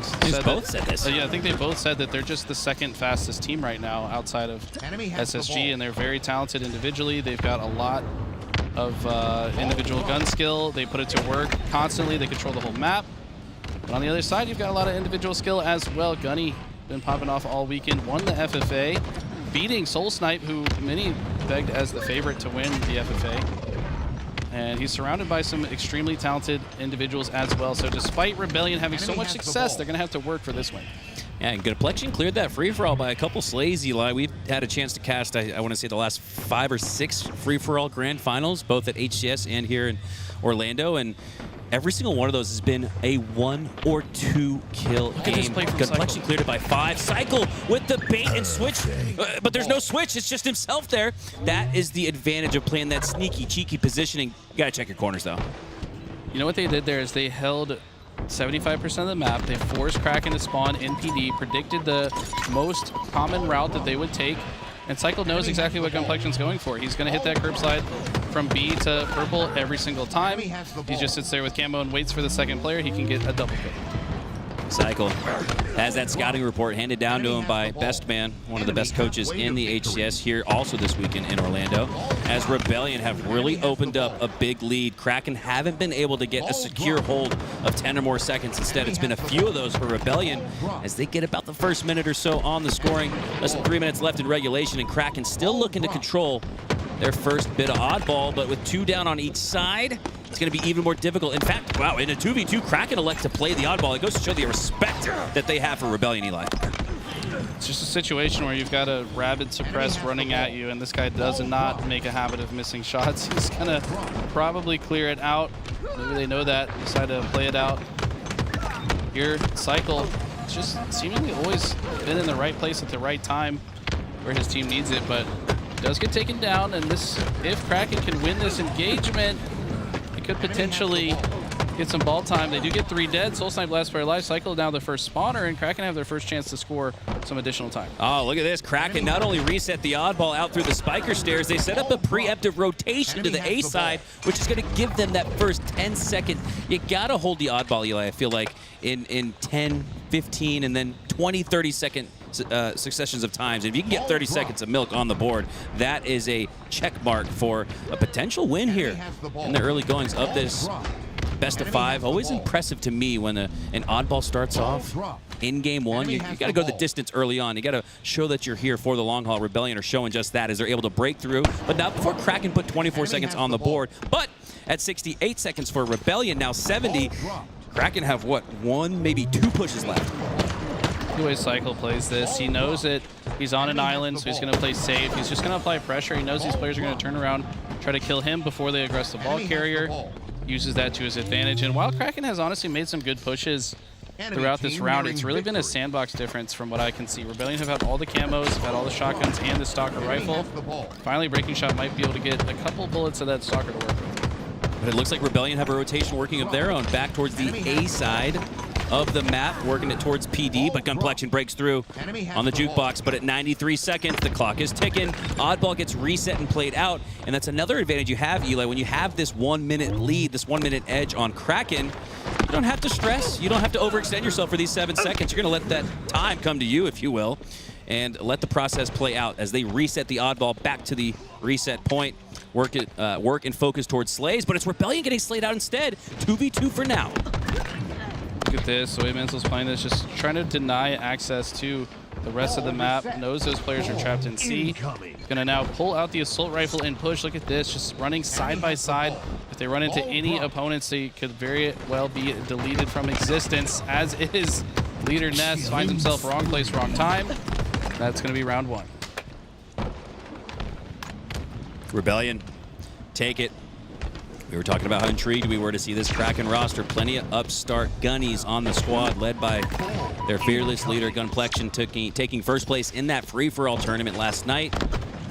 Need to find a little bit of that cohesion and chemistry in 4v4, though, that makes all the difference. That's the level to free-for-all versus 4v4, if you will, is, again, a lot of 2v2s taking place. Look at this, 2 down on each side, and more often than not, Eli, when it's 2v2, Rebellion find the next slay to make it 3 down for Kraken. There's 1 Spartan left standing. More often than not, that player has to solo push, try to solo kill the rest of Rebellion. That was Rhett in that situation. But he does a good job by trading out. Forcing that trade, forces 3 down for Rebellion. Suppressed now in a mirrored situation of that, and he gets taken down. 4 down for Rebellion. A much better start for Kraken. Should have them in control of the oddball, but it looks like before they grab that oddball, they're grabbing control of the sandbox. Camo and shotgun in the hands of Leaderness, and now the oddball in the hands of Rhett. Double kill. Exactly what I said. It felt like round 1, Sandbox firmly in control of Rebellion. Now that the Sandbox has traded hands, how much value can Kraken get out of this? They want to get a lot, but the repulse comes out before the shotgun shell. You have to imagine he intended to shoot the shotgun and then repulse his opponent, but it's going to be a costly mistake. It's now 4 dead, just like that. 1 mistake. Rebellion punished to the maximum, and now they have their own setup in C. Cycle with that shotgun back in his hands, pushing up on Leaderness, but Leaderness with the chase grenade takes down Cycle. That's an impressive play. Not sure how much ammo is left in that Bulldog, but Leaderness says we're not worried about that. He's pushing the pace. He's pushing the emphasis on that oddball. Another nice rotation from the C side towards B, as Rebellion have it at the Fulcrum, 18-17. It's a much closer round 2. Leaderness kind of playing catch up here, but with lots of good curve slides, finds his way into the action about as quickly as he possibly could. Now, after a few slays, going to quickly take space back into C. Does not want Kraken to spawn over here. Now he can take this high ground position and take a look at Camo. Really impressive start here for the Kraken in a regain where it looked like Rebellion were ready to take the lead. They did, 18-17. For the next 10 plus seconds go to Kraken. And they're now showing their best version of oddball here. Rebellion go 4 down, and Complexion picks that oddball right back up. Breaking shot with the camo. I don't think Suppressed knows it. No, they don't. He gets the assist, and Breaking Shot is positioning himself so well. Even if he goes down here, he's going to allow Gunplexion to get 5, 6, 7 extra seconds of time. That wouldn't have been the case if they didn't have control of that sandbox again. Eli, sometimes it comes down to the pure fundamentals. You're exactly right. Right now, I can hear the energy picking up from the main stage. These guys are starting to get into it. Hearing a lot of nice. Every time they get a kill here, these guys are getting fired up, and why wouldn't you be? You're playing one of the best teams in the world, putting up a hell of a fight. You have the lead here, but they're going to have to hold on to it. The problem is, feels like as much as they've won the engagements in this round, they should have more oddball time. That lack of efficiency could come back to bite him here. I'm impressed here with Complexion's positioning. Doesn't chase straight through mid, get exposed. Instead, he works his way around the protective cover of B, and now takes his fight to the Spiker stairs. But there's no fight to be had, only an oddball to grab. There's got to be something left for him in C, he thinks. But no, everybody has cleared C. This is an opportunity for Kraken to regain control of the oddball once again. Enemy has the ball. I think that was just maybe an extra bit of caution there from Gunplexion. Wants to clear that all the way out, because you'd feel awfully silly if you grab the ball and then the guy just turns the corner and kills you right away. So don't mind the process. It does lead to an a delayed hold, though, which means they're not going to get maybe as much time as they could have. Sometimes that careful and considerate play is worth that losing a few seconds here and there. Soul Snipe, known for flanking, and now he's got support in the form of Cycle, dropping down now towards that commando side, but it's Stalker in the hands of Rhett that poses the biggest threat to Rebellion, as they're able to utilize again the sandbox. Eli, you said it best in round number 1. It was a pure game of sandbox control, and now Kraken have it instead, and they have the lead 52 and rolling to 28. Like I said, though, it feels like it should be more. They've been so dominant this round. They've had everything. They've had a lot of opportunities to score. It's been a little bit slower than you'd like, but still, they do maintain the lead. Is that a little bit some of that apprehension you have as a semi-pro team going up against a pro team? Like, oh, we really want to make sure we have all 4 dead, or we really want to make sure that C or A are cleared. In moments of instances, Eli, where they've had 4 down or had C or A cleared, they haven't picked up the oddball right away. That's been the difference. It could only be a couple seconds, but that's the difference in high-level Halo. I mean, they have so much respect for their opponents, right? They're like, okay, these guys are smart enough. They could just be waiting. Like, you start to question yourself when you play against a good team. Like, is everything bait? Everything feels like bait. No matter what I try to do, there's 2 guns shooting at me right away. But that's just the pressure that Rebellion's able to place on their opponents. and make other teams second guess themselves. Another 2v2 sequence. It feels like I'm watching Ogre 1 and Ogre 2 playing Halo CE 2v2s because it has been all 2v2s, and in round 1, Rebellion were finding the third down. Kraken now have done that. Kraken have found the sandbox. Kraken have found the lead, 28-68 now. A minute 45 on the clock. But Rebellion have it back, and with PD spawns from Kraken, Suppress gets a huge slay to send Complexion back to the respawn screen, and I'm very curious as to where Complexion will respawn, probably back at PD once again.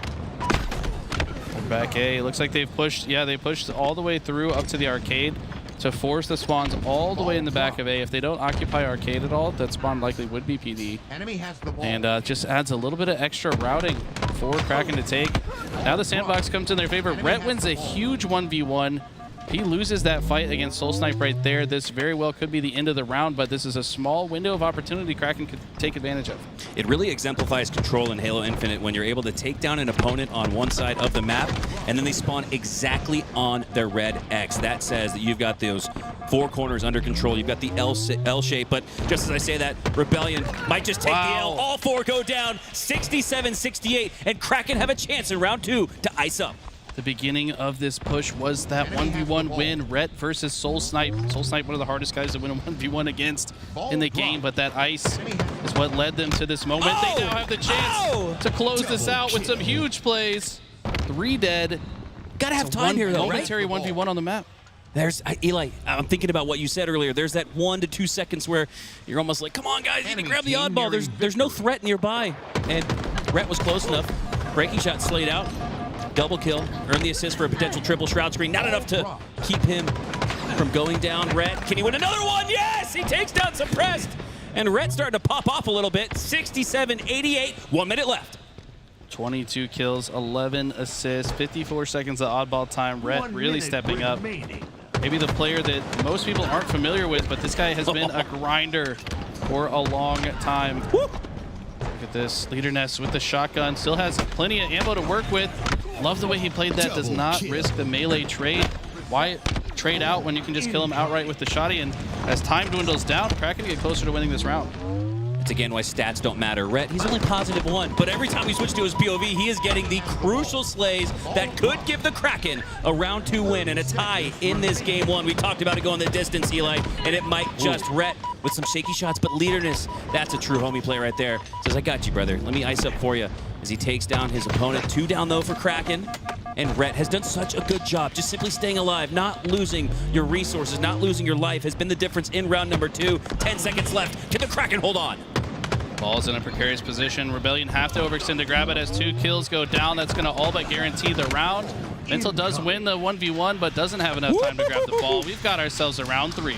Okay, we got ourselves a game, Eli. Exciting matches here.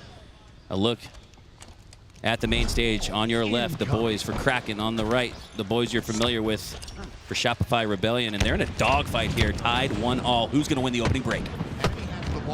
Gotta imagine a team like Shopify, very confident, to be able to shrug that one off, but will they be able to convert it into a highly efficient round? That's what they need. I feel like even when Rebellion had good chances last round, they also were less efficient than they had been in the first round, but they have won many tournaments, or at least gotten second place. They know how to win games. Have to see if the force of Kraken will be strong enough to defeat them. Has the ball. Another good sign for Kraken. Another 2v2 gunfight where Kraken get the next slay, but those spawns on the planner side allow quick access to 2 for Soul Snipe. And with the grenade, I imagine just one of the 16 fragmentation pieces that pop out of that frag grenade took down the opposition. Soul Snipe takes back the oddball in his possession, and this is looking like a good opening start here to a crucial round 3. Look at this, Leaderness furthest up on the team, has a position on the far side, and I like the way he's playing this aggressively. Kept that player 1 shot on the cafe. Ducks and dives till he gets the trade, bottom A, and now that's going to open the door for the rest of Kraken to push up. It's 3 dead for Rebellion. Suppressed last player alive. Leaderness there. Rhett earlier have done such a good job playing their geometry, playing the pillars on the map, using them almost as a teammate. As Suppressed gets right back to the top side of A. Works his way towards a predictive grenade on Leaderness, but he's not taking the bait. Suppressed not picking up that camo, and instead finds Leaderness. A little bit of a pesky play there. Leaderness was a tough kill, but Suppress gets it nonetheless. 30 seconds to 3 here, so Rebellion find the check mark, the checkpoint, find the opening break win, and this could roll out of control for top teams sometimes. Can Kraken respond? It's going to be so difficult to do so. Gunplexion, the last player alive. Only Cycle and Soul Snipe up for now, though, so Gunplexion has a chance to ice up. Just hold the line for now. Don't allow Rebellion to get a few more seconds of time, but they continue to ice up. So Snipe, I was worried that he overextended a little bit. He does. He gets taken down with his shotty as the camo's up, so a player might be able to grab that shotty and the camo. Enemy has the ball. See if that's going to ultimately be the difference maker here. Not sure if anybody grabbed that, but Breaking Shot's going to run away with the ball. Red gets a huge trade here, and that could be another opening for some extra time for Kraken. 49 to a rolling 13. Kraken are on the comeback trail, but Rebellion are pushing through, looking to burn it. But Leaderness finds that next Slayer that should give them possession of the oddball. You got 1 member left, 2 members left for Rebellion, and that's going to force a reset play ball there.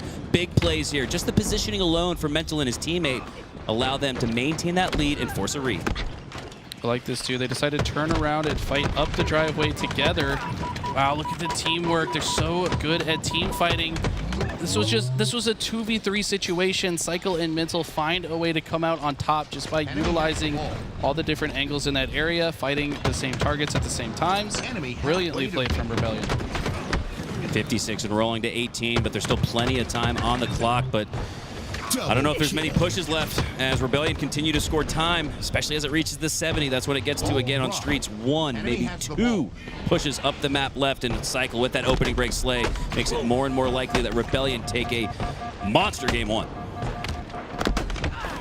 The use of the sandbox being consequential once again in each round. The team that controlled the sandbox, the one to win the round. It seems that's going to be the case for Rebellion. 15 seconds to go. It's not over yet. And this is a good push right here. Leaderness gets Gunplexion gets the first kill, get another trade, and they could potentially get control of C here. 84-25, but Kraken have possession of the oddball, and this could be their final opportunity. Cycle with the AR takes down the shotgun. That's an impressive win right there. Cycle has full shields to work with as well. A low shield ret is an easy cleanup for Cycle, and with this lead, Cycle's not going to rush for the oddball. With this situation, Cycle's not going to rush for the oddball. He's the only player left for the Rebellion. And if he stays alive, he could earn red room spawns for Rebellion, allow them to get back in the gunfight. Ooh, but you see a red room and some PD spawns for Shopify. Interesting spawn split there, Eli. Yeah, and they're taking advantage of it. Leader and Red both get a kill. Cycle's about to go down. No, he gets that kill. Somehow also get Gunplexion. Gunplexion does trade out with that spike grenade. Ball gets reset, though, because it had not been touched for so long. That could play to Kraken's favor if they spawn over here on the cafe side. 2:10 left. Oddball back where it began, and when it began, round 3 at least, it was Rebellion who went off, popped off 30 uncontested seconds, but now Kraken looking to reach the 30-second threshold, but Cycle is shutting it down with the nade shot. Double kill. Ret for the triple. Yes! Triple Cycle lands 3, potentially 4. The repulsor for Breaking Shot is gonna keep him from getting it, but Cycle says, I'll take the oddball and it'll game 1 win instead. Yeah, this is looking like the only... Yeah, wow, look at that. Soul Snipe just perched up top A. They're forcing a PD spawn, push all the way up to Arcade. They just guarantee themselves a victory by manipulating the spawn. Textbook stuff out of Rebellion. Found it. Sweet. As Rebellion find the win. And Eli, how impressive was that? Yes, Garrett, that'd be huge. You see, this is what we were talking about earlier. Garrett, he's a loving soul. He's a caring soul. He just said, you guys need some water? And we do. That game 1. Sometimes, Eli, when a series starts off with oddball, it feels like you've casted a whole series. And it's similar to the players. Talk us through the stamina, especially from a coach's perspective, I guess. What it means to win a long game 1. What did that go? 20 minutes? Yep, 20 minutes on the dot. And we were talking to Renegade and Bound earlier. It's like, man, that's a marathon. It's not easy. Playing Halo Infinite takes a lot of brain power, especially when you're playing against very talented individuals. You've got to be predicting your opponents. You've got to be setting up plays together. You've got to be communicating. Constant flow of information, execution. It's a difficult game played at the highest level, and it's one that can take a lot out of you, especially just mental drain. If you haven't eaten enough or stayed hydrated, you're going to be completely destroyed after just, 30 minutes of high-intensity Halo play. So you're exactly right. Those 3-round oddballs that really test these players, take them to the brink. And, if you're on the side of Kraken, you've got to be able to, take a drink of your water, relax, just think about the next game, and hopefully bring enough energy to pull an upset in the next one. It's mental warfare out here in Halo, and I think there's something to be said about having a short memory, especially for the Kraken. They wanted to probably come out swinging, come out on top. You take a 1-0 lead over Rebellion, and talk about it all the time, but that's that seeing is believing moment. But here in a Game 2 Slayer, I think this really sets up well for them. However, they're going up against the best Slayer team on LAN in the HCS. So despite the firing power from Kraken, this is going to be a tough one for them, but I'm intrigued by this matchup. I think this is going to be a little bit closer than people might imagine. I mean, look at Game 1. It was. Game 3, it got a little out of control. Rebellion showed that they were the better team, more experience, more practice together, but still an impressive showing nonetheless from a Kraken squad that has come to play. I tell you what, though, that play, Cycle and Soul Snipe on Driveway, they had players behind them in C, and they had players up on B rail. They had enemies on both sides. It was a 2v3, and they found a way to kill all 3 without dying because they focused one target first, then one's one shot. He plays the wall and baits while the other one walks in front with more shields. They team shoot the next guy and the next, and somehow turn 3. I mean, those are the type of plays that, to my mind, mean wins in Slayer. Because if you and one teammate can outplay 3 opponents and not die, it's a 3-for-0 trade for your squad, and you have got the ability to predict their spawn and get the sandbox. I mean, it just adds and adds and adds, and that's why Shopify are so good at Slayers. They're so good at those team fight situations. Target prioritization, yes. Such a key component to high-level success here in high-level Halo. And you might think, oh, the target prioritization, just shoot the guy who's one shot. No. Sometimes target prioritization, it's more important to shoot the player or players that pose the greatest risk or threat to you. And I think that's one of the things that we see Shopify do time after time. They've seemed to have found a level of consistency with that as we get set and ready for Game 2 on Livefire. It almost looks like they're in the game, Eli, the way they're communicating. Another thing about Shopify is they got a guy on this team. His name is Suppressed. And when Suppressed is playing his best, damn, you better not mess. I don't know, I just came up with that on the spot. But I'd love to look at his Halopedia. I feel like he was a top 12 player at some point in Halo Infinite, and now he just feels like a lock for top 4. He's insane. When he is hitting his shots, he is unbelievable. But series is tied 1-1. We just heard from production. This is a Game 3 swing game between VIP and, I believe, last minute. Press the issue, sorry. Press the issue is the side of Shadow So Sweaty and Black Halo God. And this is a hotly contested one right now. VIP with a significant lead. Yeah, it's a 100-point lead for VIP, but as we know in Strongholds, man, this thing can swing the other direction. 2 go down on each side as Article has the last bits of Sniper in his hands, utilizes it to take down 1, and now Shadow So Sweaty and the rest of the Eagle crew work their way towards the B side, looking for a trip cap. This could be huge. Oh, but A and B simultaneously get shut down. 2 PIV wins for VIP. Have them back in control of the match, but no, a nice regain from Atmosphere. Last Spartan standing, he's able to single-handedly grab A. That's going to keep them in this. If he goes down there, this game is likely over, but instead keeps his team alive. VIP, though, going to flip C for now. That repulsor seemingly not very consequential. Ultimately, he goes down. That's 2 dead for the side of VIP at the same time, though. And right now, press the issue, have to press the issue. If they don't get in a stronghold in the next 10 seconds, they're going to lose the game. Yeah, this is where an overextension is okay in my book, despite not being the right play. If it's an all-even gunfight, this is not 280, 248, 249, 250, and that will do it. VIP take a crucial Game 3. Shadow putting up big numbers despite the loss, 18-9. So he's starting to wake up a bit. Could be a good sign for them into the rest of that series, but for now, VIP going to take the lead. Yeah, Shadow So Sweaty we were watching earlier. Didn't you guys play against him? We did. Yeah, that was against y'all when he was getting some tips from Bound and Renegade. I mean, anytime you get tips from a top HCS competitor. I mean, that's got to feel good. So, Shadow So Sweaty, haven't had a chance to see him on any of these LVT Halo broadcasts, but maybe a guy that I'm not sure if he's signing up for these open series and the likes of which online tournaments, things like that. But, man, we'd love to see more of him because what we've seen today and this weekend has been extremely impressive. I saw him in the Clutch Academy draft tournament that I casted. He actually made it to the grand finals, did go down, but he was instrumental in their success to make it to the grand finals. So no surprise to see him popping off here. And he's a nice guy as well. Met him at Arlington. Came up to shake my hand and said, "Hey, you casted me." And I was like, "What's your name?" He's Shadow. I was like, I remember that. You were popping off. And he's like, "Yeah, you called me out for a faded play I made, though." It's like, I guess he had a double stack sniper. His whole team was dead, and he had just hit like 3 snipes in a row, and he just held forward into their base and gave up the snipe. I was like, that lost you guys the tournament straight up. It's okay, Shadow. Eli tells me I'm faded every day, and he's like my best Halo friend, so. Hey, listen, I think that if I tell you you're faded, that's because I care about you and I want you to grow. So, chat, I know I call you faded all the time. It's because I like you, all right? It's a good thing. That's right. Learning is love, and love is growing. As we set our sights towards the Game 2 on live fire, camo going to be a high priority. Those spiker grenades recently buffed. The explosive time to detonate is much shorter. Is that a big change, Eli, or is that just a moot point?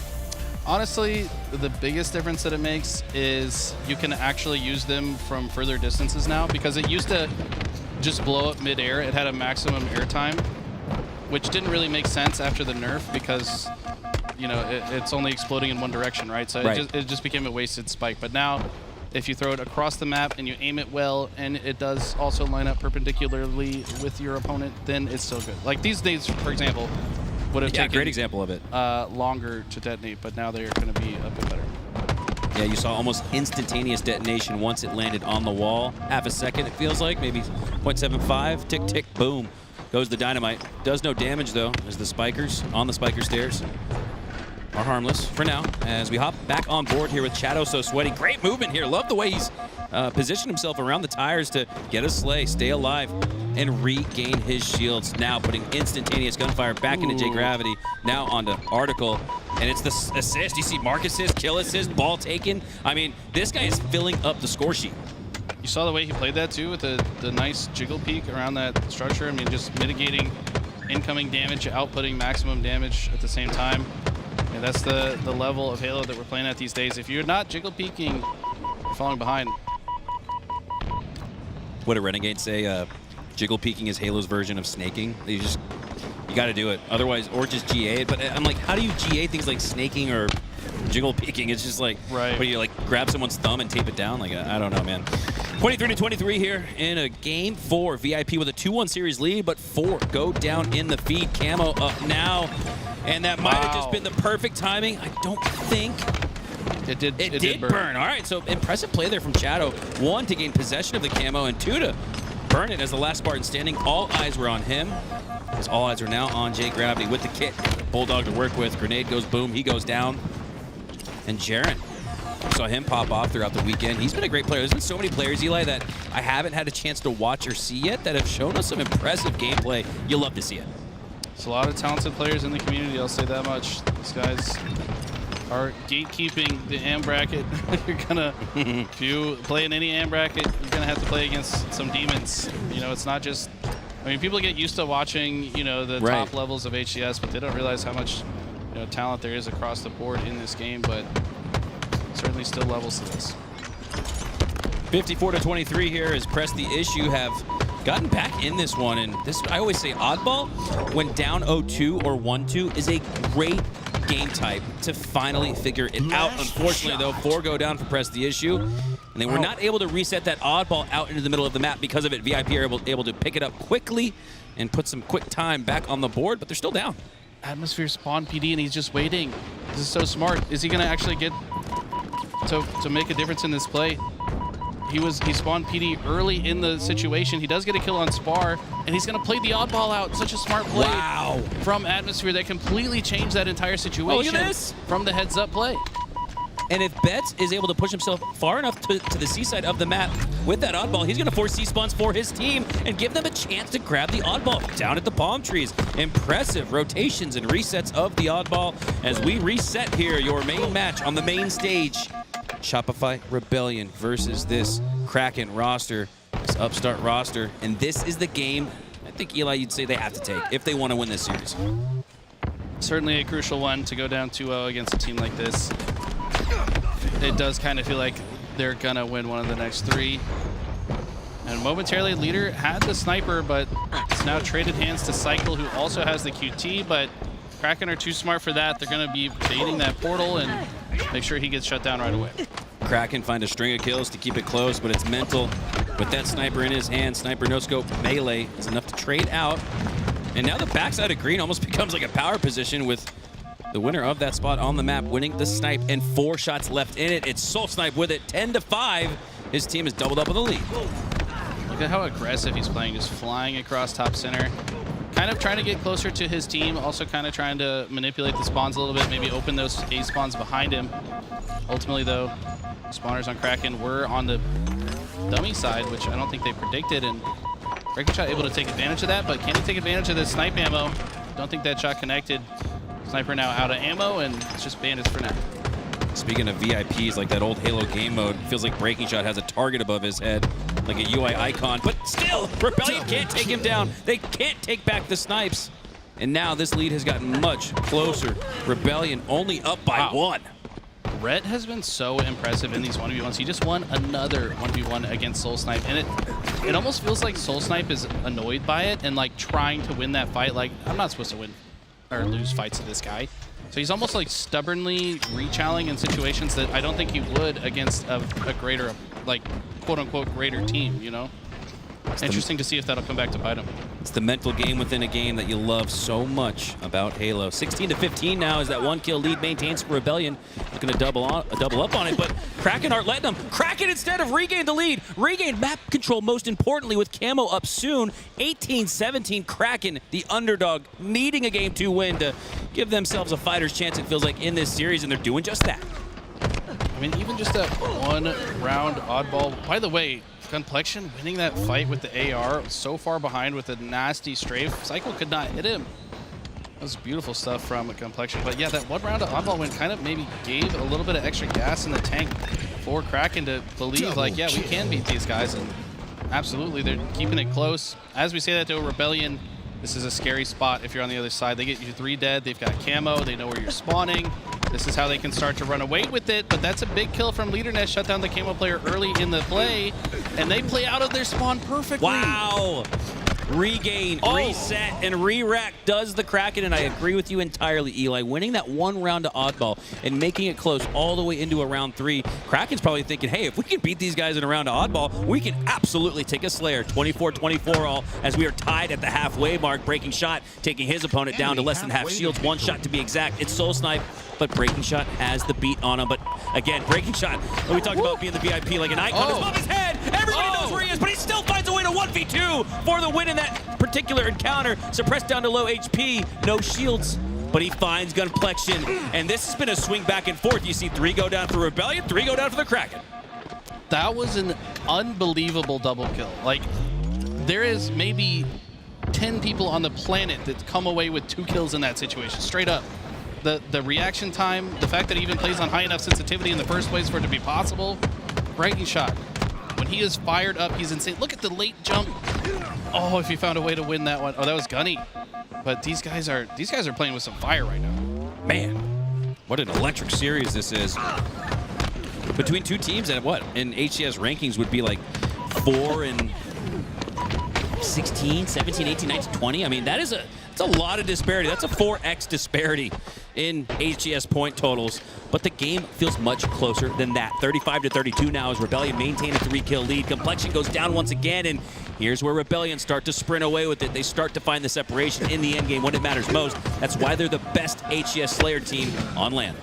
Breaking Shot, though, he's got something to say about it. It's 11-8, wins a crucial piv in that moment. Like a lot of players would have got nervous. He just ices up, hits the shot with the insane reaction time. Here we go. It's a 3-kill game. They're keeping it close. This camo going to be ever so important, though. Crucial. Rebellion taken, suppressed. is able to get away with it. I'm holding my breath. No, he goes down. Rhett prioritizes his greatest target to take down. Complexion. That's the camo user. And can Complexion get back on the board? We've seen him go down a string of times here, and if Complexion could just get it going in the end game, Kraken will be right back in it, 41-37. Wow, Cycle just holding Breaking Shot in place in that moment, waiting for the help to arrive. So smart. Finally, it feels like Rebellion maybe giving Kraken a bit more respect.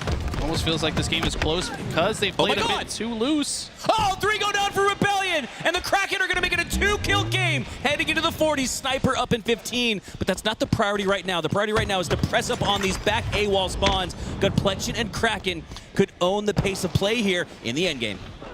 Look at this route from Gunny. He talked about it yesterday. I love going through bottom mid. Look at him. He's doing it right now. Let's see how this works out. They don't know he's there. He threw the This grenade, is why but he they don't know loves he's it. there. He's unpredictable. He gets killing spree. They're now up by 2 and they're rolling. How do they play this? They need to force the spawn. I think they're forcing a green spawn. Yes, Breaking Shot's now going to rotate. Knows this player is going to be Nest. No! They move too fast. Now the next set of spawners are going to be Cuts. He's going to rotate. He knows it. There's 2 one-shots. This looks like it could be the game for Kraken. Kraken build a multi-possession 5-kill lead. Make it 6! 49-44. 49-44. Don't adjust your TV screen. Kraken have the lead. And do the Kraken have the win? Yes! As they tie up this series at 1, and now the belief factor is alive. Unreal ice out of these guys. Like I said, it felt like Rebellion not showing them the respect that these guys deserve. Gunplexion commanding that respect with that win there. And I tell you what, if we have that replay on that double kill, nope. He's got too much to worry about. He's in red zone mode. All good, all good.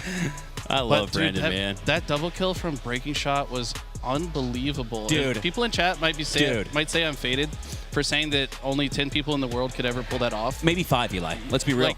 Like it's a Renegade, Bound. Yeah. Those guys Lucid. that just move crazy super fast in those tight range situations. He's one shot, perfectly peaked shots with just a few frames to no-scope one guy on one side, and then turns around with the guy charging at his face on the other side, finds the no-scope beatdown with like an inch of, like, if he's 1 inch closer, he probably gets beat down before the other one comes out. That was insane. I'm running through that play in my brain, and I'm just dumbfounded because Rebellion had the positioning. Both players for Rebellion had the high side of Nest and the high side of Pillars in the grass out in center field. And Breaking Shot was down below 5 meters deeper than the one on Pillars, 10 meters deeper than the one on Nest. He's in an easily grenaded spot. And he's getting naded. Exactly. Those easy grenade, tink, tink, boom. Every grenade doing optimal damage, and he still didn't die. Found a way to win that 1v2, and that might not have been the sexiest moment of the weekend, but it might have been the greatest play we've seen, Eli. That was incredible. And they're going to have to make plays like that. And you know who's been impressing me, though, is, well, yeah, this is Shopify's best game type. That's, you read my mind. This is tough. But I was going to say, I mean, who's really impressing me is Rhett, dude. Rhett, dude, put Soul Snipe in the dirt multiple times. I'm not even going to put it lightly. I loved your commentary and analysis, Eli. It really did feel like, based on Soul Snipe's body language, he was like Tom and Jerry, like Soul Snipe's Tom, and Jerry's getting the runaround on him, right? Like, hey, I gotta catch him. I mean, it was so fun to watch. Soul Snipe versus Rhett. That's not something we're used to hearing or saying, but hey, man, if Rhett's gonna put on a show, if he's gonna perform at that level, maybe he is forming a little rivalry with Soul Snipe. I mean, that is so cool to see. It's why you show up to grassroots LAN events. It's why you show up with an opportunity. And when opportunity knocks, you got to answer the door. That's exactly what all 4 players for Kraken are looking at. Kraken playing with some fire, man. If they can keep up that level of gameplay, this could be a very interesting series. But I'm going to take another peek back at VIP versus Press the Issue. Looks like we are in round 2 oddball. Press the Issue won the first one, and keep in mind, I think they're down 2-1 in the series, if I'm not mistaken. So if they win the second or one of the next 2 rounds, those force a game 5. Saw that incredible reverse sweep game 5, 50-48 win earlier from the Florida men, but Press the Issue in Orlando, no less, looking to do their best impersonation of that as they look to get back in this series, but they don't have the lead in round number 2. Instead, it's VIP up by 20 seconds with 1:20 left. Like I said at the beginning of the series, people might not think that these 2 teams are evenly matched because you know, everybody knows the players on the side of VIP, but you know, not that many people know the side of Press the Issue. These guys are very good on Press the Issue. That's 28 kills, 22 deaths, by the way, and 46 seconds of oddball time. Wow. Having himself a game. Shotgun. What? Almost looked like a blank through the tum-tum, but Chet So Sweaty gets the slay nonetheless. I keep wanting to say Chet. I've been watching too much Mavericks versus Thunder. Chet Holmgren. No, I had to ask him how to say it. Okay, how is it? It's Chateau. Okay. Because I was saying, I thought it was maybe like a French chateau. But then he's like, nah, dude, it's Chateau. If you guys could have only seen me and Eli lock eyes here on the couch, it was as romantic as it sounded. 59-74 now is Press the Issue looking to get back in this particular round. But like we said earlier, a round victory would be a Game 5 for all of the Halo community to enjoy here live from Orlando Esports. What a treat this has been. Wow, the jiggle peek there from Jaren did him no good. And here we go, switching gears back into our main match. A 1-1 tie between Rebellion and Kraken on the main stage. Strongholds recharge, here we go. So I've said this recently. It does feel like Shopify is the best team in the world at this game type. They have been putting FaZe and SSG in the dirt, like less than 50 points on the other side, multiple times, not just one-off occurrences. And I've been keeping an eye on their scrims. Cycle had a game against, I don't even want to say who the other top team was, but they won 250-0, and Cycle went 20 kills, 2 deaths, and 10 assists. Like, that's unbelievable. That's superhuman. Yeah, unbelievable. So I'm looking to see Cycle pop off. He is absolutely a monster on this map, and especially this game. But look at this, Eli. Despite what looks like Rebellion playing their version of Strongholds that we've come to know and love, it's Kraken with a 30-second lead off the start, but Rebellion find a way to take all 4 down, and Suppressed finds a way to take back C and a trip cap. Beginning of the game is always a bit coin flippy, keep in mind, but I mean, I don't want to take anything away from Kraken. They're very good, but it's just as soon as they get a few dead, that's when they're going to put the pressure on. We're starting to hear the dead getting yelled from main stage. These guys are absolutely locked and loaded. And this player's trapped in the elevator. Double kill. And Gunflections finds a double kill to get this team out of it, but will he be able to cap this before dying? This is an important anchor cap point to control. Once you work your way to B and cap it, you can get back to A. And Gunflexion, wow, without looking back at the bat ledge, great physical space recognition, backpedals, still maintains gunfire down into the tower, and because of that, he's going to be able to regain his shields and get back in the fight. Breaking Shot and Soul Snipe trade out. Yeah, Breaking Shot previously doing his best Frosty dead impersonation, and you can tell Kraken are feeling it, but Rebellion have the lead. You say B is a good spot, but it's also a bad spot to get trapped in if the other team has control of both sides of those gold pipes. So Gunny does a good job to get out, catches Cycle off guard, and this is Cycle's comfort zone. In those games that I watched, he was always top A, so now that he gets taken down, oh, look, you hear the 4 deads getting yelled from the main stage, and they are pumped up. This looks very good, but they're going to have to make sure they get the most out of this situation. Leaderness thought about the remote detonation, diminishing resources on the map, those 2 frag grenades, but with quick spawns on the gold door side for Suppressed and Mental, he resets his sights and priority towards taking him down. Can he finish him? Instead, no. Suppressed finishes the B capture point, eventually goes down, but it's going to give Kraken something else to think about, but they're thinking about getting right back to that trip cap, Eli. C, it looks like, off the spawn for Rebellion will give them that back, but Kraken are going to continue scoring. Kraken playing this so impressively, and yes, Shopify are very good at it, but if you know how to set up the spawn trap and keep a team in the blender, you can do it to just about anybody, which means it can happen just as well to Rebellion as they do it to other teams. And so far, that's what Kraken are doing. They're maintaining the trip cap, and they're putting Rebellion in the blender. This is on LAN, by the way. We're no longer on air. We're no longer on sea. This is on LAN, and Kraken are showing up. Wow, this is exciting to see them take full advantage of the opportunity, but can they close the door on probably the most difficult team to close the door on? But 3 go down once again for Rebellion, and more roars come from the main stage, and they're coming from Kraken. Oh, that's a good play by Soul Snipe. If he can turn a double here, this would be exactly what Shopify needs to get back into this. But look at this. Okay, Breaking Shot almost got the slippy on him, but Soul Snipe is still going, make it a triple. camo does get burned, though, so at least Kraken denied that resource, but that is exactly the momentum switch that Rebellion needed. And now it's the war of the wards as Soul Snipe earns the triple kill and a roar for his boys in green on the Shopify side of things. And that's important, man. You can't let Kraken score a trip cap for that long, man. It was looking like, wow. Are they going to do it? Now instead, Rebellion are in control, but B and C start to trickle into blue. 3v3 cycle finishes off Complexion. And now, Eli, we're starting to hear Rebellion as much as we were previously hearing Kraken. I think they recognize they gotta shout back. Can't let all the momentum swing in the favor of Kraken. They gotta shut the door on that, slam it right back in their face. That's a trip cap, and now this is where Shopify have been known to put teams in the blender until the game is over, but look at that, 3 dead. This has gone back and forth, Hunter. Both teams playing so well off a spawn. Important positioning here from Soul Snipe on the half wall as the last player alive for Rebellion. He's going to get close spawns. Look at that suppress. That's the buddy system in full effect as he spawns right next to him. But he goes down. Suppress stays alive on that gold side of the map, looking to take the high ground. But Kraken looking to take control of B. No, it's going to go in favor of Rebellion. And for now, A flipping towards Kraken's favor. But no, look at this. Like a clean sweep crew, cleanup crew. Rebellion do such a good job every time in the most important moment of the match, the last 60 seconds or so. Every time Kraken start to trickle a little bit of time on A, B, or C, Rebellion shut it down immediately, giving them no hope, it feels like, heading in the 200s.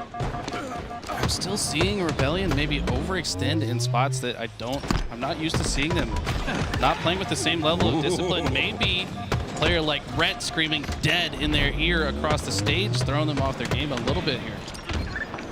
Gotta find a way to get A, Eli. But they find C instead, so the rare BC hold for Kraken can the unorthodox positioning and control of the map get them back in this game. 4 go down for Rebellion. 2 down for Kraken. Leaderness has the camo, and he has the shots in the back of Suppress, but they pick that up instantaneously. Great bait and switch win there for Cycle. Cycle made a huge play covering his teammate there. Saw Suppress running into the wall. Hopefully that's not a crash. Good to see here. No, probably just an observer bug. Kraken holding strong here. Yeah, Suppress firmly back in the game.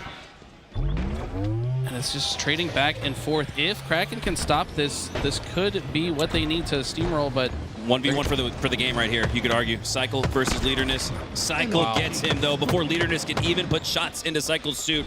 What an impressive proactive play there from Cycle. Shutting the door on it, what it feels like could have been a comeback. 3 go down for Kraken, and now this is where Rebellion start to put their foot down a little bit. Soul Snipe with his namesake has a snipe in his hands. Cycle 17 and 10, by the way. Like I said, this map is his playground. This guy is just so comfortable at holding that A position. Soul Snipe's going to apply pressure to the C spawners to make it that much more difficult for Kraken to push out. He's going to wisely rotate back to force Kraken to continually spawn at C. 238 to 171. Final push here for the Kraken to break through and force another upset. 2v2. Can Complexion win this? Get back to safety. Get the slay on Suppressed. Yes, he does. And they get control of B. And now with Complexion winning that piv on the tower side, could he make it 2 and grab A? He gets enough damage on Mental, I believe, to earn an assist. Yes, Mental goes down. And now Kraken start to push through to A. The A-B hold. They flip Rebellion to C. They can trap him in the endgame. So important the way Red just played that. Just keeping Cycle pinned in the tower means that he cannot stop A from being flipped. But how does Rebellion play from here? Very well. They take 2 down, make it 3, and I think that's going to do it. Rebellion should take this game. Cycle on his pushes towards A, the pivotal point on the map, you could argue. The high point on the map, no doubt. And Cycle, what was that, 3 times in a row, Eli? We switched to his POV, and he won the pivs, or at least the team shots to take down that member of Kraken in the A position. My God, Eli, this has been a thrilling series so far. Kraken throw some counter punches, throw some haymakers, but Rebellion take it nonetheless. And I don't know if that score is an accurate reflection of how close that game felt. I think you're right. I mean, Kraken had moments of brilliance throughout that game, unable to score as much off of them, obviously, as Shopify was. Cycle ended that game 20 and 11, by the way. Huge game, but like I said before, I mean, Shopify, that's arguably their best game type. Like, statistically, if you look at their wins and the margin of victory that they have against top teams consistently, I mean, Kraken just scored way more points than SSG did in 2 of those last tournaments. Super impressive. I'm very impressed with this series. Very impressed with Kraken's performance here so far. The underdog, you could argue maybe punching above their weight class, I think was what Tony said earlier, lightweight versus heavyweight. But hey, man, the lightweights have come to play, and I don't even think it's fair to call them lightweights, especially with how big Gunplexion's muscles are in real life, you know? Looks like server is going to get reset, guys, on LAN. Got to make sure that server is functioning very well. Customary reset. We hear some little bit of passion. LFG over our right shoulder. A little bit of passion in the crowd over here. A little passion. I think that came from Dark Matter, if I'm not mistaken. I think that's Commando Boom squad that just found an icy endgame victory. Love to see that. Lots of stuff happening in the venue here, guys. If you guys... No, it's like squirrel. It's hard to stay focused on one match when there's so much incredible Halo going on all around us. I mean, if you guys aren't here, I mean, we certainly thank you guys for watching, but if there are more of these in the future, I highly recommend you showing up. I mean, even just any local LAN tournament, it's going to be a lot of fun. I've met so many awesome people, got to take some pictures, met some people in person for the first time that I've talked to extensively online. That's always a fun experience. Put a face to the name, and just so many good people here this weekend. It's just good vibes all around. Like I said, favorite Halo event so far. And that might even include the one where we went pro together, Eli. Probably doesn't, because there's just nothing that will beat sitting in the hotel room with Nocturnal Colonel, Little Seb, and you, and looking at the MLG forums, getting access to that MLG Pro forum, realizing we had made it finally. Shout out to Nocturnal Colonel and Little Seb. Man, legends. Little Seb with the overkill on Onslaught. 4-4 game. Oh, man. Talent takes the flag back into the base for his score, and Little Seb with that bounce pass grenade takes him down for the overkill, rotates and runs it back himself for the win. A great memory, and we're creating more here in Orlando as we kick things off. Game number 4, Strong of the Hole, or Strong of the Strong King of the Hill, Hunter. It's been a long day, guys. Strong of the Hold is a patent pending game type, not yet released. Might be released in the future. For now, though, we're going to stick to King of the Hill instead. Oh, both teams with a glimmer of points on the board, but both teams with more than a glimmer of hope of winning this series. As it really feels like, Eli, it feels like Kraken could do it. I mean, they've done it. They've highly contested the objectives. They won the Slayer, but can they win a do-or-die, decisive game number 4? King of the Hill on Solitude. There we go. Got a little ahead of myself. Got a little excited. It's fair, right? You're always excited, let's be real. But, man, 2 go dead on the side of Rebellion, so Kraken still has some life. I was going to say it kind of felt like Rebellion maybe having a philosophy shift mid-game, recognizing, like, okay, we're kind of, like, over-challenging in certain spots. We're not giving these guys enough credit. Like, you really can't take any opponents lightly, especially not this squad. And I think that once they start playing that more disciplined brand of Halo that they typically play against the top 3 teams, that's where they can really make Kraken hurt. Looks like they're inflicting a little bit of pain here in the opening break hill, bottom mid. And Eli, this is a mixy hill. This is one that has a lot of potential grenade damage coming through, but Kraken haven't taken advantage of the positioning, and that's very difficult to do, I should say, off the back wall of A. Very difficult to do, especially when Soul Snipes punching you in the mouth, knocking teeth out, knocking that 1-0 lead on the board as Rebellion take it 1-0, and Hill rotates to A. Saw the way Soul Snipe did that too. He was simultaneously fighting but moving towards the tram side. As soon as he saw Cycle spawn tram, he says, okay, I did my job. I got us the right spawns on the map. Immediately rotates to the hill, trusts Cycle to hold that position. Cycle's going to get the kill. I don't know if he's going to be able to stop this camo grab though, so Kraken should have 1 extra tool in their toolkit to push into the setup.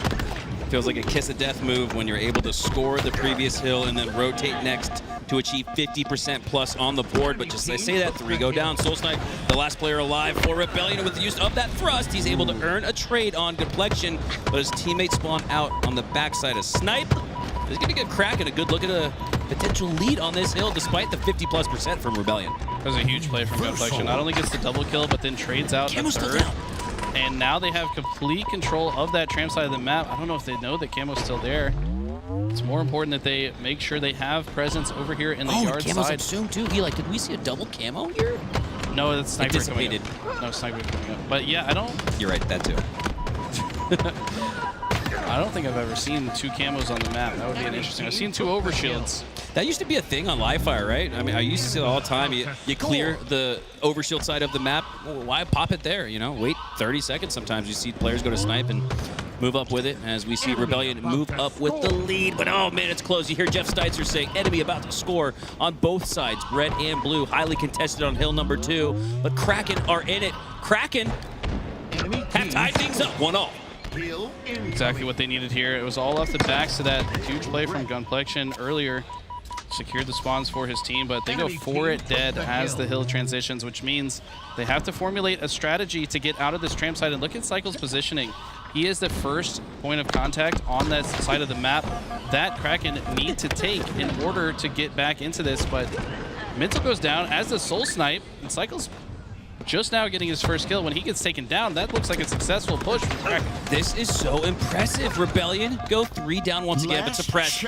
Man, how many last Spartan standing plays have we seen now on each side of the equation? As Suppressed earns a big one there, but Kraken, with the positioning on the C side of the map, should have hill control, but they want to play for a few more slays, especially after Gunny goes down. It's actually impressive that Rebellion are currently getting hill time while fighting from the hill, when it looked like Kraken had the better positioning to do so. Breaking shot caught at the bottom of the snipe lift, not where you want to be typically. This is such a hard part of the map to fight from. He does go down, and now Suppress getting hill time and outputting damage. Using this little corner here, that's probably the safest part of this hill, but you have to imagine Kraken are already thinking about the next. Is it mirrored to Solitude look better? Look at the atmospheric fog falling from the ceiling. I don't think I've ever seen that on this map. A little something would be nice to look at. And it looks like the lighting has changed too. Even on the snipe side, you see the little lighting fixtures. Yeah, I don't know. Did somebody do some landscaping? I think it's Louis' PC. His Solitude just looks like this when he observes. I don't know. Oh, look at the light coming through on the trees. What are we talking about, guys? Solitude is one of the greatest looking maps in Halo Infinite. All right, enough joking around. 2-1 lead here for the Rebellion, but Kraken get the rotation index. Kraken have control of the A side of the yard, and after Suppress goes down, it's going to be very difficult for Cycle to push through, but with low HP opponents on the other side, he's going to do just that, earn the double kill. As he evens out the gunfight 2v2, Rebellion actually have a numbers advantage after Mental Slay. Impressive regain there. Cycle, he's dead for now, but he really opened that one up, Eli. They just, as soon as they had an advantage, pressed maximum aggression into the situation, just brute force their way into the setup, which is what they're so good at. I feel like that's what they've been doing against these top teams and causing so much mayhem. It's kind of their MO at this point, just brute forcing their way into positions with that sheer gunfire. And right now, Breaking Shot is not having the game that we're used to seeing from him, Eli. That could bode well or bad in the sense that, well, if he's able to get back on his steez, get back to the Breaking Shot we're used to seeing, this could be a contentious game here in the end game, but Rebellion are looking to go up 2, and it's so difficult to score 2 in a row, especially when Rebellion have match point, series point potentially in their favor. But Kraken make their move, but Suppress makes one better. It's a chess match being played here as 3 go down for Kraken. Suppress has the snipe, working his way towards the hill, and he finds the perfect reversey. Hill control, 3rd hill captured for Rebellion. What a play from Suppressed. Told you, man, they got this guy Suppressed, and when I said that, I didn't finish my thought. I felt like he hadn't woken up yet. And yeah, Kraken were putting up a good fight, but I feel like when this guy wakes up, he is so different on the map. He's been an instrumental part of their success recently. He's showing exactly why. Where's Tim? Suppresses hit flow state, the killing spree, and Jeff Steitzer's announcement of it suggests just that. Suppress now locking down the backside of A. This is interesting with the hill over on C. Eli, talk me through the strategy here. What's Suppress trying to do? Is this a pinch play? I mean, you want to make sure you control both the blue and the tower side of the map typically for this hill. Just force the opposition to spawn on the opposite side. But yeah, Suppress still gonna, if he sees a teammate in a position on the opposite side, then he's going to look for a pinch opportunity regardless of the situation most of the time. That's what I saw, or that's what I thought I saw lining up, but Kraken see it too.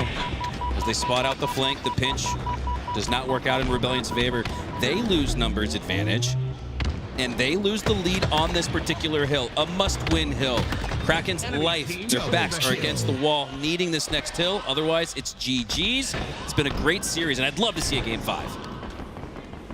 Kraken not only have to break the setup, they've got to hold the setup for about 15 seconds and then convert one of the next couple of hills, or sorry, the rest of the hills. So really back against the wall for Kraken. And the way Rebellion have played this, give them no opportunity to survive. This is going to do it.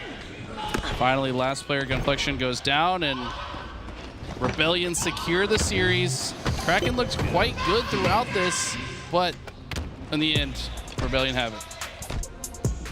Boy, oh boy, oh boy, what an exciting series to watch. GG's to the Rebellion as they're able to take that series 3-1, not without contention, not without a fight, not without a little bit of rebuttal from the Kraken.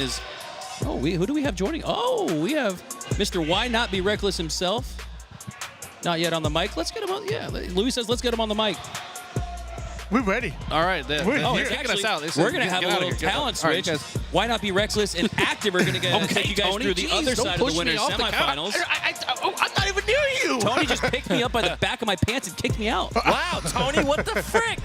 We're just swapping it out just a little bit. Great job by Mikowski and Eli, as always. And just like we're swapping out a little bit of a talent swap, we also got a little bit of a matchup swap up because we got GBX. We got ourselves some Scion Esports. That means we have another winners semifinals matchup coming for you.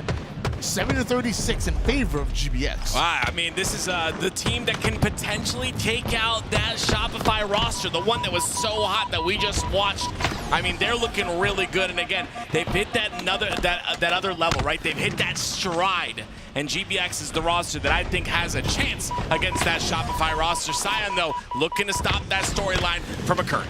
Yeah, I feel like we've been talking about how great Scion Esports are, but to go up against GBX, you're talking about some of the best players, not just in North America, not in the entire world. We're talking about between Bound, Legend, Renegade, Tusk at the moment, but so far Scion Esports putting up a great fight. In fact, you're only down by, what, 21 points? That's not the end of the world. Yeah, they brought this back, honestly, and this is impressive, right? Susie and Uzi, absolute dominant players on the map. In the free-for-all, very aggressive, that confidence, that individual talent. And they're going to utilize that here, and they've utilized that to be within 7 seconds of ball time from this GBX roster of legends. There's no way Scion Esports pull off this upset here in round one, not in game one, not in here in the winners semifinals, but just 4 points behind right now are Scion Esports. And we switch gears towards Ty. Is Reverb Bulldog in hands?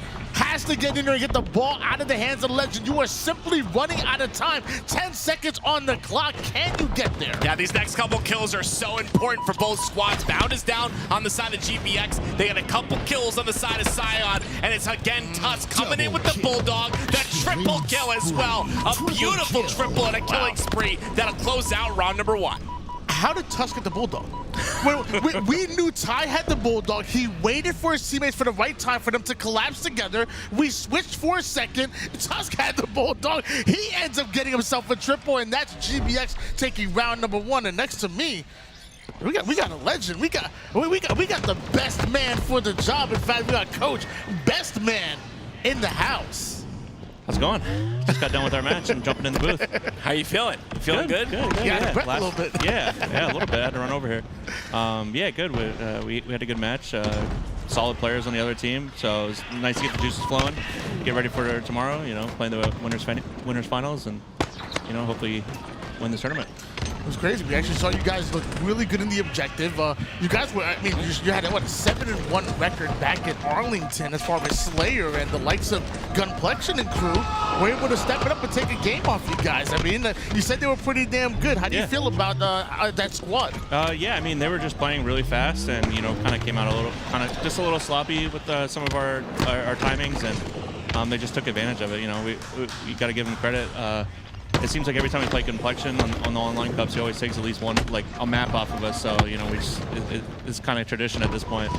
By the way, in addition to Best Man, we got Soul Snipe in the house as well. Soul Snipe, tell the people something. Something. How are you feeling after that win? Feel good. Be able to play GBX tomorrow, most likely. Was that Toxic saying that when the series just started? No, not Toxic at all. It's what we've been talking about pretty much all day. It was a close round one.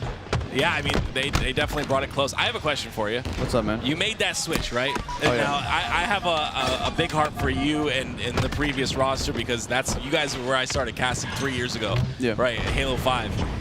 I saw the switch and I was like, wow, this is the first time we're going to see these guys truly separated.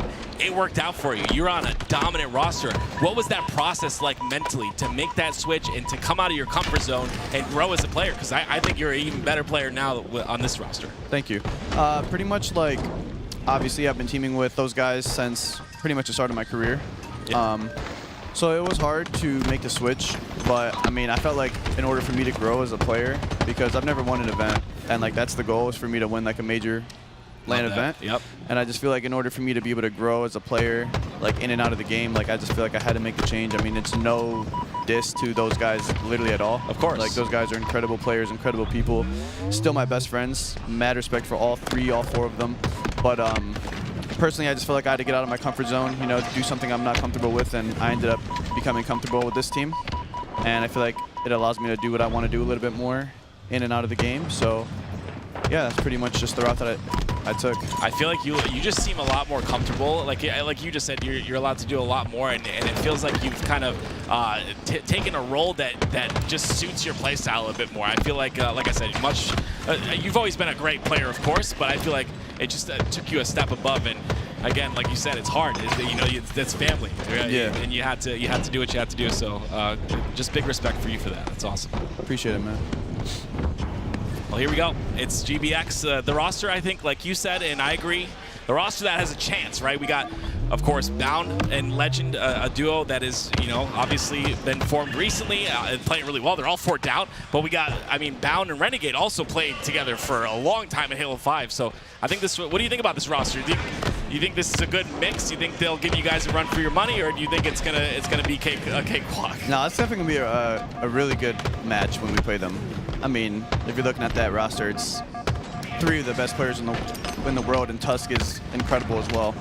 So yeah, and they're all comfortable playing with Tusk. Yeah, they play with Tusk and 2s all the time, so yeah, it's a really good team. So it'll be really good competition tomorrow, assuming they pull this out.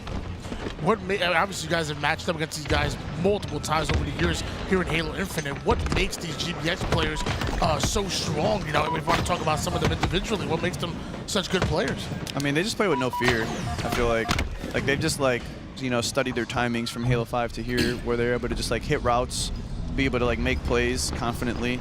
They have really good power-up control. And I mean, Tusk is a really smart player, so I feel like they're a really good mix. So I'm really excited to play them. I can't wait. I think what you predicted is probably going to happen. Some great teams here, though. I mean, Renegade said it best earlier. LAN is where you kind of get that chance to prove yourself, and then potentially you get picked up by some sort of roster with your performance on LAN. So this is an opportunity for everyone, and it's really good to see you guys come out, because I don't feel like you needed to come out, but you did to get those extra reps, and I think that's just a testament to the skill level, but also the commitment to getting better at the game and getting prepared for London. I think that's awesome for you guys. So excited to see how you guys do. But any other teams that you're looking at that maybe have a chance, higher level teams that maybe have a chance to put some dents in the top 4? At HCS or here? Here. Oh yeah, I think the Scion team. I'm looking forward to them seeing Gunplexion's team. Yeah, Gunplexion's team is pretty solid. And I have respect for those Scion boys, because I know they've been teaming for a while and they haven't made any changes from what I've noticed. Yeah. So it's kind of impressive to see it, a top open team kind of stick it out and see what they could build together. And they're all really individually skilled players. I've seen them play in the 2v2s in the off season and compete in the cups. So I'm really looking forward to that matchup if that happens tomorrow. We really appreciate you guys coming out and showing some love. Talk to me about what brings you guys out here to the Orlando LAN. Is it that last minute experience, last minute kind of practice going to London, or you just want to show some love to the LVT boys and some of the fans out here? A little bit of a mix, or what drove the decision to come out to the little local? I think it was a mix. We wanted to get, we were hoping, more of some top teams would come out, but, obviously not the case. But just to get any tournament reps that we can get, we didn't have to play in the open cups. Technically, we get points for them, but that's the best competition you're going to get is playing in a tournament setting versus a scrim. So going into London, we kind of have it lined up where we came out here, we're gonna get some tournament reps in, and then we're gonna go to Toronto so we can be a little bit closer to London for traveling wise. Okay, yeah. So we'll be practicing together there. Oh, yeah. And then we'll fly to London. So we have a 2-week excursion of Halo. Yeah. Love that. And travel wise, it's a lot easier than Donnie flying from California all the way across. Makes sense. So yeah, it works out. We're very fortunate to have Shopify backing us and allowing us to do this, come out here and compete and get the best practice we can get. I'm thinking about the journey so far. Top 4 at Arlington on LAN. And some people actually, some people questioning it. And you guys, right after Arlington, you come out during each of these open series. You guys absolutely kill it, week after week. And every hater, every denier, just looking back, I would only imagine they just got quieter and quieter until they were absolutely mouths shut. You guys even win one of the open tournaments. Going into London, what are expectations? I mean, we've been talking on the HS test. We've been talking about these big 3 and this, that, and the third. But you guys have been upsetting the meta.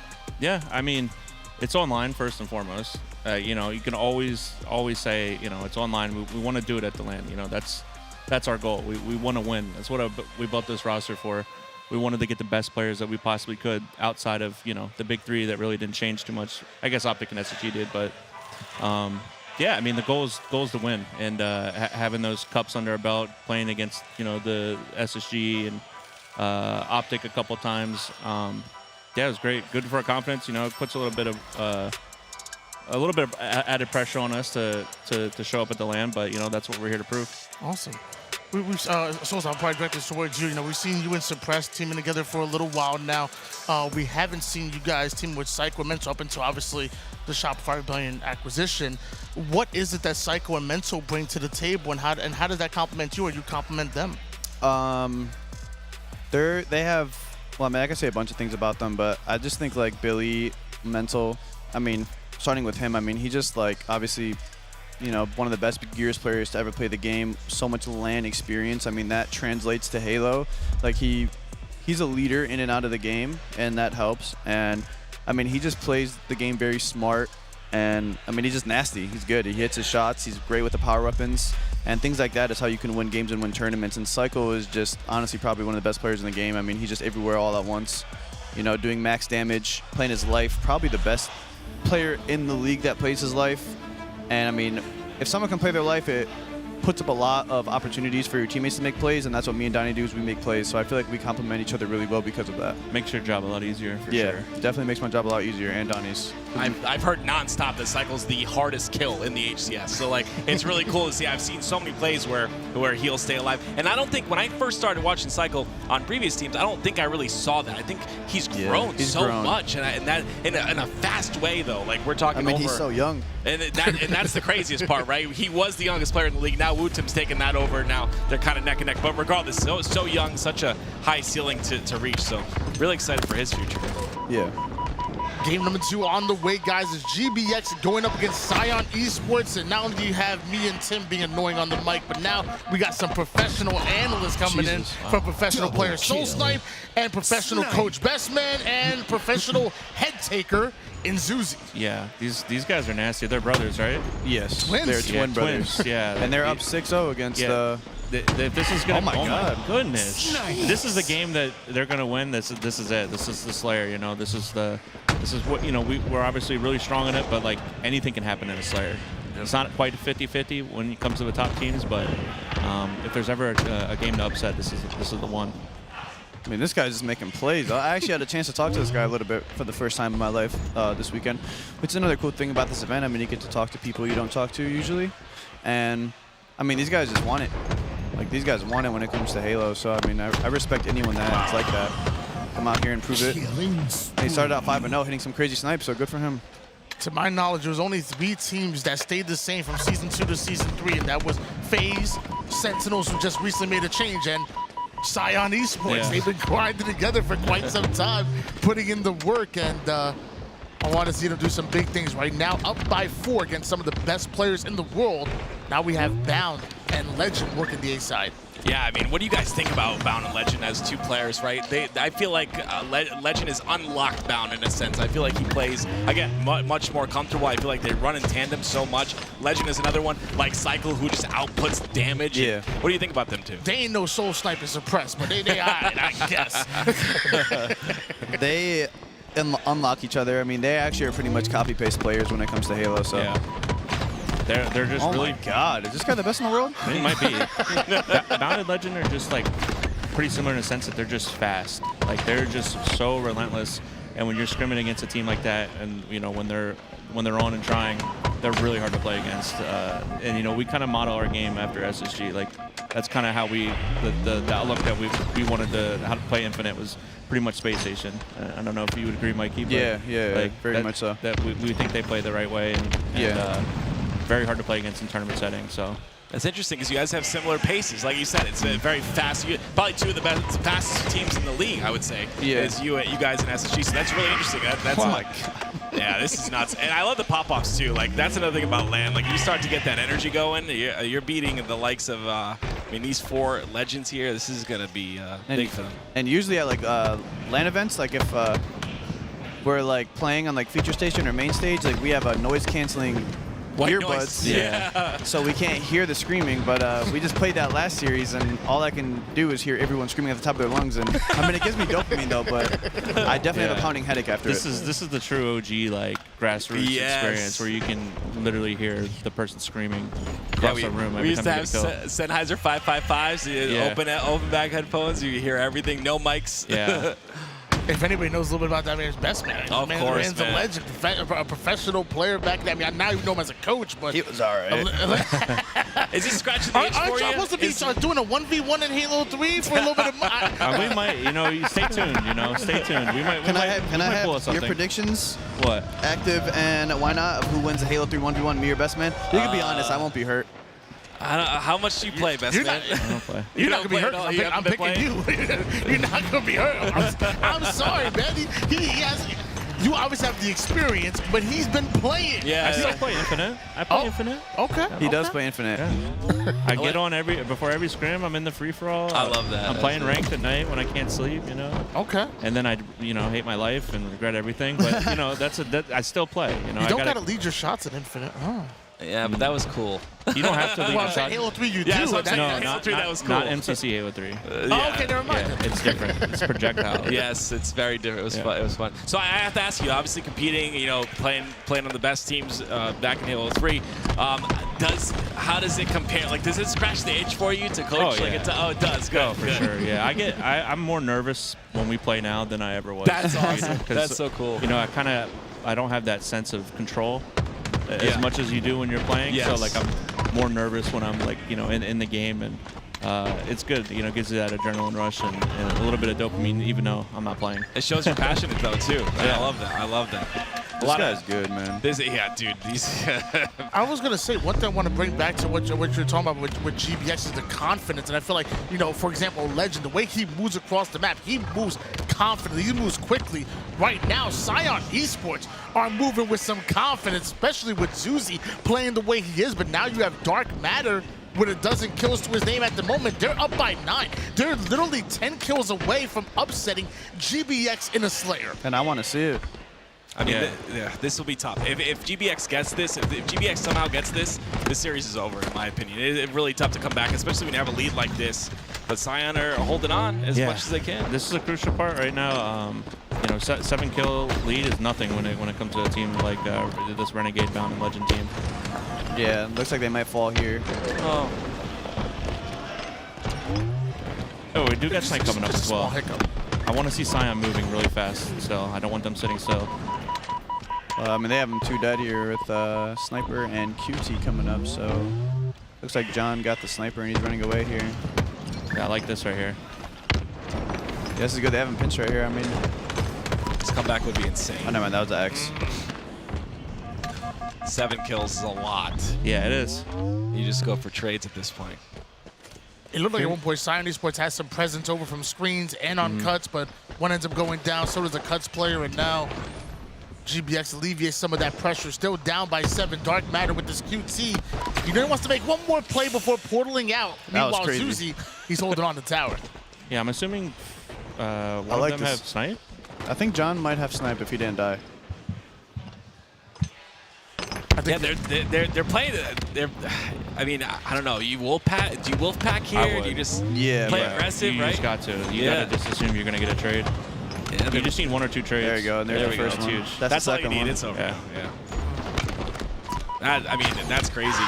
Again, anything can happen in Slayer. They played that really well. What do you guys think about Slayer? Like I've heard a lot of the pro community want it gone. Like, what do you guys? I can't say my answer. All right, I'm a pro player and I don't want to get yelled at by other ones. I understand. But I've heard lots of controversy about Slayer and the fact that it is 50-50 essentially, except for at the very, very top. But yeah, I actually think they should keep Slayer, but I think it should only be Game 5. That's what a lot of people have said. Yeah. I was gonna say this should be objective Game 5. That'd be so dumb. Wow. Because you kind of meet in the middle. But what if it's Stronghold's Game 5 and the team wins the start and Game 5 is over Just before make it it started? oddball or CTF every time, every Game 5. You know what I tried, and a couple other people have tried it. Veto system. We've got that enough would be game amazing. types. Yeah, we need picks and That would be Yeah, amazing. we've got enough game types now. There's so many. Every you know? esport, any top esport in the world that has picks and bans. Yep. We're the only ones that don't. It would be amazing if Halo had a ban system. There's a whole other strategy there. Like, you know what I mean? So hold on, and I have a question.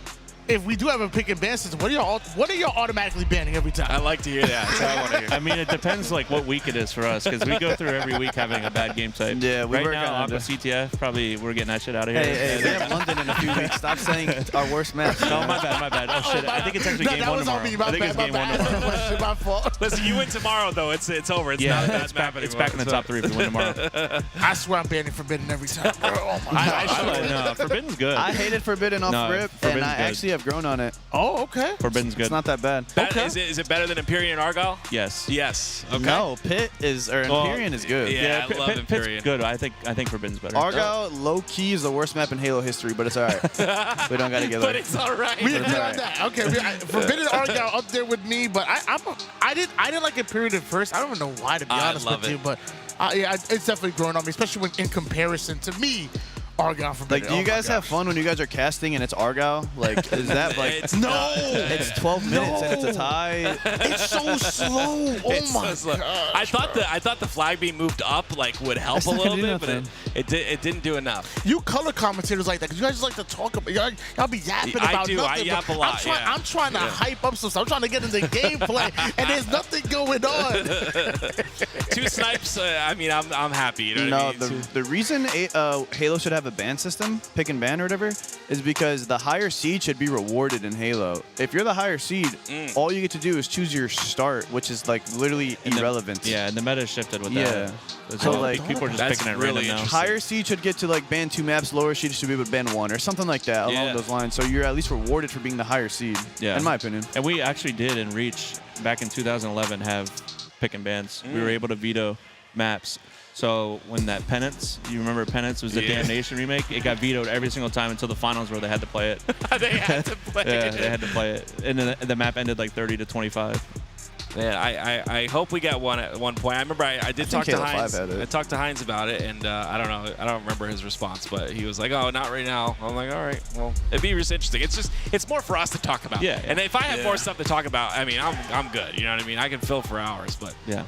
Hey, the competitive insights team is in the chat right now. I thought it was a great point. Like, if you do have the higher seed, you should have some Something type more. of advantage. It's a good point. Yeah. I'll be honest, but I don't know why I've never thought about that. It makes perfect sense. But we need something there. Wow. LCIT, if you're in there, start. if you're in the chat. This is a 1-1. I mean, that Slayer again.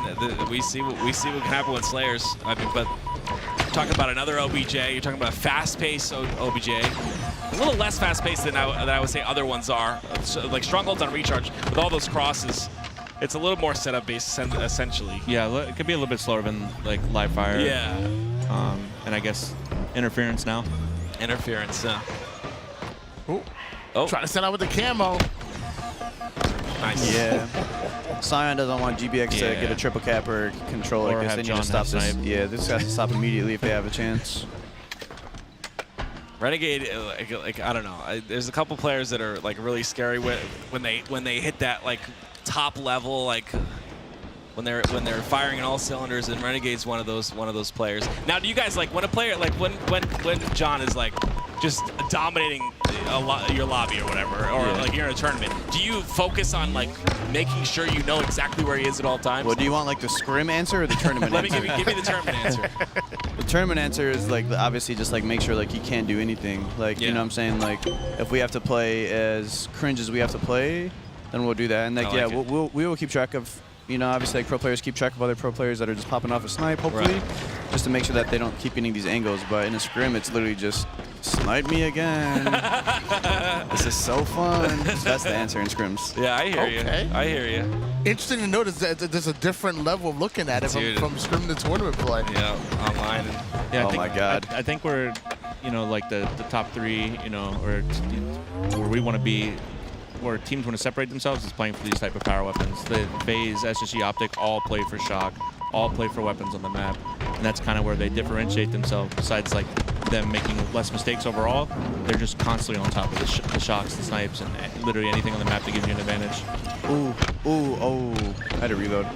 Without giving away like the secret sauce, you know, going into a strongholds recharge, you know, what are some keys to success, generally speaking, that you want to accomplish on the map? People in the chat want to get better in their own gameplay. I'm sure they can get some good advice from you guys. Yeah, don't die alone. Yeah. This is one of those maps where if you're dying alone away from your teammates, like we call it staggering. Like it's probably the worst map / game mode to stagger in because like it's literally impossible to break if you don't have numbers, or at least like even numbers in order to be able to break. So I mean, dying alone on this map is really bad. And you know, make breaks together. One side of the map, not all of them. It's probably not going to work out like that.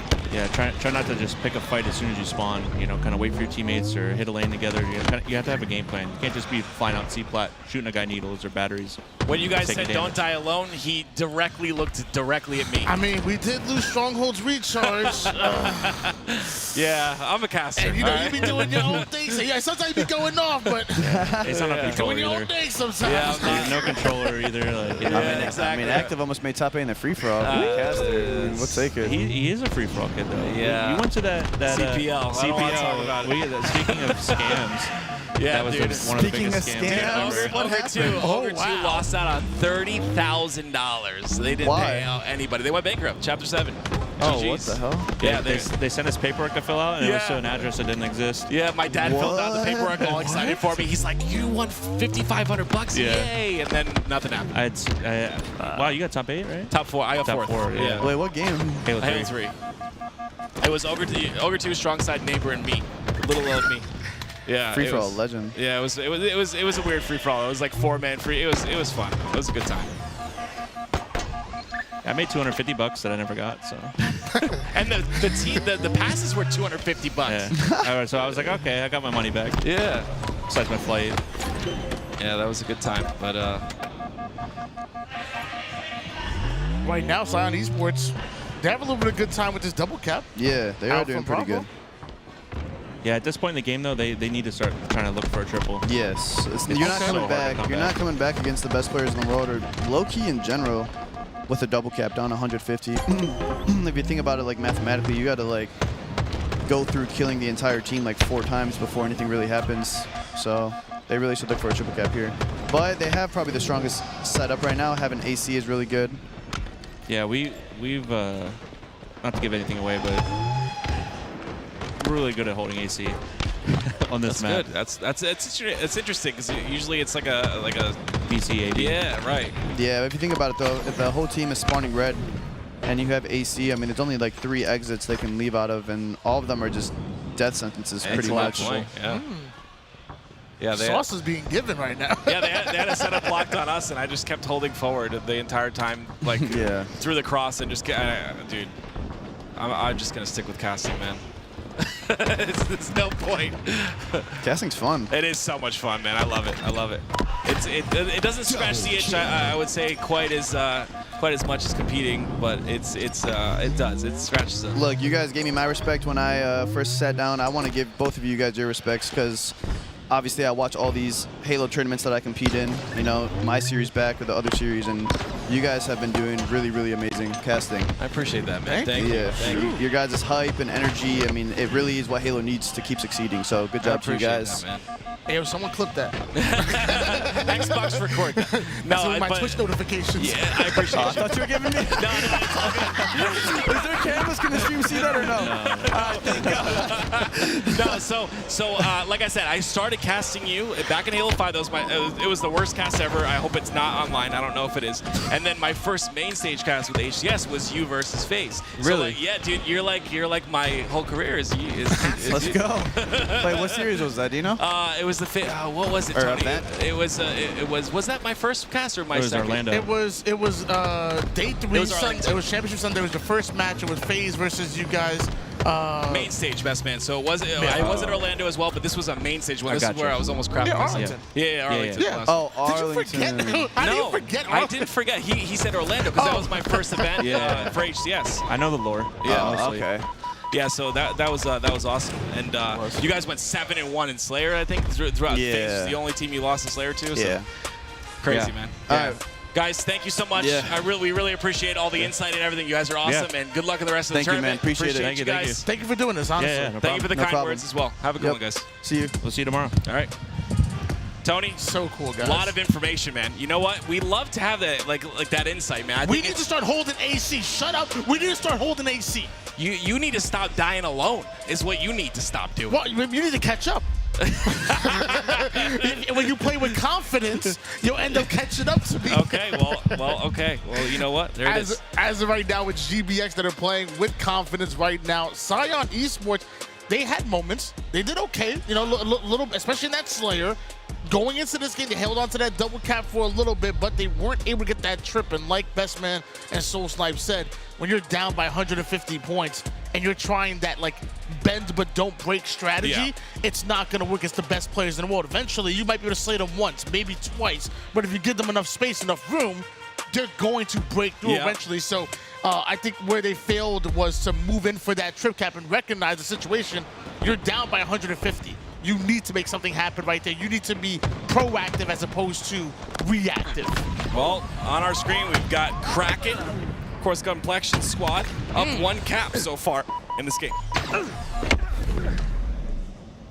By the way, Kraken is not. It was funny because Mikowski asked this earlier and I forgot, and I didn't pull him aside to tell him. Yeah. Kraken is. It's not just like a random name like Release the Kraken, which by the way is cool by itself. It's an esports organization. Wow. They're actually representing a new esports organization. Shout out to Kraken.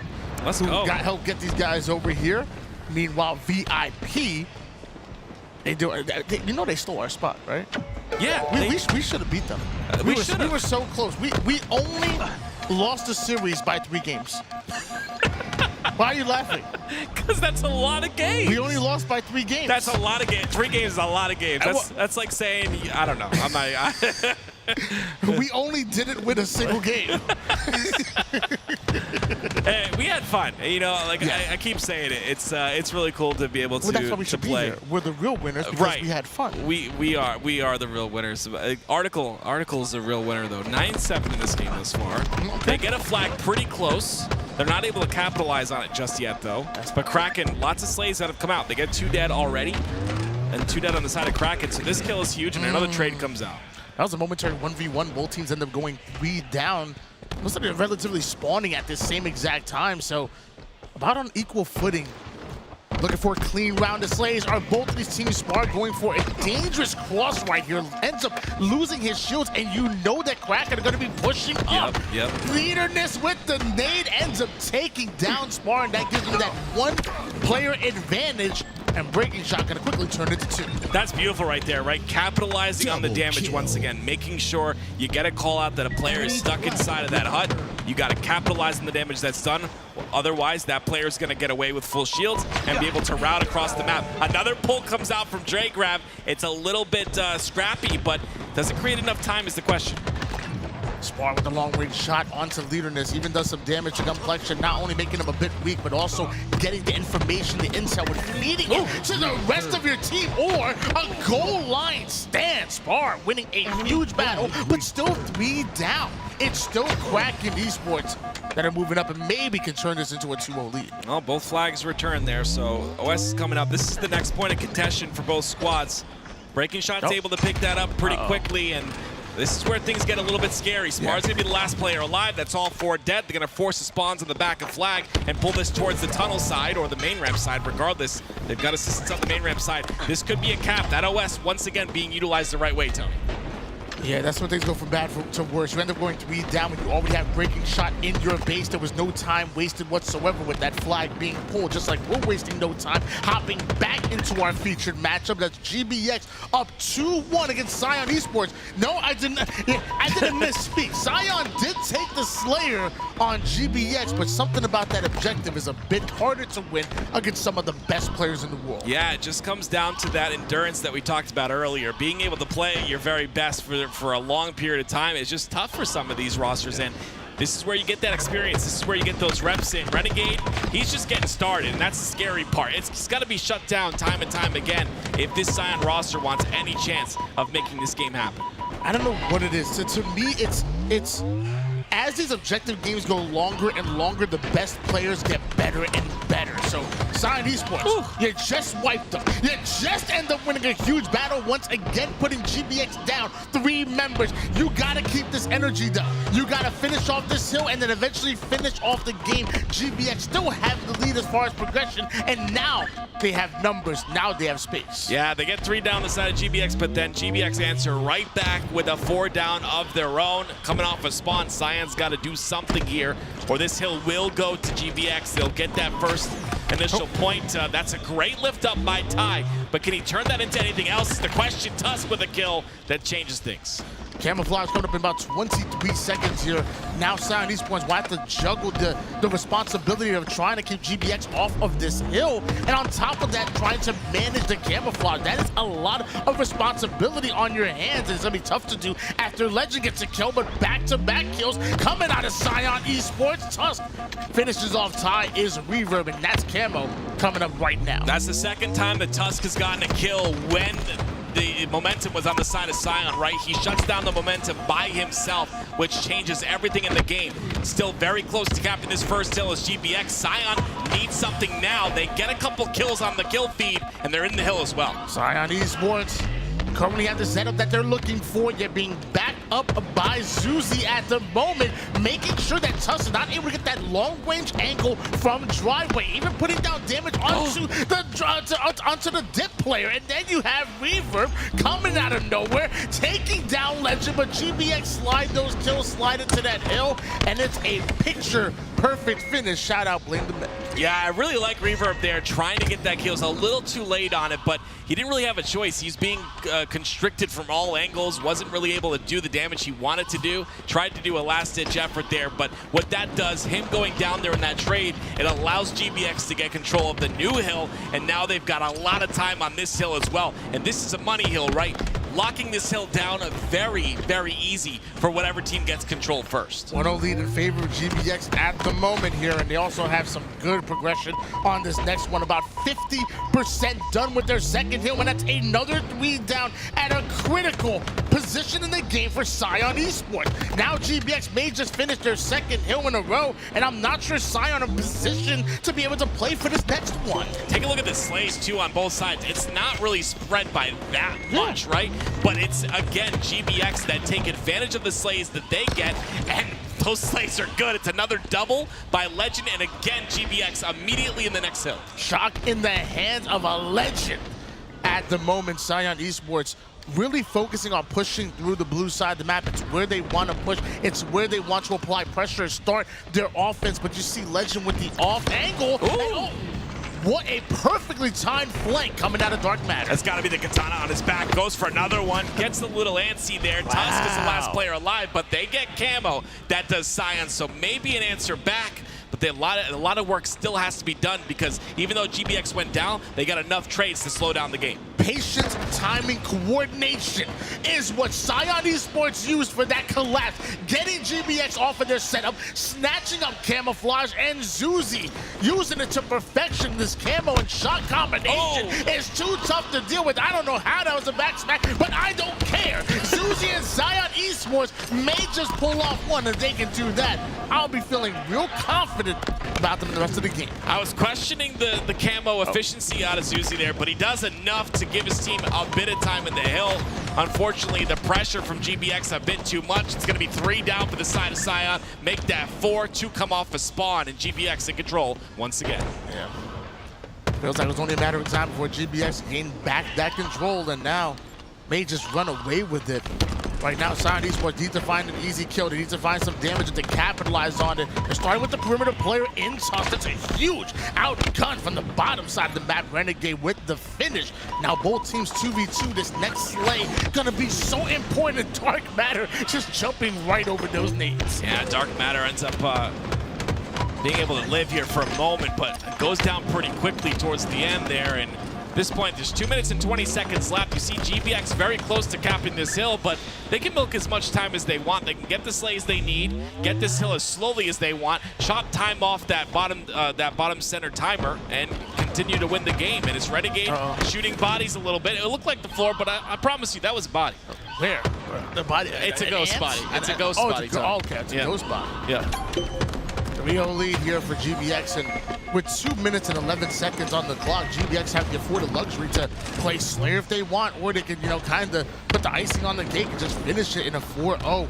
Right now, Scion Esports really are backs against the wall, honestly. Yeah, Scion needs to do something. They need to do it quick. I think it's a little bit of a matter of confidence here, right? You gotta maybe not look at these guys, as the best players in the game. You gotta look at them as just another piece of the puzzle. But it's just tough, right? You got 4 of some of the best players in Halo Infinite on one squad, and they're showcasing a lot of work here. The slays have changed a bit as well. It's Renegade 15-9, and Tusk has approached 13. Well, aren't we next to Universal Studio or something? That's where magic happens. Maybe we'll see some magic out of Scion Esports. A magic, a miracle. They need something right now. Down 0-3, and GBX ain't playing any games right now. Already about halfway done with this hill at the moment. You found the slays that you're looking for, Scion, but you need to continue to get aggressive. You need to get in there. Yeah, you saw right there again. They get out of the hill when they're 2 down on the side of GBX, and try to get some slays to get hill time after that, but it's Scion once again who answer back. They get a couple of kills on their side. But look, every time they get kills, Tony, it gets traded. It's just constant trades, and who comes out on the top of those trades? It's GBX, because they get hill time, they have numbers, and they're looking to close this game. Trades always going to favor the team in the lead, especially when you have this type of control right now, as GBX do. So close to finishing this off at the moment here. Scion Esports, this could be your final pull. This could be your final push here in the winner's bracket, and you just went 3 down. That's it. GBX, they're going to the winner's bracket finals. Oh, I mean, GBX, the match we thought would happen against Shopify Rebellion, who also predicted the same thing. Geniuses we all are, aren't we? The GBX coming through with that victory. A shout out to Scion. I really like Scion Esports and their stick-to-itiveness, right? They've been sticking together this entire time. They've been building that chemistry. They've got the work ethic as well. Yeah. And it's just gonna take a couple more reps. You gotta push those weights up a few more times, and potentially that's a different series, but GBX come out on top. Yeah, I mean, obviously there's favorites here in this tournament, but both Scion and Kraken, showing that the two, potentially best teams in the tournament, they bleed. Yeah. Both Kraken and Scion were able to take wins, albeit in the Slayer, but on one side of things, you got, Legend, Bound, Renegade, and Tusk, some of the best Slayers in the world, the Shopify Rebellion, who were the best Slayer team in Arlington. So both teams showing that, are the best of the best do bleed, and, I'm proud of them. I'm proud of both Scion and I'll say Kraken on the other side of the bracket. Well, we have Kraken versus VIP here.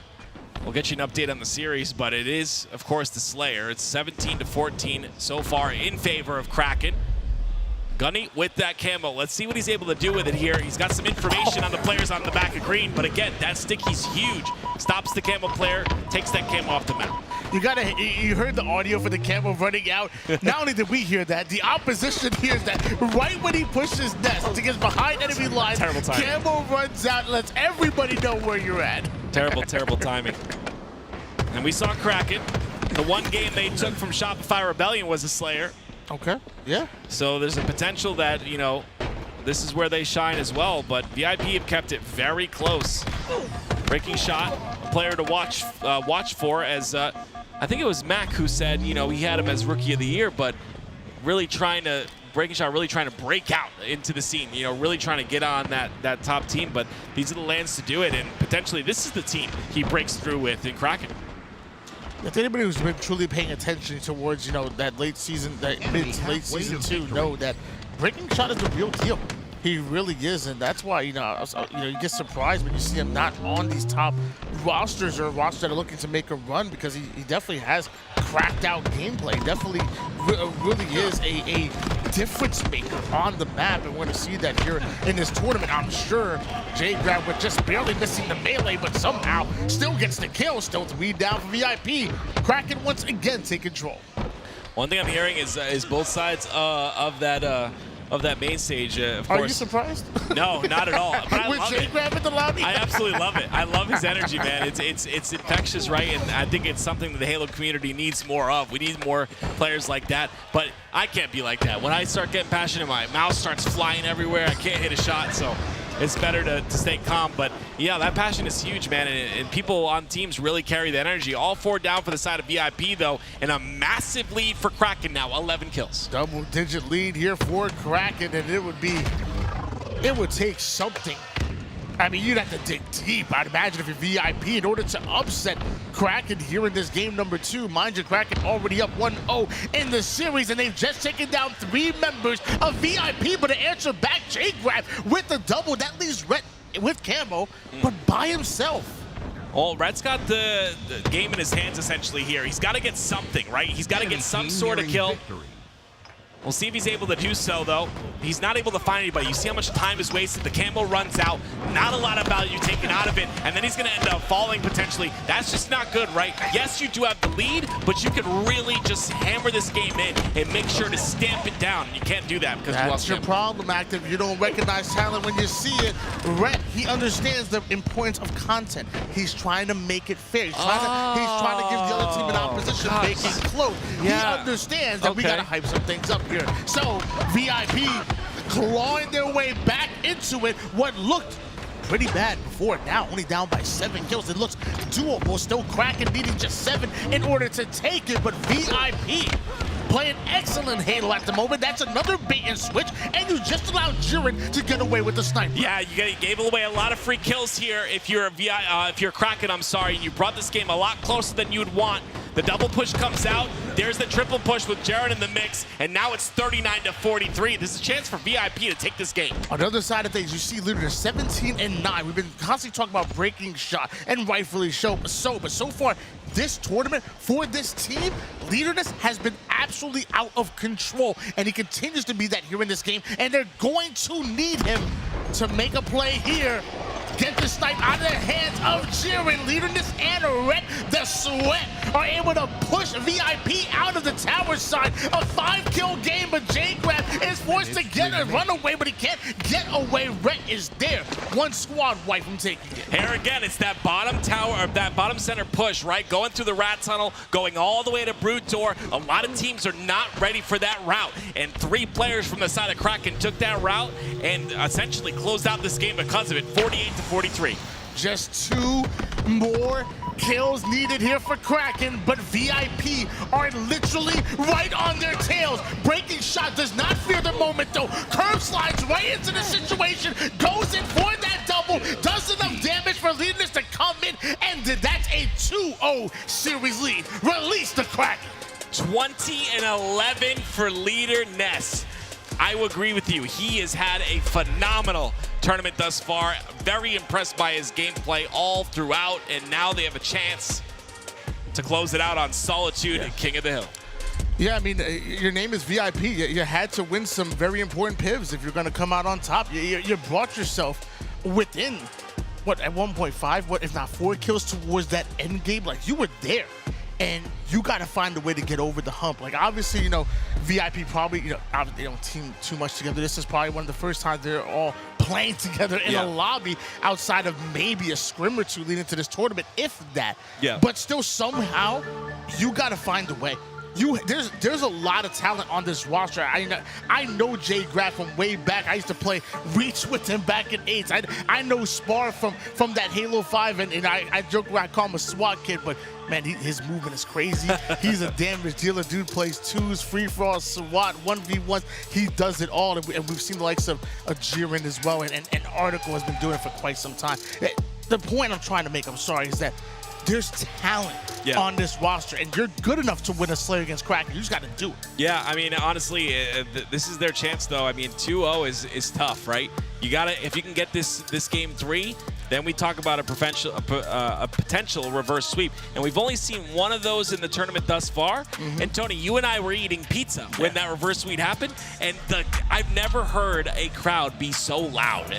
We had to come in here. I think it was just the players. We had to come in here and hear them, but and see what it was. But yeah, I mean, reverse sweeps are definitely a possibility. But the way Leader Ness is playing, I mean, someone's got to shut that man down. So it sounds like you're guaranteeing to the Twitch viewers at home that VIP are guaranteed to reverse sweep here. That's what it sounds like you're saying. That's not what I said. That's what I heard. Yo, you heard wrong. All right, we'll it's time to go to get a hearing aid now. You're as old as me. Oh my.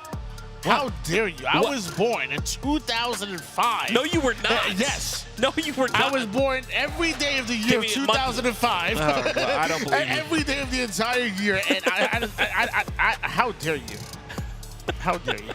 Solitude, King of the Hill, coming up next. It's our game number 3, potentially last time that we see VIP, not just in the series, but in this tournament. We are deep in the elimination bracket at the moment here, and Kraken are looking to end it.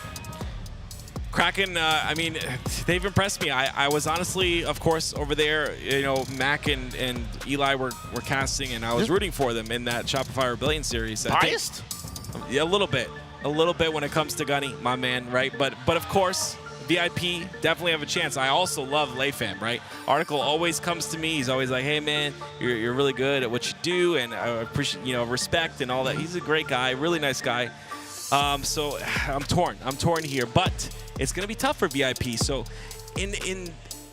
for content, just like you said with Rhett, for content, I'd like VIP to bring us to a game 5. That way we can have some nice game 5 action here. I'm gonna be honest, man. I am sick of your lovey-dovey crap. Yeah. What do you mean? I love complexion. I love Arctic. I love I this. didn't say the word love. Who do you like the least in this lobby? It's all you like him. You like that. Who do you like the least in the lobby? I asked you first. You. He's staring at me with the death stare. What'd you just say to me? What's the matter? Are you sad, Tony?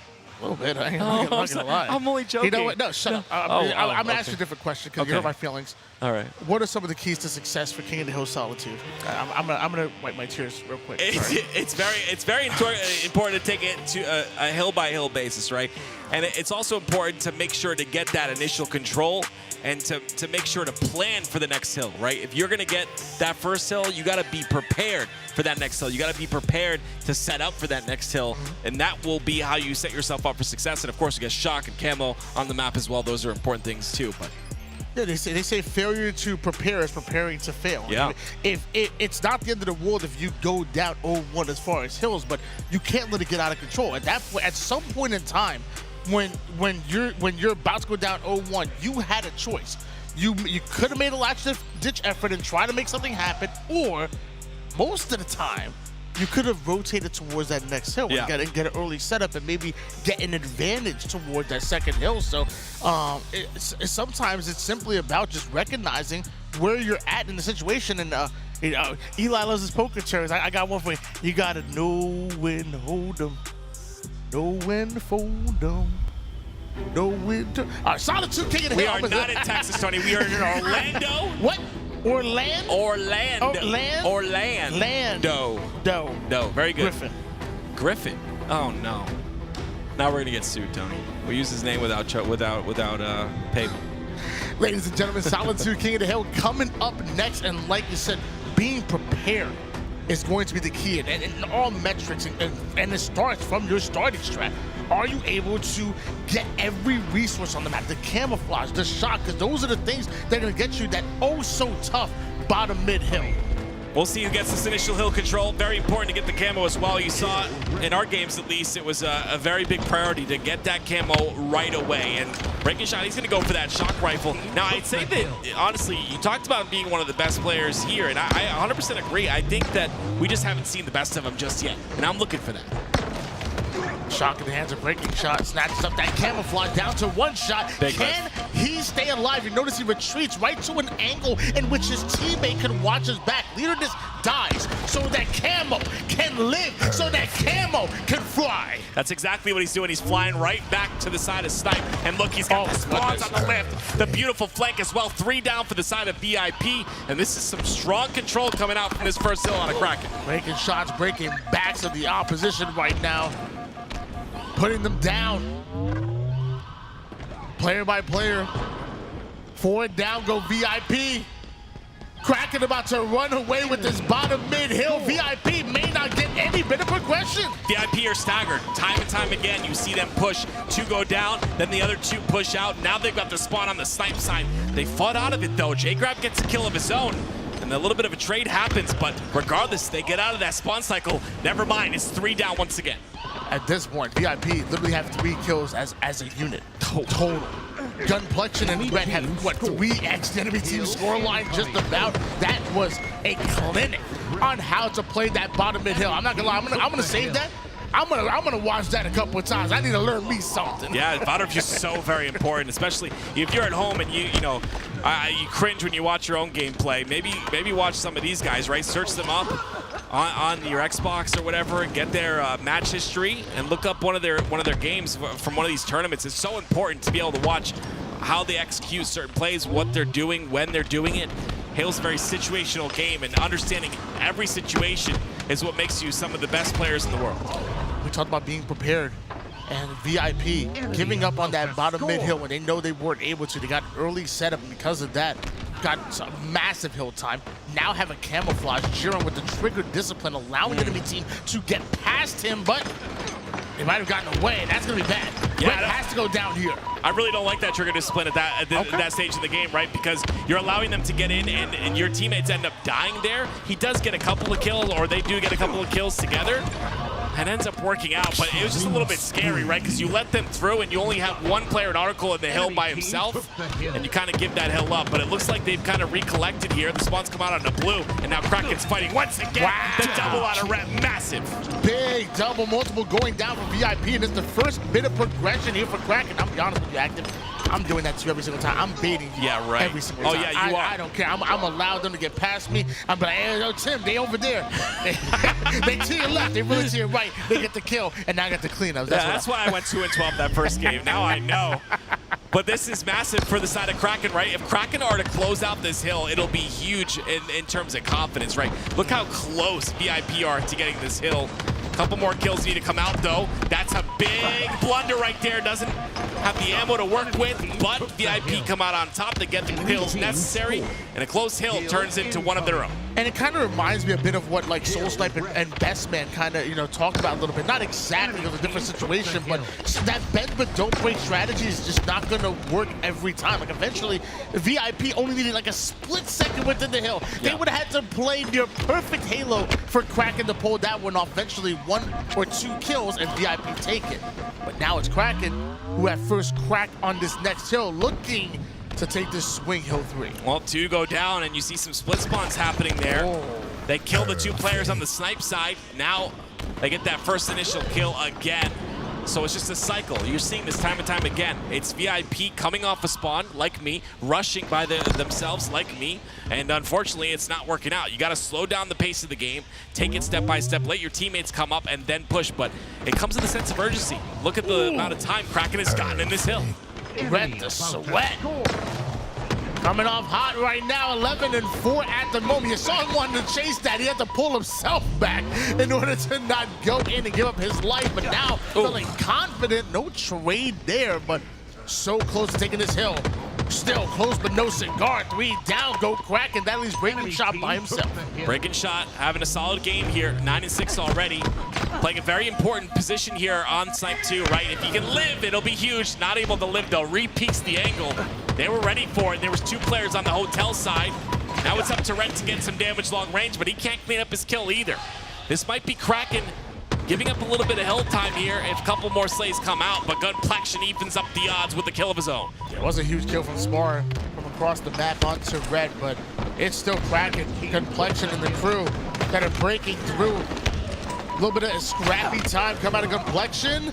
Leaderness with the kill. It looks like he may just capitalize on that. So close. They're 3 down, but a triple out of Leaderness.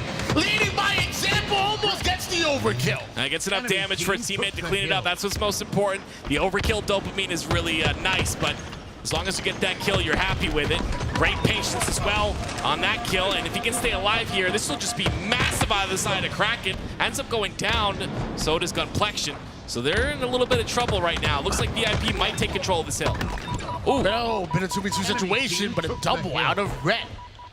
Equals it out just a bit. Excellent damage onto J-Crab, playing these pillars. Watching his angles, stays alive, but that jump might have got him killed. I like the pace of play there from Red, but I would expect a little bit slower just because Gunny had this combo. Gunny ends up doing a little bit of damage to get 1 kill. 3 go down for the side of VIP, so those kills were enough. He sticks him as he jumps over. That was like a ninja stick. We see new things every single day, don't we? Jiren, you animal. I don't know what you're doing, but I like it. I also like Breaking Shots right there, taking down J-Grab, still a 2-1 lead in favor of Kraken. But in Sparring Article trying to bust through the front door. Breaking Shot takes down at least 1, and now it's the rest of Kraken that are driving VIP out of that yard through the flowers, holding them back. They already have a 2-1 lead. If they win this next hill, it may just be all she wrote for VIP. I really love the positioning by Breaking Shot. You have to watch that back, right? The guy angled himself to be able to get out of a situation when crap hit the fan, and it happened 3 times, and he was able to live that entirety of that situation. So a great job by him to do that, and I think that's what makes him a great player. 14-10 out of him. Gunny though, 17-9 thus far. One of the main reasons why we don't put fans in the bathroom. 2-1 lead still in favor of Kraken. A minute on the clock, and VIP going 3 down in a non-advantageous position. Well, they end up getting the spawns on the Snipe, but was one player that's playing really forward here. He's going to end up paying for it, and that aggression, that's when you don't wait for your teammates and you end up aggressing too far. It might bite them. As of right now, Kraken are hungry. Repulsing him back up to the gold side. Shots on the Spar, but it's not a 1v1, it's actually a 1v2, but the repulse, how is this man alive? Beautiful, beautiful use of that repulse to live as long as possible. Great time for Breaking Shot to come through. Get 1, almost gets another, but again, damage is being capitalized on. Rhett was the last spawner. He comes off a spawn, immediately gets in that hill. They get 2 down once again, but Overstate is welcome just a bit, so he ends up falling. 42 seconds on the clock. And it's VIP that desperately need this hill. Excellent shots on Article, but it's not going to be enough. The cleanup still comes in. Gunplexion with the camo double. Could be a triple. He has 2 in front of him. There's the 3rd. It looks like the 4th one is going to fall. 3-1. 30 seconds for VIP to take 2 hills. They have just 30 seconds of neutral time. Yeah, you see Gunny gets out of the hill immediately, right? Takes that top snipe position. Does enough damage for Breaking Shot to help clean that up. And there it is. Gunny, Breaking Shot, and Leader Ness all get kills. All 4 down for VIP. 15 seconds remain. 10 seconds come off a respawn. This is going to be impossible. Kraken 1 win away from making it to the top 4. They're up 2-0. VIP, there's no chance they're crossing this map. But hold on, back-to-back kills. Nobody in the hill. He got it the 0-second mark. If VIP somehow take this hill and set up for the next hill, because as the hill is moving, time will not wind down. Yeah, it's very, very important. Oh my God. Right, this could be massive. VIP could do this potentially, and you know the energy is up. For the side of J-Grab, he is down. The push comes through. A little bit of staggered on the pushes. This is really scary. They've got to be careful here. This would be the craziest comeback in Halo Infinite history, and Red with the double kill. Almost shutting it down, but Jiren stands tall. Gunplexion with the push. Breaking shot with the initial damage. That nade was perfect. And so we're cracking in the series 3-0. Yeah, that was real scary at one point there, but you got to think about it, right? There's 0 seconds on the clock. They had to get to the new hill, like you said, set up for that one. But still, you love a little bit of spice in that series, but cracking at the end of the day, 3-0. Hey, I'm not going to lie to you. If they would have took that hill, again, you have, what, like maybe like 4 seconds to move to that next hill before the timer starts? All you got to do is get in there. Yeah. Which obviously is easier said than done. Hey, all you got to do is get in there and stay alive and not die. Not one time, not step out of the hill. If they would have pulled off that nest, I would have thought it was possible. Potentially. But we go over to Vibin and Fiven versus Cyan Esports. Looks like an immediate lead here. Cyan Esports obviously 1-0 in the series, and also a Slayer lead as well, 12-6. Double the scoreline of the opposition at the moment are Cyan Esports. 5-5, very good squad. They made it pretty deep in this tournament so far, but down 0-1 in the series against a very good, a very practiced, and a very well-coordinated Cyan Esports. Yeah, they can't let this league get out of hand too bad. We talk about Slayers all the time. If you allow them to stretch this, it's going to be tough to come back from. You see Zuzi, the long-range damage, 2 go down, or 1 goes down, sorry, for the side of Vibing and Fiven, but Zuzi on that mud side, it's going to get a little bit of a flank here potentially. Uzi ends up playing slow as well, so they could have a flank on this push on the Brutes. They're setting it up at the moment here. Trying to watch multiple angles. Here comes that double push down the cut side. Blaines ends up going down to the bait and switch. Nobody going down for Cyan. So with that numbers advantage, they want to continue to get aggressive, and they do just that. Overload has to trade out his life, and trades is simply not what Vibin and Fiven are looking for. 18-9 thus far. Things are getting a bit out of hand. You see the camos coming up here shortly. Zuzi's ready for it. He's got players in the back of tower. Some great damage by Commander Boom, but she's going to have to back off here. And you see, again, it's capitalizing on that damage, right? Oh, this is good. Great bait and switch, but it gets traded out pretty quickly. It's still a 12-kill lead here for the side of Cyan. 23-10 at the moment here. Uzi was able to grab a hold of that camouflage and the fadeaway shot. Looking good, and the active listening leads to a back-to-back double kill. This may just be a triple as Commander... Commander go boom. It's tough. They're firing all cylinders right now. You see they're just kind of holding forward at this point. A little bit of FFA gameplay. Obviously, I believe all 4 of these guys placing pretty high in the FFA. A little bit of teabagging going on as well. Okay. Maybe trying to get in the head here. 3 go down for Vibin and Fiven. And now we're at a 21-kill lead here for the side of Cyan. It's crazy to think about that. 3 out of 4 of these players in Cyan Esports made it into the finals of the FFA. Kind of reminds me of like that, remember that team of Fnatic Classic roster? I think it was like Prototype and like maybe like Hoaxer, Straight Sick, like bunch of free-for-all players, but they came together and made a damn good roster. Yeah, it takes a lot, man. It's really tough to be a free-for-all player and transition that. And the fact that some of these players, like you said, 3 of them in the grand finals can do that. With the flip of a switch, right? Switch it, their mindset to 4s and switch to free-for-all when they need to is pretty impressive. But this lead is continuing to grow. I don't know how Dark Matter found that angle to get the double kill, but 4 up for Cyan Esports. 4 down for Vibing and Fiven. Not Vibing too much right now, as Cyan Esports have a commanding lead. What are the percentage that Vibing and Fiven can come back in this game? If Vibing and Fiven win, I will streak right now outside naked.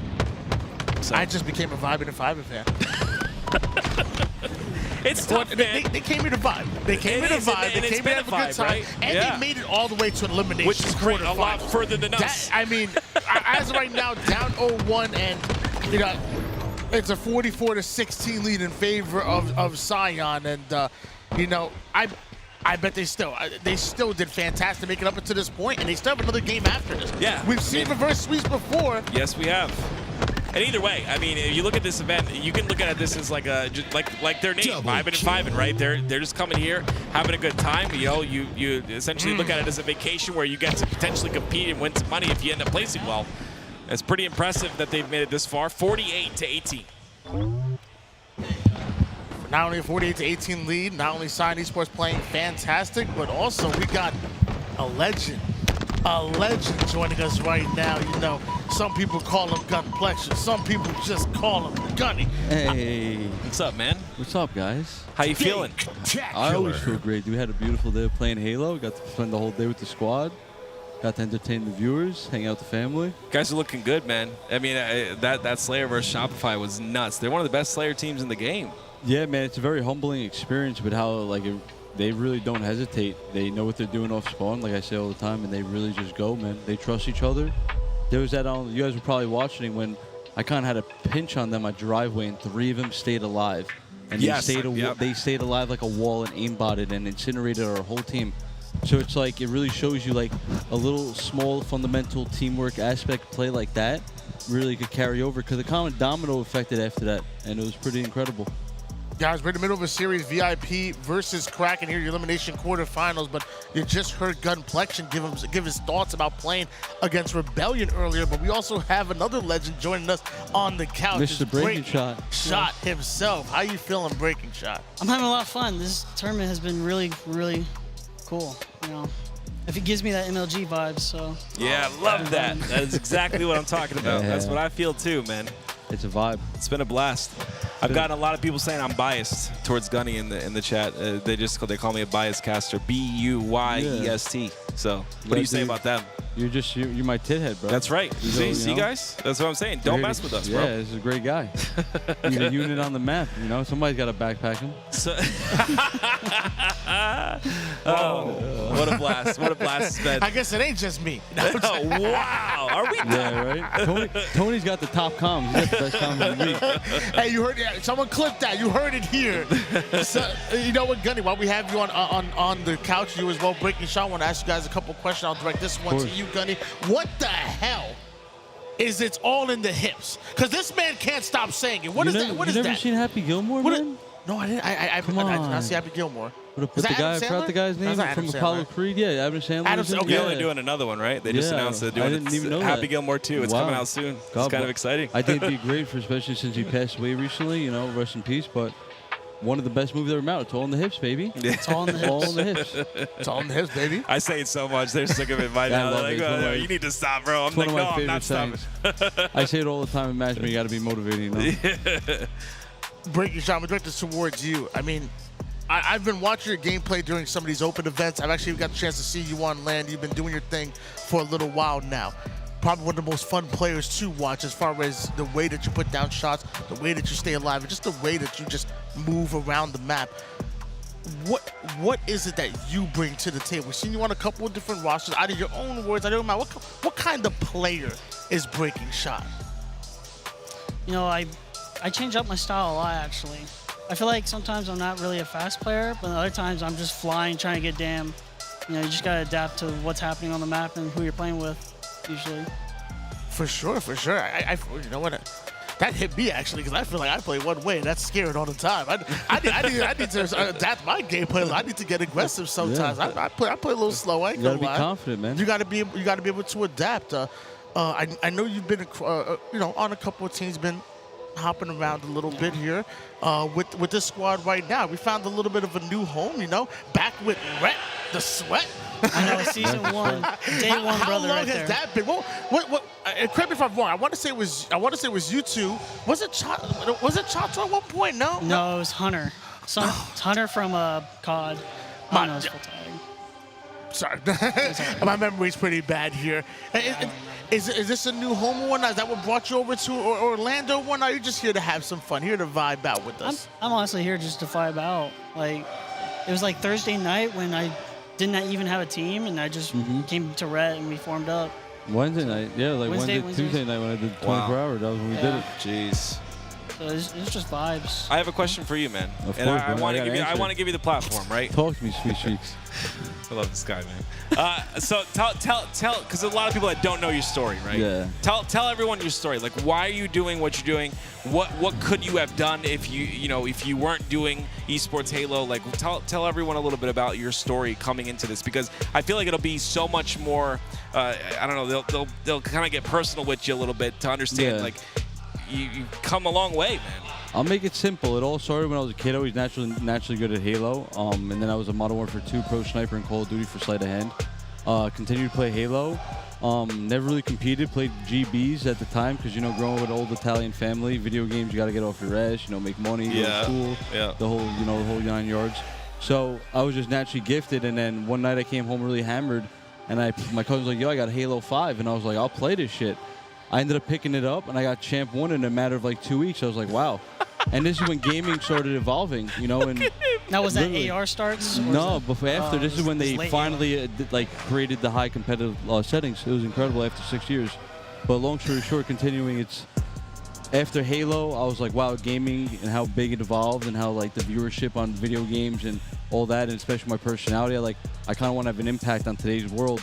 We do live in a sick generation, but to keep it simple, I just thought Halo connects in so many ways of life, and it's made me a better person in so many different ways when it comes to composure, teamwork, making new friendships, trusting one another, just humbling yourself, new humbling experiencing, traveling the world.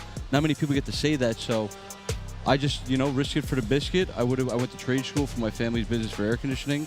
I wanted to do PT, but to keep it Halo based, it just, once I saw how big video games were and how big, Halo at the time was when I was growing up, Halo 3, Halo 4, unfortunately went downhill from there, but I just always had, I don't know, God just give me that sign that Halo one day will be an incredible game for people to watch. And there's going to be so much money generated where everybody's going to be succeeding in all different areas. I feel the same way, man. That last sentence you said really hits home. Yeah. It does. It's really cool, because I think a lot of us feel the same way. I think a lot of us have stuck with the game because we think that same thing, and we have that embedded in us. And again, I love it, right? You come in, you raise a goal because the Halo community is incredible. Then you come here, you win the FFA, and you still got work to do in the fours. Dude, listen, man, I absolutely I just love the story, and I want you to continue. And another shout out to Frosty taking you on. Yeah, man. You're a player who I think has not even come close to his ceiling yet, man. I'm really excited for you. I love hearing that, and I feel like we really are blessed to be in the position that we are. Obviously, maybe not us in your position as a player, but you do content. You obviously play at a very high level. We get to commentate and kind of travel the U.S. It's the same shit. You guys. I respect you guys more than you know, just because you're not a pro player. You're bringing more to the scene more than actually us, because you guys are consistently, you just always casting. There's tournaments. I'm a demon on the map. You guys man. are units casting it on the map, so it's like you guys deserve a lot more kudos to you guys, because you guys control it all. You guys are running the show for us, keeping it mostly alive, and that's why I love it. Keep it alive. It's not just the pro players. You guys do it. Goddamn, you guys do everything for us too. Well, and thank you so guys much for deserve your a big kind. thank you. Thank you so much for your kind words, and thank you for sharing your story and Breaking Shot. How did Breaking Shot become top player here in Halo as well? We heard Gunny's story. I want to hear yours too. You guys are a unit. This kid. I never took games competitively for a long time. I was 20 when I saw Infinite started to come out. And what are you, 21 now? I'm 24. You're probably looking around 30 right now. But Infinite came out, and I was just playing random 8s in the sauna, and Xerox and Rhett and Hunter saw me how I was playing so good, and they hit me up, and that was my journey started right there. That's awesome. That's great. And I just grinded and grinded. In case you guys don't know, the sauna was a Discord that we were joined, and I don't know how I ended up in there, but I wanted to play a little 8s. I wanted to test where I was at, and whoo, I was humbled real quick. But it was fun because I got to play with the likes like Mortally and whatnot. I actually might have gotten into a lobby with you once and whatnot. I'm sure you embarrassed me pretty well, but it was just so fun to be able to just get in there and play with some of the top players because my CSR isn't. I'm working on it. You know, 15. They in 2000. I'm trying to get. I'm in 15. I got to climb a little bit. Shout out Calder. Yeah, shout out Calder. Yeah. Calder's a good dude.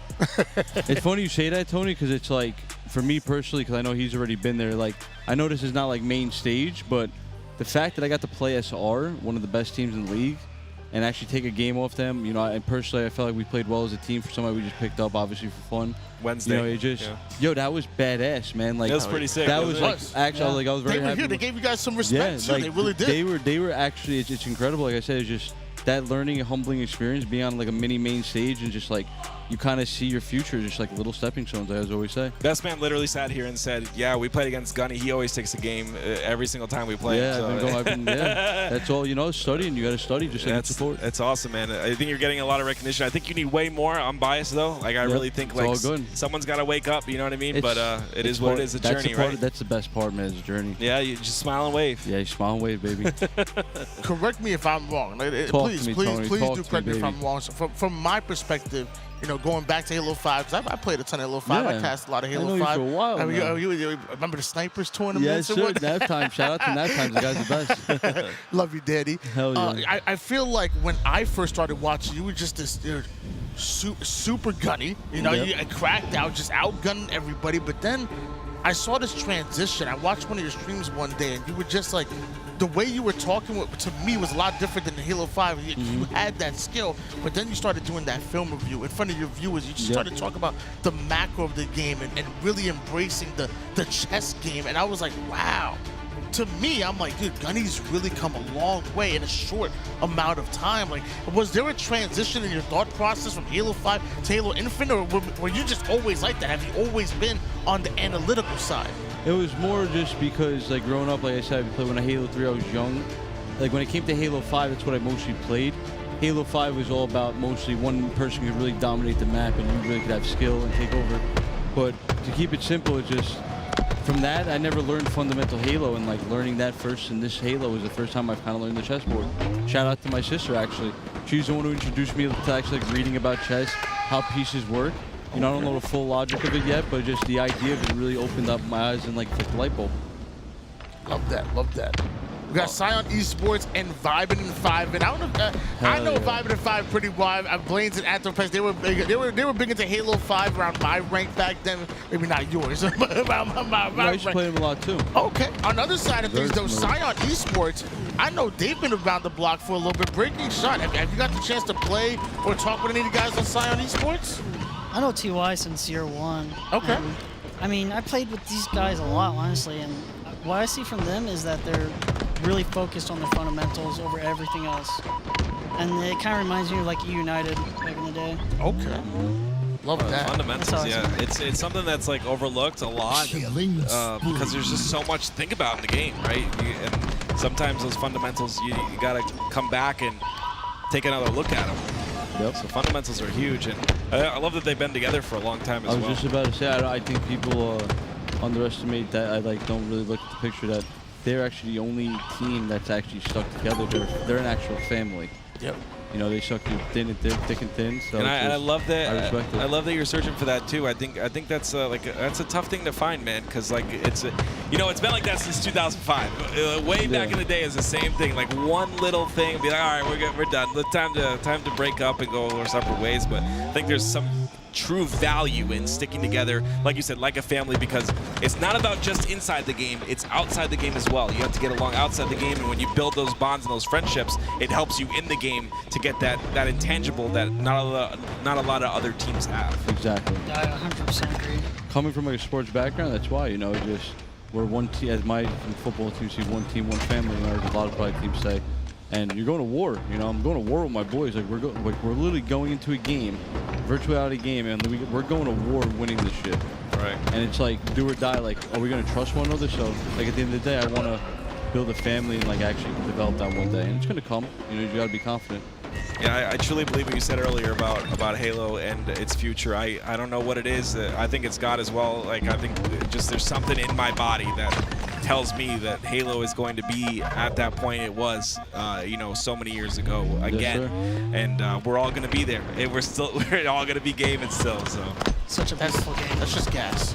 Oh, it's just gas. I'm sorry. That's what you're about. Yeah, you're right. You're right. But think about when you watch Call of Duty, right? You know, like I grew up to love Call of Duty, like I love Warzone, but it's just I don't understand how they find that such a incredible, like satisfying game at the highest level. Like a person like me, like I've been iridescent, I play sweaty. Like a diamond lobby compared to an iridescent lobby, in my opinion, doesn't really notice a difference compared to Halo. Yeah. Like overall, like there's only a handful of people at a high level that play at that level in Halo compared to Call of Duty. That's like anybody really could be good at COD. Be anybody cracked. Whying? It's just Halo is just. I'm like, how is this not? What's going on over here? I want you to elaborate on that. That is a really good point. Like, what is it about Halo's combat loop, or just that Halo that maybe separates it from some of the rest? Like, you played Warzone, you played Call of Duty and whatnot. What is it? What is like one of the major things that you love that makes Halo kind of like the difference? It's just, I personally think it's just this obviously the skill gap in the game, how it works your mind. It's you gotta actually I laugh about it. Me and my brother talk about we can't play this game having a few drinks in us because we need to be on top of everything. Who's spawning? Who's living? Like the call-outs. Who's pushing this? Who's playing the OBJ? Like there's a lot going on compared to COD where you're just two-shotting to hit a corner. Yep. You drop shot, maybe jump shot. Just this game, you're just moving, man. You see like Legend, Bound, these kids move incredibly fast, and it's just so satisfying to watch them. Like if Halo really got their shit together, I'm like, why wouldn't this be one of the best games out to watch at the highest level? Yeah, especially with gaming at this level. Yeah. I don't think when it comes to arena shooters, I think they've kind of dwindled down a lot over the years. But if there's one game to bring it back, I think it's Halo. And we know that there's so many players, people, even like some of the top content creators in the world, talk about Halo on a daily basis. You see so many clips, Nick Merckx, Tim the Tapman, all talking about Halo. And, I agree. I think that there's something there. It's just that we just got to be patient, and hopefully it comes through for us. But until then, we get to enjoy this beautiful game on LAN, which is amazing. I love Cyan Esports. Great team. Big shout out to the Uzi brothers, Ty and Dark Matter. Absolute units. They all three actually made free-for-all grand finals. Yep. Shout out to them again. Absolute great players and great human beings. Actually, the Uzi brothers, both from the Bronx, from New York. Ooh, love that. Yeah, and shout out to Mr. Noel, Valid Nick. I'm not from New York, but I'm from Jersey. We try to pretend like we New York. We act like him, you know me. How you doing? Bada bing. How's your tortellini? Bada bing. What are you talking about? Throw him in the damn bedroom. I was actually watching Joe Pesci last night. It's hilarious. You can make that shit up. Love it. Well, Cyan's up 2-0 in the series, and so far it's 3-1 in the game. What do you think? I mean, this is a really just vanilla question, but what needs to happen here for 5-5? And obviously the Slays difference is pretty massive, I would say. But other than that, I think they need more fives. They need more fives? More fives. I think you're right, man. They need more fives going. To be completely honest, I'm not a guy to beat around the bush. I put it right through. They're a great team, Cyan. They know each other already. They have chemistry. They've already played. Top level players. They just took a game off of Renegade's team. Yeah. I was watching that. Shout out to them again. So not much that vibing and fiving could do. They're probably here to just having a good time. And trying the best they could. That skill gap he talked about, man. Yep. Like Tony always says, there's levels to this, and there's so much to think about, man. That's the thing that a lot of people focus on hitting those shots and their strafe. I get so many questions, man. How do I have a better strafe? No, stop it. Have better positioning. Have better, your fundamentals first, and then the other stuff comes after. This is funny. Okay, that's just rude. That was rude. He's smiling. That was rude, Dark Matter. Having fun. Well, there it is, a 3-0 for Cyan once again, and definitely really interested to see Uzi and Zuzi, the twins, kind of make it through. The first time I heard about them was I think the London Opens, I believe they were playing in, and that's when I started to see them shine. But I'm excited to see what their future brings. Yeah, they really are good, and excited to watch them do their thing and whatnot. Meanwhile, on the other side of things, want to give a shout out to Vibin' and 5, and you came here to vibe. You came here to 5, you came here to have a good time, and you made it to the elimination bracket quarterfinals. That's further than we made it, Tim. I hate to break it to you, but we didn't make it out of pool. So yeah, well, now you got this to talk about, right? Again, yes, you guys, I think tomorrow, right? Yes, I believe so. You versus Cyan. don't give me the playbook, but what would you say, obviously you just formed Wednesday. What would you say your guys' weakness is? Something that maybe needs to be talked about tonight going into tomorrow. What would you say something that you noticed? And I'll go to you as well, Breaking Shot. Like, what is something you noticed that needs to improve, you think? Personally, from playing SR, we get our kills. We'll get the opening kills, the pick or two. Yeah. And we won't progress fully forward, so we're not finishing our collapses forward. Oh, okay. It's like we'll get caught up wondering where the other players are when we've kind of already received the intel, and we're kind of stuttering and hesitating where we're opening up a window for new corners to come in and instantly incinerate us, because those kids are flying at us, like I always say. So we need to continue as a team. Like, we do a good job, we get the pick. Okay, we need to continue clear to push, and from there I think we'll be all right. Okay. Love that. What about you, Breaking Shot? What do you think? I think he said the macro plays really well. But Okay. I think each of us have our own little micro mistakes that we're doing that's piling up, because against these very, very high ceiling teams, every micro mistake just turns into an avalanche. Yeah. So that's a good point too. I want to flip that question. What's one thing that I'll leave this to you, Breaking Shot. What's one thing that you guys are doing really well that's put you into this position? we're getting the pick. Honestly, I was really surprised. We keep getting the pick over and over. I'm like, wow. When they have full setup, we still get the pick almost every time. I'm That's like, awesome. this is pretty good. That first pick is everything, right? Yeah. To be honest, that it relates back to him. Like, I told him the first time when we started playing, I was like, Dylan, if I see you first spawning in front of me, I'm literally just following you, bro. He put so much damage. That's it's awesome. like he actually knows, like, some lives you have to sacrifice, being the first guy in, opening up a gap, get the breathing room going. So I just try to chain to him. If he sees something while it's dead, he's doing the right thing. So why not chain to it, dude, So he's your legend, essentially. Yeah, sometimes, if he's going in, if I'm on death cam and I see Dylan already hitting something out, and I spawn and have the opportunity to hit it right with him, why not? Yeah.